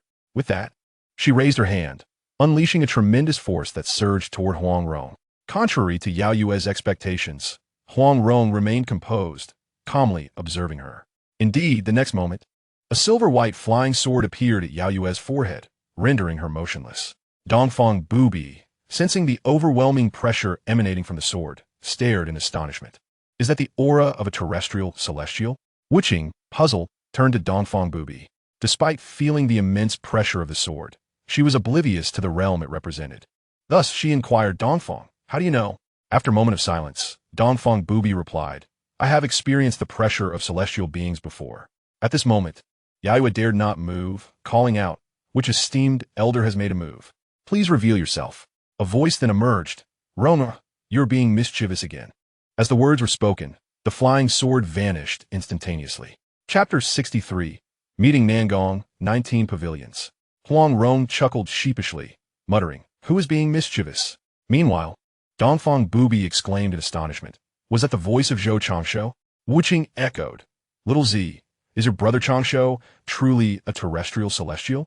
Jiang Zi, faced with their inquiries, smiled softly. In a sense, yes, Brother Changshu indeed occupies the realm of a terrestrial celestial. The unbeatables of the East and the heartless exchanged a glance, each perceiving the other's bewilderment. Sister Yao Yu, have you been frightened? Did you not say you would give Rongner a bit of scare? Why have you yet to make a move? Huang Rong's playful voice chimed in, prompting Yao Yu to regain her composure after realizing her lapse in demeanor. She then turned her gaze towards Huang Rong. A petty individual flourishing. Whatever Sister Yao Yu says goes. I must head to the kitchen to prepare some soup, she said, turning to enter the kitchen. Meanwhile, Yaoyue watched Huang Rong's retreating figure, her teeth gritting in frustration, feeling as though she had struck a punch into a pile of cotton, powerful yet impotent. The scene shifted to the bathing chamber, where Lin Wan was scrubbing Zhou Changshuo's back while speaking. Little Changshuo, yesterday I received invitations from the 4 great nations, the Ming from the west, the Qin from the south, the Tang from the southeast, and the Sui from the northwest. They will arrive at Wanbao Mountain in about 3 to 5 days. How should we entertain them? Zhou Changshuo paused for a moment before responding. Arrange them in the more central courtyards. Also gather them together. I wish to see which nation is more worthy of my collaboration and investment. Lin Wan nodded slightly. What about the courtyard situated in the middle of the heavenly pool? Zhou Changshuo grunted in acknowledgement. As they conversed, Zhou Changshuo stood, drying himself off before channeling his energy to evaporate the water from his hair. He then began to change clothes. Lin Wan assisted him in donning his garments, tidying his hair before they finally stepped outside. Upon exiting, they spotted Jiang Si and the unbeatables of the East engaged in lively conversation. Seer, they turned around, and apart from Jiang Si and Nangong Push, who were accustomed to Zhou Changshuo, the other 3 were taken aback. Brother Changshuo, Zhou Changshuo nodded slightly and approached, chuckling at the 3 who seemed entranced. Are you 3 so captivated? Ah. The trio exchanged glances before returning to their senses. Sister Dongfang, isn't my brother Changshuo handsome? The unbeatables of the East replied nonchalantly, indeed. He possesses a remarkable countenance. Certainly, one is judged by their attire, and with a bit of grooming, one can present themselves quite well. Zhou Changshuo remarked as he took a seat. Seer, do you know them? Jiang Si raised an eyebrow. Well, that's a long story. Then let us make it brief. Jiang Si paused momentarily. Brother Changshuo. Ha ha ha. Just teasing you. We have plenty of time, so let us take it slow. That's more like it. This tale begins from yesterday, when many martial artists from various nations gathered at Wanbao Mountain. I pulled Sister Nangong and rung her along to join the festivities. In the training grounds, I encountered Sister Dongfang engaged in a duel with Sister Yaoyue. Feeling a surge of excitement, I pulled Sister Nangong into the fray, and thus, we struck up a friendship. It is indeed refreshing to make a few acquaintances, especially after spending over a decade in Wanbao Mountain without venturing beyond its confines. I must apologize for that. Jiangzi gently shook her head, saying, Brother Changshuo, there is no need for such concern. After all, my identity cannot bear the light of day. Changshuo, with a slight shake of his head, responded, Let's not dwell on such unhappy matters. I assure you, after this grand competition, you may go wherever your heart desires. Really? Jiangzi looked at him in astonishment, and Changshuo nodded slightly. Of course. Hearing this, Jiangzi embraced Changshuo and planted a kiss on his cheek. Thank you, Brother Changshuo, she said. Changshuo gently patted her back, then casually inquired, Who emerged victorious in your duel? Jiangzi shyly distanced herself from Changshuo's embrace. Sister Nangong won. She lost to Sister Dongfang. Dongfang, smiling, reassured her little Z. Do not take it to heart. Sister merely relied on her speed and experience to gain the upper hand. Yet, your solid foundation and admirable swordsmanship are truly enviable. Upon hearing this, Jiangzi's admiration for Dongfang surged. However, Yaoyue, unwilling to concede, retorted, had it not been for the shortcomings in my lineage, Sister Nangong might not have bested me. Sister Nangong refrained from countering, not because she agreed with Yaoyue, but rather because she believed that even with a complete lineage, Yaoyue would still fall short as her opponent. Changshuo could not tolerate anyone disparaging the women in his life. Yaoyue, you are mistaken. Sister Nangong's martial prowess is entirely derived from her own understanding. Even if your Hua Palace's lineage were intact, you would still be far from defeating my Sister Nangong. Yaoyue raised an eyebrow. Sister Nangong is your wife. Naturally, you would be biased in her favor. Changshuo glanced at Sister Nangong, whose radiant smile resembled a blooming, ephemeral flower, stirring something deep within him, though she quickly reined in her expression. He then turned his attention back to Yaoyue, asserting, I have already told you, yet you remain skeptical. Before encountering me, Sister Nangong had already created the 19 stops technique, declaring herself invincible in the initial move. At that time, she had only developed 6 stops, yet they were sufficient to defeat a first-tier opponent. Even when faced with a true golden body practitioner from a higher realm, Sister Nangong could exchange injury for victory. And that was merely her state before entering seclusion. After joining Wanbao Mountain, I encouraged her to cultivate external skills as well. I even procured countless martial arts manuals from the North Liang's Tingxiao Pavilion. And after years of seclusion, Sister Nangong has now reached the celestial phenomenon realm. She has since developed 12 stops, with the 9th stop being lethal and the 12th stop capable of vanquishing celestial phenomena, unless she encounters someone who counters her abilities. She is indeed invincible among her peers. As for your incomplete Mingyu technique, it is likely that Sister Nangong did not even exert 5/10 of her strength against you yesterday. Actually, claiming 5/10 would be an overestimation, he added. As Yaoyue listened, she grew increasingly silent, and by the end, she could no longer contain herself. Zhou, Changshu, your arrogance knows no bounds. While I may indeed fall short compared to Nangong, it is rather excessive to belittle me to the point where I have barely utilized even half of my capabilities. Zhou Changshu rolled his eyes. Nangong practices the art of assassination. Even half of his prowess is already a concession to you. As for your martial arts, well, to be precise, the majority of martial techniques in this world are countered by Nangong, so there is no need for you to despair. Yaoyue gritted her teeth and retorted. So should I be thanking you? Zhou Changshu smiled faintly. There is no need for thanks. I was merely jesting. Yaoyue snorted coldly, choosing to remain silent. While Wu Qing interjected, Nangong, you truly are a prodigy, creating martial arts that resonate with your essence at such a young age. Nangong shook his head slightly. It cannot be said that it resonates with my essence. Rather, due to certain circumstances, I had no choice but to proceed this way. Dongfeng Bubi reflected on the battle from yesterday, and suddenly remarked, Nangong, you are indeed formidable, but your speed leaves something to be desired. Nangong acknowledged this with a subtle nod, yet his eyes sparkled with unwavering confidence. Although my speed may indeed be lacking, I am certain that I need not fear those who are swift. In battles of life and death, victory is destined to be mine. As for ordinary sparring, while I may not be able to match their speed, they would still hesitate to approach within 3 feet of me. Chapter 64. The princes of various nations come to visit. Upon hearing this, Dongfeng Bubi did not refute, but neither did she feel defeated. After all, managing to achieve a draw was commendable.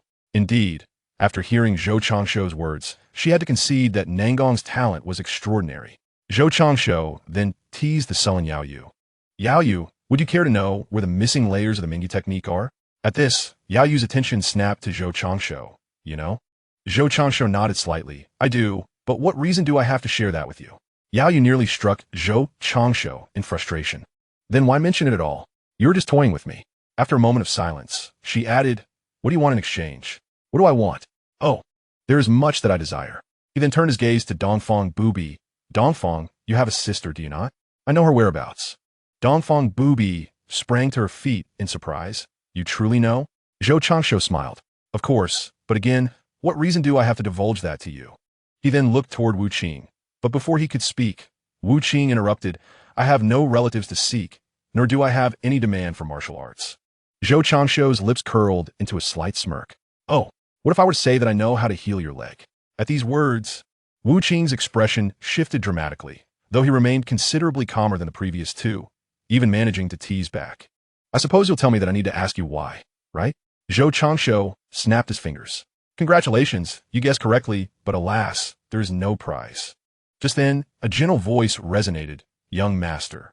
Zhou Changshu turned his head and was surprised to find Qing Niao standing at the door, having appeared there unnoticed. He quickly rose to his feet. What shall I call you, my lord? My husband, Qing Niao replied, her cheeks flushing, yet she timidly uttered the words.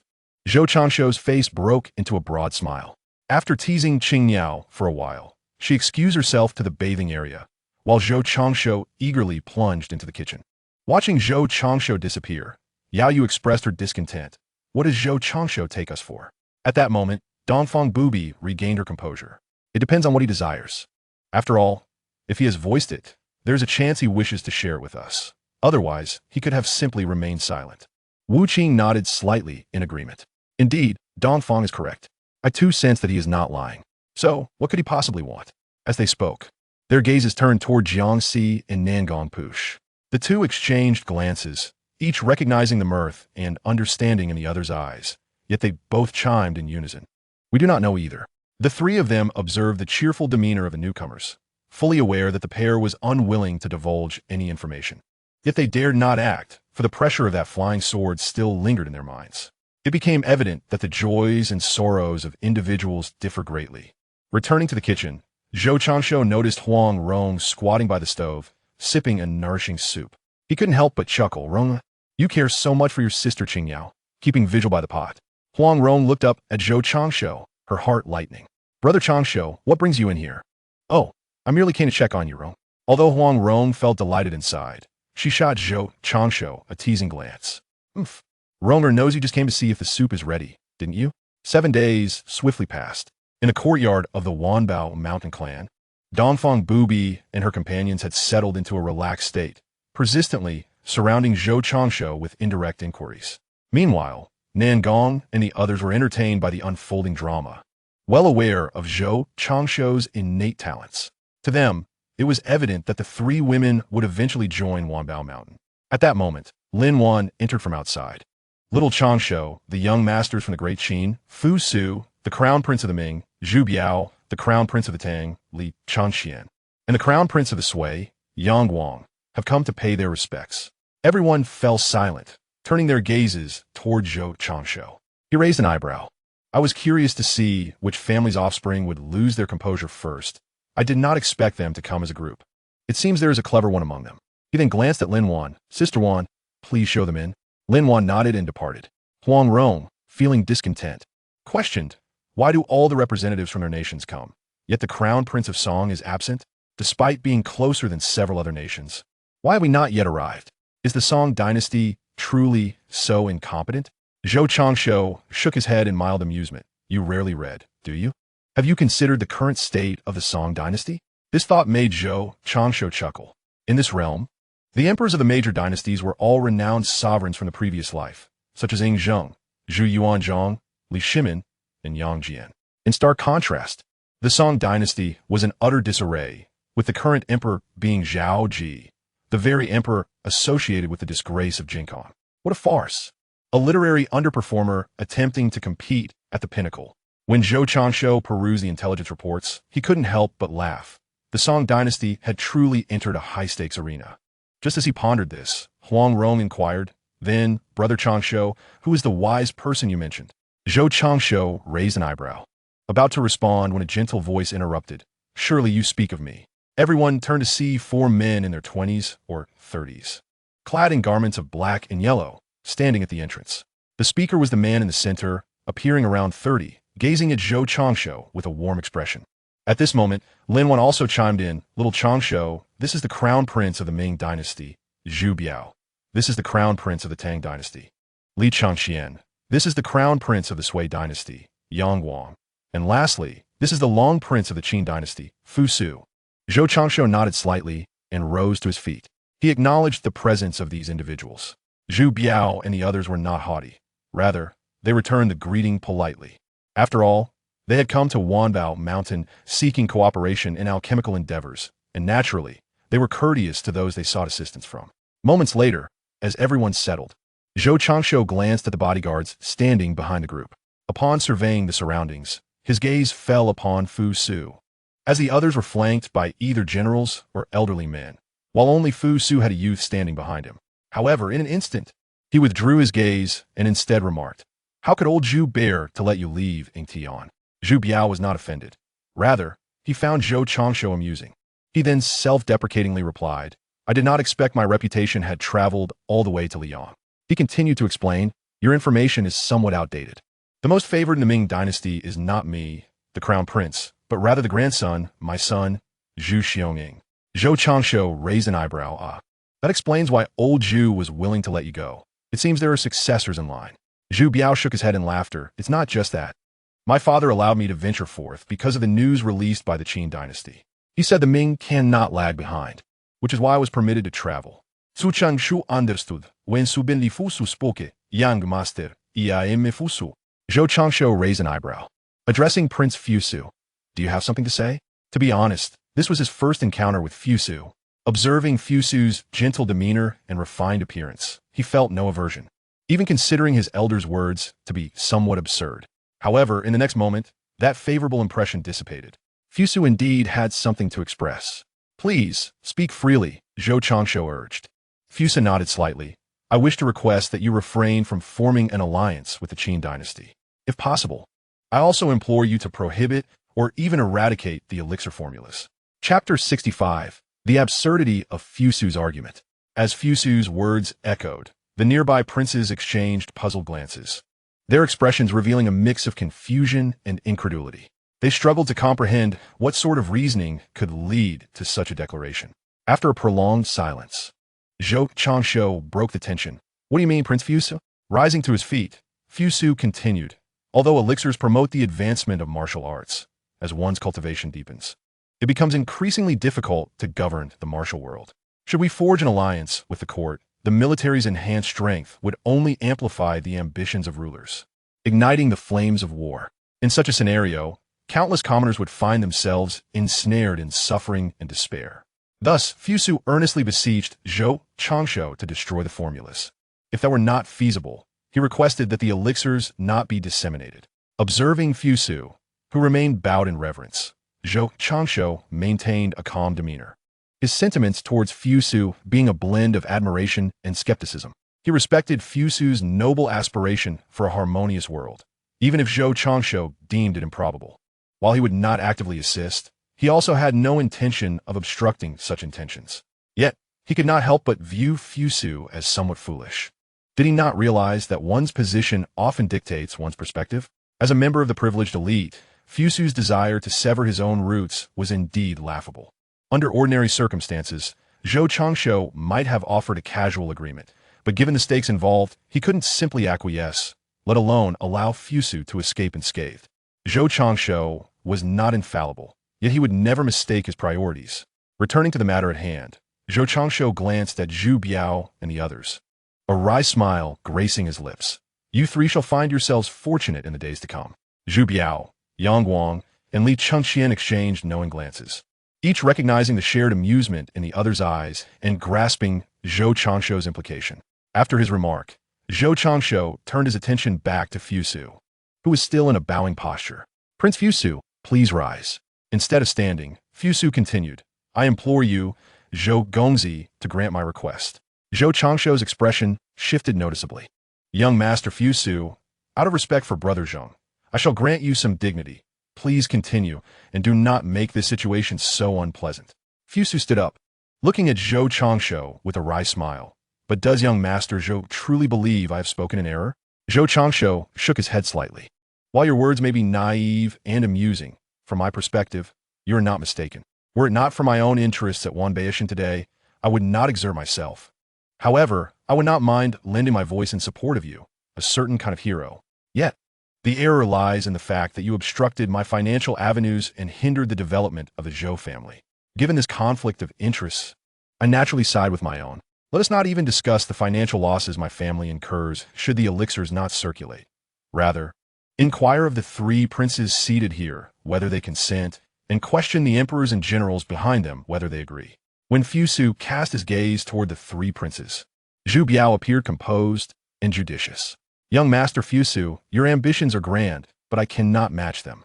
However, regarding the elixirs, when I arrived in Liang, all the officials of court bore expectations, and, as the crown prince of the Eastern Palace, I simply cannot refuse. Li Chengxian echoed promptly, I feel the same. Only Yang Guang, who had long revealed his domineering nature, showed no courtesy toward Fusu. You foolish wretch, how dare you stand alongside me? Being compared to you is a disgrace to my stature. Zhou Changshu was somewhat taken aback by Yang Guang's assessment, though not entirely surprised. He had not anticipated such a display of arrogance from Yang Guang so soon. Fusu felt somewhat disheartened. Zhou Changshu remarked, Fusu, you ought to be grateful for having a benevolent and patient father. Were it not for old Zhu, you would have been disposed of long ago. And he would remind you that there are many who desire the title of crown prince. Despite his discouragement, Fusu turned to Zhou Changshu and asked, do you not possess even a shred of compassion? Those soldiers might be someone's husband, a father to a child, or the pillar of a family. The common folk are living, breathing lives. Zhou Changshu shot Fusu a disdainful glance. Fusu, spare me your lofty rhetoric. Do not speak of the common people as if they concern me, even if the heavens were to collapse. As long as it does not infringe upon the interests of the Zhou family or exceed my capabilities, I would exert myself. But should those two conditions be violated, I reiterate my stance. The common folk are of no concern to me. I am who I am. Emotions and interests reign supreme.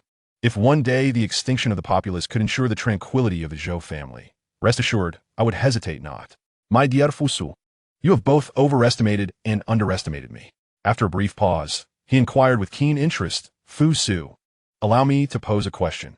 If one day it were proclaimed that the unification of the realm could only be achieved through the extinction of your Qin lineage, would you consent?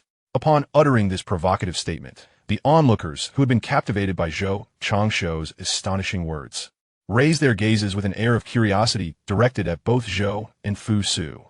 They were intrigued not only by Zhou's audacity in posing such a question, but also by how Fu Su would respond. Under the weight of their scrutiny, beads of sweat began to form on Fu Su's brow, and he found himself ensnared in an agonizing dilemma, frequently raising his sleeve to dab at his perspiring forehead. Meanwhile, Meng Tian, who stood behind Fu Su, was about to offer support but was halted by a nearby youth. The youth's expression remained unperturbed, seemingly impervious to any emotional shifts as he observed Fu Su intently. After a prolonged silence, Fu Su, with resolute eyes, addressed Zhou Changshou. If that day were to come, Fu Su would willingly accept. Zhou Changshou raised an eyebrow at this declaration. I have considered your naivety, and I have pondered your folly. But I never anticipated that you would acquiesce to, or even contemplate, such a question. What of Zheng Ji's life? Is it not valuable? What of your parents and siblings? To be honest, I initially thought your studies had rendered you foolish. Now, I understand that you're simply lacking in intellect. It is unfathomable to me how someone who disregards their own kin could genuinely harbor concern for the common people. You profess to care for the populace while neglecting your own family. Ha ha ha. As Zhou Changshou erupted into laughter, the crowd's expressions grew increasingly inscrutable, yet deep down, they knew they would align with Zhou's perspective. They regarded Fu Su with disdain, echoing Zhou's sentiment.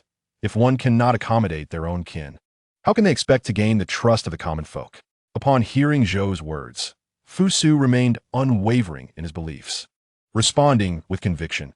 Shall the suffering of one family be exchanged for the harmony of the world? What is wrong with that?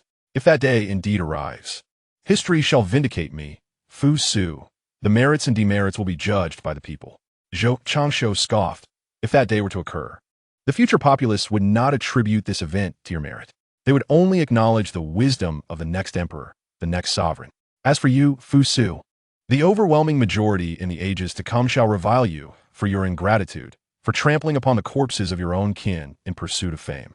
Perhaps a scant few will perceive the truth, but they will be as inconspicuous as droplets in the vast rivers of the Huang, He, and Yangtze, lost amidst the currents. Chapter 66, The Youth of Ying Zheng.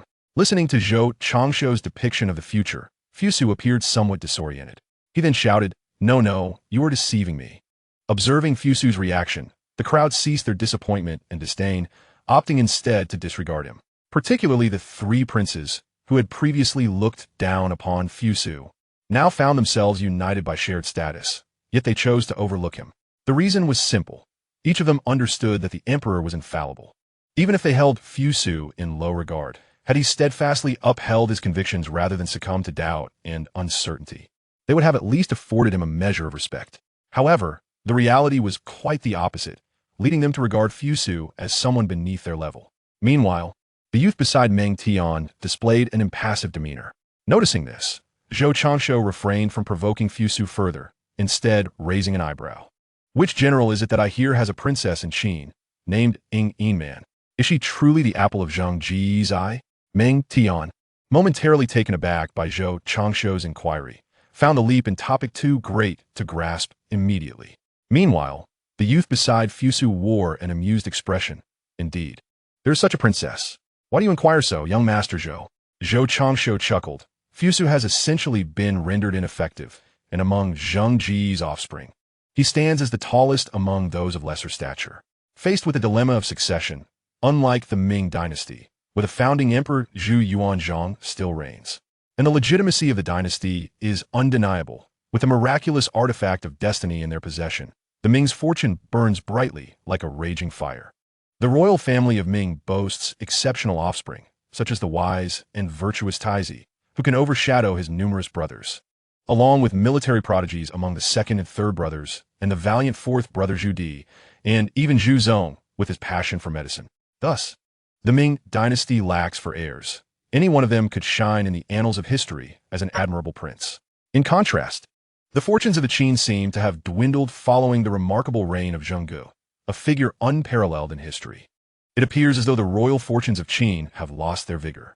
After listening to Zhou Changshou's lengthy discourse, the crowd remained perplexed about his intentions. The youth behind Fusu inquired, "Young Master Zhou, after all this, are you suggesting that the fortune of the Ming is more prosperous than that of the Qin?" Zhou Changshou cast a sidelong glance at the youth, chuckling lightly. Who told you I was going to say that? What I intended to express is, since Brother Zheng has no viable heir, might I not claim his cherished gem, Ingman, as my bride? With the fortune and resources of Wanbao Mountain at my disposal, I could surely cultivate a worthy successor. In time, my son could ascend to the position of imperial grandson, allowing me to linger in the shadows as the Grand Emperor. As soon as the words left his lips, a chorus of coughs erupted around him. The assembly was taken aback by Zhou Changshou's audacity, particularly the youth standing behind Fusu, who took a while to recover. Your thoughts are rather fanciful, setting aside whether you could even secure such a match. Simply based on your son's surname, the first emperor would never bestow upon him the title of imperial grandson. Expecting this to dishearten Zhou Changshou, they were surprised when he merely waved his hand dismissively. "Oh, I thought nothing of it. My son can simply take Brother Zheng's surname. After all, I am destined to have a lineage. Besides, a name is of little consequence. He will always be my son." The youth gazed at Zhou Changshou with an odd look. "Aren't you concerned about losing face? Moreover, do you not fear your son may resent you?" Zhou Changshou shot him a glance. "If one day, changing your surname meant you could become emperor, would you do it? Furthermore, when my son does become emperor and savors the glory, he will hardly harbor resentment towards me. If anything, he would rush to bow before me in gratitude." Listening to Zhou Changshou's audacious remarks, the crowd exchanged bewildered glances. Once the youth behind Fusu regained his composure, he looked at the shameless Zhou Changshou and blurted out, "Don't even think about it." Just as the crowd began to collect themselves, Zhou Changshou ensnared their attention once more. Grinning, "Caught you, Brother Zheng." The youth sighed in resignation. "How did you know?"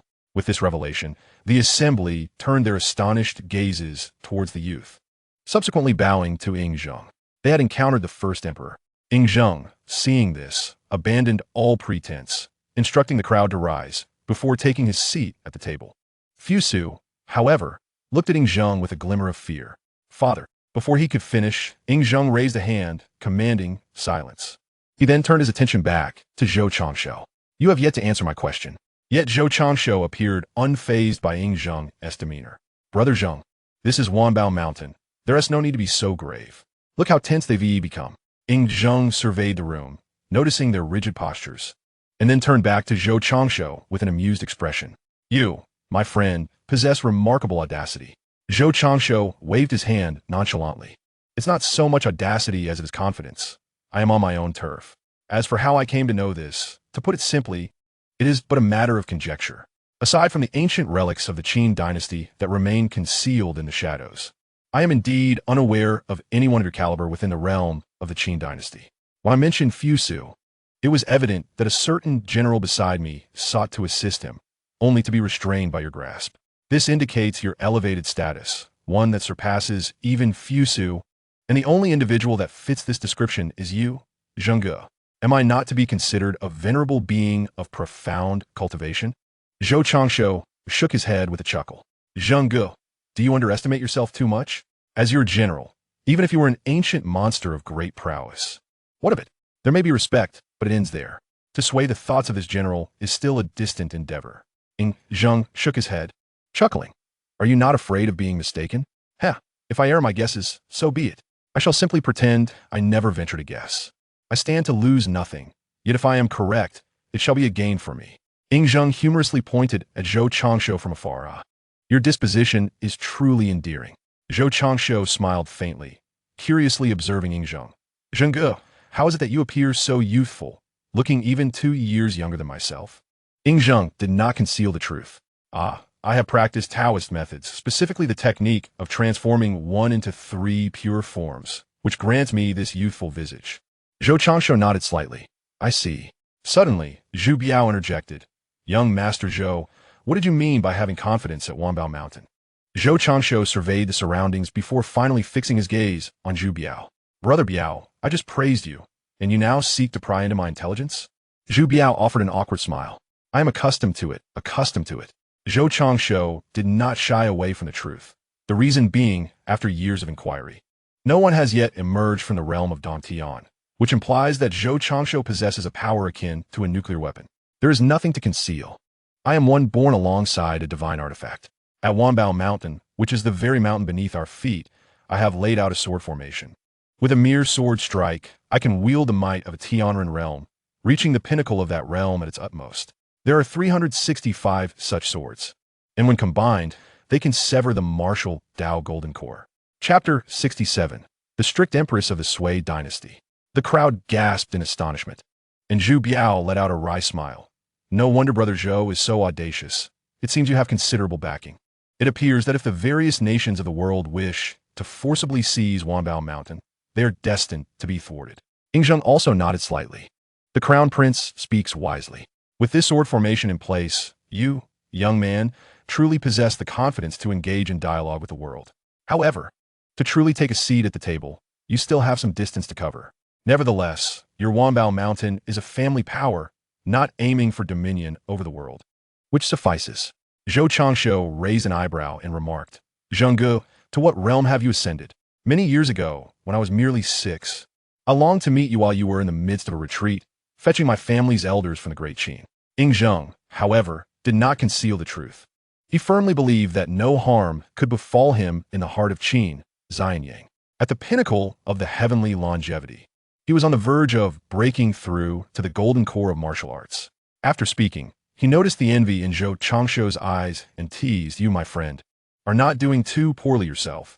Just a step away from transcending to the realm of land deities, with a foundation in the 3 ultimate realms of Great Diamond, Great Finger Mystery, and Great Celestial Phenomenon. In the future, you will not be inferior to me. Zhou Changshu shook his head slightly. There is still ample time. Ha! You are quite unreserved, Zhengge chuckled. Indeed, I am somewhat of a prodigy. One must have a bit of confidence. Li Chengqian suddenly interjected, Brother Zhou, why do you seem so fond of the Ming Emperor and the First Emperor? One is old Zhu, the other Zhengge, and you address them so affectionately. Shouldn't you allow me and the Crown Prince of Sui to discuss matters privately? Wouldn't that be a missed opportunity? Upon hearing this, Zhu Biao and Yingzheng looked at Zhou Changshu with curiosity. Zhou Changshu, faced with Li Chengqian's seemingly jealous remarks, couldn't help but shake his head and smile. I harbor no bias against General Tian Su or the Sui Emperor. It's merely that their nicknames are rather unappealing. For instance, I privately call your fatherly Erfing. Just imagine. While it may be acceptable to use such a moniker in private, I cannot address him thus in front of you, his son. Li Chengqian forced a wry smile. Brother Zhou, perhaps it would be best to refer to him as the Tang Emperor. Otherwise, when I return, I fear my father may chastise me. Yingzheng and Zhu Biao also chuckled, surprised to learn that the esteemed General Tian Su had been given such a nickname. Yang Guang, bold as ever, inquired, Then what do you call my father? The assembly turned their curious gazes upon Zhou Changshu, including the still grim-faced Li Jiancheng, who did not disguise his eagerness for gossip. Zhou Changshu raised an eyebrow. I'm not particularly acquainted with the Sui Emperor. If I were to speak of familiarity, it would be with Empress Dugu. The crowd looked on in confusion, save for Yang Guang, who chuckled softly, yet still held onto a flicker of hope. What? That inevitably brings your father, the Sui Emperor, into the conversation. I recall one day when the Sui Emperor favored a palace maid, only to have her executed before him by Empress Dugu on the very same day. The Sui Emperor, furious yet constrained by his own domestic obligations, found the role of emperor rather disheartening and contemplated fleeing home. Though ultimately he failed and merely sulked for a while before seeking out Empress Dugu. Just a momentary outburst of anger, Zhou Changshu concluded, prompting laughter from a gathering. Yingzheng roared with laughter. Who would have thought that the illustrious Sui Emperor, who ended the tumultuous 5 dynasties and 10 kingdoms period, possessed such an unknown facet? Amidst the laughter of the crowd, Yang Guang offered a wry smile and remarked, Brother Zhou, your ability to foresee the future is indeed as remarkable as they say. Zhou Changshu raised an eyebrow. I initially had no intention of revealing this, but your persistent probing compelled me. Yingzheng, looking towards Zhou Changshu, confessed, I had believed the information I gathered was mere rumor.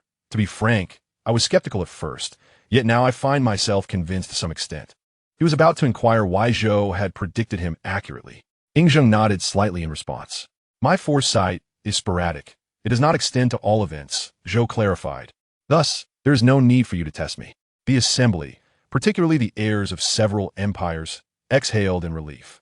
Brother Zhou, your words ease my mind considerably. Otherwise, should there ever come a day when the Ming and Wanbao faced off, I would be at a loss for how to proceed. Li Chengqian and Yang Wang nodded in agreement. Only Yingzheng, intrigued by Zhou Changshu, inquired, Young Zhou, do you truly wish to wed my daughter, Man? Zhou Changshu, now wary, replied, if your majesty would deem my son worthy of the throne, and if Man is indeed as beautiful as they say, then I would certainly consider it. Yingzheng, amused by Zhou's caution, jested, you envision a splendid arrangement for your son, and for yourself as well. Yet Zhou remained cautious. Let us not discuss the feasibility of such a union. The mere thought is enticing. What if it were to succeed? Yingzheng, exasperated, shot a glare at Zhou. Must you be so suspicious of me? After all, I might one day be your father-in-law. Why such wariness? Zhou Changshu retreated slightly, replying, Your Majesty, your words only heighten my vigilance. Those who engage in politics often harbor dark intentions. Any misplaced statement could lead me into a trap, hence my caution. Seeing no opportunity to ensnare Zhou, Yingzheng smiled helplessly. Very well, let us return to the matter at hand. I have come to Liang for 3 reasons. To check on my inept son, to meet General Bai Qi, and to discuss potential collaborations regarding elixirs. Zhu Biao and the others nodded in agreement. Zhou Changshu, his expression turning serious, stated, I have long considered collaboration on elixirs. However, the pricing structure consists of 2 models. The first is at original cost, while the second permits me to establish the Wanbao Pavilion in your territories. At a price of 80%. The princes fell into contemplation, with Yingzheng bluntly countering, 80% is insufficient. Zhou Changshu remained unfazed. As his elixirs were essentially profit-driven ventures, the only variable being the extent of profit made. Zheng Gu pondered the matter and replied, 50%. Zhou Changshu's heart stirred, yet he feigned a grimace as he retorted, Zheng Gu, this is not merely negotiation. You are attempting to gain something for nothing. 50% is my cost price. You cannot expect me to earn nothing and merely lose for the sake of publicity. Indeed, Yingzheng did not contend with Zhou Changshu on this front, but instead adopted a different approach. If you cannot profit from me, you may derive your earnings from the remnants of the 6 states aristocracy. I permit you to establish the Wanbao Pavilion within the territory of the Great Qin. When the time comes, you may sell to those nobles at several times the price, and I shall not obstruct you. The other princes perked up at this notion, affirming, Zheng Gu is right. The Qin faces turmoil from the remnants of the 6 states, and our Ming also grapples with local gentry and merchants as threats. As for the Sui and Tang, they are beset by the powerful aristocratic clans. Selling to them in exchange for affordable elixirs will not evoke a second thought of remorse. Thus, they eagerly voiced their agreement. Our Ming can do the same. The Tang can too. The Sui as well. Zhou Changshu, noticing the 4 pairs of eyes fixed upon him, shot them an exasperated glance. I extend goodwill in discussing cooperation on elixirs. Yet you wish to use your brethren as instruments of exploitation. Is this how you conduct yourselves? Chapter 68. Reaching a verbal agreement with 4 states. Without allowing any rebuttals, Zhou Changshu pointedly addressed them. First, you, Zheng Gu, your Qin's remnants are resistant to enlightenment. Then you, Biao Gu, your Ming's merchants and gentry are predatory. As for the Tang and Sui, both are plagued by the aristocratic elite. You ask me to profit from them. Is that not akin to grasping at shadows? Your hearts are filled with disdain for one another. What do you call this cooperation, if not merely using me as a tool? If my Wanbao Pavilion were located within your territories, I would genuinely suspect you wish to eliminate the rabbit and cook the hound. The 4 exchanged glances, feeling somewhat sheepish. Fortunately, Yingzheng had a thick skin, having been emperor for so many years. You accuse us of having dark hearts in politics. Yet you seem quite adept at this yourself. Zheng Gu, have you never seen a pig run if you haven't eaten one? Yingzheng then smiled. What do you propose? Zhou Changshu raised an eyebrow. I am not unwilling to agree to your terms, but you must provide me with guarantees. The other's interest was piqued. What guarantees? Zhou Changshu succinctly organized his thoughts. 2 guarantees. First, you must send guards to protect the Wanbao Pavilion, ensuring that the aristocracy does not harm my personnel or merchandise. Second, you must issue a decree to the world, pledging to never act against the Wanbao pavilion. Ying Zheng did not hesitate. Agreed, I shall comply. However, the other princes appeared hesitant. Zhu Biao spoke, I concur.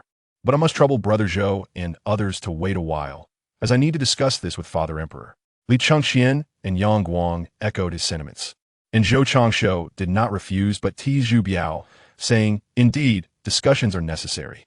This second point is specifically for old Zhu.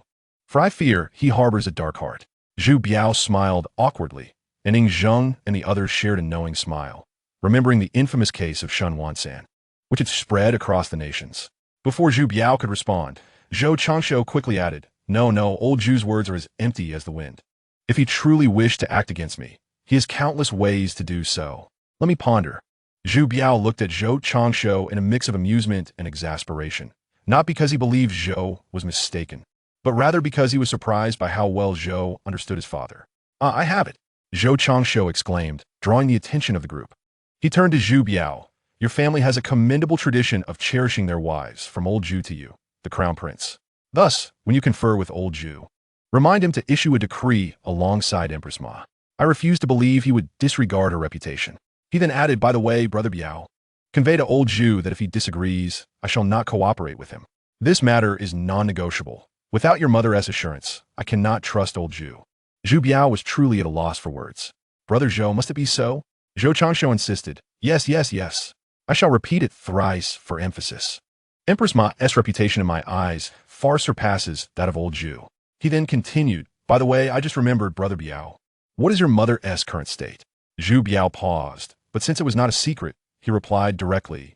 Mother focused on martial arts only after the founding of the nation. She is now at the realm of terrestrial immortals. Why do you ask, Brother Zhou?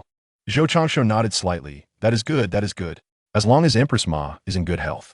Brother Biao, when you return, I shall give you a healing elixir that can treat those at the celestial realm, crafted from over 300 medicinal herbs, aged over 5,000 years.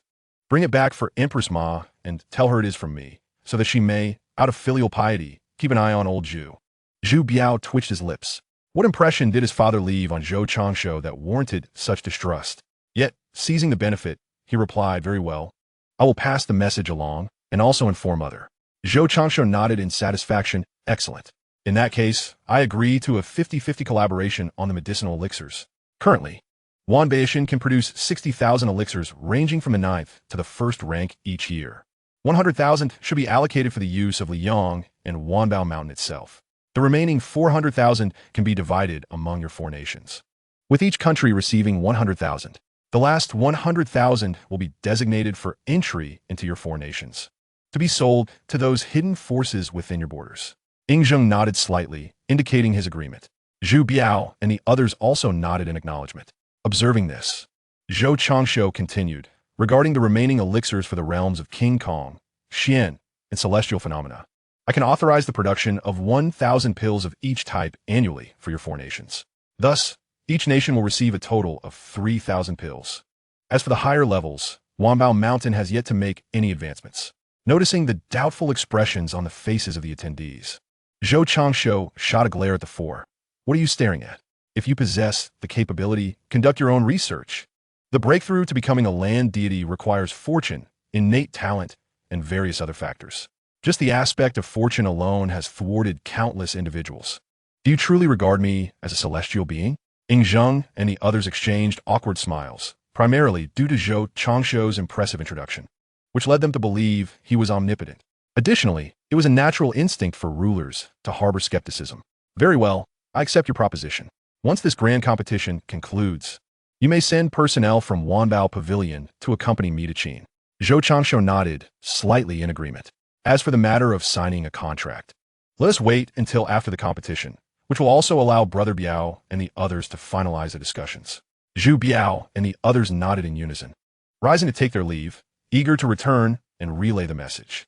Ying Zheng then lifted Fusu with one hand and, after inquiring about Bai Qi's residence from Zhou Changshu, departed alongside Meng Tian. Once the group had left, the remaining women let out a collective sigh of relief. The only one who remained unperturbed was Lin Wan, for she was not only the former Empress of the Western Chu, but also well aware that as Zhou Changshu's wife and the matriarch of Wanbao Mountain, she could not show weakness in front of these future heirs and potential emperors. Zhou Changshu turned to Yaoyue, saying, "Ah, is that not the esteemed Master Yaoyue? Why do you appear so anxious?" Yaoyue retorted, "You speak such nonsense. That is none other than Prince Zhu Biao. If he takes notice, the forces of the Ming will inevitably raze Yihua Palace to the ground." Wu Qing nodded in agreement. Yaoyue spoke the truth. The Ming was indeed the only nation that had completely trampled the martial world. Zhou Changshu nodded slightly and, surveying the room, was surprised to see Dongfang Bubi was somewhat tense yet not fearful. "Dongfang, are you not also part of the Ming? Why are you not anxious like Yaoyue?" Dongfang Bubi smiled slightly, saying, "I am different from Yaoyue.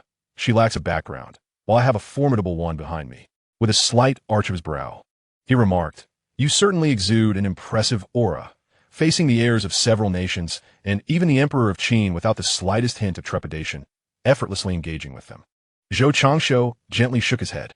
"There is no one in this world who can make me feel uncomfortable, and this is primarily due to my unwavering confidence. I am assured that in the future, I shall not be inferior to them." Chapter 69, Discussions with Zhou Changshu. As evening fell, the scene shifted to Bai Qi's courtyard, wherein Zheng and Bai Qi were conversing amiably, with Fusu standing nearby. Since descending from Mount Wanbao, Zheng had not spoken to Fusu, despite Fusu's repeated attempts at dialogue, which were met with silence. "Old Bai, how did you fare on Mount Wanbao?" Bai Qi stroked his white beard. "It was quite enjoyable. I could glimpse the future. Here, at least for now, seems to be my destined place of rest." Zheng let out a soft sigh. "What a pity. The cultivation methods you practice clash with mine." Bai Qi replied gently, "Your Majesty need not be so disheartened. Every individual has their own fate. The fact that we can gather again is also a matter of destiny. I assume that during your descent from Mount Wanbao, you have already discussed cooperation with young Changshu. There will surely be numerous opportunities for collaboration between Mount Wanbao and the Great Qin in the future." Zheng looked at Bai Qi and shook his head helplessly. "Old Bai, I'm no longer the child I was decades ago. Your Majesty, yet I remain the same old man," Bai Qi retorted, prompting a smile from Zheng. He understood that Bai Qi's words reflected the passage of time for both of them. After a brief pause, Zheng inquired with a smile, "What of young Zhou?"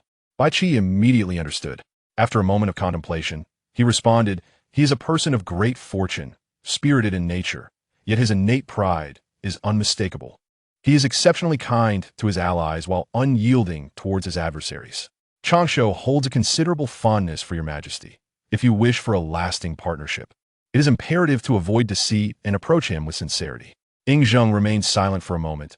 "Old Bai, your initial assessment of me was not so flattering. It seems that in your eyes, both Mount Wanbao and young Zhou possess futures that may rival or even surpass that of Great Qin." Bai Qi shook his head slightly. "After a decade of carefree living, my vigilance has indeed waned." Zheng chuckled, fully aware that Bai Qi's caution had not truly diminished. It was merely a reminder stemming from their youthful camaraderie. "Very well, Old Bai, I have no intention of falling out with young Zhou. However, your words have prompted me to reconsider the matters he raised." Bai Qi looked at Zheng with curiosity, who, without reservation, shared Zhou Changshu's playful suggestions. Bai Qi raised an eyebrow slightly, remarking that it resembled the words of Changshu. "Your Majesty, if you trust this old man, allow two young ones to meet. As for the notion of coveting the throne, it need not weigh upon your mind. Since the advent of the land-bound immortals, longevity has transcended that of mere mortals. Moreover, your Majesty has already attained the longevity of the celestial beings. In the future, with your innate talents, it is not beyond the realm of possibility to break through to the golden core of martial arts, or even to achieve the realm of the cave heavens, where one exists in harmony with the cosmos. When that time comes, you shall undoubtedly become the sovereign of all ages." Zheng's expression revealed a hint of surprise. Yet he ultimately shook his head. "I have faith in Bai Lao. While Wanbao Mountain may hold promise, so too do I. Who knows? I might even surpass Zhou Xiaoji in achieving the cave heaven realm. As for Man, she is my treasured jewel, though I bear no ill will towards Zhou Xiaoji. Matters of the heart should unfold naturally. If it succeeds, well and good. If not, it matters not. For I have yet to reach a point where I rely on my daughter to elevate myself and the Qin." Bai Qi, both surprised and somewhat gratified, gazed at Zheng in silence for a long while before speaking. "Your Majesty, having traversed the world for many years, I have witnessed countless marriages and the selling of daughters. Whether for state or family, Women were seldom regarded as anything more than commodities. Borrowing a phrase from Changsha, Your Majesty is truly unparalleled, both in history and in what is to come. Zhou, however, displayed no particular emotion, accepting this with natural composure. Very well, Bai Lao. We shall conclude here for today. I must return to educate my offspring. I shall visit again tomorrow. Bai Qi nodded slightly and, after escorting Zhou and Fu Su out, returned to the courtyard. Meanwhile, Zhu Biao conversed with Suda and Lan Yu in the courtyard. What do you think father will say upon reading my letter? Lan Yu's eyelids twitched. He'll likely be furious. That lad is indeed audacious. There are few whom Lan Yu, admire, but today I must add one to the list. Knowing the emperor's temperament, he still dares to act thusly. Truly, a real man. Zhu Biao remained unperturbed, for he was well aware of Lan Yu's disposition, and his thoughts drifted to Zhou Changsha, who had proven to be quite endearing. As he spoke, Zhu Biao turned his gaze to Suda Uncle Su. What is your perspective? Suda sighed with a wry smile. Your Highness, you are placing us in a difficult position. You know well the temper of your elder brother. Zhu Biao could not help but smile. He then pointed at Lan Yu. Admonishing, did you see that? Observe general Shu das de mi honor. I know you are straightforward, but temper it a bit. It is only because I am here, otherwise. Your head would have rolled countless times. Lan Yu, seemingly unfazed, chuckled. Isn't it fortunate that we have His Highness here? Besides, everyone knows I, Lan Yu, am a staunch supporter of the Crown Prince. Even if His Majesty finds me intolerable, for the sake of His Highness, he would surely show me some leniency. If it comes to punishment, I would merely be sent away, out of sight and out of mind. Zhu Biao, observing Lan Yu's nonchalance, sighed, oh, what am I to say to you? Meanwhile, Li Chunxian lay alone in his chamber, restlessly tossing and turning, occasionally erupting into peculiar laughter. Li Erfeng, having been the crown prince for over a decade, coupled with their father's favoritism towards his younger brother Li Tai, he would have launched an offensive against Li Tai long ago were it not for their mother's continued affection for him, accumulating resentment towards Li Shimin. He found delight in hearing the emperor's nickname. Not far away, Yang Guang was engaged in a discussion about Zhou Changsha. He turned to Yuan Qingdu, saying, Qingdu, how do you suppose I should win brother Zhou over? Yuan Qingdu fell silent, finding it a challenge for a martial general like himself to ponder such matters. After a while, he spoke. In my humble opinion, the courtyard of that young master Zhou is filled with exquisite beauties. Perhaps we could pursue this angle. Yang Guang clapped his hands in approval. Excellent, that's a splendid idea. However, he soon felt a wave of frustration. But who can I approach? I have no sisters or daughters yet, and I am wary of seeking others. He instinctively turned his gaze towards Yuan Qingdu. Qingdu, do you have any suggestions? Yuan Qingdu offered a wry smile. Your Highness, I am a martial general.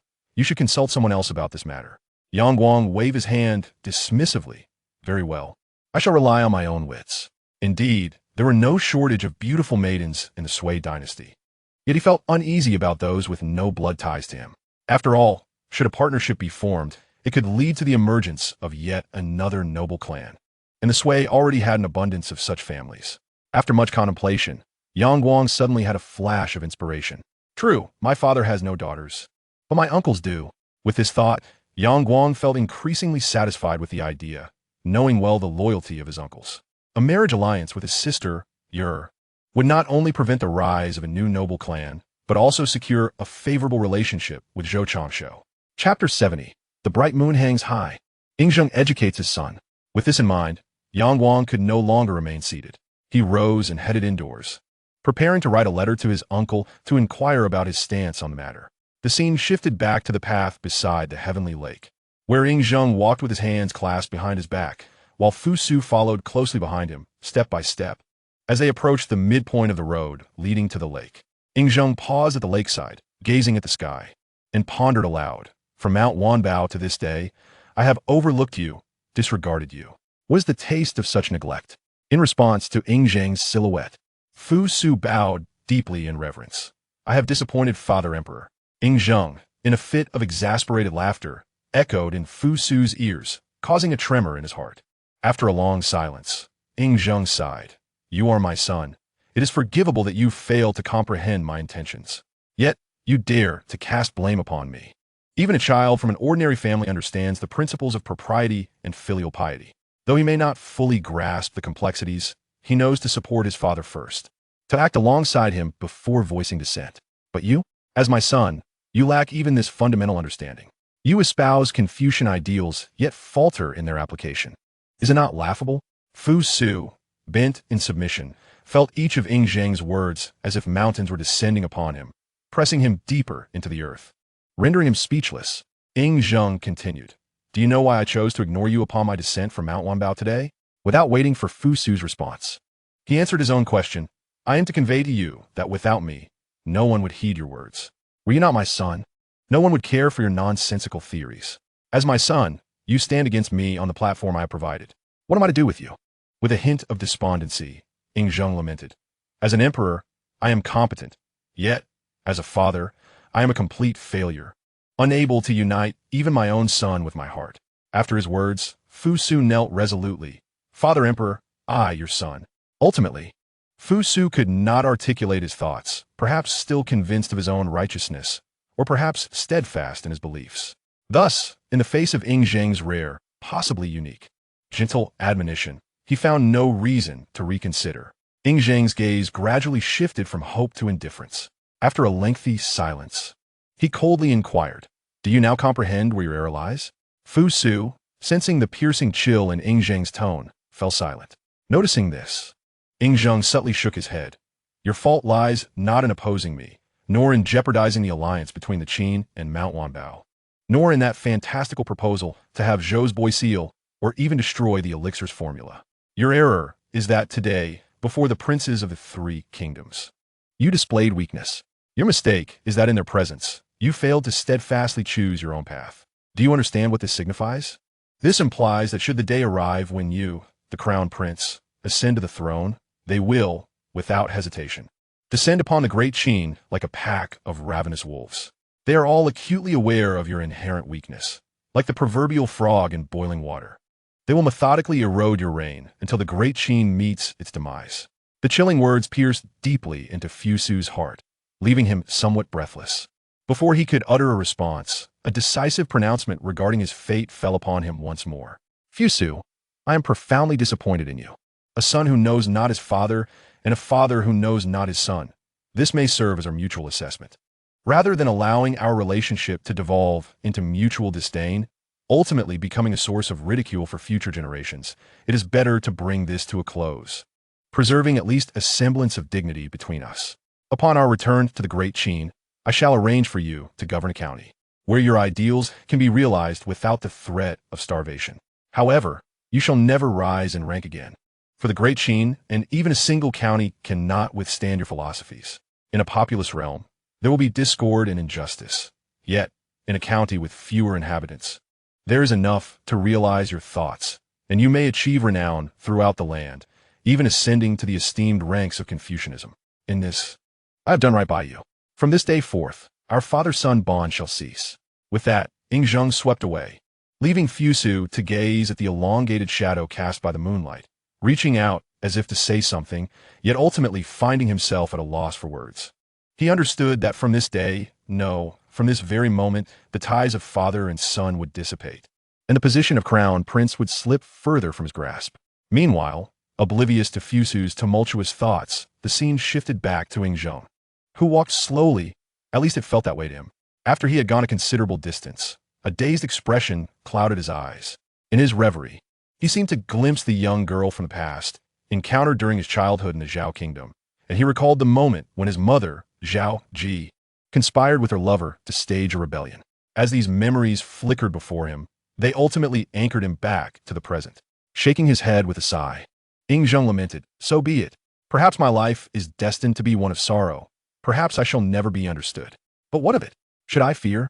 No, not at all. Even if I stand alone, even if the world cannot comprehend me, I shall continue to forge ahead, never halting my stride." The scene transitioned to Bai Qi's courtyard, where he observed Ing Zheng's efforts in educating his son, leading him to let out a heavy sigh. Zheng'er, in this lifetime. Yet, Bai Qi refrained from voicing his thoughts, for he understood that Ing Zheng did not seek pity, nor did he desire any form of consolation, even from him. Bai Qi. Witnessing all of this was another individual, Zhou Chongshou, who reclined upon the lap of Qingyao. Suddenly, he exclaimed, "Father and son, father and son. It is truly suffocating." Qingyao looked momentarily taken aback. My husband, what are you saying? Zhou Changsho, of course, would not articulate his thoughts, but merely shook his head and remarked, I was pondering when you might bless this humble gentleman with a child of our own. Qingyao's cheeks flushed with shyness as she replied softly, My husband, it is not solely up to me. Zhou Changsho gazed at the adorable Qingyao, his brow arching playfully as he teased. What if Qingyao were indeed the one to decide? Qingyao responded with a gentle Well, if my husband wishes for several, then I shall bear you as many as you desire. Upon hearing this, Zhou Changsho, who had previously felt a shadow cast by the dialogue between Zheng and Fu Su, found his spirits lifted instantaneously. Ah, my beloved Qingyao, you have not disappointed me. Saying this, he rolled over and pressed himself against her. With a delicate cry, it seemed even the moon above shyly concealed itself behind clouds. As for whether Qingyao was still innocent, Zhou Changsho could only muse that one does not comprehend the profound essence of the great diamond realm. An hour later, while Qingyao slept soundly, Zhou Changsho found his thoughts drifting back to Ying Zheng and Fu Su. Yet, after a brief moment, he shook his head, convinced that he would not allow his child to mirror Fu Su. The scene shifted to Zhao Min's courtyard, where, upon hearing her subordinate recount the affairs of various princes at Wanbao, she felt a twinge of irritation. After dismissing her subordinate with a wave, Zhao Min could no longer restrain herself. That scoundrel, always resorting to bullying. Chapter 71. Farewell, Zhang Sanfeng. Time flowed leisurely, and the day of the grand competition at Wanbao had finally arrived. In the days leading up to this event, numerous factions and martial artists had traversed from all corners of the world to reach Wanbao, which now bustled with throngs of people. At noon, within the martial arts arena to the left of Wanbao, a multitude of spectators gathered, leaving only 2 platforms in the center. In the midst of the storage area near the cave, a raised dais had been constructed, adorned with 9 seats, occupied by the princes of the Ming, Tang, and Sui dynasties, alongside Zhang Sanfeng, Ying Zheng, Wang Chonlu, Bai Qi, and Li Chugang. Only a grand central chair remained unoccupied. From this elevated position, one could survey the entirety of the martial arts arena, where lively discussions ensued below. Suddenly, a voice rang out, announcing, the head of the Wanbao family has arrived. The atmosphere fell into a profound silence as all eyes turned towards the entrance of the training ground. There, clad in immaculate white robes, stood Zhou Changsho, accompanied by Lin Wan. Following closely behind them were Nangong Push, Qing Miao, and Jiang Si, trailed by a battalion of 100 warriors from the Vajra realm. Upon entering the arena, the soldiers dispersed, encircling the entire training ground. Zhou Changsho and Lin Wan ascended the high platform, whereupon Zhou first greeted the familiar faces seated above before casting his gaze upon the crowd of martial artists and representatives of various factions below. Ladies and gentlemen, he began, I trust that during your time in Liang, you have heard of me. Allow me to introduce myself. I am Zhou Changsho, the head of the Zhou family from Wanbao. He then gestured towards Lin Wan. This is Lin Wan, the matriarch of Wanbao and my beloved wife. At his words, the audience graciously rose to return the greeting, though it was evident that their respect stemmed not solely from the knowledge of Wanbao's formidable celestial realm expert, but rather from common courtesy. Zhou Changsho observed the crowd with a smile and remarked, I am aware that you do not wish to hear me prattle on, but the primary purpose of this grand competition, aside from showcasing the talents of heroes from all corners, is to elevate Wanbao's standing in the world. Hence, I implore you to indulge me for just a moment longer. At this, the tension among the martial artists eased, and laughter erupted throughout the arena. Indeed, Zhou family head, please proceed, they urged. Ha ha, the reputation of this young master is no mere embellishment. After a moment of jovial banter, Zhou Changsho raised his hand, signaling for silence, and the crowd complied instantly. Satisfied, he nodded and began to elucidate the effects of the elixirs when unexpectedly, a resonant voice interrupted. Hold on. Zhou family head. All eyes turned toward the source of the interruption, including Zhou Changsho's, as Yuan Bunshi stepped forth. Zhou family head, I am Yuan Bunshi, here representing the Liang royal family. Zhou raised an eyebrow in intrigue. Yuan Bunshi? How interesting. I have heard of you. It seems you have some tricks up your sleeve. Given my good mood today, do enlighten us. If it is not too egregious, I shall grant you this favor. Yuan Bunshi's spirits lifted at this response. Indeed, what I bring is a grand opportunity, a commendation. Although Zhou Changsho felt a twinge of confusion, he maintained a calm facade. A commendation? Very well then, do proceed quickly, Yuan. I possess patience, but let us see if our esteemed friends from a martial world share that same virtue. As Yuan Bunchi's expression turned troubled, he could feel the multitude of curious gazes upon him, causing beads of sweat to form on his brow. My dear heavens, in the pursuit of leveraging some influence, I seem to have overlooked the presence of the martial world. With that thought, he hastily began to recite. By the decree of the emperor, it is proclaimed, today, the head of the Zhou family from Wanbao Mountain, Zhou Changshu, distinguished by his noble character and formidable martial prowess, is hereby bestowed the title of prince, specifically, the Qin Wang. With the title, he is granted dominion over the mountain ranges spanning over 800 miles. Zhou Changshu, upon hearing this, chose not to elaborate further. After all, when benefits are presented, one should not refuse them. Moreover, the sincerity displayed was rather limited. Could one truly expect unwavering loyalty? Regardless, whether or not the title was conferred, it was still a matter pertaining to his Zhou family. However, the title itself did possess a pleasing resonance. Thus, he accepted it. Very well, I shall accept this title. With that, he gestured, and the imperial edict fell from Yuan Bunchi's hands in his Zhou Changshu's grasp. Elder Yuan, is there nothing more to discuss? Yuan Bunchi could only smile wryly. Faced with so many discontented gazes, how could he dare to utter a denial? Any act of defiance might provoke the wrath of an irate martial artist, and where would he find recourse? As for Zhou Changshu addressing him as Elder Yuan, he paid it no mind. He was accustomed to being scolded by many. Qin Wang, I have no further remarks, Zhou Changshu replied with a slight nod. He then proceeded to announce the commencement of the grand competition at Wanbao Mountain. Upon returning with Lin Wan, Yingzheng remarked with a smile, Young Zhou, you are now the Qin Wang, just as I once was. Do not bring shame upon my name in the future. Zhou Changshu shot Yingzheng a sidelong glance. Brother Zheng, are we truly comparable? My title of Qin Wang is merely a name. Did you not hear how the accolades were phrased? Noble character, formidable martial prowess. Is the latter that truly matters. Yingzheng was well aware, yet he merely sought to tease. Zhang Sanfeng chuckled lightly. Changshu, you are becoming increasingly formidable. When Zhou Changshu noticed Zhang Sanfeng joining in the jest, he could not resist retorting, Old Zhang, after all these years in the Ming dynasty, have you finally captured the heart of your beloved? Upon hearing this, Zhang Sanfeng's face contorted in indignation. Enough! You young scamp, why must you bring up such matters? Zhou Changshu feigned exaggeration. Could it truly be that after more than a decade, one has not yet won their affection? Zhang Sanfeng, clearly flustered, exclaimed, You rascal! This old Taoist shall surely be driven to an early grave by your tongue, so venomous for one so young. Old Zhang, I must say he began. But Zhang Sanfeng interrupted, Enough, enough!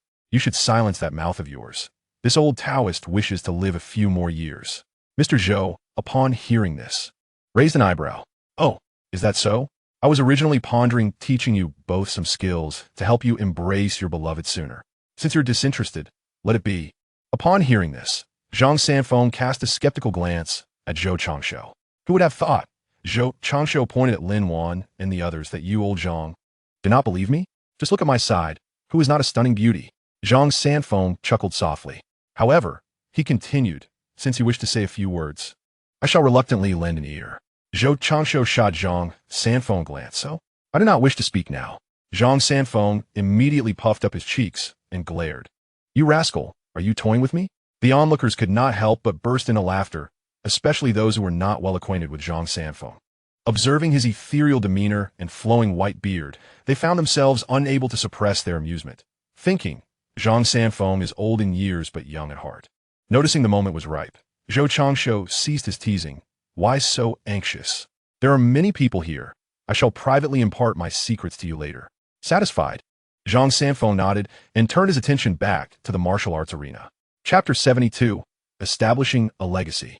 An hour later, atop the high platform beside the arena, Yingzheng waved his hand helplessly. Zhou, your grand competition leaves much to be desired. There is not a single standout. Zhou Changshu chuckled. Why the haste, brother Zheng? The real excitement lies ahead. He continued, the earlier events were merely appetizers. Look, here comes Xiao Feng, the leader of the beggars sect from the Song dynasty, along with the Tianshan Tong Lao from Lingzhou Palace and Li Qiushui. Moreover, we have the younger generation from the Ming dynasty, such as Yi Guqing and Shimin Chui Shui, not to mention many from the older generation, all of whom possess remarkable talents. As the crowd followed Zhou Changshuo's introductions with renewed interest, Li Chunguang suddenly lifted his head. Changshuo, someone is approaching. Following his words, everyone looked towards the sky and heard an eagle's cry reverberating through the air. Soon, a magnificent eagle descended, and upon its back sat a man clad in black. The man dismounted and gazed toward the high platform. I am Dugu Qiubai. May I inquire who is the head of the Zhou family? Zhou Changshuo raised an eyebrow, having harbored suspicions since the man's arrival. I am Zhou Changshuo. What does the esteemed Dugu seek? Dugu Qiubai clasped his hands. I seek a healing elixir. Very well, Zhou replied. If you can defeat these elders competing here, I shall personally ensure you receive the healing elixir. Dugu Qiubai nodded slightly, gestured for his mount to ascend, and turned to the crowd. I am Dugu Qiubai, the creator of a unique sword technique, undefeated in my art. Due to an injury, my cultivation has stagnated at the celestial phenomenon realm. I have come upon hearing that Wanjin Mountain possesses a healing elixir. I am here in haste, and anyone below the level of earthly immortals may challenge me on the platform. I will accept all challengers. Upon hearing these words, the crowd expressed their discontent. Murong Fu declared loudly, Who is this brash youth, daring to name himself Dugu Qiubai in the celestial realm? I shall take him on. With that, he executed his lightness skill and leaped into the air.